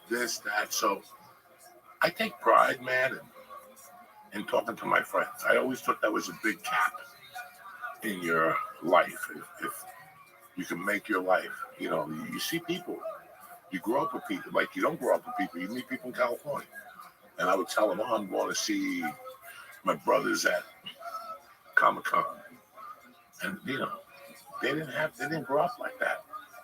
No, but after what you guys have seen in the 2 last podcasts, I didn't grow up like a lot of fucking people. I still can't believe Lucio was cool with you after you were supposed to be spotting him, and he dropped the thing and you were just somewhere else smoking weed. I don't know what you were doing in the corner. My mother was home. We were 12. We were 11. We were kids. And we used to fucking all want to get in shape to play basketball, football, or baseball. There was always something you were getting in shape for. And I don't remember who the karate guy with the white shirt was, but I have an idea. His name was Glenn. He was fucking, I don't have an idea. I don't know who he was, he but was his name fucking was crazy, this kid. This kid lived in a 1-bedroom house with his mother, and the living room was just karate trophies. They didn't sit on the couches. You know where they lived? On that building. When the Kennedy Boulevard twists, when you're coming out of the White Castle, and you're going down Kennedy Boulevard, that brown building. This is 1975. That building is brand new then. Well, it wasn't brand new then, but it looked a lot better than what it did.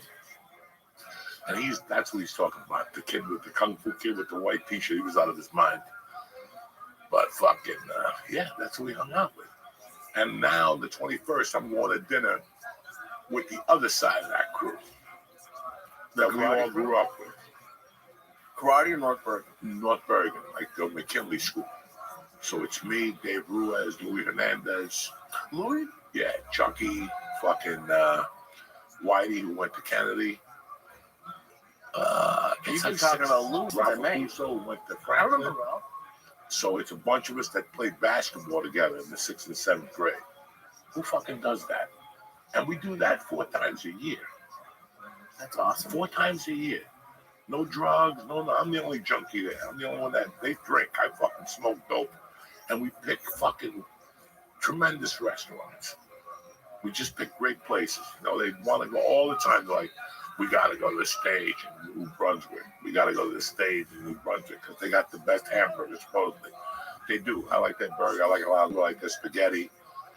You know, they just want to go to great places, these guys. So they want to go to the city, to this place. I tell them not to go to Cote. It's fucking, Because- listen, don't say, first of all, it's called Coke. I can't tell him anything nice I'm that I just do. teasing, I know you're just teasing me. But it's fucking, you know, I wish I didn't get pissed off. Someone told me he has a trick when, like, just to piss people off. And, like, one of my comic friends, his name is Kevin Sanchez, very funny New York comic.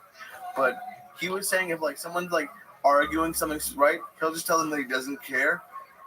And, it, like, I wish I could tell you I didn't care when you're like, I wouldn't go to Cote. That's where you get pink eye. I wish I could be like, no, it's not. Who cares? But if I don't know what it is, it's like you twist me up like a toy, and it fucking drives me nuts. Did you eat another? You made me. Well, you Eat watched another- me. No, I'm not eat eating another edible.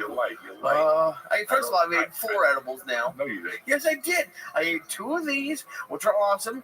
I've had a couple of different kinds of these The recently. blue ones The blue ones are good. I had the red ones, the orange ones. I've had all the colors. And then we had another kind, which is on tape. I took 4. Don't look at me like that.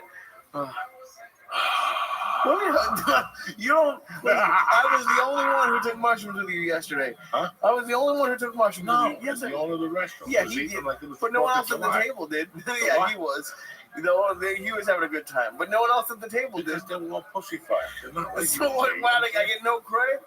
How many edibles can I take? How many pounds of potatoes will you eat before you die? What the That's fuck the does real that even fucking- mean? How many chocolate bars will you eat before you die? How many fucking steaks Yeah, will but you eat I'm before not dying you die? tonight. Listen, it's all in moderation. You gotta eat some steaks, you gotta eat some mushrooms. How is It's a balance. You know what I'm saying? 300 milligrams of moderation? I've had moderation. Listen, bro, we're going into the holiday season. Okay? As of Tuesday, it's like what's that song they sing? The That we 12 wish you- days of Christmas. Yeah. We're Yeah. 2 days away from that. That means we're on different modes now. Now you could smoke that joint. Now you could have that extra drink. It doesn't matter. Nobody's judging. Everybody's happy that it's the holidays. We made it another year. You know, whether you're broke, you're fucking rich, you don't have money, you're getting by. It's fucking Christmas. And you know what? The best Christmases I've had is when I'm broke. And those are the ones that you dig deep. Somebody shows up with Boston Market turkey. You bump into somebody, got a Xanax in the bottom of their trunk. Somebody else has a joint, their grandmother left over there, and you're like, Doug, at 7 o'clock I had nothing. Now I got fucking this, that, and that. It's not what I wanted, but it's what God gave me. You know what I'm saying? I feel like do you have like a drug advent calendar that you do? Like, what do you mean? Like, it's just a different what do you mean? Because it's a Christmas season, we take more edibles every day? It's over.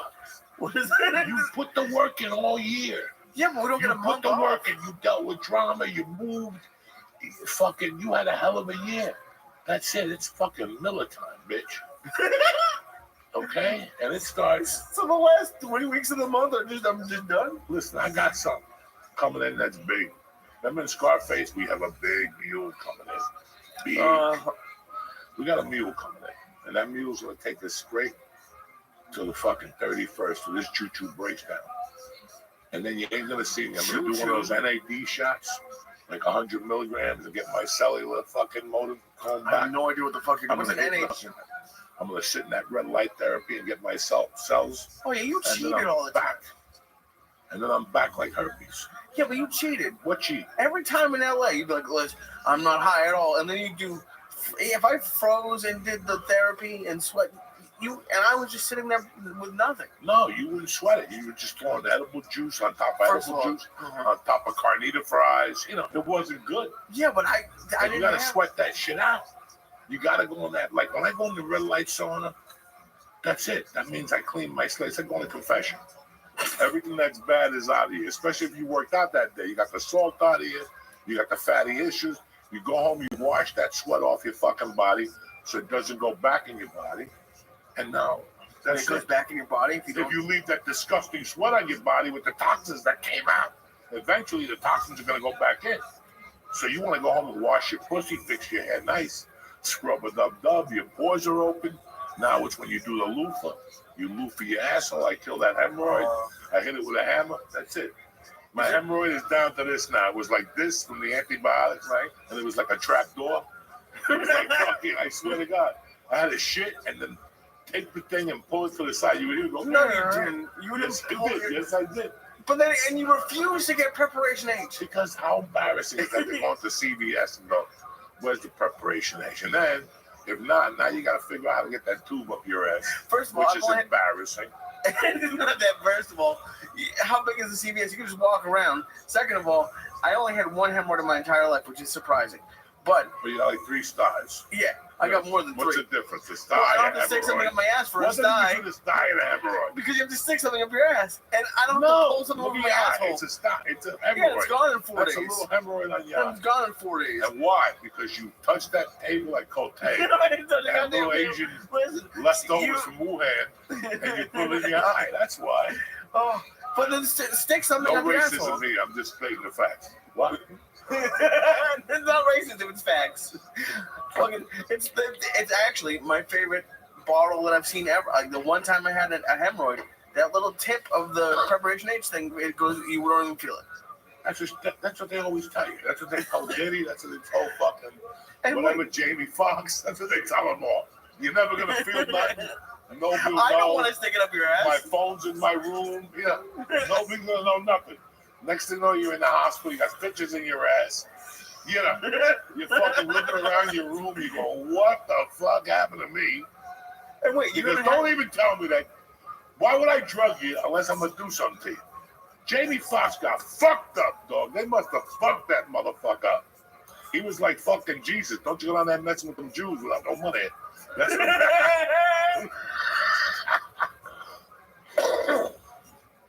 you know, think about it. He went to a Diddy party. He was out of commission for like 3 fucking weeks. He was twitching for like 2 weeks. That's deep. That's a roofie and a half. That's one of those German, Russian roofies. That's one of those Holocaust roofies. So he was saying this happened recently? Because I remember when he went to the hospital. Yeah, he went to the hospital. It came out. Now, supposedly there's stories that he called you. I don't know. I don't know. I just hear little things. I don't read because whatever the fuck they put on there is bullshit. Right. Whatever they put on bullshit. You know, Twitter has become X. What? It's called X now. Wow. Hey, go ahead, X. You go on Twitter, it's Alex Jones saying that we're going to get killed on January 20th. They're going to spray 2 more viruses on us. It's become, instead of fun Twitter, there's that one chick still sucking dick on Twitter. God bless her. I didn't want to. There's one girl that is skinny. She got the ass of a bone like that. She looks like a tripod. She sucks dicks this fucking big. Black ones. BBC. That's her fucking code name. What's BBC? Like Big black cock. Yeah, or she sucks dick in England for that radio station. And wait, you know this is just because you follow her, right? There's more. No, she just appeared on my like I found somebody who sucked dick. I got 11-year-old. I don't get anyone sucking big black cocks on my This Twitter. chick, dog. This chick, there's 2 of them. I have a chubbier one that fucks Marines and shit.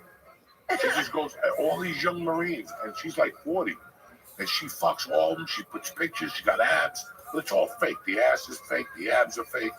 The other one, I forget what her fucking name is. Dog. Every other day, she's putting pictures up. They meet other girls. They just go to a hotel room. She fucking fucks her fans from PayPal. They send like an email. They have to send like a medical exam, and she'll fuck you. She'll meet you in a hotel room. Wait, they pay on PayPal, or what do you mean PayPal? The other one, where people go from. Oh, like OnlyFans? OnlyFans. Okay. PayPal. I say PayPal. Yeah, I'm like, how much does it cost to fuck somebody? All right, hold on. We got to go to a message from our sponsor. We'll be right back. The conversation is heating up. Lee needs to take another ad. We'll be right back. Hey, Uncle Joey here. I know it's the holiday season. This is a stressful time of the year, but chill out. With Via has premium THC and THC-free gummies that'll get you through the holidays and into the new year. Whether you want to get more rest, boost your mood, or just get high and eat like a motherfucker. Via has what you need. Listen, I just took 2 of these green boys and I've been ready to rock all night, okay? The blue ones are good too. They'll put you on a different planet. Via is organic, vegan, the only lifestyle hemp brand out there. They even have THCA flower, soothing tropicals, and calming drops that are all crafted with highest quality hemp and sourced, trusted, independent, owned American farms. Do me a favor, this holiday season, gift yourself with peace of mind. Via, if you're 21, check out the link to Via in the description. Press in the code Joey, Joey, to receive 15% off. Who takes care of you like Uncle Joey and Lily? Nobody. They'll ask you where you heard about it. You tell them. You tell them. Uncle Joey and Lee sent you there. This holiday season, enhance your everyday with Via. Okay? Anyway, we were talking about, I have no idea. Fucking one of the producers just found a piece of gum on the bottom of Gumshoe over here. He's like a detective from the 60s. They all have like a nail in their shoe and a piece of gum. That's why they call them gumshoes. Is that why? No, I don't know. I always step in. Do you ever walk around and think you step in shit? Like, not really. No? I look at the floor to make sure I don't step in shit, okay? How often are you looking at the ground? The whole time. First of all, I'm old. I'm always looking at the ground because I might fall. I could fall any fucking minute. My balance is tip-top and good, but I got to work. Really? What do you do to work on your balance? You do strength exercises so you don't fall. You know, my bones get weaker now. I've been listening to this lady lately, that sexy lady who talks about your health all the time, Patrick. Whatever, I fucking love him. The other day she said, by the time you're 75, you're like 3% of your muscle. But if you start lifting in your 40s and 50s, you'll build a reserve. So when you're 75, muscle is the whole fucking thing. Protein is the whole thing. You ever see when you're 80 and you're soggy, you're not going to live that long. You know what I'm saying? You got to be tip-top and good. What does soggy mean? You know, when you're soggy. That is like just they look soggy? Like the way I look. I'm soggy. You don't look soggy. But the more harder you work, you have that muscle. It goes off. Sarcopenia is when your bones start to lose. You know, so it's easier to break bones and shit. So that's what you try to stay around. When I box, I always work on my balance, my footwork, you know. I go to boxing class because there's numbers. Now, I know, listen, the amount of drugs I took and, you know, trauma and hits to the head and nose, there's going to be dementia. You have to expect it at our time right now. No, everybody else gets it. It's in fucking milk. It's in carrots. I don't know what the fuck it's in. I don't think but every time you talk to your grandfather, he don't remember you. This is more. When I was a kid, everybody remembered everybody. Everybody remembered everybody. They could be 100. Oh, you little fucking Nicky from the bottom of the corner. He used to throw snowballs at the birds. You know that. Oh my god. Now you go see these people and they're like, who are you? Who am I? Who am I? I put the bathrooms in this joint. You know what I'm saying? Who am I? Oh my god. I was just gonna ask you something. Who are you gonna ask me now? I don't know. No, we were talking about something. You don't remember what we were talking about? Not really. God damn it. Oh, Rhonda Patrick. Rhonda Patrick. Because you've worked really hard the last couple of years. Mm-hmm. You were talking about sleep, and that's like probably the worst thing I have right now. Me too. I'm just not sleeping at all. You're up at 8 in the morning. You're doing listen. Sorry to tell you. I'm very sorry to tell you. When you do comedy, you don't sleep. Seems like it. The hours just don't add up. Because in your mind, you're like, ooh, I got to be at work at 8. You know? 8 comes quick when you go to bed at 12. 12? And if you go to bed at 12, 3 nights, already you're carrying that tiredness for Thursday. And when you're a comic, you can't have that. It's like 2. But our thing makes you want to get on stage. You got to get on stage. You got to get better. You got to try the joke. So now, how many times do you go out and go, I'll be home by 10, and you're walking at 2 in the morning?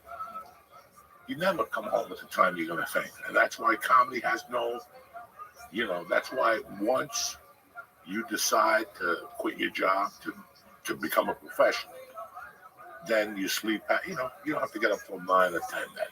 But again, you don't want to ever get up and miss a call at 9 from somebody. No. So that was my world. Like, even if you snorted coke till 6, you want to snort coke till 6, go ahead. In fact, I'll give you an extra package. Snort it till 7. But you better be up at fucking 9. And that's something that you can't put an alarm for. You have to do it. You have to go, listen, I snorted till 7:30, I ate ass. I got to get up at 9, but those fucking sheets come out. Because if somebody gets up before me and they see those sheets and they submit, they might get that wrong. Yep. This goes back to basketball, George. George is practicing basketball. I'm sitting here at a wedding with my mother. Fuck you. George is getting better. I'm not. You have to think like that. And that's the truth. That's it. When you're doing that when you're a comedian, an artist, you're starting a business. I like these people that start a business and they want to go to Europe. We'll go to Europe. Good. I can't wait till your employees rob the shit out of you. Right. Can't wait. Can't fucking wait. Can't wait. There's no vacation. The kids want to go to Disneyland. Fuck the kids. This summer they work. They work at the fucking plant. And that's the problem. People forget that you got to watch. You got to stay on top of your game. You got to stay on top of your shit. And I don't know about you motherfuckers, but I'm to an age right now that I was talking to somebody Friday, and they said to me, Joey, you fucking stiffed me last week. Hmm? And I go, what do I mean? They go, you remember we were talking on the phone, and you said you called me back that night. I go, my brother, do you think I really I go, first of all, shame on you for sitting at home and waiting for me to call you. If I tell you I'm going to call you Thursday by 7, and fucking, I come home and now my daughter's got braces and her teeth hurt, that's it. That's it. But I don't remember Thursday at 8. And I go, you really think I would blow you up? Because I didn't know my feelings. I go, Doug, and what about your end? You can't pick up the phone and go, Joey, weren't we meeting? Oh, I didn't want to bother you. Bother me. If I fucking told you I'm going to do something, guys, I don't have it anymore. I don't have it. Nick and I were talking yesterday about all this shit in the news. You have to decide when you're my age on what you want to retain. Do I need to retain anything that they talk about CNN? Why are they still talking about Kamala Harris? Why are they still talking about all this shit 3 weeks later? Do I want to retain this? Is that what you want to do? Retain more important? It's like I was telling my brother George, listen, everybody wants to fucking help charities and shit, right? Mm-hmm. Right? Everybody's always, I donated to the blind.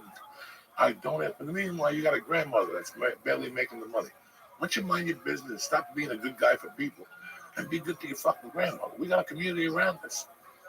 And that's what it's always, and that's part of our problem. We're nice people.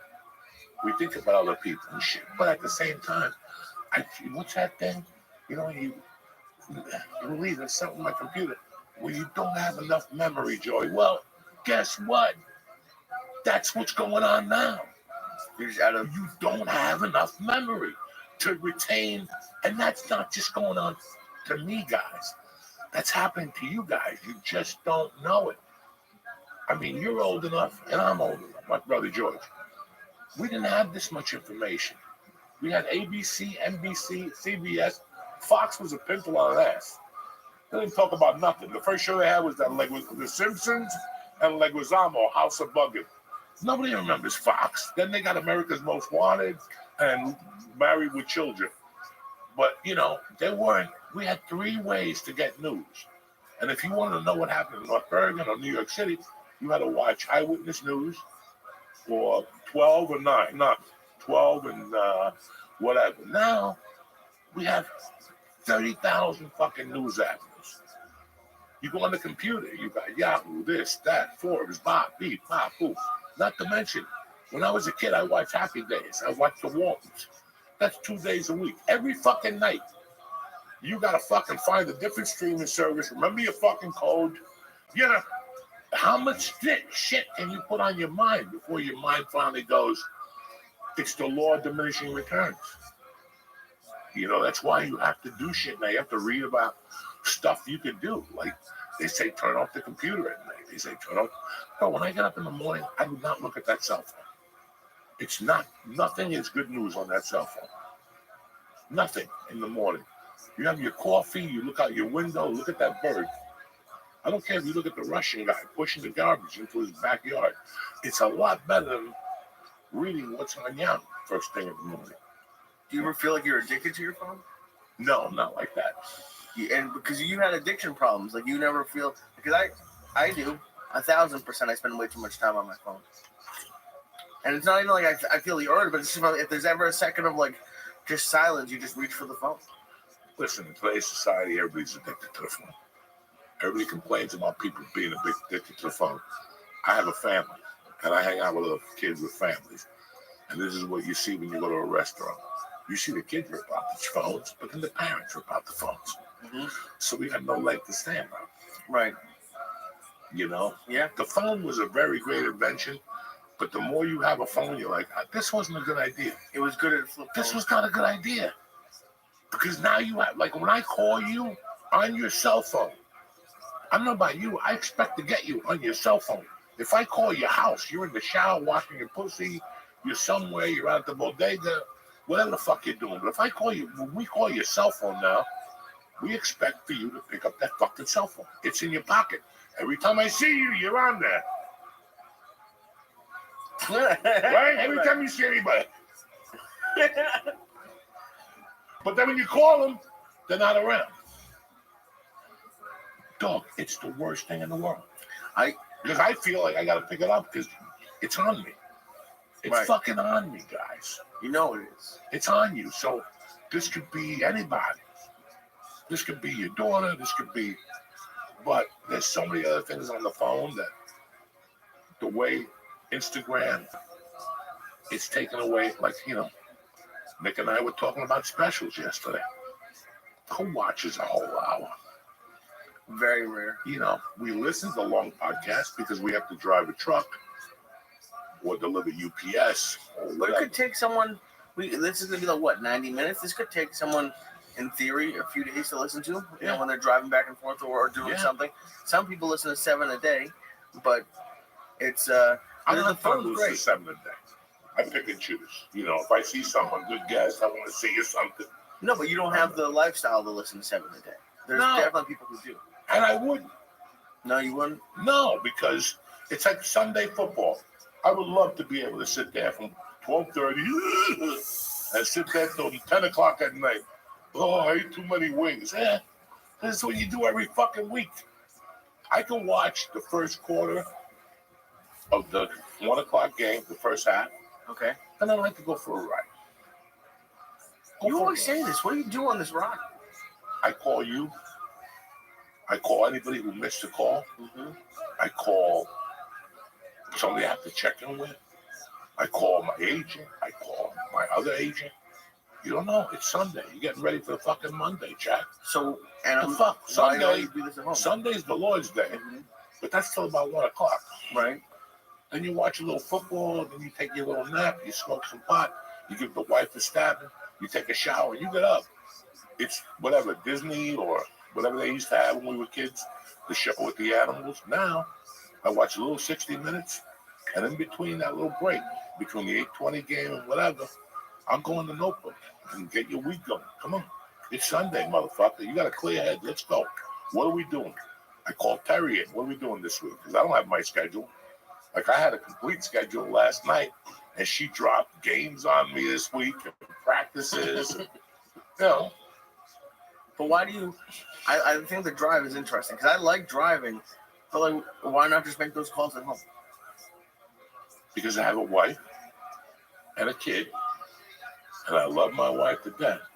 But I told you this a couple weeks ago. I could be sitting there all morning playing fucking Wheel of Fortune. DraftKings will have like some casino thing, and I'll go on it.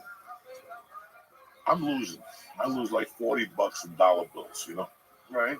I usually take 50 and play $50. And then if I win, I get the points. I'm a fucking, you know. I'm down to my $48, and I just hit a jackpot. That's when my wife shows up. As I'm hitting the 3 wheels. You know how many times she does this? Every fucking day. I could sit downstairs just writing for 25 minutes, not hear a fucking peep. And all of a sudden I go, it's 10 o'clock. I got to call Nick. I got to call this guy. I got to call this guy. I got to call my agent. And that first fucking call, there she is. Now she has to put a load of laundry in. She couldn't have done it all morning. Then it's upstairs. Then she forgot to bring the stock down. So that's another trip down. Then, what are you doing? Then you get that, what are you doing? And then they go up again. And that's another load down and up and down. So that's why in the mornings, I do everything I do. She leaves for work. I eat breakfast. I wash my pussy. I'm out of the house by 9:15. I walk into that gym and I ride the bike for 30 minutes. I do like a HIIT workout. I got all the way up to 12 now. I stretch. Depending on what my day calls, I either stay there or I go to the boxing gym. But in between that, I park in the corner of my parking lot. I get a bottle of water, a pack of nicotine gum, and a half a number. And I call all you motherfuckers. And that's how you do it. So nobody can bother me. Nobody has to ask me a question. You've been here for an hour. You've been sitting in that chair for a fucking hour. An hour you've been sitting in that chair. And all of a sudden, I got to make a call. And now you want to talk about fucking Tuesday of next week or whatever. And it never fails. I love my wife. I'm very fortunate that she goes up and down, up and down. I could be unfortunate I don't have a wife that goes up and down, up and down. But at the same fucking time, it never ends. Mercy is a half a pain in the ass, maybe a quarter. She's not bad at all. Okay. Mercy's like a father. This is what I got to tell you. Now, for you to how long, I don't want to say it. I'm going back up to my room. My wife, again, last night. Terry, did you see that? I didn't see it. I'm going to bed. Okay. So then she says going to bed. Bed doesn't come out of her mouth. I already pop up from my chair and walk towards my office. That means good night. I sit at my desk. I turn the computer on. 4 or 5 minutes pass. She's still. She just told me she's going to bed. Then I see her walking, and all of a sudden, as she's about to go up the stairs, something happens on the TV, and she looks at it for another 2 minutes. Meanwhile, I'm sitting there ready to fucking write a novel, ready to write jokes, ready to get the party started. And then she'll come in and tell me something. Like, did I tell you about the whatever's kid they insulted me the other day? I thought you were going to fucking bed. Again, I could be sitting on the chair at 4:30, like this, with my feet up, no fucking socks or no sneakers on. I got the blankie, I got the cat. I'm not a TV doer, but it's 4:30, I got nothing else to do. I already did everything I had to do. I'll be sitting there. There they do. There's my wife. Okay, so I'm gonna go to Starbucks and then I'm gonna stop at Lavodi's. Okay. Love you. See you in a while. You hear the garage door open. You hear the garage door close. I pull my phone out. Let me call Nick. First minute. The garage door is opening up. Oh, I forgot my cell phone. Dog, you have no idea. Like, I would never lift my hand to my wife.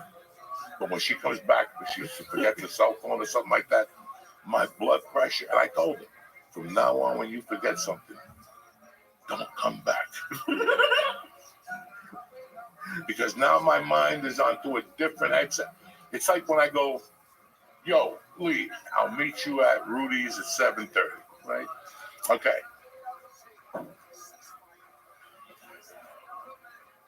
What was I going to say? I forget now.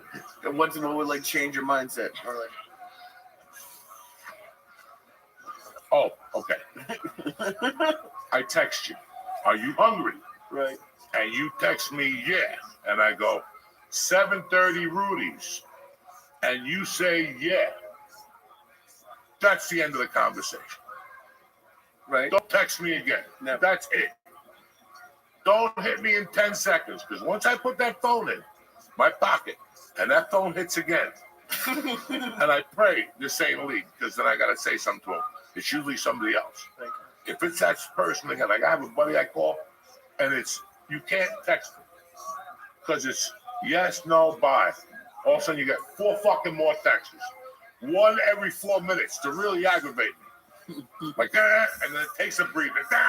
Then it takes a breather. I'm fucking ready. I thought you used to be upset with just voicemails. Like you're at a new level of like. Oh, I'm telling you, it's over. I don't have the patience for the nonsense no more.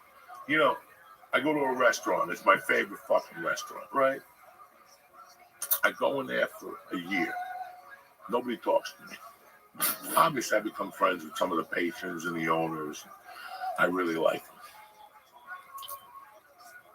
When the place has, like, every time the place is packed, and I'm talking to the owner or something, 5 kids, like, the place will be 3 deep at the bar. The DJ will be back there. They listen to that Jersey music, that fucking, oh, and all these Jersey housewives. I'm international, you know. It's some fucking chick who's telling you she's a gypsy. It's all bullshit.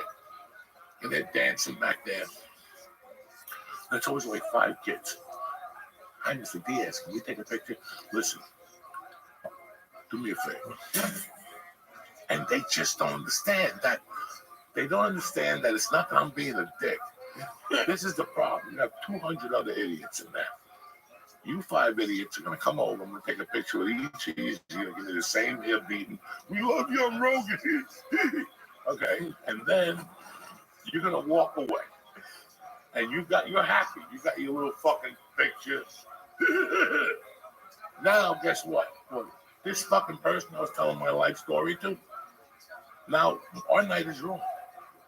Because everybody who saw me taking the pictures with you is going to come up to me. So you on your way home, I'm getting tortured to the point where, in the back of my mind, I go, why do I even go out? Really, it's that much? There's certain nights where you go there, and it's older people, they don't bother you. But there's certain nights you go in.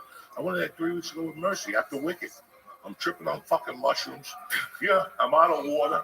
I got to pee. I go, let me go in there. I go in, and 2 kids right away. Midnight. Hey, you Joe Diaz? No, I'm Aaron Rodgers. Come on, you look like Mr. Diaz. I mean, dog, I know. I shook both their hands and said, not right now, I'm with my daughter. Plus, I'm tripping on mushrooms. Everybody else is saying, thank you. What made you move to New Jersey? Are you still doing comedy? When are you going to be on Rogan? What did I just fucking tell you? Hey, guy. Look at my eyeballs. They're spinning like the inside of a fucking Wheel of Fortune. From the mushrooms and from seeing a black chick that's green and wicked, I'm still fucking annoyed. And fucking, you want to come up to me and ask me these dumb questions at midnight. Meanwhile, they're coked up. That's the problem. They're and you can tell they're not ready for coke. These are 2 little fags. They're still on the vapor pen level. Right. Oh my God, this vapor. Don't drink wine with it. Don't eat cereal with it. At least he's a little time. People get edibles. Be careful. At least like it's fucking Jamoke. And then there's a guy that came back. I started an edible company. These are really strong. The idiot I was telling the way here. He gives me a sheet. It's 100 milligrams, but it's the 100 milligrams. Everybody who says it says it's the 100 milligrams strongest they've ever had in their life. Okay, right in front of me. I took the thing out. I go, this. I just ate it. He got fucking pale. The dude's like, I don't want to be responsible. No. He goes, you should take these when you're home. You shouldn't take these when you need to drive. I called him 2 hours later. I go, listen, don't you ever call me again with that Finoy fucking animal. What the fuck is wrong with you? You know, what the fuck is wrong with you? And he was petrified. At least been there. Be careful. Be careful with that cookie. Okay, thank you for telling me this. Meanwhile, you've been smoking dope for 3 fucking years, Jamoki. Right. And people I'm surprised people still say that to you. For me, like they just see me fucked up, and I get it. I am fucked up, but I'm also on like tonight 300 milligrams. If you give me a 10 milligram edible, I'm not gonna feel it. No. So it's like, and it's like 3 grams of mushrooms. That's an no. aperitif for me. Like that, like come out. I look to see how much mushrooms I had. At perfect 3 grams. I'm like, leave this at home. Why even? This is a waste of. This will just be a little jiggle. This will bury you.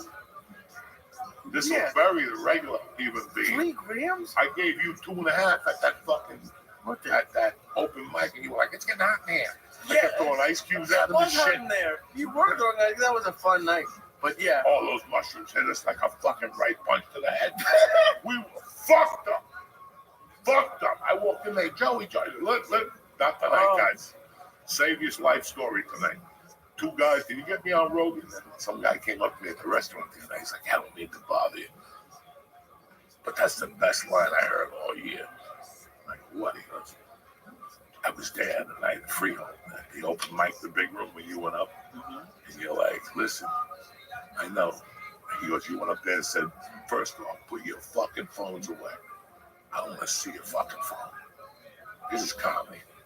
And you can see a lot of people's faces drop. Put your phones in your pocket. This ain't no secret agent movie. And number 2, I know your kid's very talented. He probably plays the bass at the school band, you know. But guess what? I can't get him on Rogan.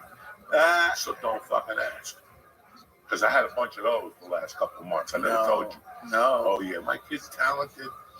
He got a 4.0 on his... Listen, I can't do nothing for you. I swear to God, I get those, and those are the best. I love you idiots. You know, my husband just fell downstairs. Some lady wrote me like a 2-page Facebook.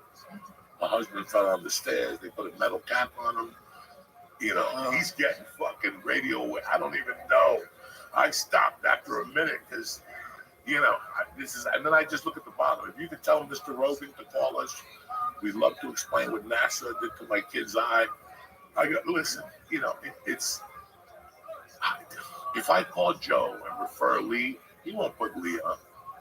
But if he calls me and says, what do you think of Lee? And I go, Lee's great. We'll put Lee on. These people think that you can just call these people. Well, yeah, I had my friend's fucking wife never talk to me again. Because she wanted me to put a friend on. This book explains all the mysteries of life. You know, but she lives in fucking Burbank. You know what I'm saying? Dude, one of the hardest, I laughed because we took some mushrooms yesterday and we were out to eat and this person came up to you, and I don't know with this specific one, but I've heard it happen to you a few times. Like, hey, I was just with so-and-so and they really want you on their podcast and they think it'll be great. We should set. And you're nicer than I would expect you to be, but like the idea of like, I'm just so jealous of people who would have the balls to be like, hey, I get 100 views. I think Joey should be on this. Like that's crazy. Like people don't know. People think you're gonna go on that podcast, Dave. They have no idea there's probably worse for your podcast. Because if you get that spike, what goes up comes down like a motherfucker quickly. So you always want to work it. And I tell people right now, when they call me, I'm like, listen, here's the situation. First of all, you're an hour away. That's 2 hours out of my day. That's 2 plus the hour that we talk shit before we do it. And I know your neighbor's going to come over by mistake. Oh my God, it's Joey Diaz. I know. I already know. Before we even do this, I already know you're going to have a drop in. I'm going to have to talk to that fucking idiot for 10 minutes. You know, this is just that you already know. And you look at it and you go, what is my benefit to 3.5 hours? Now, you're there for other comics. You're there for other podcasters. But I'm not 28 no more. You know, I got to take a nap at 3 o'clock. I go down in the afternoon for 45 minutes, 50 minutes, you know. Those days, now the indica, I start smoking at 6:30. My daughter leaves at 7:10. I'm already high by 7:20 in the morning. What did you do today? Do you know what I'm saying? Right. So it's but I don't know. I can't believe people would ask you to get. Listen, that's part of the business. We used to ask people. Uncle Joey here yet again. If you can't hop on a plane to see your loved ones this holiday, the next big thing is to give them his Aura frames. Aura frames are the digital picture frames that are super easy to use. Just upload a picture of your family or whatever you got, videos directly from your phone to your frames. You can even order your frame online and preload it with photos and videos using the Aura app. So it'll be ready to go right away. Name number one, not number two. One digital photo frame by Wirecutter, and you can't go wrong with them. Listen, I love my frame. I gave it to my wife. She put a bunch of pictures in there, red people, I don't know, hillbillies, whatever she does. Now, with the unlimited number of uploads and the Aura frames will be the gift that keeps giving. You know why? Because you can look at your family and your loved ones day after day after day. So do yourself a favor. Save on the perfect gift by visiting Aura Frames right now. Right now, I want you to go to auraframes.com. Save on the perfect gift by visiting auraframes.com to get $35 off Aura's best-selling Carver matte frame. Beautiful. By using promo code Joey, Joey, at checkout. That's auraframes.com, promo code Joey. This deal is inclusive to listeners, so get yours now in time for the holidays. Your family's going to love these frames. They're tremendous. My wife's been jumping up and down since she got them, and so will yours. Thank you for supporting the Church New Testament, and don't forget, get your auraframes.com, promo code Joey, okay? We were talking about something, I had to get up and pee in the bathrooms. I told Lee, remember what we're talking about. Let me just go pee real quick. I'm in the bathroom, I didn't even close the door, and I heard a lot of yakking out here. A lot more that, are yakking and giggling and things moving and feet moving. They just can't leave shit where the fuck they are. I come out here, it was a long pee, but I come out here and all four of them, like, we don't know what you're talking. Yeah, he remembered. But these fuckers, now we learn our lesson. That's excessive information. We don't need it. I don't care. Listen, leave the fucking stool how it is. Burn the fucking thing. If there's gum on his shoe, leave it there. He should have cleaned it off before. It don't matter. We dig, everybody? Now you understand where I'm coming from, you fucking animals? We only have so much space, like your fucking computer. It's over because of bullshit. So that's why you have the rules that you have. You could also just smoke a little bit less. Smoke a little bit less what? Weed. I don't know. I don't smoke a lot of weed. No? I just smoke weed to prepare me for, and I'm a positive guy. I wake up every morning going, it's going to be a fucking great day today. I'm going to stab a motherfucker. I'm going to do this. I'm going to do this. I'm going to try to make some money. And there's always a curveball. And how we react to that curveball is how the rest of the fucking day goes. But after a while, you already know. Like, I'm high when I go to the gym. I'm very high and I'm very calm. I slip in, I say good morning. That's it. I get on the bike. We always have ESPN on, which helps our cause. So I can pay attention to what happens. And I sit there and I wait. And I'm doing hits on the bike, which is 30 seconds of like 10 and then 30 seconds of 6. And then I'll go back up to 7. And I got to memorize this shit. But then again, there's always that one person that wants to come over and start chit-chatting with me. You know how many times I almost die? I run out of oxygen. And I'm like, you got to go.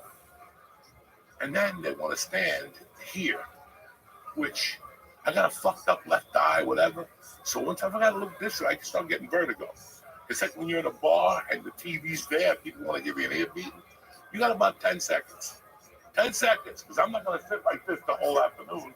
Really, your father was a cop. I don't give a fuck. We're at the bar. There's a bunch of women. There's a bunch of people. Everybody's watching a football game. You want to tell me a fucking life story? Now I got to sit like this the whole fucking Think about that shit. Nobody thinks about that shit. Yeah, it does piss you off. It's fucking like simple things. So when I go to the gym, and by the way, like today I went to the gym. Nice gym. I love the people.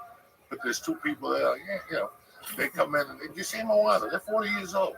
They talked about Moana for a fucking half hour. Doing the thing. Moana 2, because we didn't see Moana 1. Are you fucking crazy? Moana? Jews are fighting in Syria. And you're talking about fucking Moana? Are you fucking crazy? It's a chatty gym. They're older. So it's a very, people will stop and talk to each other. They stop. They got 2 seconds. What's up? And I don't insult them. I just keep working out while they're talking. I don't have the time. What do you want to talk about? We're in the fucking gym.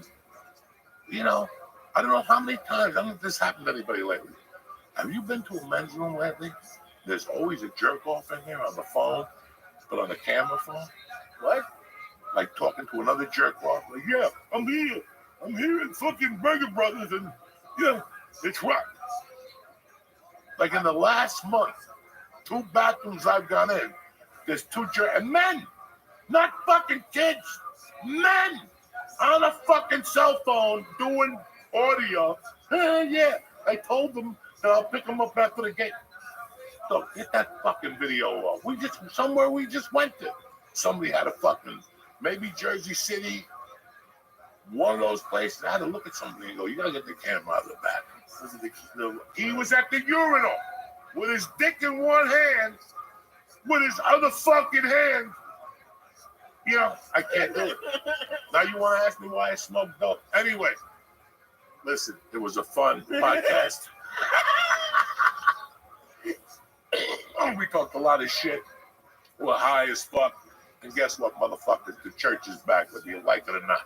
So we're here every fucking Tuesday morning, ready to rock you. Tell them where you at this week, Emily. This week, I'm with Josh Wolf in New Jersey, Delaware, Pennsylvania, the 11th through the 14th. Check it out, comedianjoshwolf.com, Newark, New Jersey, Red Bank, Newark, and Wilmington, Delaware, Eastern Pennsylvania. And I'll be at the Stress Factory Wednesday night. It's sold out. Do not go to any other sites and pay any amount of money more than $30. If you do, you're a fucking Momo.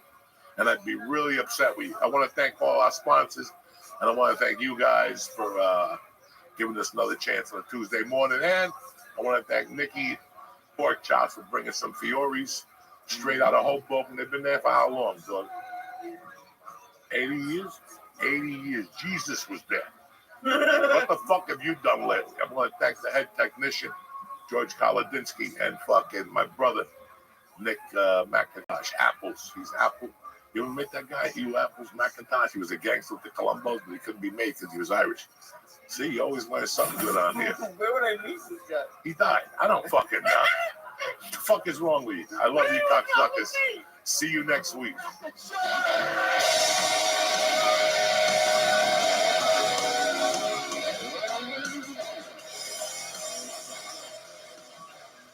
What's happening, you savages? The Church New Testament today is brought to you by Blue Chew. Listen, some people want a hippopotamus for Christmas. Some people just want a big, strong, firmer dick. If you're ready to get it on this Christmas, you need Blue Chew.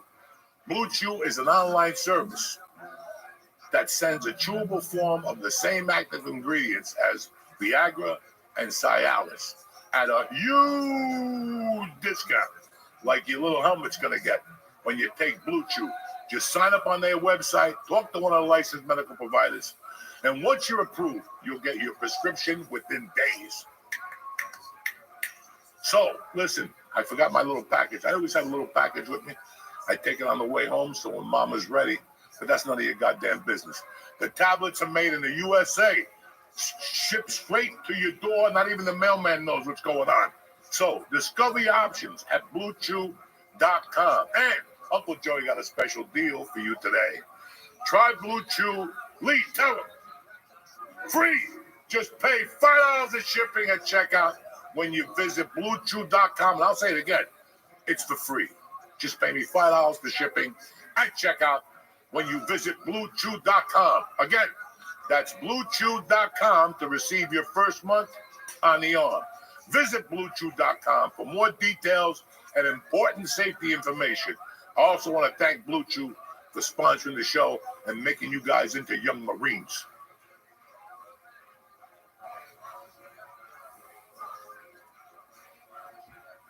What's happening, you bad motherfuckers? It's Tuesday, December the 3rd. This is the church, the New Testament. Today, I got a friend coming on here. I've known him forever. His name is Lucio Fernandez. We're going to cover a couple of little situations here. Lee's here. His feet are dangling off the little fucking chair like a little kid in the back seat. I got to get my French fry from Wendy's, and that's it. We're here. Let's get this party started. Greetings from Podcastville. The Church New Testament is brought to you by Freeze Pipe. You don't need to wait for snow to smoke out of an ice-cold bomb. Freeze Pipe has you covered. Freeze Pipe makes chillable pieces that give you a good time with no throat burning and no coughing up a lung. I love Freeze Pipe. Each Freeze Pipe comes with a glycerin chamber that you put in the freezer. When you're ready to light, you take it out, put it in the bong. Once the smoke passes through it, your smoke gets cooled by over 300 degrees. Again, I love the pipe.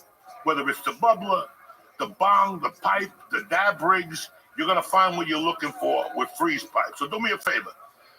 The holidays are coming. Somebody in your life needs a bong, whether it's grandma, the priest, somebody. Right now, you can shop at thefreezepipe.com and press in code Diaz, D-I-A-Z, for 10% off your order. Did you hear me?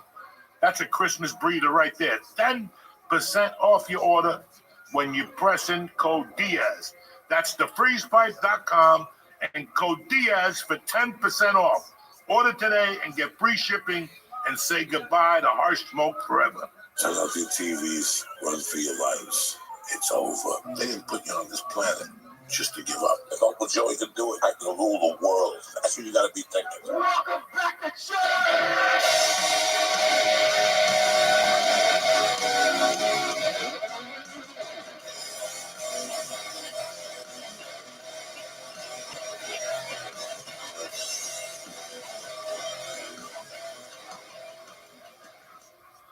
What's up, you bad motherfuckers? Uncle Joey back here with my buddy Lucio, Lee Sayat. What's up, Lucio? What's up, Joey? Thanks for having me, man. Oh, anytime. Lucio, how far back do we go? Oh, my God. Since you came to McKinley School, 6th grade or something, you came in 5th, 6th grade? I don't remember. 6th grade. 6th grade. Sixth That's grade. how far back. Now, you were in the class with me, Levito? No, man. It's so funny about that. I wasn't in 6th grade. No, I was in Miss Grabowski. Miss Grabowski. Okay. And then Miss Grabowski got me to skip 7th grade. No shit. And they put you in the 8th grade? I skipped 7th grade. I remember towards the spring, I had to take a couple of classes for the 7th graders so I could skip 7th, but I went right to 8th grade. Wow. So I know you a long time, except you're like 300 years older than me. I'm much younger than you. I don't know. You're younger than I am. I still remember you at my house lifting weights. Dude, you you remember want me to that? tell the story about lifting weights with you? We were training. There was some karate guy that hung out with you. I forgot his name. Some crazy karate guy. Always wear white tank tops. You know, like the guinea tees. Always wear a white tank top. And we would work out of your house, and you were supposed to be spotting me. He was supposed to be spotting me. I don't know where he went, but those weights fell right on my head. And I look, and I'm in pain. And he's over there in the corner cracking up and the karate guy was lost. He was like, "What is going on here?" Who the fuck was the karate guy? I can't remember his name with the white T-shirt. Always wear a white tank top. Always. I hung out with so many crazy karate guys. I was gonna say you would tell stories about like he had basically had a karate fight club for a little bit, didn't you? But that was in North Bergen with a kid named Mario Diaz. There was a Chinese Cuban kid. His name was Mario Diaz. His father was a doctor. And I think Mario Diaz went to Fujian Pai Kung Fu. I went to Ishinru in Union City on New York Avenue. 35th Street. No, before, when we were kids, there was Fujian Pai Kung Fu, and then there was Ishinru Karate, Kevin Norlander, Wayne Norlander. He was on 16th Street, New York Avenue. I remember that. The guy used to check your report cards. If you fucking got a B or a C, he would make you do jumping jacks and then put you on the side, and you got to do homework while everybody was flying through the air. It was tremendous. It was tremendous. But we had, We're talking about North Bergen, right? We went to North Bergen first. When did you leave McKinley? I graduated from McKinley in '77. Okay. And I didn't want to go. I wanted to stay in North Bergen. I had it all set up to go to North Bergen High School. I was going to be playing baseball over there. I was going to be playing basketball. I was going to be running track. And all of a sudden, my mom and dad said, no, we're moving to Union City. I couldn't believe it. My whole life fell apart. So in '77, that summer of '77, we packed our bags and moved to Union City. Wow. Big change. And which school did you go to Union City? I went to Union Hill High School. It was different. Union Hill, it was different. It was all mostly Hispanic, you know, but it was a whole different ballgame. In McKinley School, the teachers really cared. They cared. They wanted you to learn. They were, you know, you talked about, you had Mr. Barone here at your last episode, Mr. Barone. You talked about Mr. Agresta. You talked about, you know, Mr. Miss. You know, these people cared. I have a great story about Mr. Miss. Mr. Miss, the best. Mr. Miss was in the class with us one day because one of our teachers got sick or something. And Mr. Miss was a good-looking blonde dude. The girls loved him. He looked just like Robert Redford with a mustache. He was yoked, and he was okay. And one day he was the teacher. They put both 8th grades together, and they said, we need to talk to you about something. We have an organization that wants to talk to you kids about helping them out. Okay. Mr. Miss comes in with the white dude. The white dude opens up his briefcase. I'll never forget this. Opens up his briefcase and he starts taking notes on it. He goes, how you doing, boys and girls? I'm here to talk to you about a disease that's hitting kids. They can't walk. You know, you start walking, something fucked up. But then he goes, and they can only move 3 steps per every 30 minutes. And the guy goes, do we have any ideas on how we could take care of this? And Richie Colombo or somebody raised their hand. He goes, give them roller skates. And the guy looked down, closed the suitcase, went, I'll never forget that. He goes, they told me not to talk to this class. That was one of the last times. Now, I don't know when was the last time I saw Mr. Miss. What's your Mr. Miss story? Mr. Miss he was a hot, like you say, he was a good-looking guy, strong, and you know, he became the basketball coach. And man, we were great in basketball, street basketball. We played at the court on 28th Street. 28th Street all the time. We played there all the time. David Ruiz and myself, you know, a bunch of us. We played there. Yeah, Lefty. Chucky used to come up once in a while. He was really tiny. Remember Chucky? How tiny he was? But he was fast. Man. Yeah, he was fast. He was good. Very good. Anyway, so Mr. Miss comes in to coach us. And we were great at street basketball, but when we got in a court, man, we stunk. I remember one game they called the 3-second penalty on me like 10 times. We didn't know how to play in the court. We never practiced. I remember we used to say, let's go practice at Kennedy School down on 10th Street. And we used to walk down there in the rain, the snow, it didn't matter. Outside. No coach, nothing. We suffered. If anything, one time a week. So we were playing against all these other schools and we stunk. But Mr. Miss said, listen, wait, we would start winning every game. We were winning by halftime, and then we would lose every single game. We lost every game, but Mr. Miss said, you guys dress up. We'll get all the girls. You guys will get all the girls. Just dress up. Doesn't matter how bad you play, you guys will look good. And that's what we did with our little polyester shirts on and whatnot, the bell bottoms and stuff. And we'd go there and pick up the girls. That's what we did. Who was on your team? Oh man, I know. I'm David Ruiz. I don't know if Martincito played. You remember Martin? Chucky? Sure, I still talk to him. Yeah. Crazy. And I don't know if Martin played. I know Chucky played. Peter Jimenez, maybe. I don't remember. Peter. We had some crazy motherfuckers in that school. Now, it's funny that, listen, basically we're both from Union City. You know, I grew up in North Bergen. I went to high school and grammar school for a few years, but I've been going to Union City since I was in fucking diapers, you know. And I went to El Cortadito. This is how this whole shit started with you. I went to El Cortadito one day. I'm there with my daughter. You know, you're sitting outside. It's 80 degrees. I'm looking around. I see this building. I'm like, I know that fucking building. I keep looking at it and looking at it. And I go, that's where my father died. North Hudson Hospital. Across the street from the Dairy Queen. Yeah. And I went and arrived with my daughter. I'm like, oh, I know a lot about Union City. Like, I was here when 48th Street was just cigars going down the street. It was just cigar shops. Fucking cigar shops. If you went from Bergen Line down to like Palisade or New York Avenue, or whatever the fuck it was.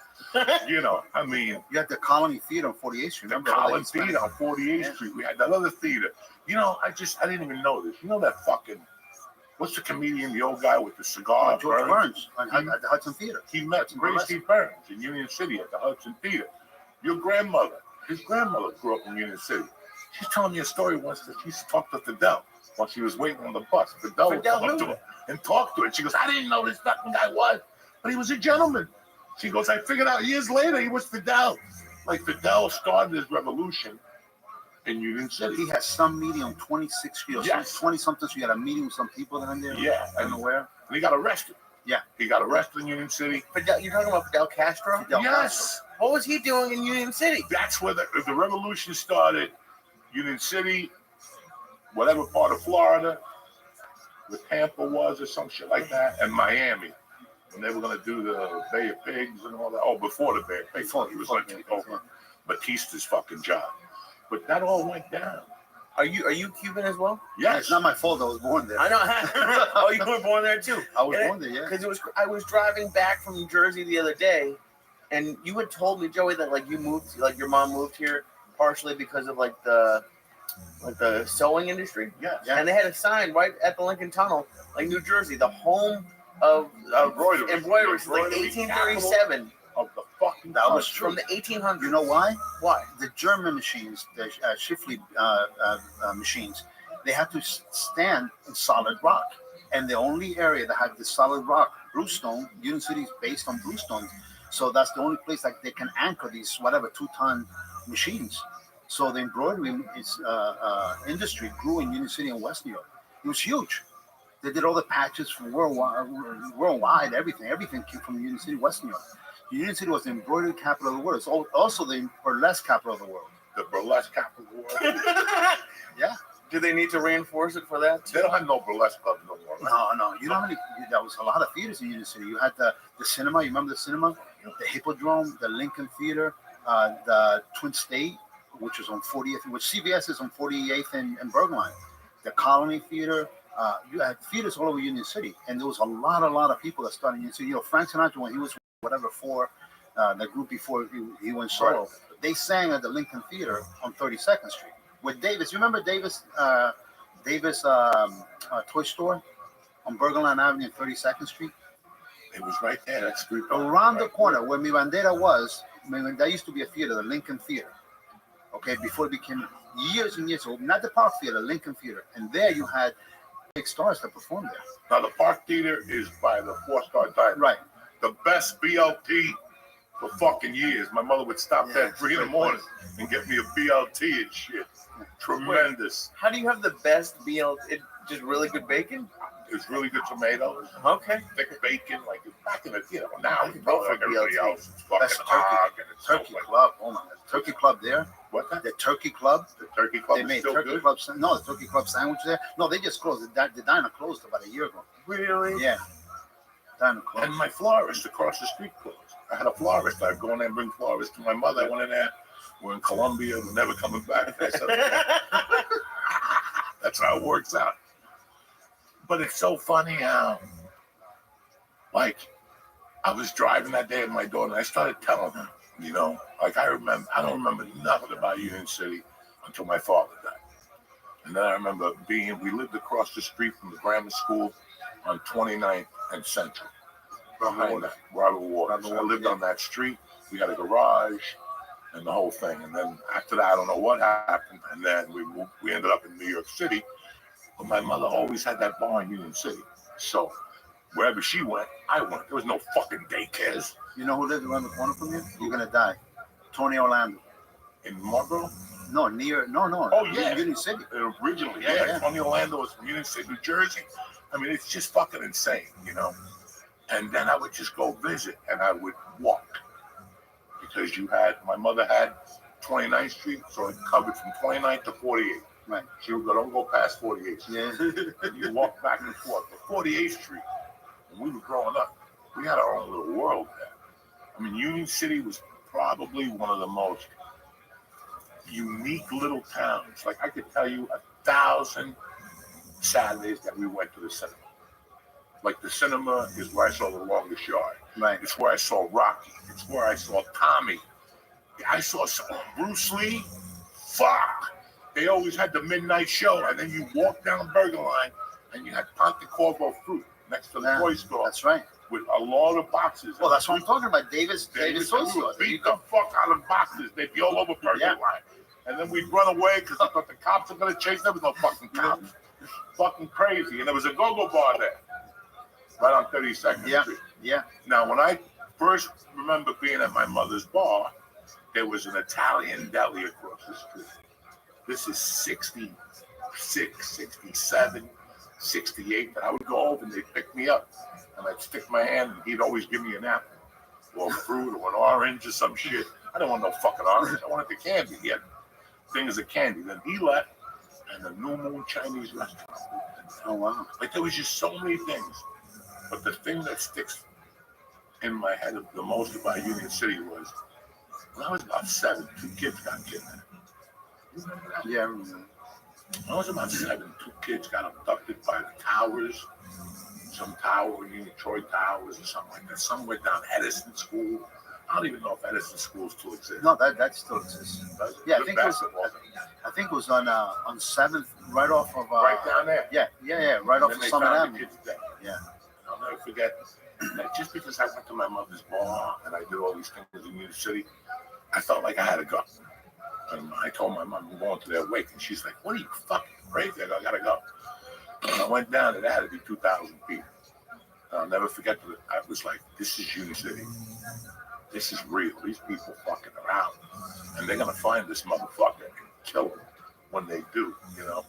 And then I remember that fire on 28th and Burger Line. There was a bodega up the block from Hernandez, which we'll talk about later. And school these motherfuckers on the heart of the sandwiches. Yeah, these motherfuckers don't know nothing. And that burnt down overnight during the holidays.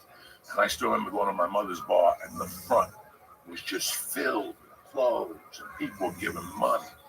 And I don't, I don't know how old I was, but he had 2 boys my age. 1993, I moved with George. I come back here and I go to a gym in North Bergen. They own the gym. I paid for the membership. And they were like, you're the Norris son? Yeah. They go, here's your money. You remember when you took care of us? Wow, city, remember kids? They fucking remember. We work out here for free and we'll fucking train you. Wow. And that was all from fucking Union City. Like Union City, it's a small but a powerful little goddamn place. Union City is a great city. It's a great little city. Great. And for the longest time, we were the most densely populated city in the whole country. Until just a couple of years ago, that Gothenburg became the most densely populated city in the whole United States. But Union City forever was the most densely populated city in the country. Now, does Gothenburg still have the record for the most bars per capita? I have no idea. I'm just blown away because you guys kind of like look alike. But like you guys have almost like the same beginning. And then like you come and you have a little thing in the suit jacket. Like you guys started almost exactly the same. And then like I can't. It's so crazy. You guys came from the same place. It's gonna get better, So you graduated Union Hill. Where'd you go? When I graduated Union Hill, I went to Rutgers, and I was going to go to New Brunswick, and then all of a sudden I was already working in New York. So I said, let me stay in Newark so I can work in New York. So I was working in New York. Now, what were you doing in New York? I was acting. I was an actor. Holy shit! Yeah. I never thought in a million years, when I was growing up, I wanted to be a baseball player. And then all of a sudden, I'm going to date myself. In freshman year in high school, I won a dance competition. Disco was big. So I won a disco championship in New Jersey and New York. So that got me onto Soul Factory Disco. You remember Soul Factory? Sure. So that got me on the TV. Drove past. Yeah. So they got me on that TV show. And it's so funny because I used to go to Soul Factory Disco. I was underage. I remember my cousin used to wait for me outside by the side door and give me his ID so I can go around and come in with using his ID. And I was young. I was like, whatever, 14. So anyway, I got into the TV show. And every week I was on Soul Factory Disco. Sometimes I was featured, sometimes I was just a crowd, but I was on the show. And this is freshman year in high school, Union Hill. Nobody saw me. Nobody. I didn't see you. No. Nobody like guided me to show business or anything. Nobody. I kind of sort of tripped into it. Can you just explain what Soul Factory? It sounds like it was like what was that, Love Train, or what was that, Soul Train? It was like Soul Train American Bandstand or something like that. And it was just disco music. You were just dancing the whole time. And then you saw Karen Young. You remember Karen Young would come on, and the Commodores, and all these people come and perform. You know, lip sync, but they would perform. And then this little stage that they had, and we were just dancing. And sometimes I got featured because I won the state, you know. And there I met this couple, Jeff and Donna Shelley. They were a dance team, and I started taking dance classes with them. And then that was the beginning. And then I got into Then when I went to Rutgers, this kid that went to Union Hill with me said, "Listen, I was going to be an engineer." He goes, "I want to take you somewhere." I said, "Where?" He took me to Rutgers, the Black Box Theater in Rutgers, Newark. I saw the Black Box Theater. I said, "Man, that's what I want to do. I want to act." Within a year's time, I was signed in New York. I was trying to do soaps and all that. I couldn't act to save my life. I couldn't dance. I couldn't sing. I had no ability, but I had the desire. Obviously, you could fucking dance. Yeah. So I got into all these shows, and I got into soaps. I did a bunch of films. I did a bunch of soaps. I did a bunch of musicals and plays and the whole bit, and that took me all over the world. That's what I did for a long time, for a very long time. It sounds like you were pretty good at it. Yeah, I was all right. I was willing to stand on my head. The director said do this, and I would just do it. And plus I was athletic. So you're athletic in the musical theater world, and so you're dancing masculine. They want people who dance masculine. So I did West Side Story for 5.5 years of my life, every day, every major production. I did Chorus Line. I did Jesus Christ Superstar. I did Guys and Dolls. Were you on Broadway? Or I did the Broadway National Tours. Oh, so like the one that would travel around in the cities? Yeah, so I did, for West Side Story, I did the European company, the national company, the world tour, the European tour, the Paris company, the Japan company. We were supposed to come to Broadway. And you did West Side Story in Japan? I did West Side Story 5.5 years of my life, every single day, 8 shows a week. Could you still do it right now? I have.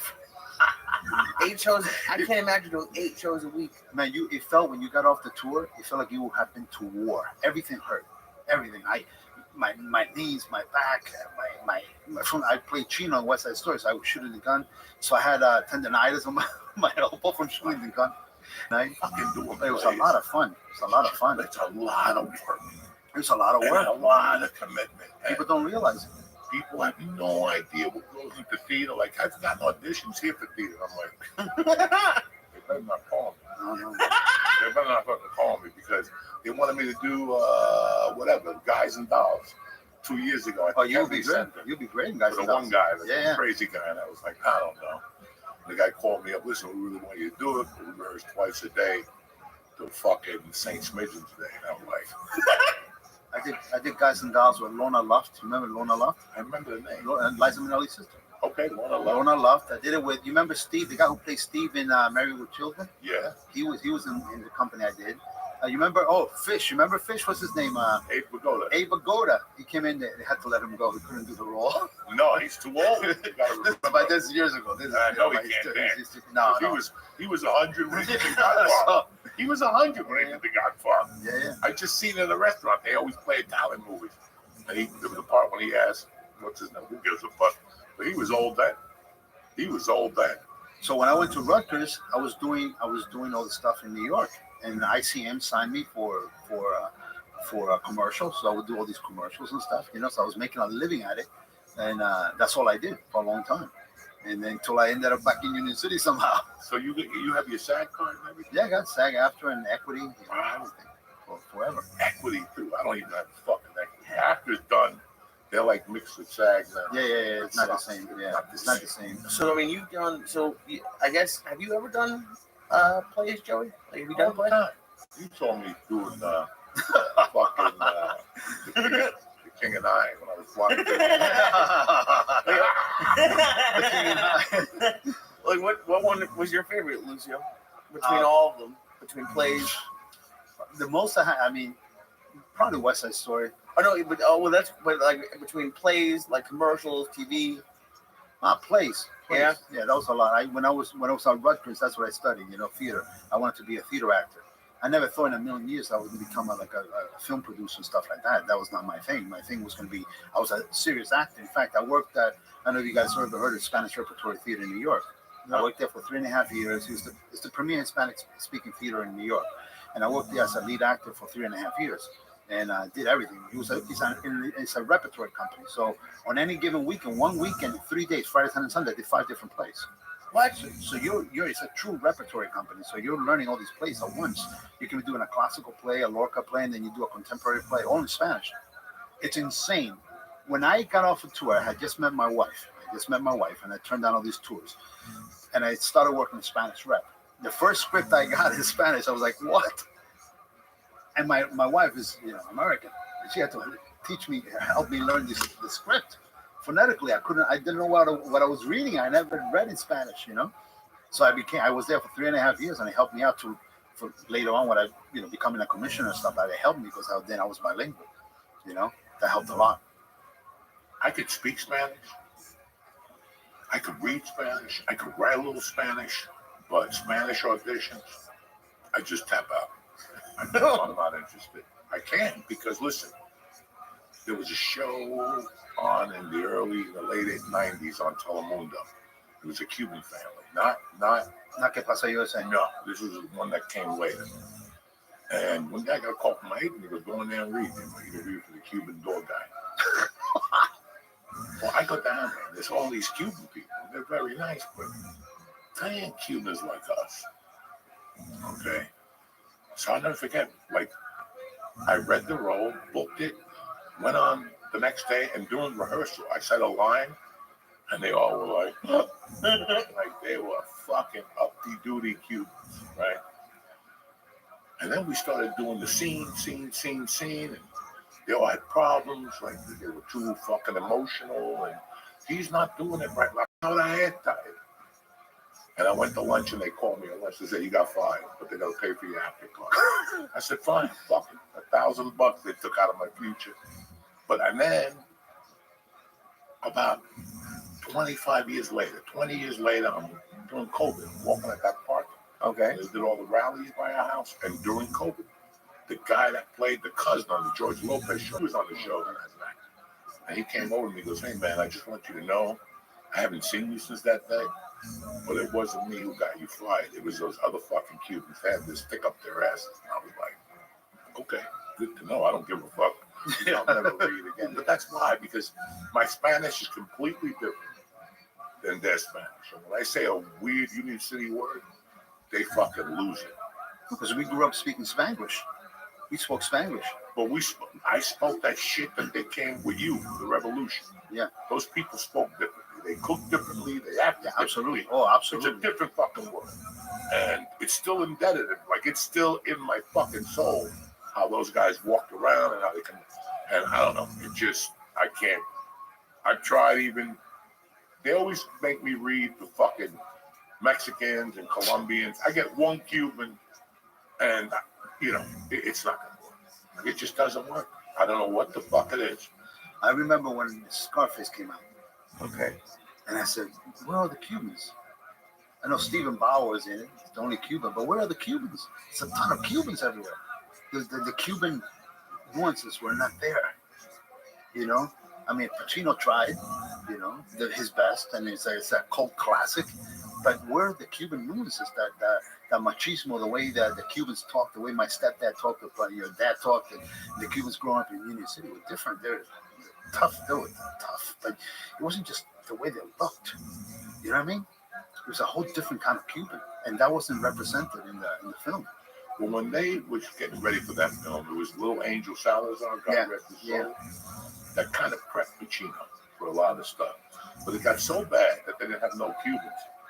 That when they're working in the fucking in the coffee shop, he quits. Remember that? Yeah, I remember that. Quit? I remember that. Right before that scene, there's a guy who comes up and says, Oye, hacer, ponle más jamón.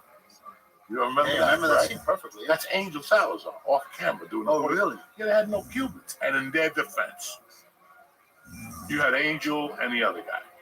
What a lot of people don't know is that movie was cast in Miami, but really shot in LA. That's what I didn't know. That nobody knew.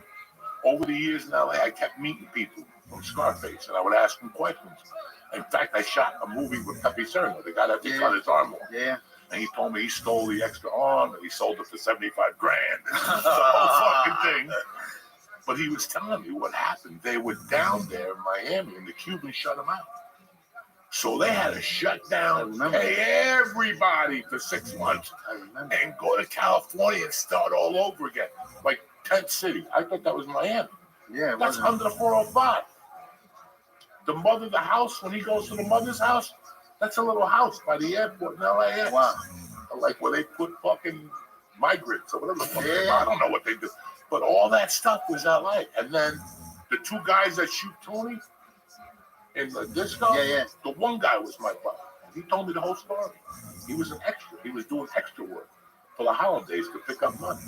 And fucking, he was at the table getting coffee. And the director came up to him, or Brian De Palma came up to him and said, "Hey, what are you?" He goes, "I'm a waiter." He goes, "Fuck that, you're a hitman now."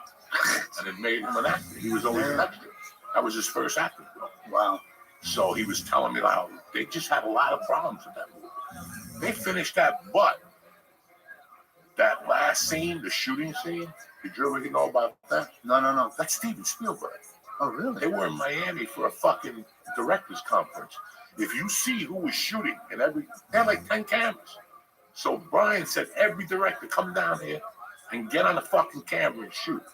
All those motherfuckers are in there. Really? All of them. No idea. Because there was a director's convention for like a week in Florida, something like that. But that's what the defense was on that. But listen, if you go to Hollywood, people get pissed all the time. Look at fucking Major League. They put Serrano. He ended up being the president of the United States on that fucking show. What? There's no other Cuban? You know? But casting is fucking a different world. But the movie became a cult classic. It made a ton of money. Ton of money. And it came out on December 25th. Did you know that? Scarface got released on Christmas fucking Day. So people were going to the movies thinking it was a family fucking movie. Did you see the premiere? Go on YouTube. Man. The premiere, the funniest was the lady from Dynasty. When they said to her, "Are you leaving?" And she goes, "I've heard enough fucks for a lifetime." There was a lot of iconic things when Michelle Pfeiffer comes down in the elevator. The one shot, beautiful. The one scene in the when he's completely stoned out of his mind and he's talking to her. Look at you. Have a whatever as a wife. Fucking junkie. This shit. That scene was just unbelievable. So many great scenes. It's a fucking great movie. Yeah, it's a great film. It's a great film. And I don't know. I remember when that movie came out, how it changed this area. Union City, listen, man, when you look at the statistics and shit, like the Cubans took it over, like we were talking about the Germans and the Dutch, and there was Indians there. Yeah. And then the Cubans started coming in like in 50, before the revolution, And they just built this beautiful little fucking community. They really worked hard. When the Cubans came, Burger Line Avenue, there was no Burger Line Avenue. There was nothing. All the stores were closed. You got a bunch of Italians selling fruit from the fruit carts. My dad told me, my dad came in 65. He goes, Burger Line Avenue, all the shops were pretty much closed. The Cubans built it up. As the Italians moved out, we still had some Italians growing up in North America. Italians and Irish and Germans, some Greeks, And but Burger Line Avenue was the Cubans built it up. All of Union City, all the embroidery that stayed for a long time because of the Cubans. You remember Barbero Angelito? Angelito, yeah. He was across the street from the cinema. So if you were lucky, Mom would give you $10 and you go see Angelito first. You'd sit in his chair. From the minute you sat down, Angelito made a fucking spectacle. His haircuts weren't good.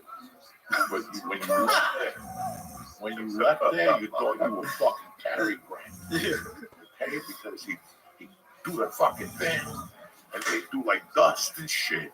And then he'd cut your hair and he'd go, "Mira que lindo." He'd start with that, "Oye, parece una tita." And he'd just be cutting your hair. No, muy está. Como dice un americano, muy está. And then he would fucking keep combing it. And at the end, even though a lump was long on the other, he'd put some spit on it. And he put purple lights on. Yeah, remember the lights? Remember the lights? Oh my God! This the motherfucker lights. sold you on the optical illusion. It gives you shines. And then he put like disco music on, and he'd move with you, and you're like, "Oh, that looks good." Then you get home, your hair's all fucked up. You're like, "Fuck it, I ain't going back up there." It only was is like one of those floodlights with color in it. He goes, "Give you special shine." Why would he go get more? Why would he go back? If it looked that bad, after like the second or third time, Because you bought it. You drank it. It was You the drank the Kool-Aid. It was the scene, man. Yeah. It wasn't the hairdo. You were paying for the scene. And then there'd be Cuban dudes there talking about. They said, "Well, we'll get a solid about." Yeah, We yeah, were yeah. like 8, and they'd be talking about women. You know, I fucking do this, and you're like, "Oh my god, man, Yeah. these guys are fucking savages." Savages. Pastor Music. Pastor Music. That closed a couple of years ago. Fuck, and it just, when I was a kid, it was 3 floors. Yeah. And then every time I came back, we'd go to 2 floors, 1 floor, and then there was a strip club there. Not a strip club, it should have been a strip club. There was a club there in the 90s called the Players Club. Yeah, where was that? Where was the place? Right next to Pastor. Yeah, that's right. That's They right. did That's comedy right. there. And then became a karate school. Yeah, I remember. And I went up there one day, and there was 20 hookers. I got like $20 to do the show. There had to be 20 hookers up there. And one of them was an North Bergen. I remember I was like, "Dog, I know your sister." So like, can you guys explain? Because I have no idea, but like, you both both born in Cuba. Like, what is it like? It's crazy. Like that you both like Scarface. Like, all these. What does it mean to you to be from Cuba like that? How does that change your life, or how does it play in your life now? It seems like you guys have a lot of similar stories. Can't lose Growing up in Cuba, I mean, you're born in Cuba, but you're raised in an area where you have this mix of all kinds of people. Like I said just before, we had the Italians, we had Germans, we had the Irish, and everybody called each other names, but everybody got along great. You got a fist fight with this guy because he called you a spick one day, and you called him a guinea, and the next day you were hanging out. It was a different kind of thing. There was no one waiting for you in the corner to stab you.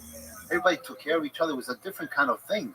You know, everybody got along. I remember I drive down Kennedy Boulevard with my son on 27th Street. I tell my son, this is where I used to hang out. This street corner right here. I used to play stickball, manhunt, tag, hide and seek. We played everything. We played football. And you remember Nabisco? Fuck yeah. We played football in Nabisco or Center Ford. We used to play football there. In the snow, bloody, the elbows bloody. And so we grew up in an area that's a mixture of people. And everybody got along. It was a great place to grow up in. You know what I mean? So it was different than being born in Cuba, growing up in Cuba, coming here with this culture. No, you created this culture of a mixture of people. So would you like? Obviously you're Cuban, but like, would you say like you're more like this area of New Jersey? Like that's more of your personality? I probably have more in common with you than with a Cuban coming from Cuba now. Okay. We grew, you grew up in this area. You understand the economy of it. You understand the food. You understand the people. You understand the language, the attitude. It's different. Some Cubans come now. You can't really read them. You kind of say, where is he coming from? Or someone from Union City, you know where they're coming from. You understand? Someone from Norberg, you know where they're coming from. You know the walk. You know what you know. And when you know, you know. Right. And it's different. It's different. So when people ask me what, like even my son says to me, well, sometimes you tell people you're Cuban, sometimes you tell me you're American. I said, I'm American. I grew up here. I'm an American citizen. I gave up my citizenship years ago. I'm American. Through and through, I love this country. I'd do anything for this country. This country gave me and my family everything. It's a beautiful country, man. There's nothing like the United States of America. Nothing. And that's what these fucking Salamukis understand. And then they want to fucking walk around and just fucking talk shit, Coming from a Cuban house, bro, whatever the fuck you think, and whatever the fuck they thought, my mother was pro-American. And if my mother would have lived, I would have been in the army. Because these fucking Cubans felt that they saved their lives. Now we have to fight for them. I mean, they're really pro-Americans, man. And they got fucked over in the whole thing. And some people forgave Kennedy. You go to some Cubans' houses, they got a picture of Kennedy with a bullet hole in the fucking thing still. That's some Cubans. That's the way it is. But when I was young, I didn't really know what it meant to be Cuban. I didn't really know. We came from such a... One day we're eating at an Ascalese house. One day you're eating at Johnny Black's house. One day, you don't really know until you become a man and you become older and you see what you're made of. And there was a lot of times when I walked into auditions or comedy clubs with my balls on the line and I go, You know what? My mother didn't come here for me to be a fucking punk. You know, like my mother didn't fucking leave her family to come here for me to be a fucking punk. That's number one. Number two, it just, I don't know. But I've always started feeling Cuban after I did time. When I went to prison and got locked up, that's when my Cubanazo came out. It just came out in prison. Like, I'll tell you, if you fucking touch me, I'll kill one of you motherfuckers. You know, and it was just a state of mind. It's just a state of mind. Being from North Bergen, it's a state of mind. Yeah. Those Absolutely. days will never happen again. Absolutely. That No. was when I look at those North Bergen football teams, nobody was bigger than 6 feet. And they fucking won a state championship. They were number one in the East Coast. That's little Italians that came from Hoboken. Okay. Because nobody knows the story about Hoboken, how the Irish wouldn't let the Italians pass 9th Street. When you do that to somebody, those motherfuckers get hot. So they came up here to smack Irish people. I don't know what they did. Half of the people we grew up with, at the end of the day, are all bloodline Hoboken people. Marone, Vinny Haskellys. I mean, there's 1,000 of them that are from Hoboken. Thousands of them. And I want to know what happened in Hoboken that made the kids I grew up with, the kids you grew up with, animals. We were fucking animals. You know, we talk about the Peter Jimenez. That dude was jumping out in front of a car and getting hit by a car. The two people. And finally, one day he jumped in front of a car and killed him. You know what I'm saying? Like, no. Wasn't Peter like 17 in 6th grade or 7th grade? Yeah, he got the pilot program. I swear to God, he was 17. Bro, he had hairy grade. legs and hairy armpits. Yeah. And he played That's basketball true. and Fuck shit. his arms. What are you talking about? His way to make money was to get hit by a car. And Sue on Kelly Boulevard. Crazy. And about 20 years ago, he jumped out in front of a car. You remember this guy, Merck? You remember Merck? Danny Merck. Yeah, they The used to climb thickest fucking buildings. glasses. He used to climb buildings like a Spider-Man. Crazy. He used to climb any brick building.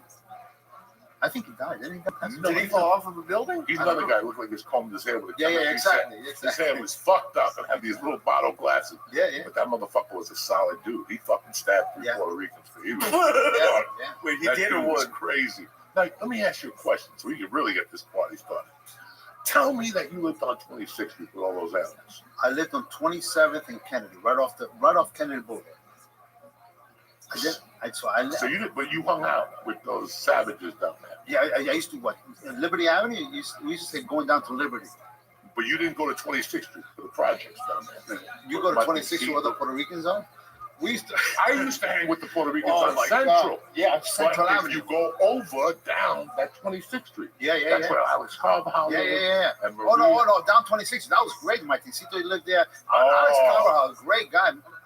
Maria and I worked in Tom McCann's together, and she had a hot rod. I think it was her brother's, and she let me drive it one time. I put down to her. I spin the wheels. What are you doing to my car, man? You spend all the gas. You're burning out the tires. Great girl, Maria I still hit Carvajal. Maria and go, it's never too late. We can still do this. When she comes to my shows, I tell her, Maria, let's go. She's great, Let's end great girl. this shit. Let's go to Cuba. Big, like her brothers. Oh, really? Yo, oh, she's big. You know, Yeah, she's always yeah. taller than all of us. Nice girl. Yeah, I used to hang out down there. You remember they moved all those people out. Remember at one point on 26th Street? No. Louis Arias. You remember Louis Arias? Yeah. I used to hang out with Louis Arias, Martincito, David. You know Charneco. You remember Jim Charneco? No. Jim Charneco. He used to live on I 28th remember Street. like Alfred Osley. Yeah, all these remember guys. Dean And, Laprie. Dean Laprie, the brothers. And Yeah. the Percasino brothers, Yeah, the one man, that just yeah. died. That was down there. That was like North Bergen had all these neighborhoods, 26, and they all took to themselves. But that neighborhood down there was off the chain. Yeah, because it was they would great. always battle Union City on Halloween and go up there with fucking Oh my God. socks with flour and eggs and On shit. Mischief Night. Oh, Oh, it was man. on down there. That was Mischief neighborhood. But the thing I remember the most was the light bulb company. Duratest. Duratest. Yeah. They used to throw their light bulbs out and all their bulbs, like if they were defective. Yeah, yeah. And Juan Ali, the Ali brothers. Yeah, yeah, I remember. Juan and the other brother. I remember the brother. I remember that lead brother. Juan and Carlos. They used to go to hookah houses when they went to 6th Oh grade. my God. There you go. Yeah. I yeah, gotta go oh to my piss, God. but when I come out, we're gonna finish the story. There you go. They were in the 6th grade, and their dad would take them to the city. And they would come back on Monday. Like, people like, I went to the cinema. I went to roller skating. He's like, man, we got our dick sucked by some black girl, $10. And you're like, what the fuck? And we'll take a break, but how does this relate to light bulbs? Because But they live right they lived next door to the light bulb place. Oh, okay. And we would jump the garbage can, take the light bulbs out, and beat each other up. Everybody went home white because it had white powder in it from the fluorescent. Everybody had fucking white powder on them every night. Juan Ali, he was one of the first guy that talked to me about girls, the nitty gritty. The nitty gritty. But you guys he do. was fucking hookers in high school. Man. So we had a kid, McKinley Juan Soto. I don't remember. Good looking Cuban kid. He got a girl pregnant. He quit school in the 7th grade. Seventh grade? I gotta go. I didn't even kiss anybody in the 7th grade. Take a break. What's happening, beautiful people? I don't know if you know this, but this episode is brought to you by BetterHelp. December is all about getting comfortable. Therapy is a great way to bring yourself some comfort that never goes away. BetterHelp is 100% online, so it's easy to use, and your therapist will be there for every step along the way through video calls, phone calls, or messages. Listen, I'm doing great now. I'm at peace. My anxiety levels are low. Why? Because I had BetterHelp about a year ago, and they gave me some exercises, and now I'm doing a lot better. So do yourself a favor. Just fill out a quick survey to get started and to get matched with a licensed therapist. Listen, if you don't like your therapist, you can switch them at any time at no additional cost, but you're going to love BetterHelp. Find comfort this December with BetterHelp. People struggle through the holidays. Me too. I got no parents. I look around. I say, what am I doing here? So do yourself a favor. Visit BetterHelp.com/Diaz to get 10% off your first month. That's BetterHelp.com/Diaz. This episode is brought to you by BetterHelp. Get online therapy a try and get on your way to being the best version of yourself. The church is also brought to you by Aura Frames. Listen, even if grandma doesn't use the microwave, she can figure out the Aura digital frame. Aura is so easy to use, even with the most tech-challenged relative you can figure out, like somebody like me. Aura is the Wi-Fi connected digital picture frame that shows off all your favorite photos and videos. My wife loves Aura. We got the frame. She started putting pictures in there. It's unbelievable. You can add unlimited photos to your frame from your smartphone using the app, so you can change up what's being displayed at any time. If it's one of Oprah's favorite things, you can't go wrong with Aura. Save on the perfect gift by visiting auraframes.com to get 35% off, $35 off Aura's best-selling Carver matte frames by pressing in code Joey, Joey. That's auraframes.com, promo code Joey. This deal is too good just for church listeners, so get yours now in time for the holidays. Merry Christmas, and show support to the show and get $35 off Aura's Carver matte frames. Use code Joey. We're back, bitches. So what happened with the Ali brothers? No, Juan Ali. He's Juan the Ali. first guy that talked to me about girls, about the nitty gritty, what to do, how to do it. So I was like, how does this kid know? what grade were you in, do you think? I was in grammar school. Grammar school. I was in grammar And that's school. like up to 5th grade? 6th. I know I met him in the 6th grade, and every weekend him and his brother, he was on the level. His brother was not all there. He got hit in the head with a rock or something because he wasn't all there. And one day we were outside at his house. A bunch of us, Martin, Julie, Martin's cousin, was dying. God rest his soul. We were throwing light bulbs. They were throwing shit at me, and I was on the roof. So I took a rock and I threw it up in the air. I just threw it up in the air. And all of a sudden I hear, oh, and I looked at him, and it hit the younger one who wasn't all there. And he had a big lump on his head with a blood thing. And he just got up like, no, I'll take a soda. You want a soda? I'll take a soda. No, 26 was a great place to hang That out. was we a had, great place. We had so much fun there. It was unbelievable. Mischief night. Nothing exists like mischief night now with the eggs and the flour.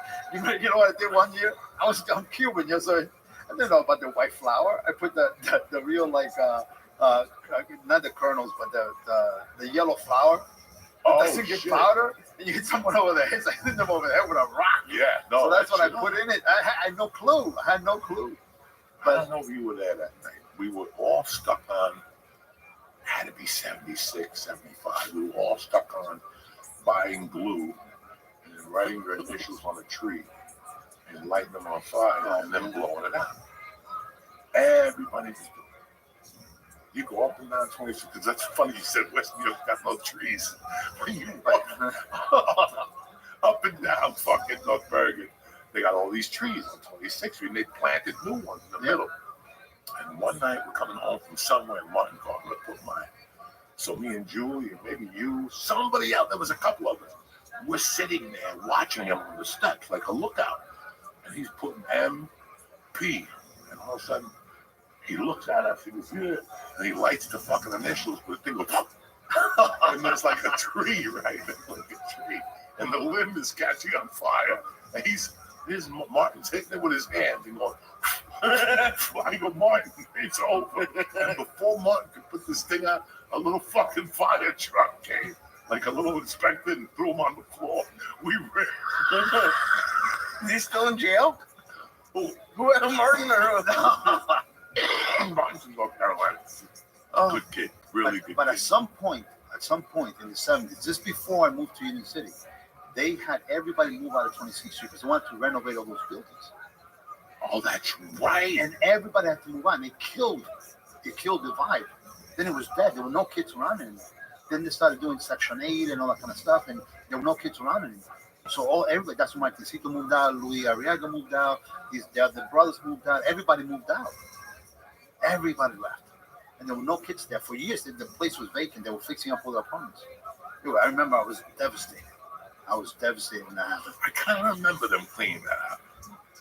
Even like when I drive by Centerford, Tom's was great. Tom's Diner. Tom's Diner. Oh, I just told my son, oh my God, Tom's Diner is this little place right in the corner of 27th, between 27th and 28th Street. I had my first cheeseburger there.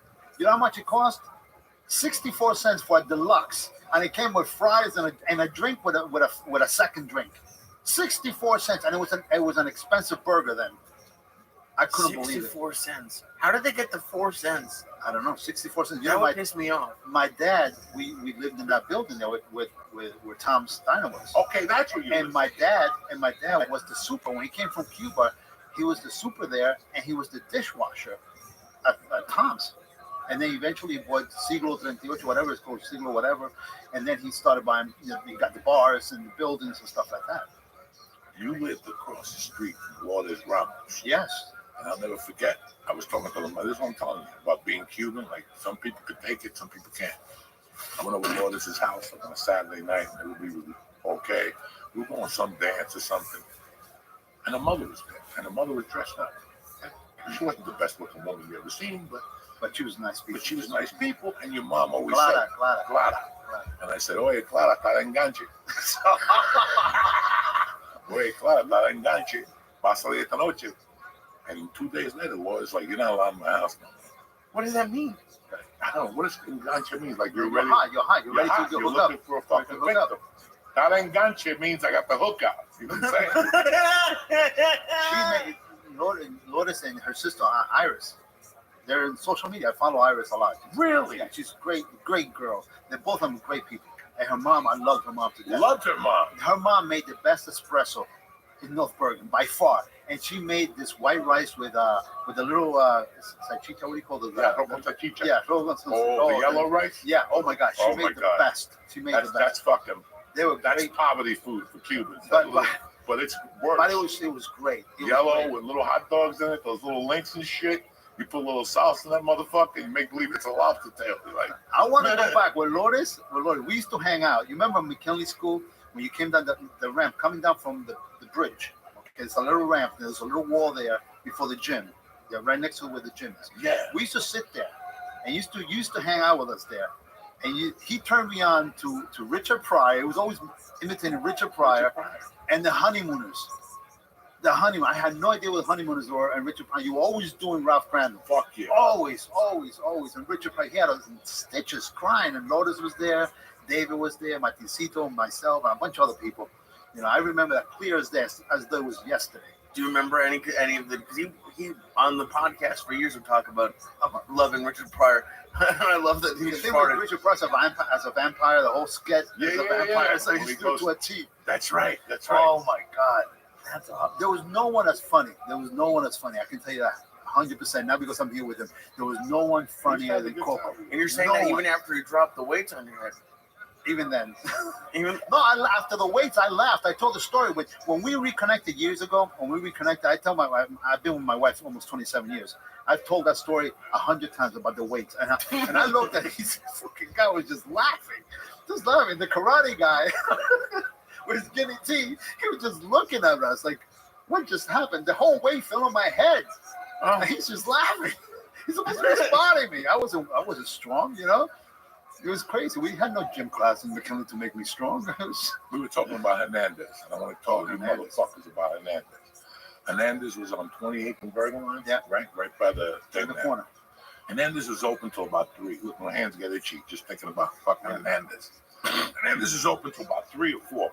I don't even know when it closed down. I don't know. Maybe the mid 80s. I thought he had 2 sons that took it over. He had those 2 big boys.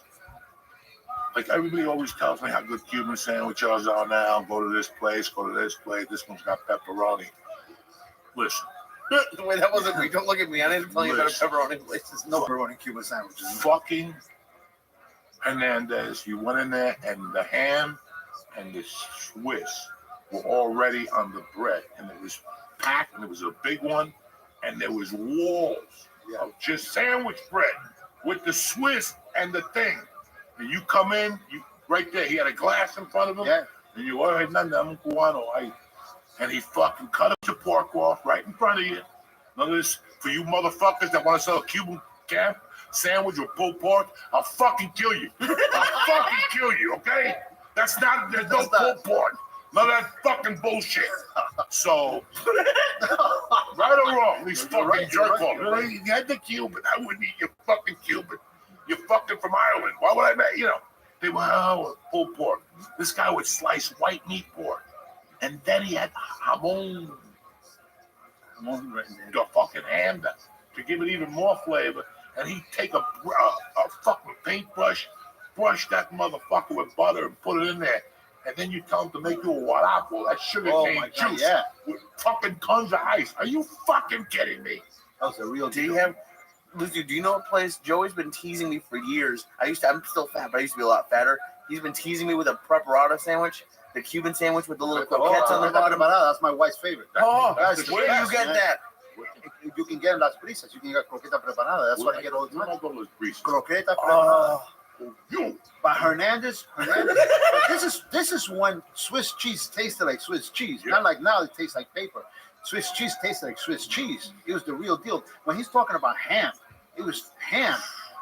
It was ham. It was the real deal with mustard and the butter. It was, oh my God. Hernandez restaurant was the best Cuban joint in all of the area. And all they had was the sandwiches, or they No, had I don't know what they had on the They had this. I love to brag about. They had the best empanada, meat empanada. And my dad, he had a bar. He worked in a bar, so we closed down the bar. You get empanadas and show up at the house and say, "Wake up!" I said this mirror behind my door with some sun thing that's made of metal.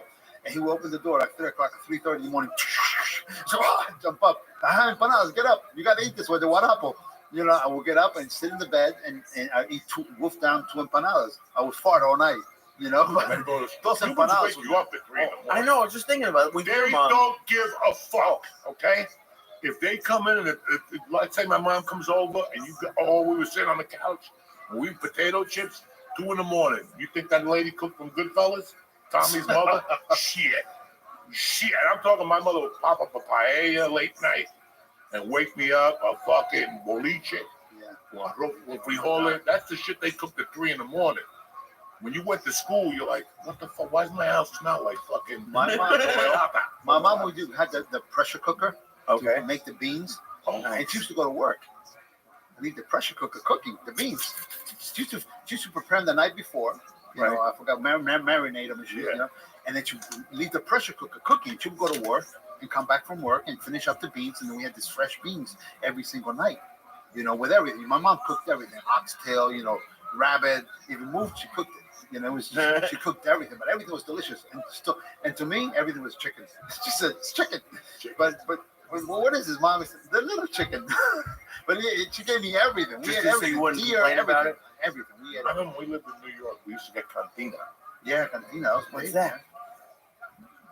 They drop the food off in front of your house in like little bowls stacked on each other with a thing, and it had like white rice.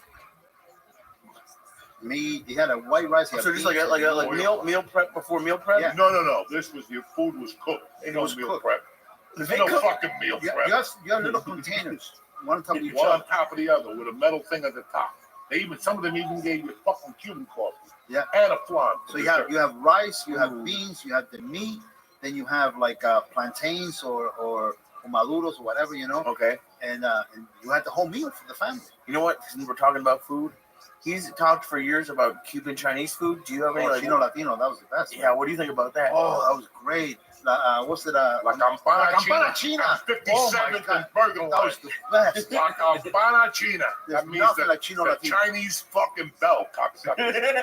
Nothing like Chino Latino. Oh, Nothing. my Nothing. God. Nothing. And what would you get? Like, what's your Chinese Cuban food order? Like, what would you get? You get everything. You can get everything. You can get. I would get always the chicken fried rice. Back then, now I don't get. I now get vegetable fried rice. You know, I'm more modern. The chicken fried rice, but then you can get it with plantains, the sweet plantains. Yeah. And then you can get a bistec empanizado. What's that? Breaded steak. Breaded steak. Like a stretch steak, but breaded. I used to get the pork chop with the pork fried rice, an egg roll, and some tostones. Oh, tostones. I feel like you got that only a year ago when you went. Damn, Like, wow. already done. Huh? Wow, you're making me hungry. Oh no, Chino Latino was. Chino Latino was fucking the real. And then we have the other. The other side of the coin. We had this place, the Polynesian place in Kennedy Boulevard. My guy. Tremendous. The food killed you. They finally closed it down. They found cats.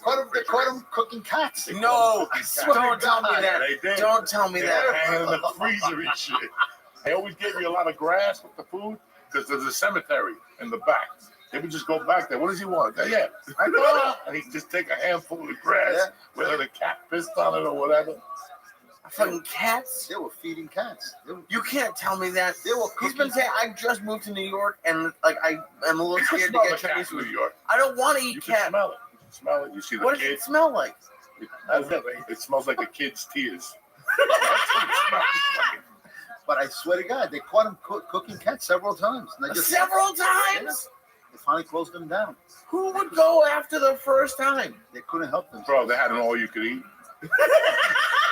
You just went in there, closed your eyes, and pray for the best, okay? They gave you spare ribs. And they cut them in half, and you could pick up the thing. I remember one day we were picking up the thing, and the guy's like, no. Yeah, I don't think you were supposed to pick up The tray cat and spare take it ribs. to go. We had so much.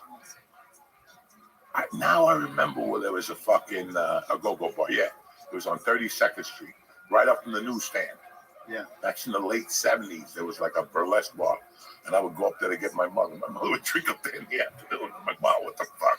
Union City has so many. Union City had the transfer station downtown. Yeah. That's where the old trolleys used to turn around and come back uptown. The whole area was full of clubs, nightclubs, cabarets, and everything. Burt Lancaster worked down there as a dishwasher. What's her name? Deborah Harry worked down there as a waitress at one point. Now, Deborah Harry and Pat Benatar shot a movie in Union City. Yeah, Union City. Called Union City. Holy shit. Right on Summit Avenue. There's a building in the corner of Summit and 18th Street. That's where they shot it. In that apartment building. Crazy. And speaking of Union City, were you ever do you remember Joey's Mother's Bar? Were you around for that? I was around. I didn't frequent it. My dad owned bars as well. Right. So You owned the 50, Café La Tita. Café Tita and La Última Copa. Yeah, Café La Tita. So all the Cuban proprietors knew each other. They were all like gangsters. I was gonna say, was there like a war? Did you guys hate each other, or No, you guys? No. Like he was at my house. My mother was there that day when he got hit with the barbell. Oh, okay. Yeah, we all worked together. Everybody was friends. There was a guy on 33rd Street. His name was Boyo Triste. And he had a bar. That means sad pussy. That's way before Big Pussy. That was 77. Everybody called him Boyo Triste. And then that whole area there was fucking tremendous. And I was telling Lucy on the phone the other night where when my mother had the first restaurant, was across from Union Hill. 38. And there's a little refrigeration. Yeah, I know the place. And on the corner now, it's some medical supply. But then that was fucking the hottest corner because you had Carvel on the corner. Next to it was the bottom of the barrel. Yeah. Okay, the bottom of the barrel is the real fucking beer. That was beautiful. If you read Henry Hill's book, he talks about the bottom of the barrel. He was at the bottom of the barrel. We used to stop in Union City to get a drink at the bottom of the barrel. And on top of that was Fujiao Pai Kung Fu, which is probably still there. But then I remember that, and if you walk towards Kennedy, there was like a pharmacy, because one day they were loading a truck, and we robbed it. Like in the 6th grade, we robbed one of the little boxes. It was a box of condoms. And we didn't know, bro, we were like 10, so we all had condoms. Perfect condoms and shit. What are you going to do? We tried to sell them, get out of here. Everybody had a condom in their wallet. They have no money, but a condom in the wallet. Nobody used the condom. Nobody used, No, it was just to talk. About that little mate. To say you have a. About that little mate. A mate was when you make out with a chick and shit. Oh my God. What did you think of Joey's mom? I don't think I've met anybody else who knew Joey's mom. Very nice. Very, typical Cuban mom. Really cool. Yeah. The way I remember her, like really, really nice. I walked in, very friendly. The bar was great.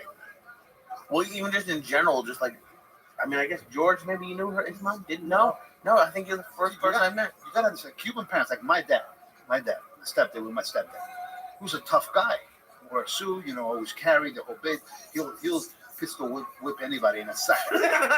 No, he will come home a lot of times. My mom cleaning him up, so throwing out the suit, pistol whipping this and that, because you have to be really tough. There's no kidding. But at the same time, he would show up in the middle of the night, not only with empanadas. I remember one night specifically, I'm asleep. I'm in school. I'm in high school.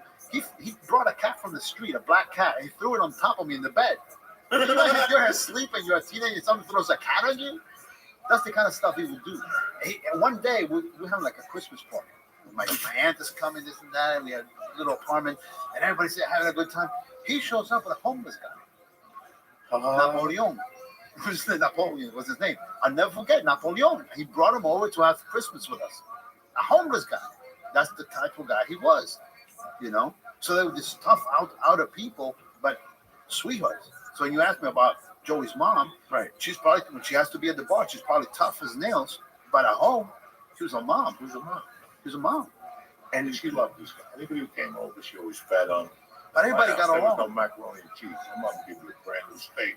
The fucking box. Oh, yeah. You didn't eat like a peanut butter and jelly sandwich in those days. Did she like other Cuban kids? Like not more, but like was it like special when a Cuban kid came over? Yes and no. I like everybody to come over.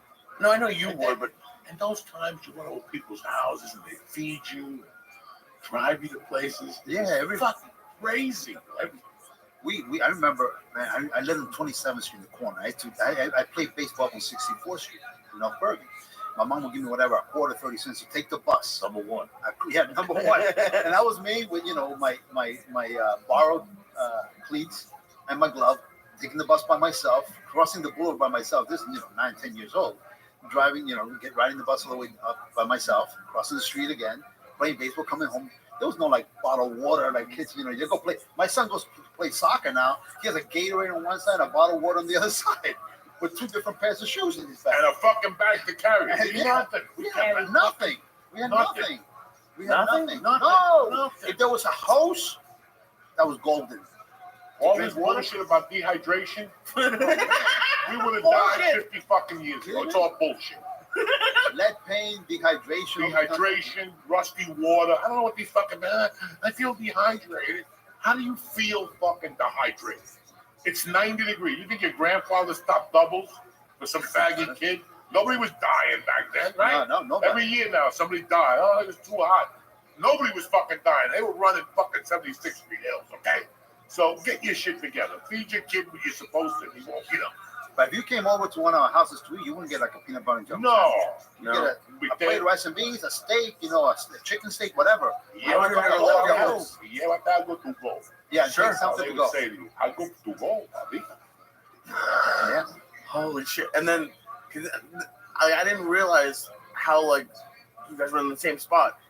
And I'm not trying to get you to incriminate anyone in your family, But Joey's talked for years about like the numbers and like doing that. Everybody did the numbers. Everybody got it. Everybody. They did the numbers racket, and in the bars they did I think called charada. It's a gambling game. The gambling game. Where every number is associated with a saint or with something. With a Chinese thing. Yeah.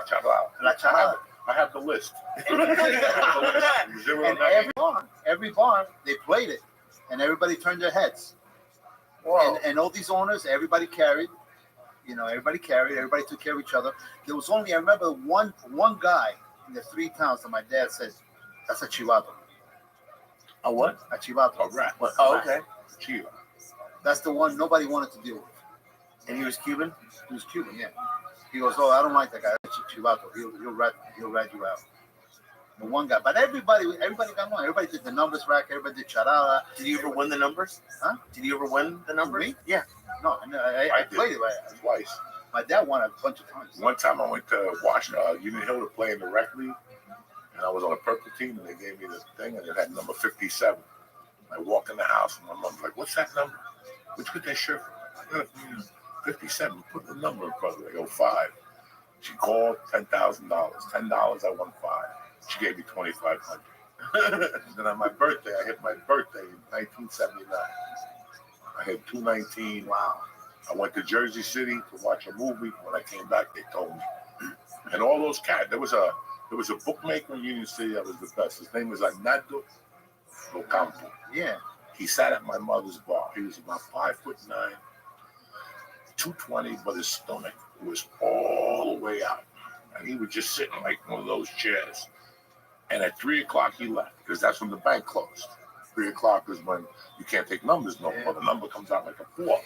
So he would stay there from 8 in the morning to 3, drinking and fucking making comments. And he was the guy right now that if he was alive, he'd be in jail because he talked to me and my friends like we were dumb. Like if we were 10, we walked in, oh, you come in. You get your dicks up, yeah, come out of la vida. I'm like, dog, I just want to play dominoes. I came over to play Monopoly with this fucking dude. Every time you saw him, he said something sexual to you. He wasn't a pedophile, not at all. Oh, he was fucked up. But he would always ask you, did you get your dicks up yet? Are you pissing sweet yet? Mal and Delusion. He would always. But the best was I saw him at 30th and what's the street?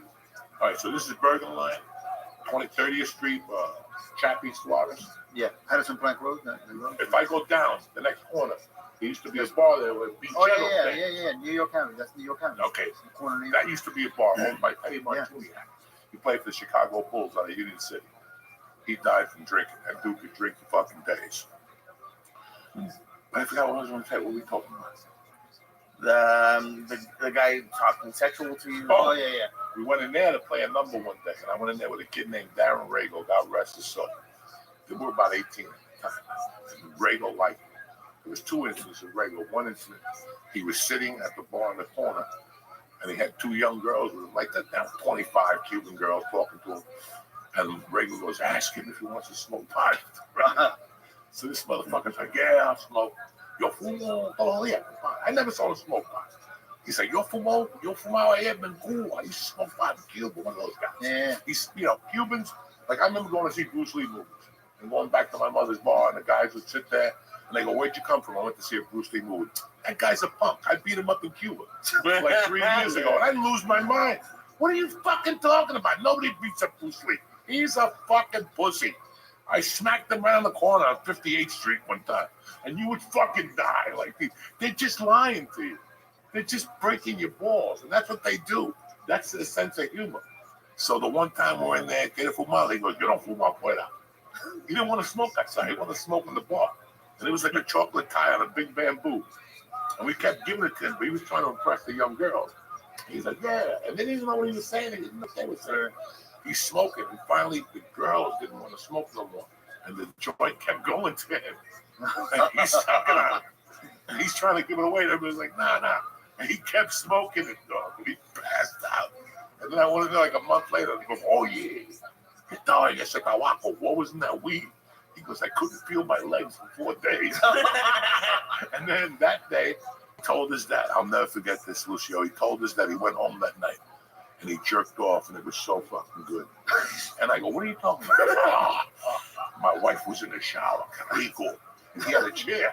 When they say que rico, you know they're fucking crazy. And he goes, And he was in the chair at a bar telling me and a bunch of North Bergen kids how he jerked off the night before.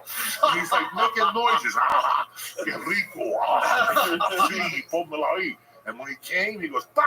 And he goes, bah, bah, bah. But his check going back in the bar. He's like, bah, bah, bah. Entonces me quedo, mito.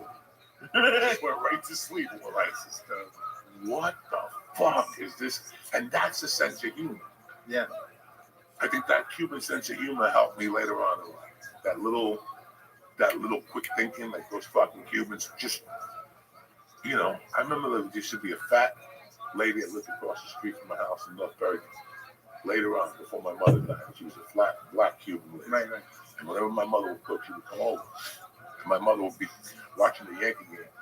And the black chick would go in the kitchen, and my mother would go, oye, Roda. Hey, fat fuck. Oh, my God. Get your fingers out of the pot. I could feel them from here. Like, they just have a weird sense of fucking humor. Yeah. That little twist on things, they have no filter. No filter. That's me. No filter. They don't give a fuck. And when they say something, they say it loud. My son, we're having dinner. He says to me, he turns around, how come every time you talk to a Cuban, you talk so loud? I said, I don't talk loud. Yeah, every time I know when you're talking to someone Cuban because your decibel level is like 1,000 times higher. I don't know why. I don't know why we do that. I don't know. It's the house. So when you quit acting, when you said that's it, what did you decide to do? No, what happened was it was a segue. I had gone off my tour. I did the 40th anniversary revival of West Side Story. I was supposed to come to Broadway. We went to LA. Chita Rivera came out. All the old West Side Story people came to see us, and we were supposed to come to Broadway after LA. They decided to close down the company because they said, well, we made our money back after the first month. We sold that everywhere. Made a lot of money. So we were out on tour for 2 years. So they were making profit. We were using this old set from a previous production, So they said, well, we have all these, equity guys here making all this money, making residuals on the commercials. Let's just close down the tour and take it out non-union, which they did. So now we were making X amount of dollars, and they get a small percentage of that.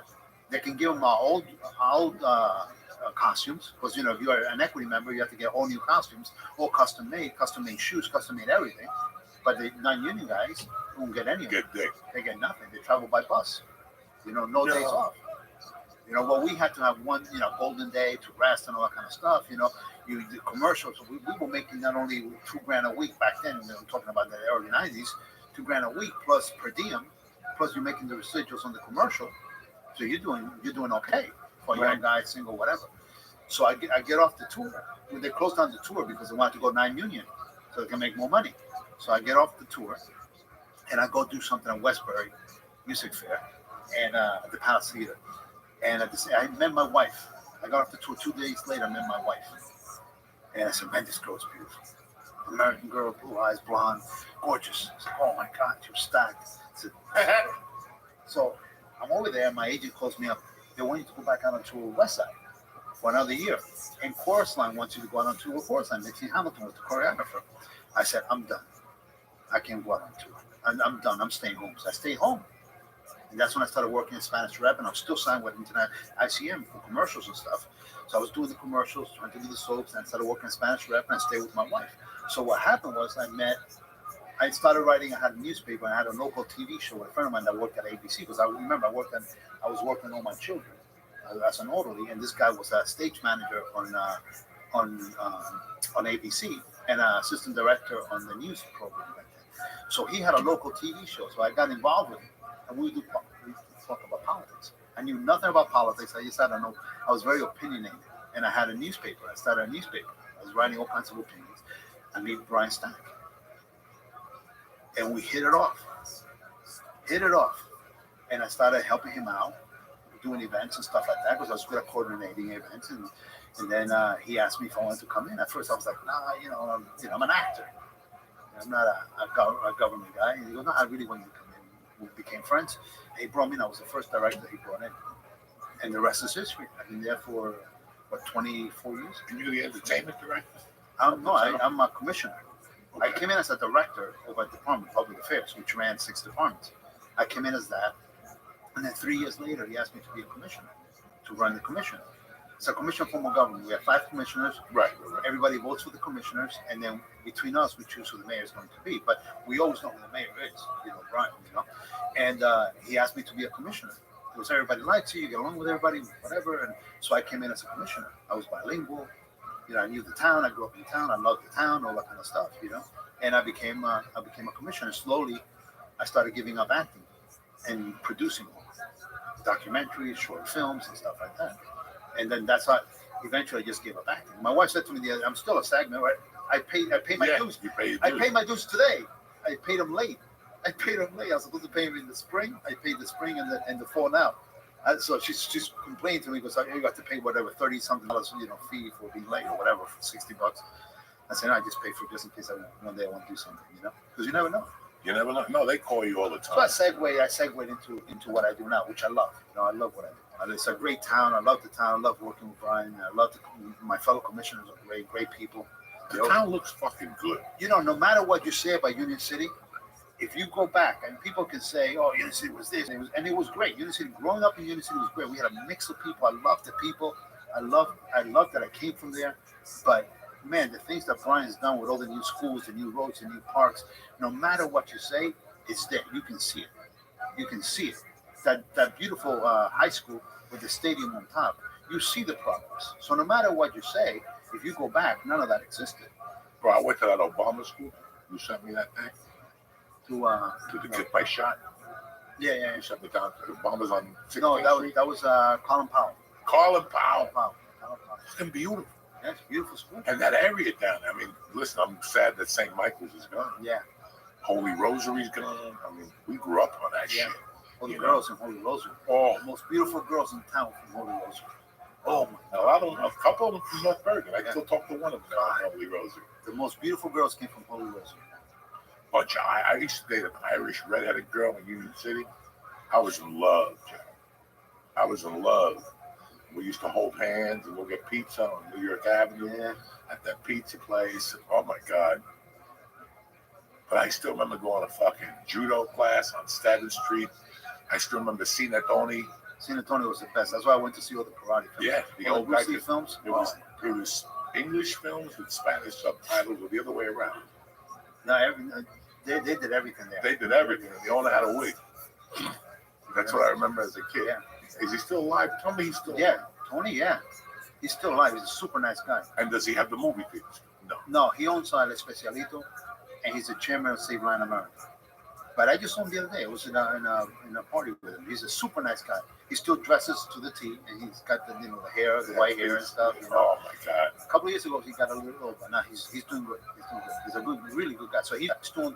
You know how he started? He had a furniture store in Manhattan. Then he opened up a furniture store in Jersey, and then he bought Sinatoni. And Sinatoni was huge, and eventually sold it when the movies died out in Union City, and then he went to El Especialito. No, first he got into what's that newspaper? Hoy or whatever it used to be.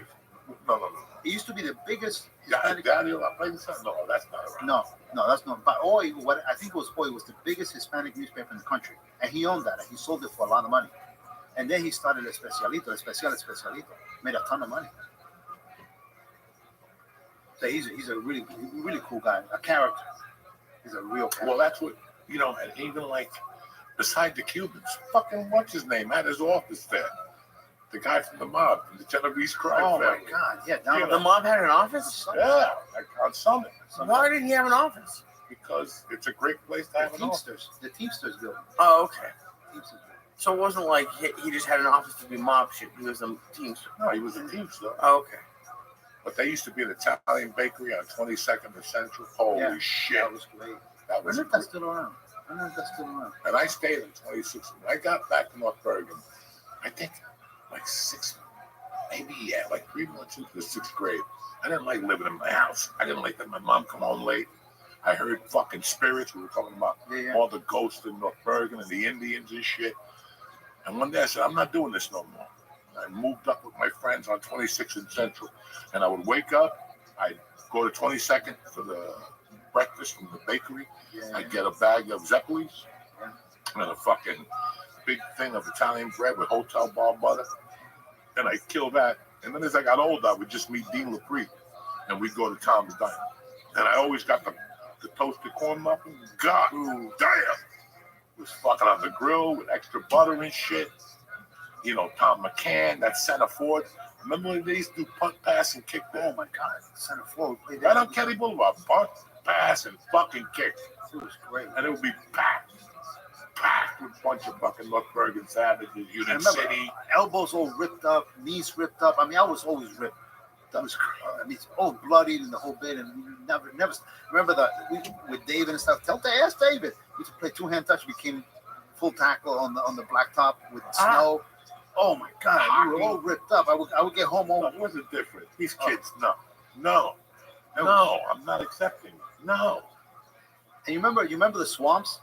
Fuck yeah! We used to go to swamps and steal fucking those things to light so the mosquitoes would go away. Remember that? Punks. What the fuck that is? Where is the swamp? It's gone. Now the swamp's all built up. There's hotels and shit. God damn it. Where is the fucking swamp? Where was it? It's down. Okay, you remember there used to be a motel down 39th Street.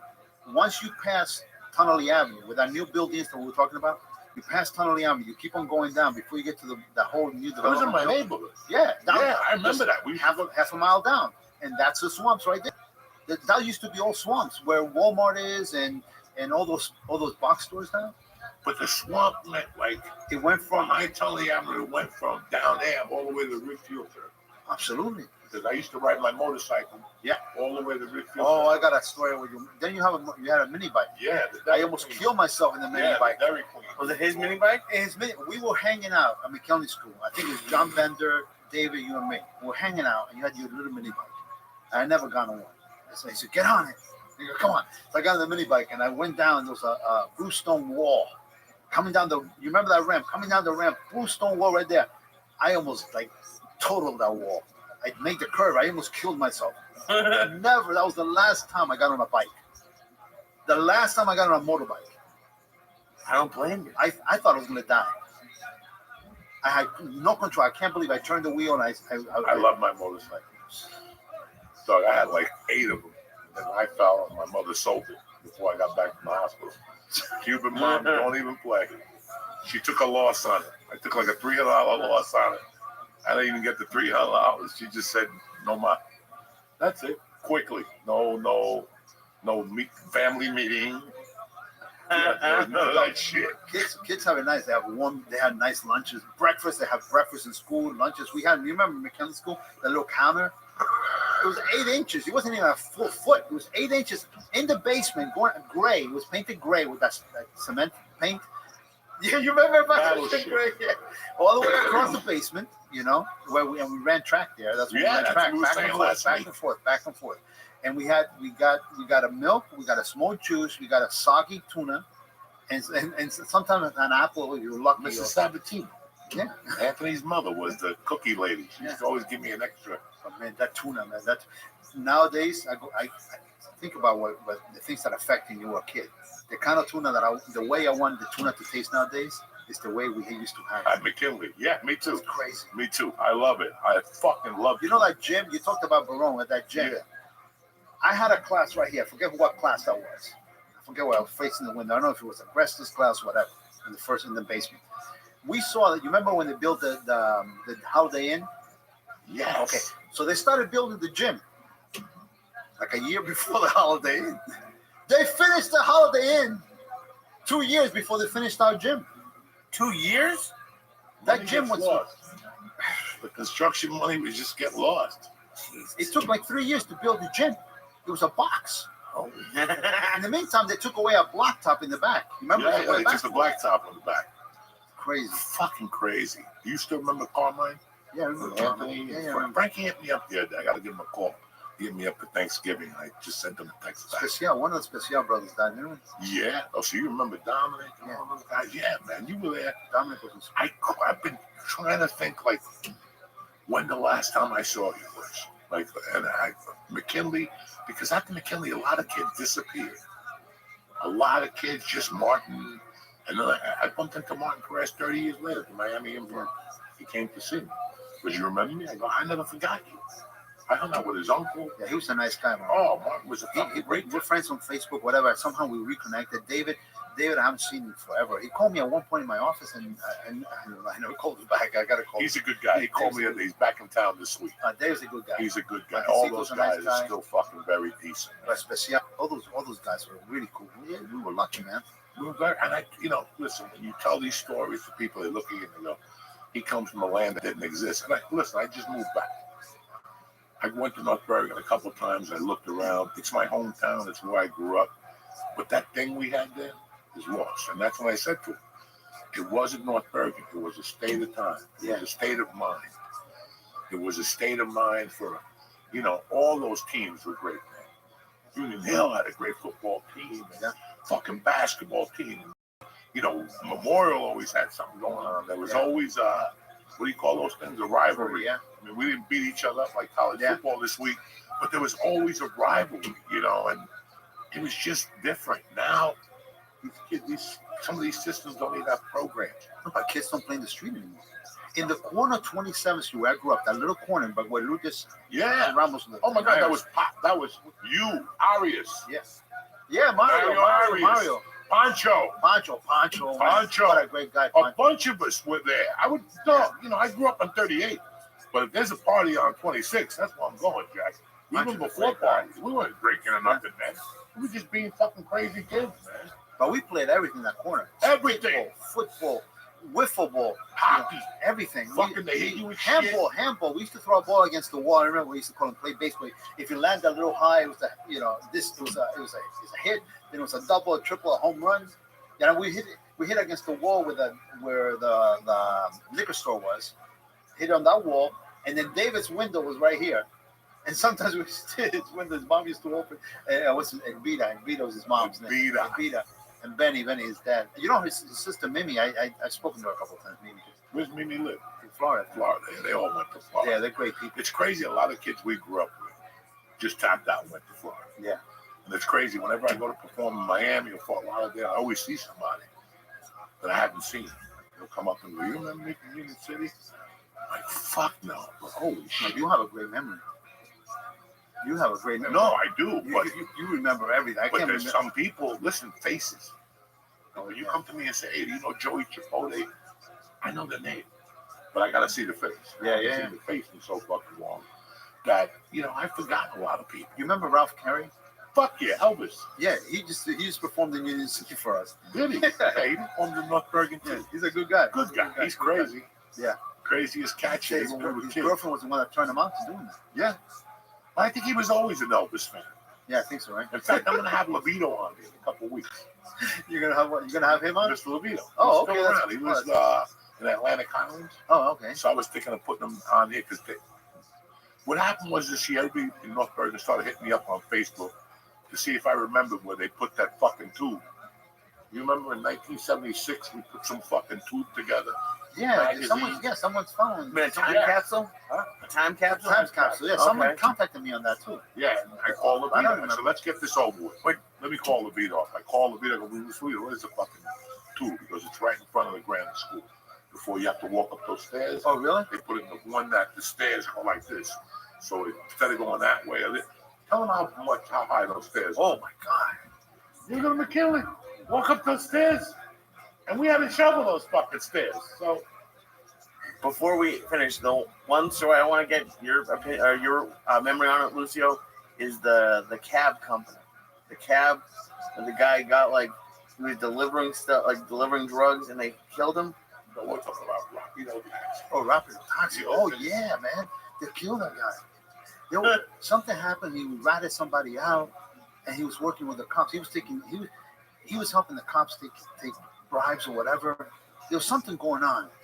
There's something going on there. And they just killed him? because there was so much stuff involved. There was bribes involved. There was drugs involved. There was all kinds of. I don't know. It's the same guy that we're talking about. Yeah. When I was a kid. Yeah. Okay, he was an undercover cop. He was an undercover cop, but he made a mistake. He went after the Cubans. He went after the Cubans and tried to shake them down without authorization. Right. And he started busting his balls. He started getting a little crazy, and I guess he went to collect it, rapido taxes, and they just fucking drilled him. But the guy that was in the passenger seat, he's still alive. Oh, really? He tells a story that he couldn't get out of the seat. The bullets missed him. The bullets missed him. But I still remember going to McKinley and I'm acting weird. And then me getting home from McKinley and running up to my mother's bar. And I walked in and there's 30 fucking Cubans. Salud! The motherfucker's gone. And I'm like, oh, fuck. No, that's what I'm saying about Chihuahua. You know, you got people stuck together. Right, to kill an undercover cop. And Hudson Avenue, there used to be a bar. There used to be a bar in almost every corner. Yes or no? Yes. Almost every corner. And everybody knew each other. Cafe Yeah. Latita, fucking the one on the corner, on the other side of the corner. In fact, I saw something on YouTube the other day about that area, 57th and Hudson, with, I don't know if you remember Nico. Yeah. Jose told me they were talking about him and the whole fucking deal. Union City just has a fucking tremendous, rich history that nobody knows. You know who's Brian Stack remembers everything, everyone. One day he should write, when he retires from being a mayor, whatever, if he ever does, I don't think he'll ever retire, he should write a whole book on this. Or he should do a film about the stuff that really happens. Or happened. In Union City. In Union City. So he has all the history there. He remembers everything. He's an encyclopedia. Because he's been involved with politics since Muslim. So he's seen everything and everyone. You know, he's seen everything go down. And he remembers everything. He's super smart. One of the smartest people I've ever met. Right. If you ever spoken to him, he knows about everything. You talk to him about football, he knows about football. Talks about basketball, you know about basketball. Politics. Law. He's incredible how smart he is. And he remembers everything about the whole Hudson County. Everything about Hudson County. The thing that corporation, everybody should read that book. Pretty much. I mean, Salim Valdivia is a commissioner with me. He says there's a couple of things that were not accurate. Because Salim's family also owned bars and stuff. The Valdivias, there's like 10,000 of them, you know, in Union City. Yeah, the Valdivias is one of the first Cubans that came to Union City. And they, you know, it's like a ton of them. And he remembers everything. But the corporation, read the corporation. I almost had the English. TJ, he's going to come in a couple of weeks because now we got a situation going on where my 8th grade teacher, Wally Lindsay, he was the mayor of Wheelock. Oh, wow. And then he got, why is the mayor of Wheelock teaching in the North Bergen school? You ever think about that? Everybody. So at the time, now that you think about it in hindsight, it had something to do with that waterfront. If you really think about it. And something happened over the years, and he got plugged down. So when he saw the TJ English podcast, he contacted me. And he goes, Battle opened up the door. That's why they all got arrested. Not that Battle was a rat. Right. He contacted the CIA people or whatever, some fucking story. And it goes all the way to what happened in Menendez last year. Something crazy. So they're going to come on and talk about it. Who the fuck knows what it is? He's going to bring his case on. He had a whole fucking thing and his attorney. So, and I'm going to bring TJ too. And we're just going to fucking hammer this. I had no dog in the fight. I don't even know what the fuck the argument's about, but they just want to talk about it. I don't fucking know. I don't get into those conversations, political conversations. No, I don't know nothing about Union City. I know my mom had a bar there. I know some people got shot there. You know Castro was there. I know Castro was there. I saw Cher, Fred Astaire, Greg Allman, Fred Astaire. Dan Astaire. You know, I had some good fucking BLTs at the 5-star diner. I played for St. Michael CYO, which till this day I take seriously. I picked St. Michael. I could have gone to St. Fatima and all that shit, but I was like, I like St. Michael. There was something about St. Michael's. Plus Tommy Heinsohn went there. And that was my boy at the time, so I said, I got to play for St. Michael's. In fact, we're getting together with the coach, my CYO coach. and fucking gonna do a dinner at La Forte's. Oh, that's great. Steve Rubinaccio. I know. He was my coach there, but he had been there forever. He was a good guy. You know, he was part of the community. Steve Rubinaccio, and there was another guy, Steve Bacciardi or something like that.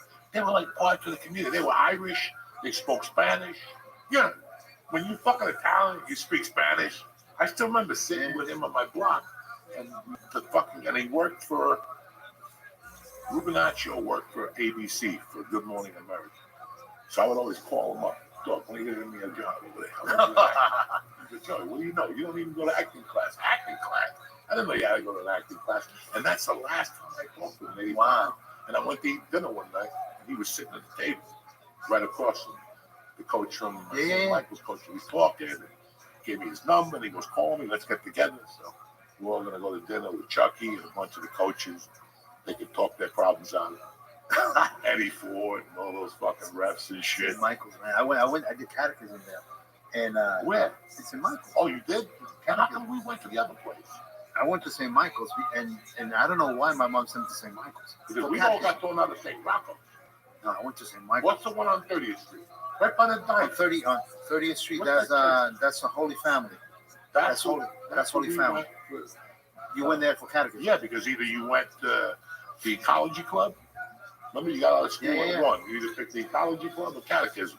I wasn't gonna fucking pick up no trees, so I said, "Fuck it, let me go hang out. Let me go hang out with some fucking priests." And we lasted about a month, and he threw us out. Well, like at St. Michael's, I never finished because you had the real nuns there. Couldn't take it. I said, "Mama, I'm not going back." On a Saturdays or Sundays, whatever day we had to go, I said, "I'm done. I'm not going back there." Lucio, one more question. I know you're part of like a music troupe. I haven't seen no videos. No, I was managing after I stopped acting off myself and doing films. I started to manage this band called Maxima Letra, which is the #1 reggaeton band from Cuba. So the owner came. The father of the owner of the band, the director of the band, used to be my sound guy for the events in the city for 20 years. So before he died of cancer. He said, take care of my son. So I helped out his son. We regrouped the group here and cut out a bunch of records. And then, and just before COVID hit, we had a situation where someone appropriated some of our music, and we were taking them to court. We won. Anyway, so my friend, my friend won the case, and he won all the awards, platinum, double platinum, gold album, Premio Lo Nuestro, everything. He won all the awards. They gave him the awards. They gave him the rights to the music. So he's waiting for his payday now because they gave him all the rights that he rightfully owned. So what happened was we started using the original members from Cuba. We started recording songs here and there and coming out with and editing their videos in Cuba, which is, a penny per dollar, So we started doing all the production work over there and then released the songs with him. And so I stopped performing because I was getting older. I didn't want to be jumping around like a monkey, doing that kind of music. I'm a Broadway guy. I'm not a reggaeton guy. You know what I mean? But I was the MC. I was good at MCing. So I was MCing, get the crowd going in Spanish and English and all that kind of stuff. So we were a real crossover. But then we started recording the original guys in Cuba and just getting more into that whole reggaeton thing. And then the guys, now they left Cuba. So 2 of them left. And then the one, 2 of them left. And then the other one's still here, still my buddy, you know what I mean? But no, not cutting any albums or videos or anything anymore. That ship has sailed, right? From and what are you a commissioner of? I'm a commissioner of public affairs. So I run municipal court, veterans, seniors, cultural affairs, and the history department. So all the events that come out of Union City, it's pretty much my You see Lefty at the school? No, Lefty. Quatina. No. He teaches at Washington. No, I've never seen him. Go to Washington. He's there. I gotta look for him. Washington, 38 something. 38, so that's Washington's place. That's Washington. He Oh, teaches wow. at Washington. Oh, look at that.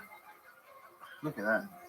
It was really good. Nah, it's great seeing you, man. It's great What being were you here. going to say? I'm sorry. No, that's it. It was great seeing you. It's great being here. You sure? Absolutely. No, I'm not saying anything. Leave me smacking inside my head. Great to meet you, Lucio. You have any questions for Lucy? I'm still getting over a lot of shit. Mainly the guy who jumped in front of cars for a living and then he jumped in front of the wrong car. That's fucked up. But we had a guy. What was the guy that We were robbing trains, and he jumped off the train, and he got caught in his arm, and he lost an arm. Yeah, what was Dibby's that? I friend. remember that. Yeah, and he used to be a cab driver in the city. So if you ever get in the cab with a one-armed dude, he's from North Bergen. You had no idea the Ah, stuff that we the did. stuff. You had It was no fucking idea. insane at that. No idea. When I first moved to North Bergen, it was scary.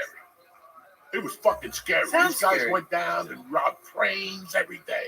These guys were 12. 12. And they're robbing fucking trains. How do you think I got that motorcycle? The motorcycles would come in a box, not built. You throw the boxes off, and then you had your brother come down and drive you later. You could then you had to pull the box out of the weeds. That's 1,000 mosquito bites. And then fucking, that's how crazy. He reminded me of the swamp. That's crazy. That's the what swamps they was call great. The swamps was the best place to hang out. The only beanie I got from my mom was because I took my bike with a bunch of our friends and we rode down to the swamps, which is all the way. I mean, you're 10, 11 years old. That's a long way. Then we took it all the way uptown, to whatever West End Avenue ends, or whatever. Oh yeah. And then came back down. My bike kept on losing its chain, and I made it home like at 10 o'clock at night. My mom was livid. I got the beating on my life, and my dad's, "You're gonna kill him! You're gonna kill him!" Your dad was saying that. Holy shit! I got one beating, man. I'll never forget it. I'll never forget it. Lucio, it was a real pleasure. I'm happy you came on. Same here, man. To give the Union City some love because, like I said, I'm from North Bergen, but man, I got a lot of. My dad died in Union City. We had the bar for 20 years. They never signed my dad's death certificate. Mustn't talk about that. Those motherfuckers. I never collected my insurance from Prudential. Probably worth $10 million now. Probably. But they wanted me to go back to Cuba and dig him up and scrap his bones. I'm not doing that shit. That motherfucker's nothing. He's dust now. For $10 million? It was a $500,000 policy in 1966. Do the fucking math. Let's go. I'll do whatever you need me to do. You want to go to Cuba? Yeah, tried to go to Cuba and tried to dig up. Dig him up. People don't understand how Cuba is. People in this country don't understand how Cuba is living over there. When we left Cuba, we didn't leave only because of political reasons. There was nothing to eat. Times were tough. My mom comes from 16 brothers and sisters. Damn. What are you going to eat? So you're leaving because there's nothing to eat. You're leaving because, you're oppressed. And they humiliate you on the way out because you have to go work in agriculture, work camps and stuff like that. And we go to Spain, spend a year in Spain, sucking wind before you come here. Oh, man. People don't know the struggle. The struggle is real. The struggle is real, lad. The struggle People is don't not know. only real for Jewish people, Yeah. only for Cuba, also for Cuba. I had no idea. Love you too, I'm man. happy you got the time to come over and talk to me. It's good to see you. You're a big fucking thing in my childhood. I can't believe we're still here. What we all went through as kids and people fucking disappeared, but we're here slinging dick. Absolutely, man. Absolutely. Union City forever, cocksuckers. Don't forget, we're adding some shows. I got the 11th of December at the Stress Factory, and I added the 17th open mic at Uncle Vinny's on a Tuesday night, just to keep working on material and doing stupid shit. Anything you want to talk about, Lucy? That's it. You just You said got enough nothing stupid coming stuff. up? No, I got At least nothing. I have. What do you I got? got nothing. Next week, the 11th to the 14th, I'm with Josh Wolf and Tara Harris, Kenneth Tracy, all over New Jersey, Pennsylvania, and Delaware. There you go. If you live in Delaware, I know you got nothing to do. Biden's dead and I don't feel so good myself. And, it's winter time, so go catch my brother Lisa. I love you, Lucio. Thank you for everybody being here today, and we'll see you next week. That's it. 2 weeks, 3 weeks till Christmas. I hope you had a great Thanksgiving. And that's it. Take a hike. I love you guys. Stay black. The Church New Testament.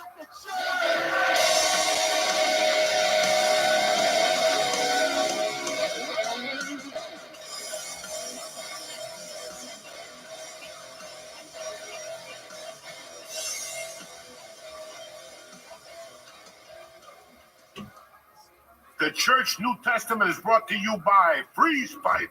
You don't need to wait for snow to smoke out of an ice cold bomb. Freeze Pipe has you covered. Freeze Pipe makes chillable pieces that give you a good time with no throat burning and no coughing up a lung. I love Freeze Pipe. Each Freeze Pipe comes with a glycerin chamber that you put in the freezer. When you're ready to light, you take it out, Put it in the bong. Once the smoke passes through it, your smoke gets cooled by over 300 degrees. Again, I love the pipe. Whether it's the bubbler, the bong, the pipe, the dab rigs, you're going to find what you're looking for with freeze pipe. So do me a favor. The holidays are coming. Somebody in your life needs a bong, whether it's grandma, the priest, somebody. Right now, you can shop at thefreezepipe.com and press in code Diaz, D-I-A-Z, for 10% off your order. Did you hear me? That's a Christmas breather right there. 10% off your order when you press in code Diaz. That's thefreezepipe.com and code Diaz for 10% off. Order today and get free shipping and say goodbye to harsh smoke forever.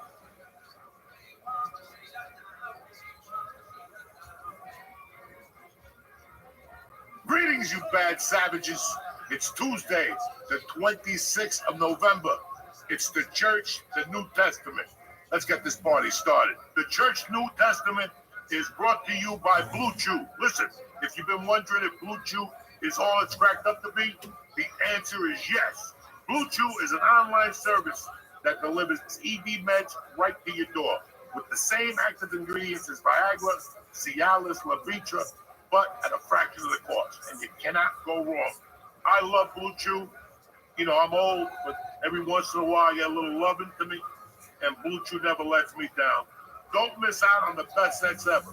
Blue Chew got you covered. You understand me? When they're laying there looking at you like, what the fuck just happened? That's you, Captain Blue Chew.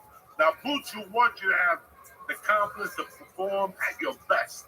So discover your options at BlueChew.com. That's BlueChew.com. And we've got a special deal for the church fans. You ready? Try Blue Chew for free. Just pay $5 shipping at checkout at BlueChew.com. Again, that's BlueChew.com to receive your first month free. Visit BlueChew.com for more details and important information. And I want to thank Blue Chew for supporting the podcast. Turn off your TVs, run for your lives. It's over. They didn't put you on this planet just to give up. If Uncle Joey could do it, I can rule the world. That's what you gotta be thinking.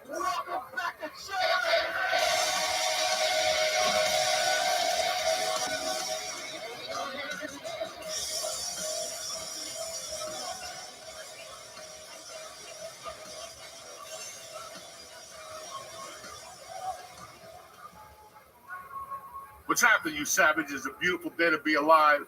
We're back. Don't tell me the walls are bare. You know, who gives a fuck? We're coming at you, and that's all that matters. As we build, we get prettier and prettier and prettier. All right?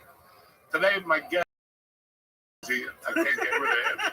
He's like dog shit. He's everywhere. But my guest is somebody who's very special to me. I'm happy I got him on the podcast. I promised you, real motherfuckers. And this is as real as it gets. Mr. John Barone, my 7th grade teacher the second time. What's happening, Mr. Barone? You feel much better after 1 year of practice. Yes, I was a lot better. It was really amazing. You know, we're just talking about where you came from. I always knew you had come from a different school. And then your first year there, I had King. Oh, he's bad news. And he was rough, this dude. He used to give you oral book reports. But I'm happy because now I read because of him. You know how he got in trouble? He broke a kid's arm for just punching him because the kid, I forget his name, he walked up to King on the hall and he said, let's have a contest. So King said, yeah, let's go. He said, let's see who could punch the easiest. So he goes, you go first, Mr. King. So King goes like this to him. So now this kid says, now it's my turn. He hits him so hard, they heard it in the first room all the way down the hall. He went, oh! He got so mad, ran after the kid and broke his arm with a punch. Says, Kingy, I gotta get even. And he broke his arm. He had a broken arm. He came in a couple of days, couldn't move it for a year. I started McKinley in the 6th grade, so I had Levito. But throughout that whole year, there was drama with Kingwell. There was always drama with him. I was not there the day Alex Carvajal's father, the Beast, he said something to the kid's daughter. He said something to Martin Perez's sister, or something happened. She went home, told the father. Now, for anybody who doesn't know, I don't know if you ever heard him talking in your house, Alex Carvajal. This was a different type of animal. His father used to sit on 26th Street with a big Cuban cigar on the corner. Tremendous. Great family. Maria. I still see them, right? Maria was in our class. All of us. This fucking Mr.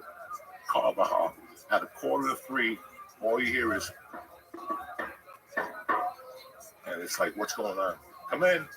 And Mr. Carvajal comes in with the cigar, with the big gold chain. He goes, I'm going to do to you what you do to my son.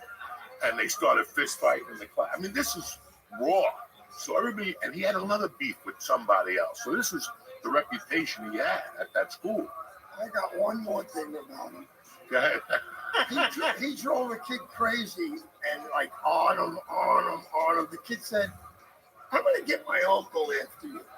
So he says, get your uncle, bring him in here. Sure enough, a week or so goes by. There's a Marine in the hallway one day. You know how our hallway was. So I can I help you? He goes, yeah, I'm looking for a Kingwell. I said, he's in the room next to me. Because I knew he was going to kill him. All you heard was like when you get punched in the teeth, that he knocked 3 of his teeth. Was he wearing the Marine's outfit? He had his Marine thing on. I said, like, what is this guy doing here? But then Kingwell didn't talk to me for months. Why did you tell him I was next to him? I said, because I felt like saying, because you're always bullying kids. I think you deserve something like that. He did something that, remember my 7th grade year, he ripped his Achilles tendon. So we got Mr. Miss for a while, and that's what was pretty fucking cool. Mr. Miss was a good-looking motherfucker. He looked like Robert Redford. So whenever he taught, the girls would fucking be like all fucked up in the 7th grade. Big old white yoke motherfucker. But then I still remember, McKinley was buck wild. And it wasn't buck wild in comparison to Horace Mann, Lincoln. I remember you used to always say, the kids at Lincoln, they bring them to the games with chains on. I used to fucking die, They were throwing sinks one year out the 3rd floor, so that's it. They got like tortured after that. Lincoln School. Kennedy School was buck wild with Colangelo and all those guys. Every school in the system had like this weird thing. When I went to McKinley the first year, it was okay. Like, here's the funny thing. Miss Brando was pregnant. It was the art teacher. The art teacher in the 6th grade. But I had the biggest crush on Miss Brando. So I grabbed her tit one day in the 6th grade art closet. And she's like, what the fuck are you doing? And I was so in love with Miss Brando all the way till high school. Every time I saw her, I just grabbed the tit out of principal. And she'd go, Joey, what the fuck is wrong with you, Coco? This is McKinley in the 6th grade. You realize if one of these things happened now, the entire school district would be shut down? Oh, they'll shut it down anyway. Who gives a fuck? We did something like that every week. Every fucking week we were torturing people. And the principal didn't get in trouble with super. I may write a book. Yeah, you have to. I may write a book. Listen, man, you remember the pilot program? You were very vocal about the pilot program. Pilot program back then was when you hit 16 and you were still in the 7th grade. I love that it happened so frequently. You became a sophomore automatically the next year. It was called a pilot program, but Mr. Brown goes, you see these kids? They drive to school, they got hair on their legs. He goes, I seen the one guy, he had a kid in the back. It was this kid. Fucking hysterical. It's just fucking, you can't write this shit, guys. So I had Kingwell, and then I got caught playing hooky with a girl. You remember, a New Yorker. And then I failed like 2 classes, so I had to go to summer school for geography, which I fucking hated, and math. And I went to summer school, but before you leave for summer school, you're supposed to go to the class you're supposed to be in the next year. Okay, so if you're in the 7th grade You sit with your teacher in the morning, and then in the afternoon at 12, you go to your class and you meet your teacher, and he tells you what's going to happen in the summer, what do you expect from you next year. So they didn't send me to the 8th grade. They sent me to Mr. Barone's class. And Mr. Barone started fucking torturing me. I'm going to have you sit up front because you're definitely going to fail. You're a fucking loser. You're a mook. And I'm like, this guy's trying to... You actually did well. No, but that's what it was with you. But this is how we met. So he pissed me off so much that I stole his fucking car keys, right? He had the Toyota hatchback. Threw him in a dumpster. I threw him in the dumpster. I'm home an hour later. We're about to go play basketball and shit. And I see a fucking Toyota coming around the block. You fucking took my keys. Yelling the whole thing. And I'm like, I'm dead. I'm dead. They're never going to like me ever again. So I go to summer school.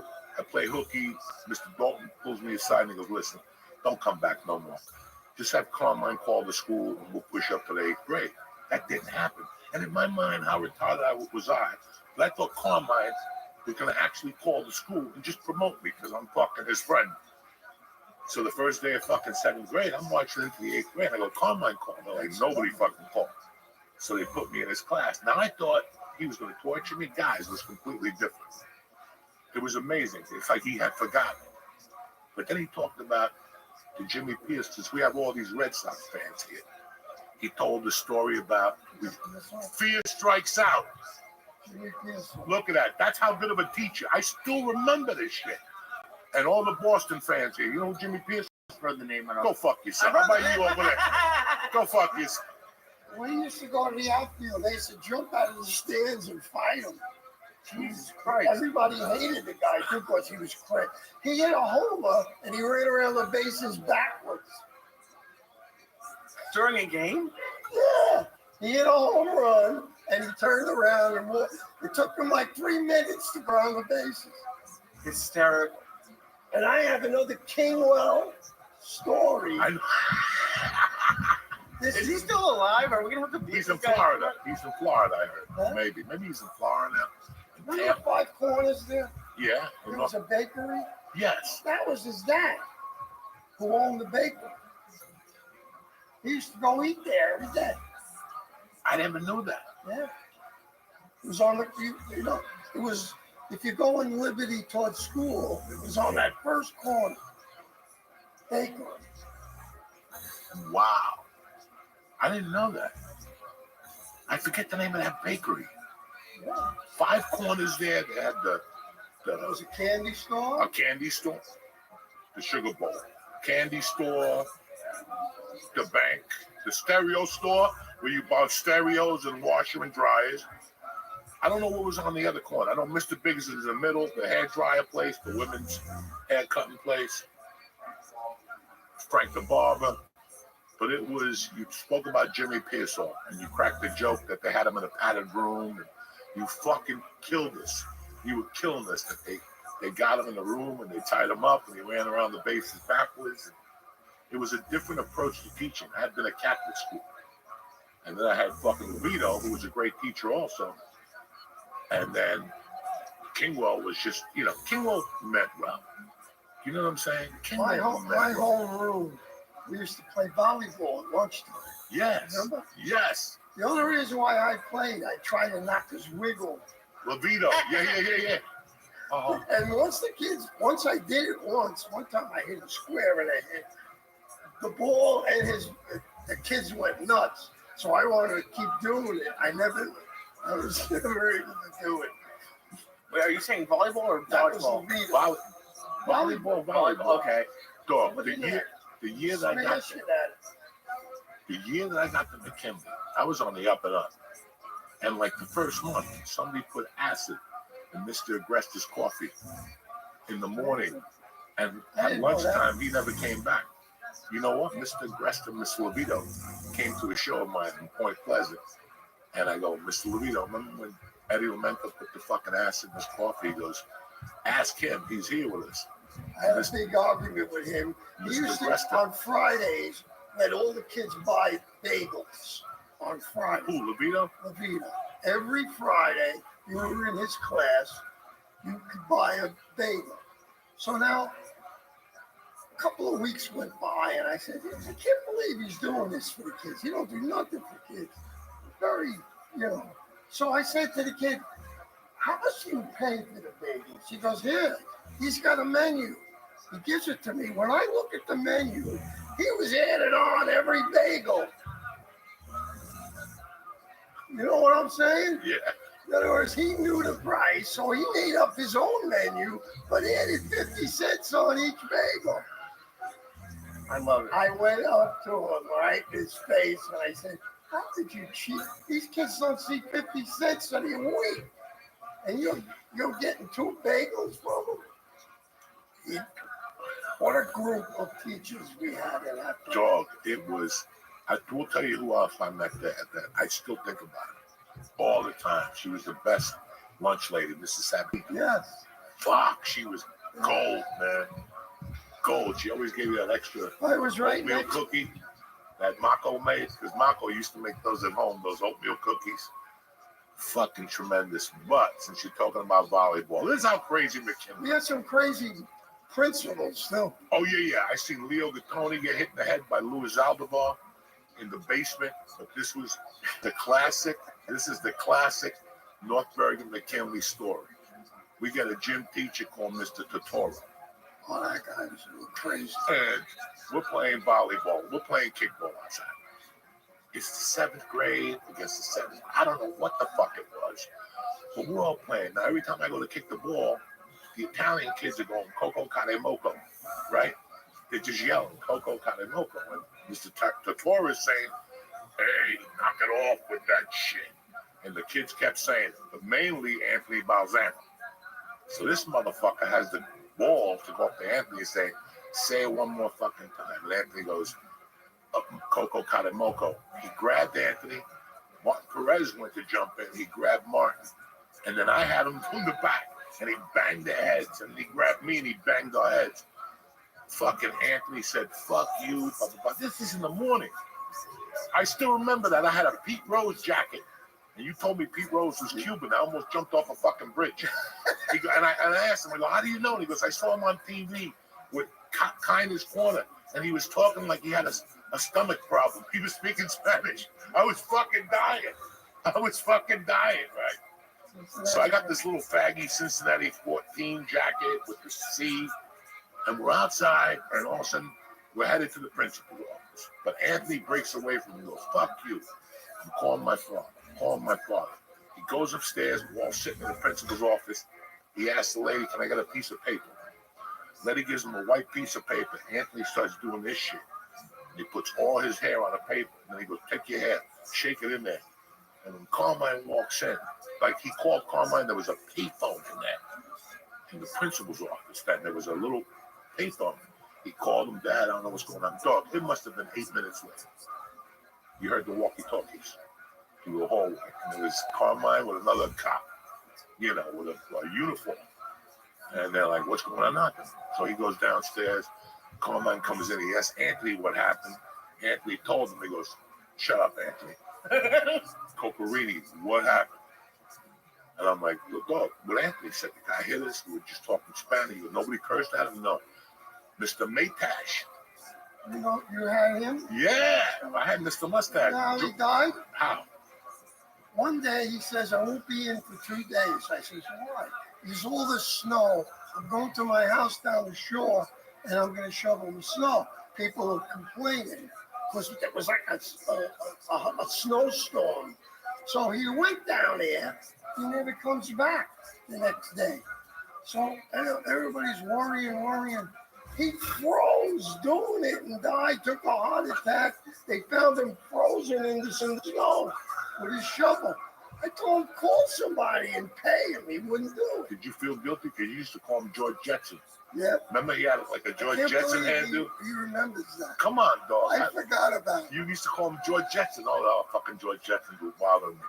So we're over to the office, and Carmine's got the walkie-talkie. I'll never forget that walkie-talkie. And he's like, listen, Mr. Mustard, I just want to talk to him to see if my son was wrong. He doesn't want to come out. He's scared. The guy opened the door like fucking Kato, like in the Pink Panther when he would open up the door, hello, you know, like that type of shit. Carmine had a gorilla fucking hand. Carmine had the biggest prosciutto hand. He was so just grabbed this guy, took him out, and started pouncing on guys. And we're like, what the fuck is going on? And he just started punching him. The guy dropped. And he goes, come on, everybody's going home. And that was it. We went home. We came back. And Mr. Torre was gone. I never saw him again. I walked into the high school 2 years later. I'm in his fucking homeroom. And he comes up and he goes, Cocarini, if you don't want to show, don't worry about it. Kingwell thing. I don't remember the Carmine Kingwell thing.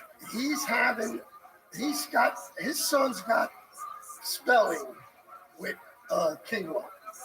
Now, the kid's failing spelling. He's failing every test. The kid comes in my room and I go, let me see one of your tests. Look at one of the tests. Kingwell was giving them 20 words, but he was taking 10 off for every one they got wrong. So nobody noticed it but me. I said, that means if the kid got on them all right, you got to give him 200. If it's 20 off for each. Sure enough, the father found out. This kid goes home, tells Carmine, Mr. Barone said he's cheating. That's why I'm failing. He came in and I was called to the office. And the first thing Catoni says is, will you take him in your spelling class? Because I want to switch him to you. So of course I'll take him. Now he says to Kingwell, you ever do anything to my son again, I'll blow your head off. In front of everybody. There was 6 people in the room. Hey, you can't do that. Think about it. You don't really have to think about it. He did it. Well, he got away. Oh, no, he couldn't do that to the kids. But he No. was doing that for probably way When I was before there, you. yeah, he had something kinky. Because he would give you like a -40 and shit like that. And look at you with a straight face. And you're like, what the fuck did I do? There was so many kids in that class that were so fucking confused. But that whole era when you taught us, I didn't know you had Matish. Yeah, and then George Jetson. We couldn't find a basketball coach. And we kept talking about it. We knew nothing about his fucking background. We're just like, you know, blah, blah, blah, blah, blah, blah, blah. And one day he goes, I'll go by the courts. This fucking guy starts popping 30-footers without even looking at the basket. And we're like, who the fuck is this guy? And he goes, who the fuck am I? I'll tell you, I'm in the Hall of Fame. I'm like, oh, here we go. He's blowing smoke up. This guy came with pictures, the Miami Floridians, the ABA, and we were like, no. And I remember showing up at his house one day. Like, we used to get off at 1 on Fridays. I took my fucking bike and I went up there and I go, you know, I want to learn how to shoot. And he broke it down for me, man, how to fucking drop your wrist. He would make me shoot close to the basket. Your brother Joe used to come out. I still remember getting tackled by Joe Jumper on that block. He fucking tackled me when they played basketball. You know, it was amazing. I went from fucking sucking. McKinley went from 0-7. He turned that whole team around. Chuck McGreen was taking pointers from him. I mean, he just got the fucking ceremony at his Ramapo College. His gym got named after him. There's all the guys that you touched. You know, there was a bunch of us that you were like, it was just amazing. And then after that, you were the favorite teacher in the school. And then we went to the 8th grade. And I had Miss Walsh. And the other guy was Miss Berger. But Miss Berger... She wouldn't say give me that. I was asking her, could you switch? I'll give you 2 girls. She wouldn't switch you. I like Miss Walsh. We drove. She told us, she goes, I've been here for 40 years. Nobody has ever broke me. We broke her. Don't fucking, you know, we used to go to ShopRite and steal Hubba Bubba and fucking 10 packs apiece and go into class. And we had the Orlando Salcedo, God rest his soul. He died during COVID. And about 1:30, he would start, wow. And then we had the Italian kid, Michael Allegretta, off the fucking chain smart. We'd hit him in the head. We'd play hockey. We'd hit him in the heels with the hockey stick, and he'd go, hi. That motherfucker's gotta be like a neurosurgeon today or something like that. We had Charlie Gizzy. I remember him. The guy who used to, every time a plane went by, he'd get up and shoot it down. He was gone. During the class, we had Richie Colombo. Mr. Barone, he used to comb his hair a certain way. Like, I don't know, he didn't have a blow dryer or didn't have water or something. He used to take the comb bucket to the middle and just push his hair down. And one day during attendance, Mr. Barone goes, Colombo, would you comb your hair with a stick of dynamite? That motherfucker didn't know what, he was just cracking people. And that's, attendance was the biggest thing in North Bergen. Some people did it lame and some people did it pretty good. But the day I knew that there was something weird about us, that something was not right. You know what's sad though? Teachers today can't do it. No, they don't do what I you would do. have got arrested and fired if the teacher ever did what I did with the kids. I mean, nothing was bad. Nothing was But bad. it was fun. It was fun getting along with all of them. Because once they left my room, they weren't the same. Even just the haircut thing would have been enough. The haircut thing would 4 have Hall of Fames. That did it. That did it. I'm in the high school, my high school one where I played. I'm in the North Bergen one for coaching 30 years. I'm in the Hudson County one. And my ball's in the real Hudson County because I got all the free throw record. In the one in Right, nobody has touched your record. I think so. Really? Somebody broke 74. When I check it, sometimes it says it's still going. Sometimes it says it's not. So they don't know what they're doing either. But they didn't realize once they left, people would say it. They would come in my room and go like this to me. Because they saw these guys being good. Like, how did you do that? You gotta be nice to them. I still remember they had that glue, not Hellman's, not the fucking white stuff, but no, not the cement glue. And I'll never forget, we're sitting in the front row. Mr. Barone's playing with it, and all of a sudden he looks at me and goes, "What's this remind you of?" And I fucking I had just seen it, I had just come maybe 2 weeks before that. So I'm fucking dying. I'm like, he still got it, Mr. Barone. If I didn't know your name, I called you Wolfgang. Wolfgang. Do you know how many people I see today? I'm in ShopRite, I gotta go, oh, Wolfgang. They call me. And this was way before Wolfgang Puck. Like, where did you come up with Wolfgang? It's just that name. That was Eddie Munster's fucking something. That just got me. Who? That just got me, Wolfgang. Wolfgang. Hold on. And this might be the wildest start to a podcast we've ever had. We've barely introduced him, and we're talking, like, how old were you at this point, do you think? When I started? When you had Joe? When I started, 22. I don't think your daughters were born. Huh? No. No. They were born while I was And there. Patty was a Because fucking I used knockout. I remember the first time I saw your wife, holy shit. Mr. Brown got it going on and shit. Holy fuck, she was good looking. And, like, what? So you knew, it sounds like you knew, like, you'd heard of Joey when he was coming to your class for 7th grade the second time. Like, you like, did the other teacher warn you? Kingwell. We got along, but I was strict with him the first time he was in my class. Did you have any? What did Kingwell tell you about him? What have you heard about Joey before you met him? Kingwell hated everybody. So I could, if he was normal, I could say, yeah, I remember him saying something. He hated everybody. Had every nationality. And I don't know what, he was German. Yeah, He was he a was Nazi. German. He was German. He hated everybody. He hated the teachers. He hated, one time, Maytash says to me, want to play a little, what do you call it? Poker. On the board. Back in? In the gym, we used to set the table up and we used to play.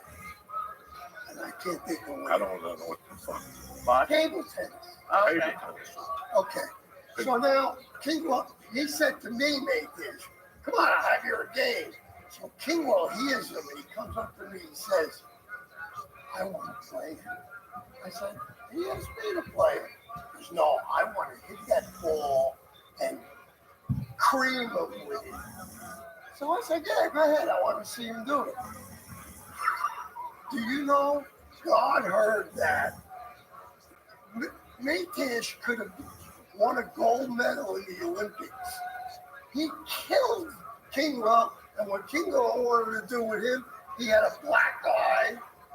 And everybody laughed at every game he lost. It was like a reward. So I said to Matesh, I said, where did you learn how to do that? He said, well, that's the 3 years I was going to be a priest. He said, that's all we did, the priest. We had a table and we'd play tennis. For like 10 years he did that. Played every day. Poor guy had a dog shovel. Yeah, because I think I only had we had the Tony. And then I first started with the King, Mr. Muir Jack. I miss it. Come on now. But I went there. Come on now. Mr. Muir, he was just abandoning ship when I got there. I was like, God damn it. And then we had Virgo left. And then Mr. Lindsley, who was coming. Yeah, he's coming on the show. He's coming on the show in a couple when he comes up from Florida because I grew up with him in Omaha. He lived right around the corner from me. He comes up to me one day and he says, you work in the summer. Did they give you a job? I go, no. He goes, I'll give you a job. Come to Weehawken Municipal. I go there and he says, I go, what am I going to do? Because you know Turk Jordan? Oh, we'll get into Turk Jordan in a second. Okay. He said, here's your job, John. See that guy over there with the wig? I go, yeah, he's crazy. He goes, yeah. I want you to work with him, do whatever he does. And if I only lose 10 votes a day, you're doing a great job. He's crazy. Who, Turk or Wally? Turk. So. He's a crazy. I'm from Hoboken. You know how many nuts I know from Hoboken? He was worse than all. Okay. He was going to coach us in the 8th grade for a while. He showed up. He had felonies. He couldn't do it. Something happened. Hey, when that So we kept busting his chops. He's like, I'm going out tonight. Because we're in the fucking 8th grade, 7th grade. This guy's like, I'm going out tonight. I'm getting my dick sucked and all this shit. So in the 8th grade, we finally go, Mr. Turk, when are you going to get us? Because we already had an adventure with him in the city. He took us to see the Sixers against the Knicks on Christmas Day. He told us he had tickets the day of the fucking game. We get them. He goes, I got no tickets. We're stubbing our way in. Give me $5 a piece. He took us into the Knicks game. We're like little fags. We had the basketballs and the T-shirts and shit. You know, and this guy's got us all the way in the top. Some guy kept walking past with his family. He grabbed me. He goes, get up one more time. I'll fucking kill you.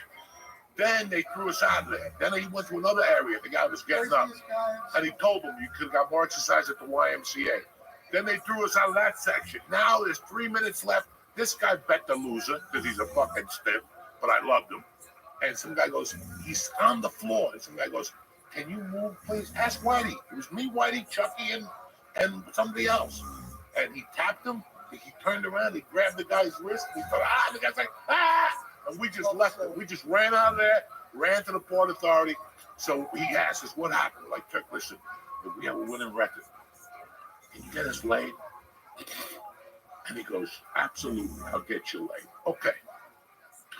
8th grade summer, I go to 5-star basketball camp. I don't graduate because there was a huge snow week. There was like 18 inches of snow every 2 weeks, so we were closed for a week. When I come back from 5-star, I get a call from him one day. It's like July 8th. He's gone. And he's like in the lunchtime. I just happen to be home. Hello? Go. Turk Jordan here. You're going to be at the 38th Street courts in a little while. I go, yeah, all of us. We want to play right now. He goes, I'm bringing you down some presents. Now, I had forgotten about the lady. I had forgotten all about that. He was going to get us laid. I thought he was bringing his basketball shirt. Sure enough, we're on 38th Street running back and forth. He pulls up with a fucking Cadillac. And he's like, guys. Lincoln Continental. Something. An old one. On a fucking huge car. He goes, guys, I got something for you. I'll never forget the way he rubbed his hands. He goes, come here. And the back seat was a chick laying there with her shirt ripped and a tit sticking out. And he's like, there you go. I brought you a girl. We all looked at each other like, we got to go home and study for next year. Everybody. Here's fucking 13-year-old kids that want to get laid. We do anything to get our dick sucked when you're 13. When we saw the chick in the back, she looked like, I don't even know. Let's not even get into it because we'll all get arrested on this. He was my boss. He's still around. Oh, he died. When? He just died. Because when I got here, they said he was on Kennedy Boulevard. He takes the change out of the newspaper thing. He owned all them. Yeah. So and he had all the kids that are working for us. They used to have to go and get all the quarters. There you go. One day, I use his car, and I notice it's like I'm looking this way. So I get out. I open up the trunk. He's got $9,000 in worth quarters. of quarters. And the trunk was sad. And the thing was like this. The car. I'm driving it. He was the unbelievable guy. I'm telling you, I know a lot of nuts and all that. Doug, when he showed up with that woman, and she had those fake tits like in George Washington's day, like that type of shit, they were hard. Only one tit was sticking out. God knows what happened to the other one. I do not want to know. But during all this, and this is why Louis, I'm still tight with Louis, I'm still tight with Dave, I'm still tight with Chucky. Our friendship didn't come from just being in North Bergen. Our friendship came because all these kids had something going on in their house. It's funny how it mixes too. Like, all of us. Yeah. All of us. I still remember going home to I still remember walking home in the 7th grade with Anthony Balzano. He couldn't go home. The feds had the house fucking surrounded. They were whipping out machine guns and shit. That was our neighborhood. Michael Clemens won't talk to me no more because Carmine beat him up, handcuffed him, and beat him up on giving that terrorist. And he was yelling fucking police brutality and fucking. I mean, this neighborhood was, it just was going on. It was fucking going on. Every night we ripped that fucking payphone off the fire department phone. We rip it. The cops would chase us. Who does this anymore? We used to run across Connolly. I mean, this shit. I go to work one day, and he says, you can go home. You don't have to work today. I said, why am I going home? He goes, because tonight we got to take 2 bus loads to the Yankee game. I said, oh, that's nice. We get there at night. All parents and kids. Like, beautiful. They all got their uniforms on and pennants. Everything's going perfect. Okay?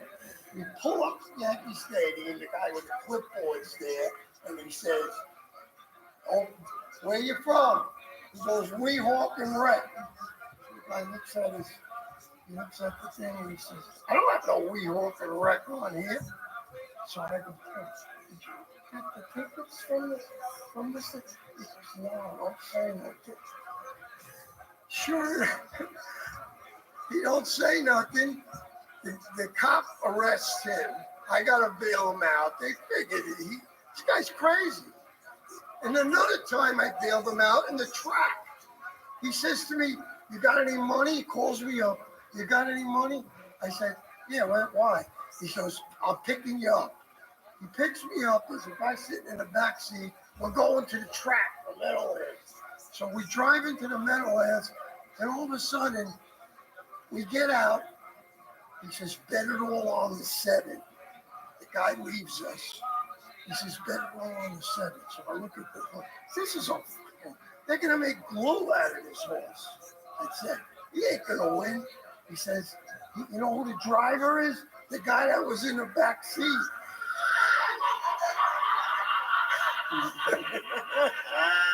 I got to take a breather real quick and read an ad. We'll be right back. All right, the church is also brought to you by Mint Mobile. Listen, when it comes to phone service, Mint Mobile has hit the jackpot. You're going to be saving tons of money with premium wireless that only costs $15 a month. All plans come with high-speed data and unlimited talk and text. It's all delivered in the nation's largest 5G network. I love Mint Mobile. Keep your same phone, keep your same number, and keep all your contact jacks. The only thing that's going to change is the change in your pocket, and you save a little money every month. To get the new customer offer and your 3-month premium wireless plan for $15 a month, go to mintmobile.com/Diaz, D-I-A-Z. Again, mintmobile.com/Diaz. Cut your wireless bill to $15 a month with mintmobile.com/Diaz, D-I-A-Z. $45 upfront payment required, equivalent to $15 a month. New customers on the first 3-month plan only. Speed slower, above 4 GB on unlimited plan. Additional taxes, fees, and restrictions apply.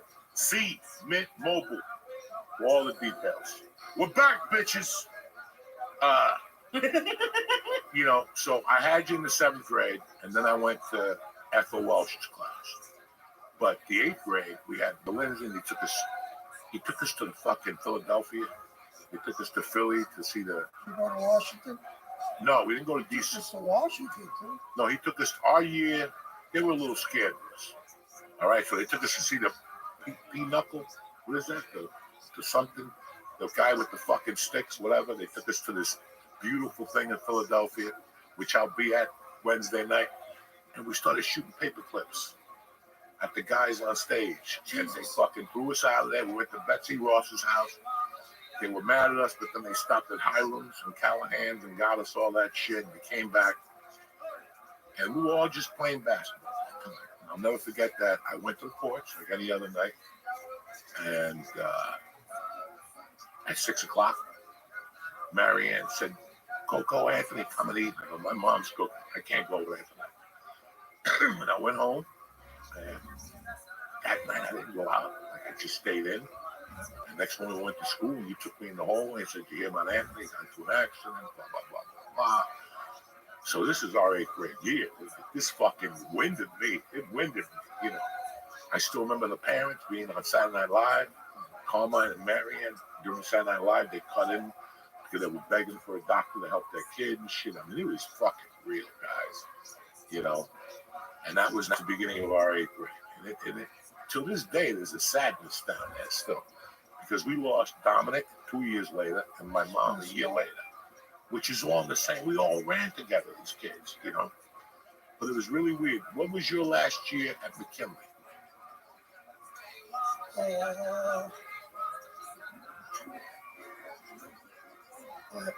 You were in high school more than I was at McKinley. Yeah. So you figure I was there about 20 years. At the high school? No, at McKinley. Really? And then I went to the high school for the rest. Because and that 1 year in Horace Mann, that they said, you 3 guys, Sperber used to buy lunch every day. And I used to say, where are you getting this money? We used to go to a place every day, me and Gallo, order nice lunch. There was a bar right now, like My Lady of Fatima. It's a doctor's office now over there. Okay. But anyway, we went to that bar every day, had lunch, steak sandwiches, whatever. And give me that shit. Sperber. So I said, how are you getting all this money? Where are you getting all this money? He goes, hey, I love you and Jimmy. I'm so happy that because he was there a year ahead of us. So sure enough, one day, a girl comes in the room. We're collecting for Biafra. That was a country in Africa that you give money, they would raise money and send it to you. So I'm saying, and who sent you down here? She said, Sperber. They didn't hit me. Because the girl came in every day for like 3 months. And we were eating every day with the money that everybody was throwing in the thing. Who knew? Who knew? I said, you stupid. We're going to get fined. I said, they find out. He goes, it's on me. You're not going to get fined. I said, well, because I'll squeal on you. I'm not worried about it, but you just got to stop. You know, I was telling Nick Ascalise that we went to school. They just weren't teachers. You know, I always said that we get to school at 9 and we're there till 6, till 3. And sometimes if you play sports, you're there till 5. You're then longer than you really are with your parents in those days. You know, unless your mother stayed home, which a lot of moms did. But, you know, we goof around here. We tell a lot of stories. I still remember the night my mother died.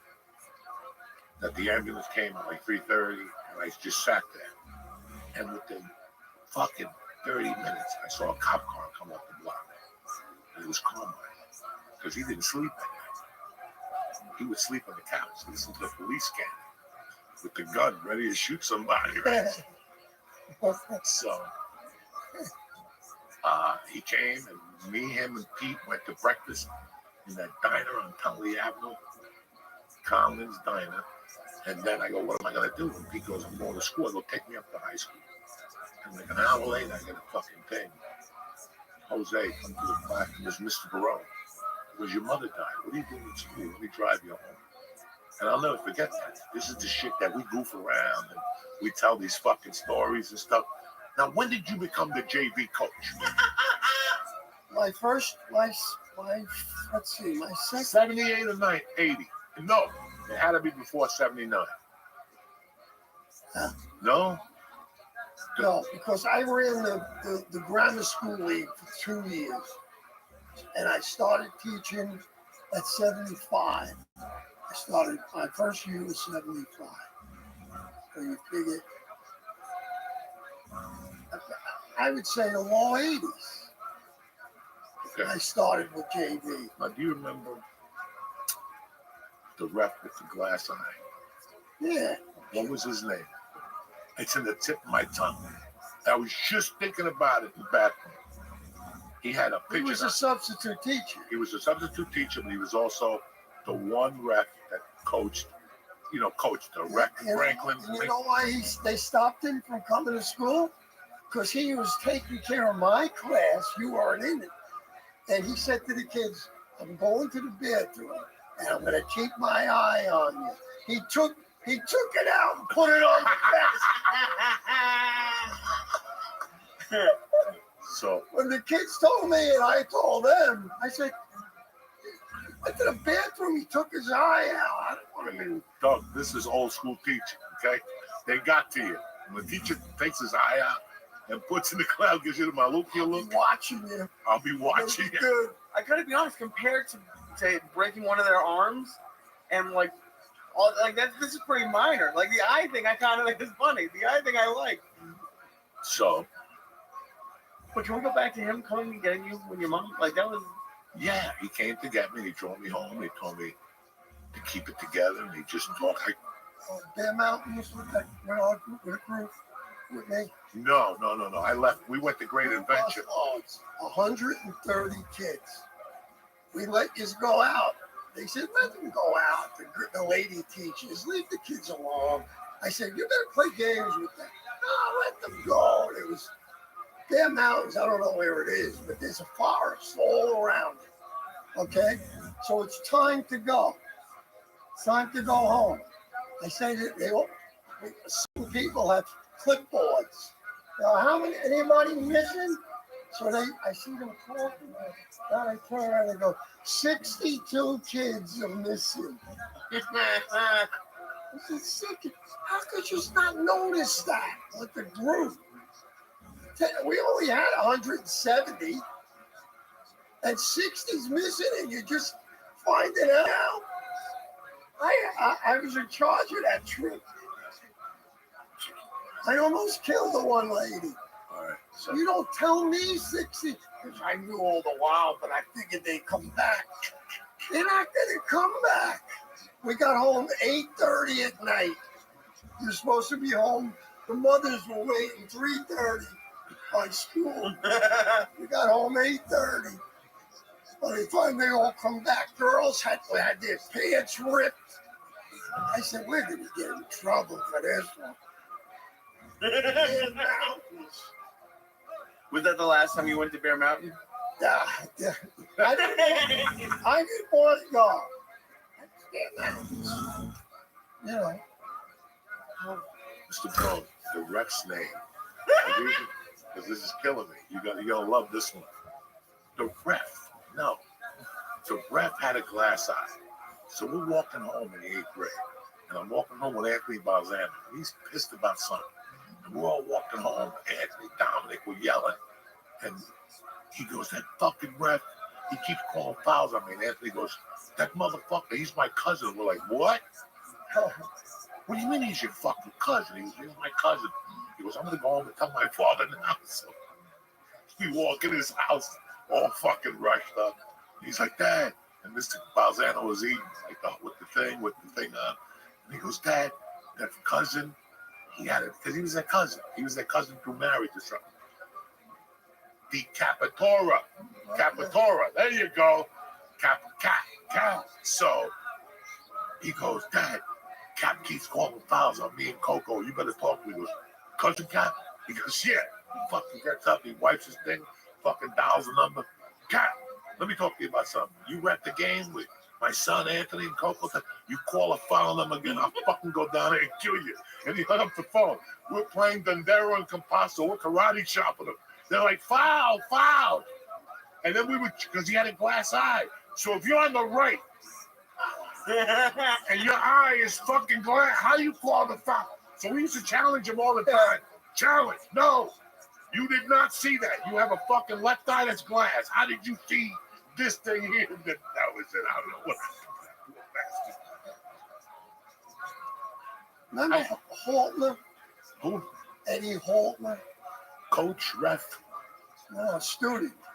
He was probably after you. Yeah. His father said we were having a cookie drive. So his father comes into my room. I'm in charge of it. And he says, you having a cookie drive? He said, I can get you Burry's cookies. I said, how many could you get us? A truckload. So I said, get it. So sure enough, truckload one day backing into our parking lot. You know, that's a McKinley, yeah. You can't come in straight. The guy, I go, I tell the principal, we're getting a truckload of fucking cookies. Everybody's happy, all the teachers, the ladies in the office. I go outside, and the truck driver gets out of the thing, opens the truck, and gives me like 3 bags. I said, what are you doing that for? He says, well, that's all you're getting. It says, Abe Haltner gets the rest of these. And it has an address. That fuck just used the school for them to give us the cookies, but he wanted to keep them all. They said, I must be your friend. I said, I don't know this guy. He goes to school here. That's why I believed him. Oh. 3 boxes we got. The whole truck was full. They built the gym. You know that gym was built when we were in the 8th grade. Yeah. We got to play. I complained so much about that gym. And out of Why to complain? Where was our gym when it was snowing? We shoveled snow, and I got a D. No, but we were in the hallway. In the hallways, yeah. Every day these kids bowled. We're bowling. I said, you can't have gym every day and do the same thing. Yeah, and Mr. Fontana. We had Mr. Fontana when I was there. I used to race, and I'm trying to teach. It's the whole way to your classroom. So I went to Fishback, and I gave it to him. I said, listen, I want to be transferred. He says, why? I said, they take gym all day. Remember, you get 8 periods a day. That's right. So I had to listen. I want to go. The kid wanted to go to the bathroom. He gets trampled by a race. You're having like races. So sure enough, he says, you know, you got some background. You got to help us. Maybe you can talk to somebody that can building us a gym. I don't know anybody, but if you use my name, I'll do whatever they want. I had to give a few clinics. Everybody We had has no to do. fucking gym.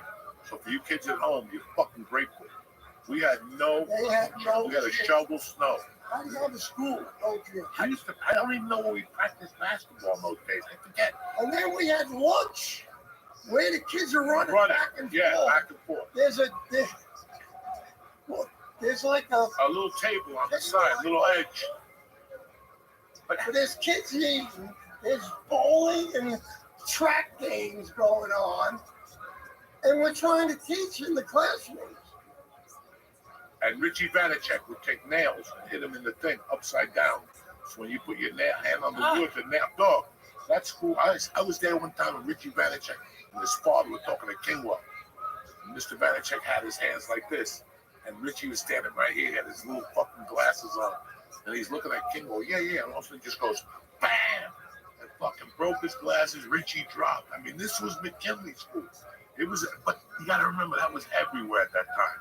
Parents would knock you the fuck out, anywhere. Parents would knock, and nobody would say jack shit. Parents would just clock you. And they never complain, the kids. You know what I mean? What about the cap? At the end of this thing that I just set up, there's a little room on the corner. Remember the way you say, where they made the food? Yes. As soon as you walk in the door. Like Eddie Munster's house. Yeah. And the walls were like this. Like this. And you walked in there. Yeah. This was real. And two ladies making lunch every day. Fucking ham. One of those prison county lunches. The ham with the pasteurized cheese with an apple, an orange drink of milk.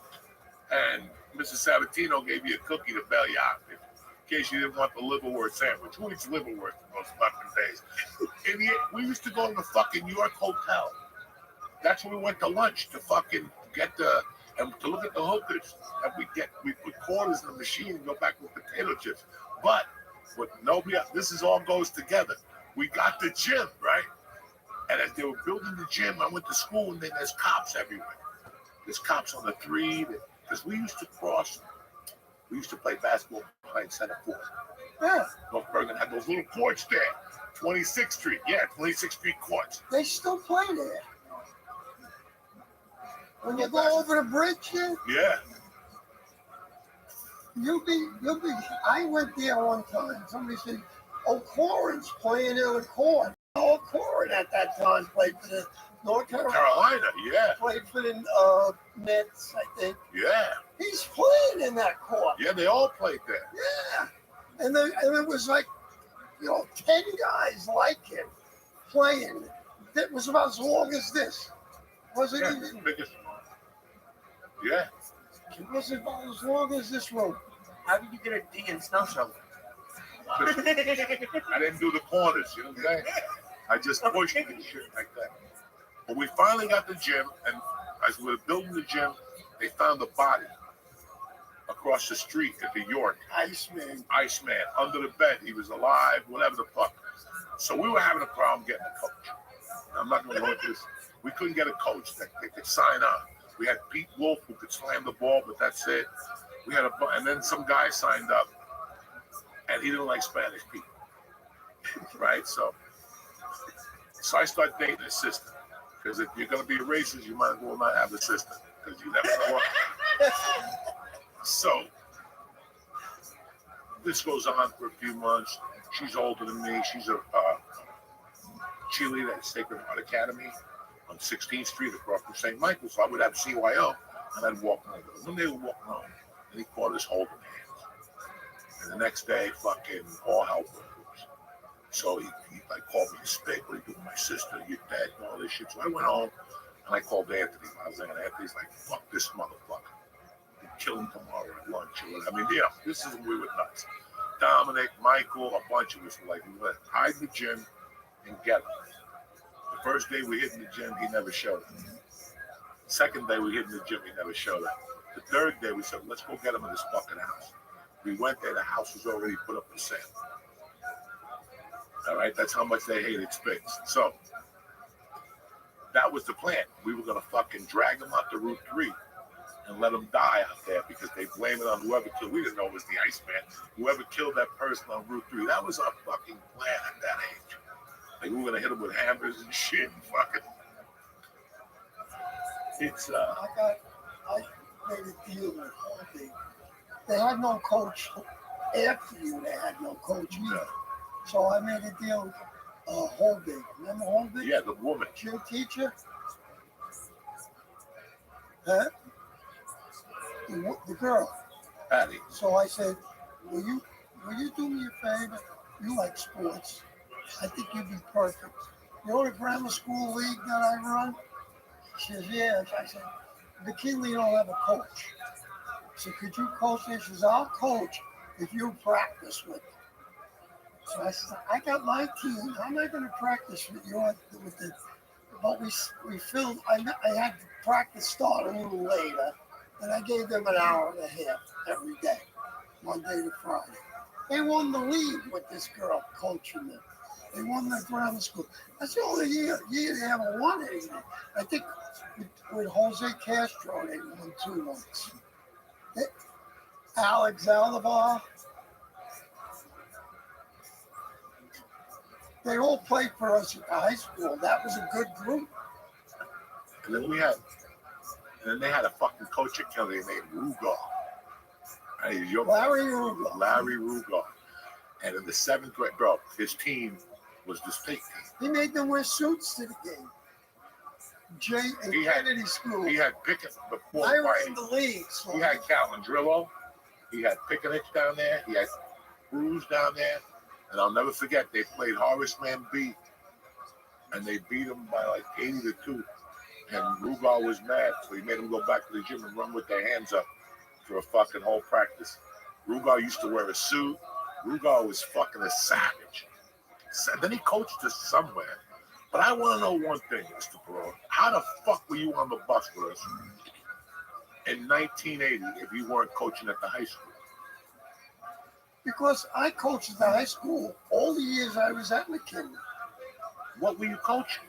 JV, for say. That's what it was. Okay. My first 5 years, JV.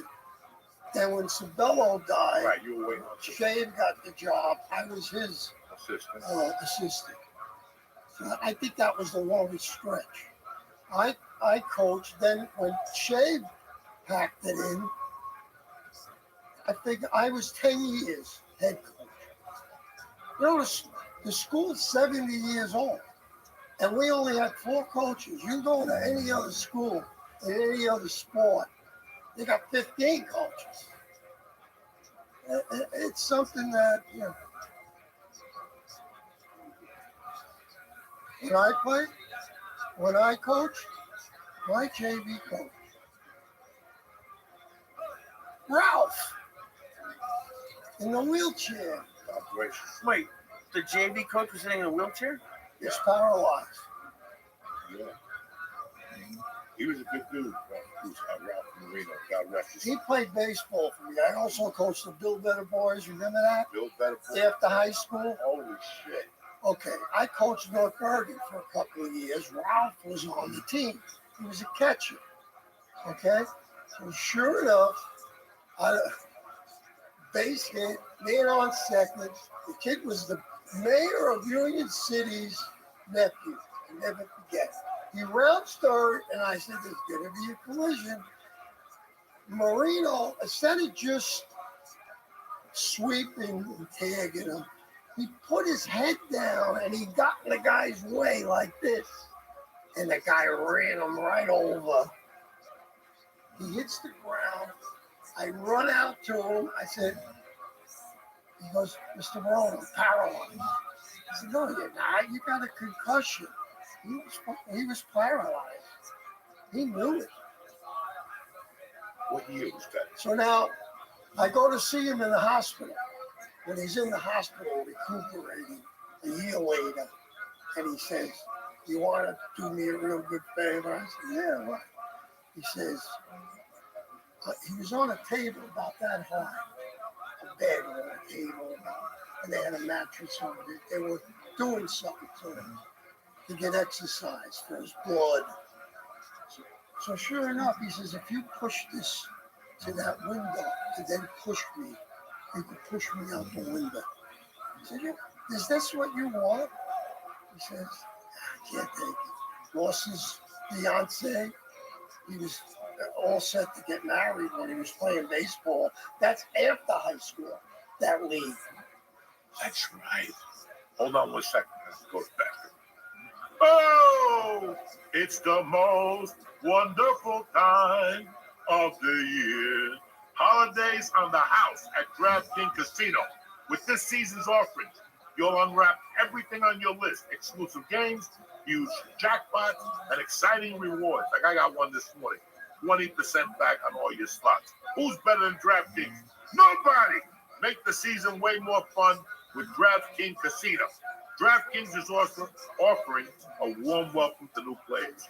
I'm going to give you $100 instantly, just like that, in casino credits with $10 wager. Again, we're going to offer you a warm welcome for new players, $100 instantly in casino credits with a $10 wager. Plus, everyone can get in on the action with a holiday reward every week. So sign up with code Joey Slots. Again, Joey Slots, JOEYSLOTS, because the holiday cheer is here, Jack, only at DraftKings Casino. Gambling problem? Call 1-800-GAMBLER. In Connecticut, help is available for problem gambling. Call 888-789-7777 or visit ccpg.org. Please play responsibly. 21 and over. Physically present in Connecticut, Michigan, New Jersey, Pennsylvania, West Virginia only. Void in Ontario. Eligibility restrictions apply. New customers only. Opt-in required. Casino credits are non-withdrawable and expire in 168 hours. Terms at casino.draftkings.com/promos. Ralph Marino is a good story. I coached him in baseball. He gets paralyzed. He wants to kill himself. And he wanted to use me. Nobody was going to do anything. And he figured being I was with him all these years, I would do it. Slide me out that window over there. We pushed the thing, and you showed me how to do it. So how am I going to do that? I can't lift you. You don't have to. Look at the bottom of that window. Fits perfect on the table here. So he says, you open the window, you put it up against the window, and you push me out, pull me out, throw me out. So I said, no. Now, because of that day, I walked out. I said, I can't do it. Get somebody else. I leave. I always had that guilt feeling because I used to see him watching a game.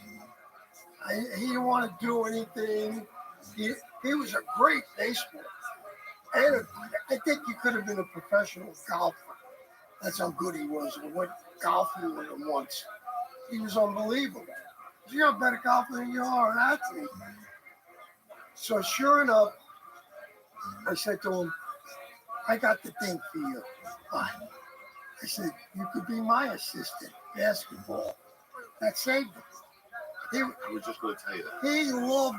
You ask Frankie, nobody loves basketball like Ralph did. He'll watch 10 games in a row. He'll drive to California to see a game. Huh?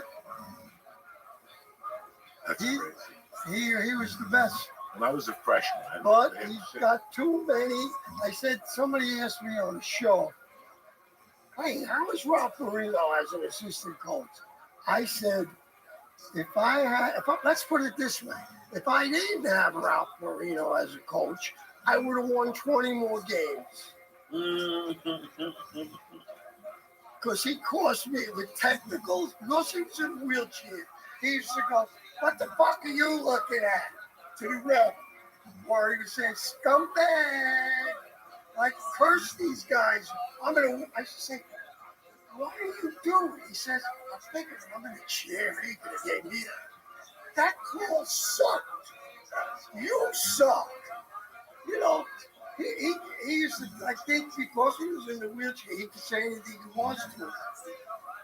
Before the game, the ref would come up to me and say, "Are you going to control this guy tonight?" The game didn't even start. I said, "Come on, give him a break." You know how I got him not to get the technicals? Randy thought of it, but I did it. Well, Randy did it first. As soon as he got a technical, we got somebody to wheel him into the fucking corner of the gym. So he's looking in the corner of the gym. Somebody come and get me. Coach, I'm sorry. I hear that in my sleep sometimes. Coach, bro, come on. I won't say a word. You could take me. Ralph was great. I remember being a freshman and Colangelo played varsity, maybe. Colangelo, Dennis. he played, his best year was the JV year. With you, yeah. He But played. he never got that. He never did it for the varsity. He was my best player. But then when he was a junior, he went to varsity. Right. And they cut him. Well, Sabella probably thought he was a troublemaker or something, but Yeah. Well, they liked downtown. no, he didn't like that. He wanted the guys from Horace Mann. He didn't like me at all. That's why he didn't win. Yeah, probably. Those guys do their homework. I still remember Marino sitting in the wheelchair, yelling at Dennis, "Dennis, defense, Dennis." And Dennis would look at him and go, "Yeah." And then like 3 defense, Dennis, he'd go, "Timeout." He'd go, "Marino, say it one more time, I'll put you in the closet and shut the fucking door." I would say, "Dennis, you can't do that. Yeah, he won't fucking leave me the fuck alone." My brother loves him. Who, Dennis? Dennis. Yeah, we all love Dennis. Dennis is still the funniest man. My brother just asked me recently, is Dennis Colangelo still around? He's alive, but he lost his wife. He's having a hard time, and he's a fucking sweetheart. I hooked up with him a couple times when I got here. Try and remember that time you see him, Joe Boy. Okay, yeah. But we were my freshman year, I played for Reardon, and he didn't play. So for some reason, we were at East Orange, and we're at this Christmas thing. And it is a fucking riot by the time we get there. Because at that time, we used to call Juan Rodriguez's little brother. It was Juan and Carlos. So at freshman practice, we called Carlos Eddie Munster. And he would pull you aside like a man and go, "Dog, I'm not in on that Eddie Munster shit, so don't even try it." And every time practice got hairy, somebody would say, "Eddie Munster," he would stop the game and go, "Dog, I tell you about that Eddie Munster shit." So now we're in East Orange for the Christmas tournament. And we're losing. It's like 3 minutes from the halftime. I'll never forget this. And he was taking the ball out. He was going to chuck it into Chucky or somebody. He gets the ball, and the 2 little black kids go, "Look at my man. He looked like Dracula," right? And that's all they said. I was sitting on the bench, and I could hear the crack, like his whole demeanor. And you can see on his face, like, I do look like Eddie Munster. It just hit him. We were dying on the bench. We ended up getting killed. But at the time, my mom was always up at the bar. So my mom would leave me a $20 bill or a steak. I had an option. So I would say, fuck the steak, because it was too Cubany and garlicky, the asshole that I am now. And I would get steakums and get Ore-Ida fries, throw them in the oven, and then throw 2 steakums on white bread with the American cheese. And I kept eating. That's what I ate every night, 2-3 weeks. Dog, there was a week I couldn't shit. I went for like 6 days without shitting. I didn't know what it was. Now we're in this Christmas tournament, and we're out in fucking East Orange, and they're shaking the bus, the whole fucking thing. We get out there, and finally we take off. And I'm like, man, my stomach hurts. And I'm in the middle of the bus, and almost like, oh, I'm looking around to see who's around me. I can blame it on. I didn't know what type of fart it was going to be. So I let the first fart out. And I'm like, oh my God. And all of a sudden people start going, what the fuck is that? Jesus Christ. What is that? Open the windows. And you couldn't open the windows. They were the high ones. You had to sit down. They were all fucked up. And again, another fart came out of it. Right? And now everybody's fucking going, Jesus, what is that? The cheerleaders started crying and shit. They were crying. That's how bad that was. I gave it about a 30-minute window. Everybody was like, "Ooh, thank God, who was that?" It was Sabatini. We were just blaming it on Pete. You were blaming it on everybody except me. I was like, "It came up from over there. It wasn't me." Finally, I threw a tremendous fart. This one's worse than the other two. Mr. Perone's holding his face and goes, "He's changing flavors." Oh, that was fucking They held their faces till they got in front of the fucking high school. But you got turned off because now, what year was weird and things? When you were sophomore? I was a freshman, so I played everything I did. I fucking. But I was the JV coach then. Yes, no, I don't remember. But you were no picture. No, but it was 8th grade. I was buck wild. I could jump and shit. Really just didn't dig me.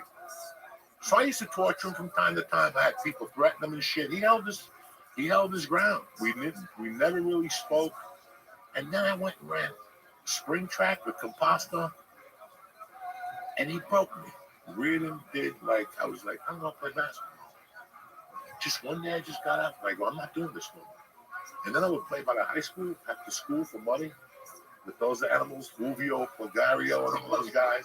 We play for like a sandwich and Ashways. Where did you play? In the back gym? Practice? Where did you practice? We practiced at Horace Mann. We had to leave the high school. I didn't see you when this was going on. No, and then we used to. You came out, let's say you were practicing in the back gym, you came out. Don't worry, next year you got me. Yeah, because we only played in the back against some team because they canceled it. And that's when you came, and all the other teachers were there, and a bunch of people. And they were like, "Why isn't he fucking playing?" Like, it was obvious I could play, and people were like, "But that's the way it went," you know. I still, to this day, fucking kind of regret it. You know, you mentioned that kid before. I mean, listen, man, when you go to a school or something, I wish, this is why I get pissed at people now, especially teachers, because you're supposed to open kids' eyes. You know, like I want to still beat up Mr. Longano because he never told me about New York City. I could have gone over there and got an acting class. You know what I'm saying? Like shit like that. But what we talking about? About Ukraine. I just didn't want to play no more.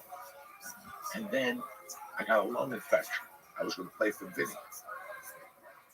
Vinny goes, "Come play football with the Sockers." And I went, and the first day I got there, I spit, it was just blood. And one of the coaches came over and he goes, "What the fuck is this?" And I go, "I don't know." I got hit in the mouth. Then he kept seeing puddles of blood everywhere. I had a lung infection from smoking Paraguay. And I had to be in the hospital for 13 days. When I got out, I couldn't play football. It was too late to play basketball. And then my mother died. And I wasn't doing shit after that. You know, I wasn't going to do shit after that. And I stayed in school maybe for the end of junior year. Then I said, I got a job at Masback Century Hardware on 89th and if you go down 83rd Street, Hillmuthburg, and 85th, and you, what's the street all the way down? Where all the West Side Avenue, that last warehouse, that was Masback Century. And then I didn't see you. But the problem was I was just embarrassed. I was just embarrassed to see you guys.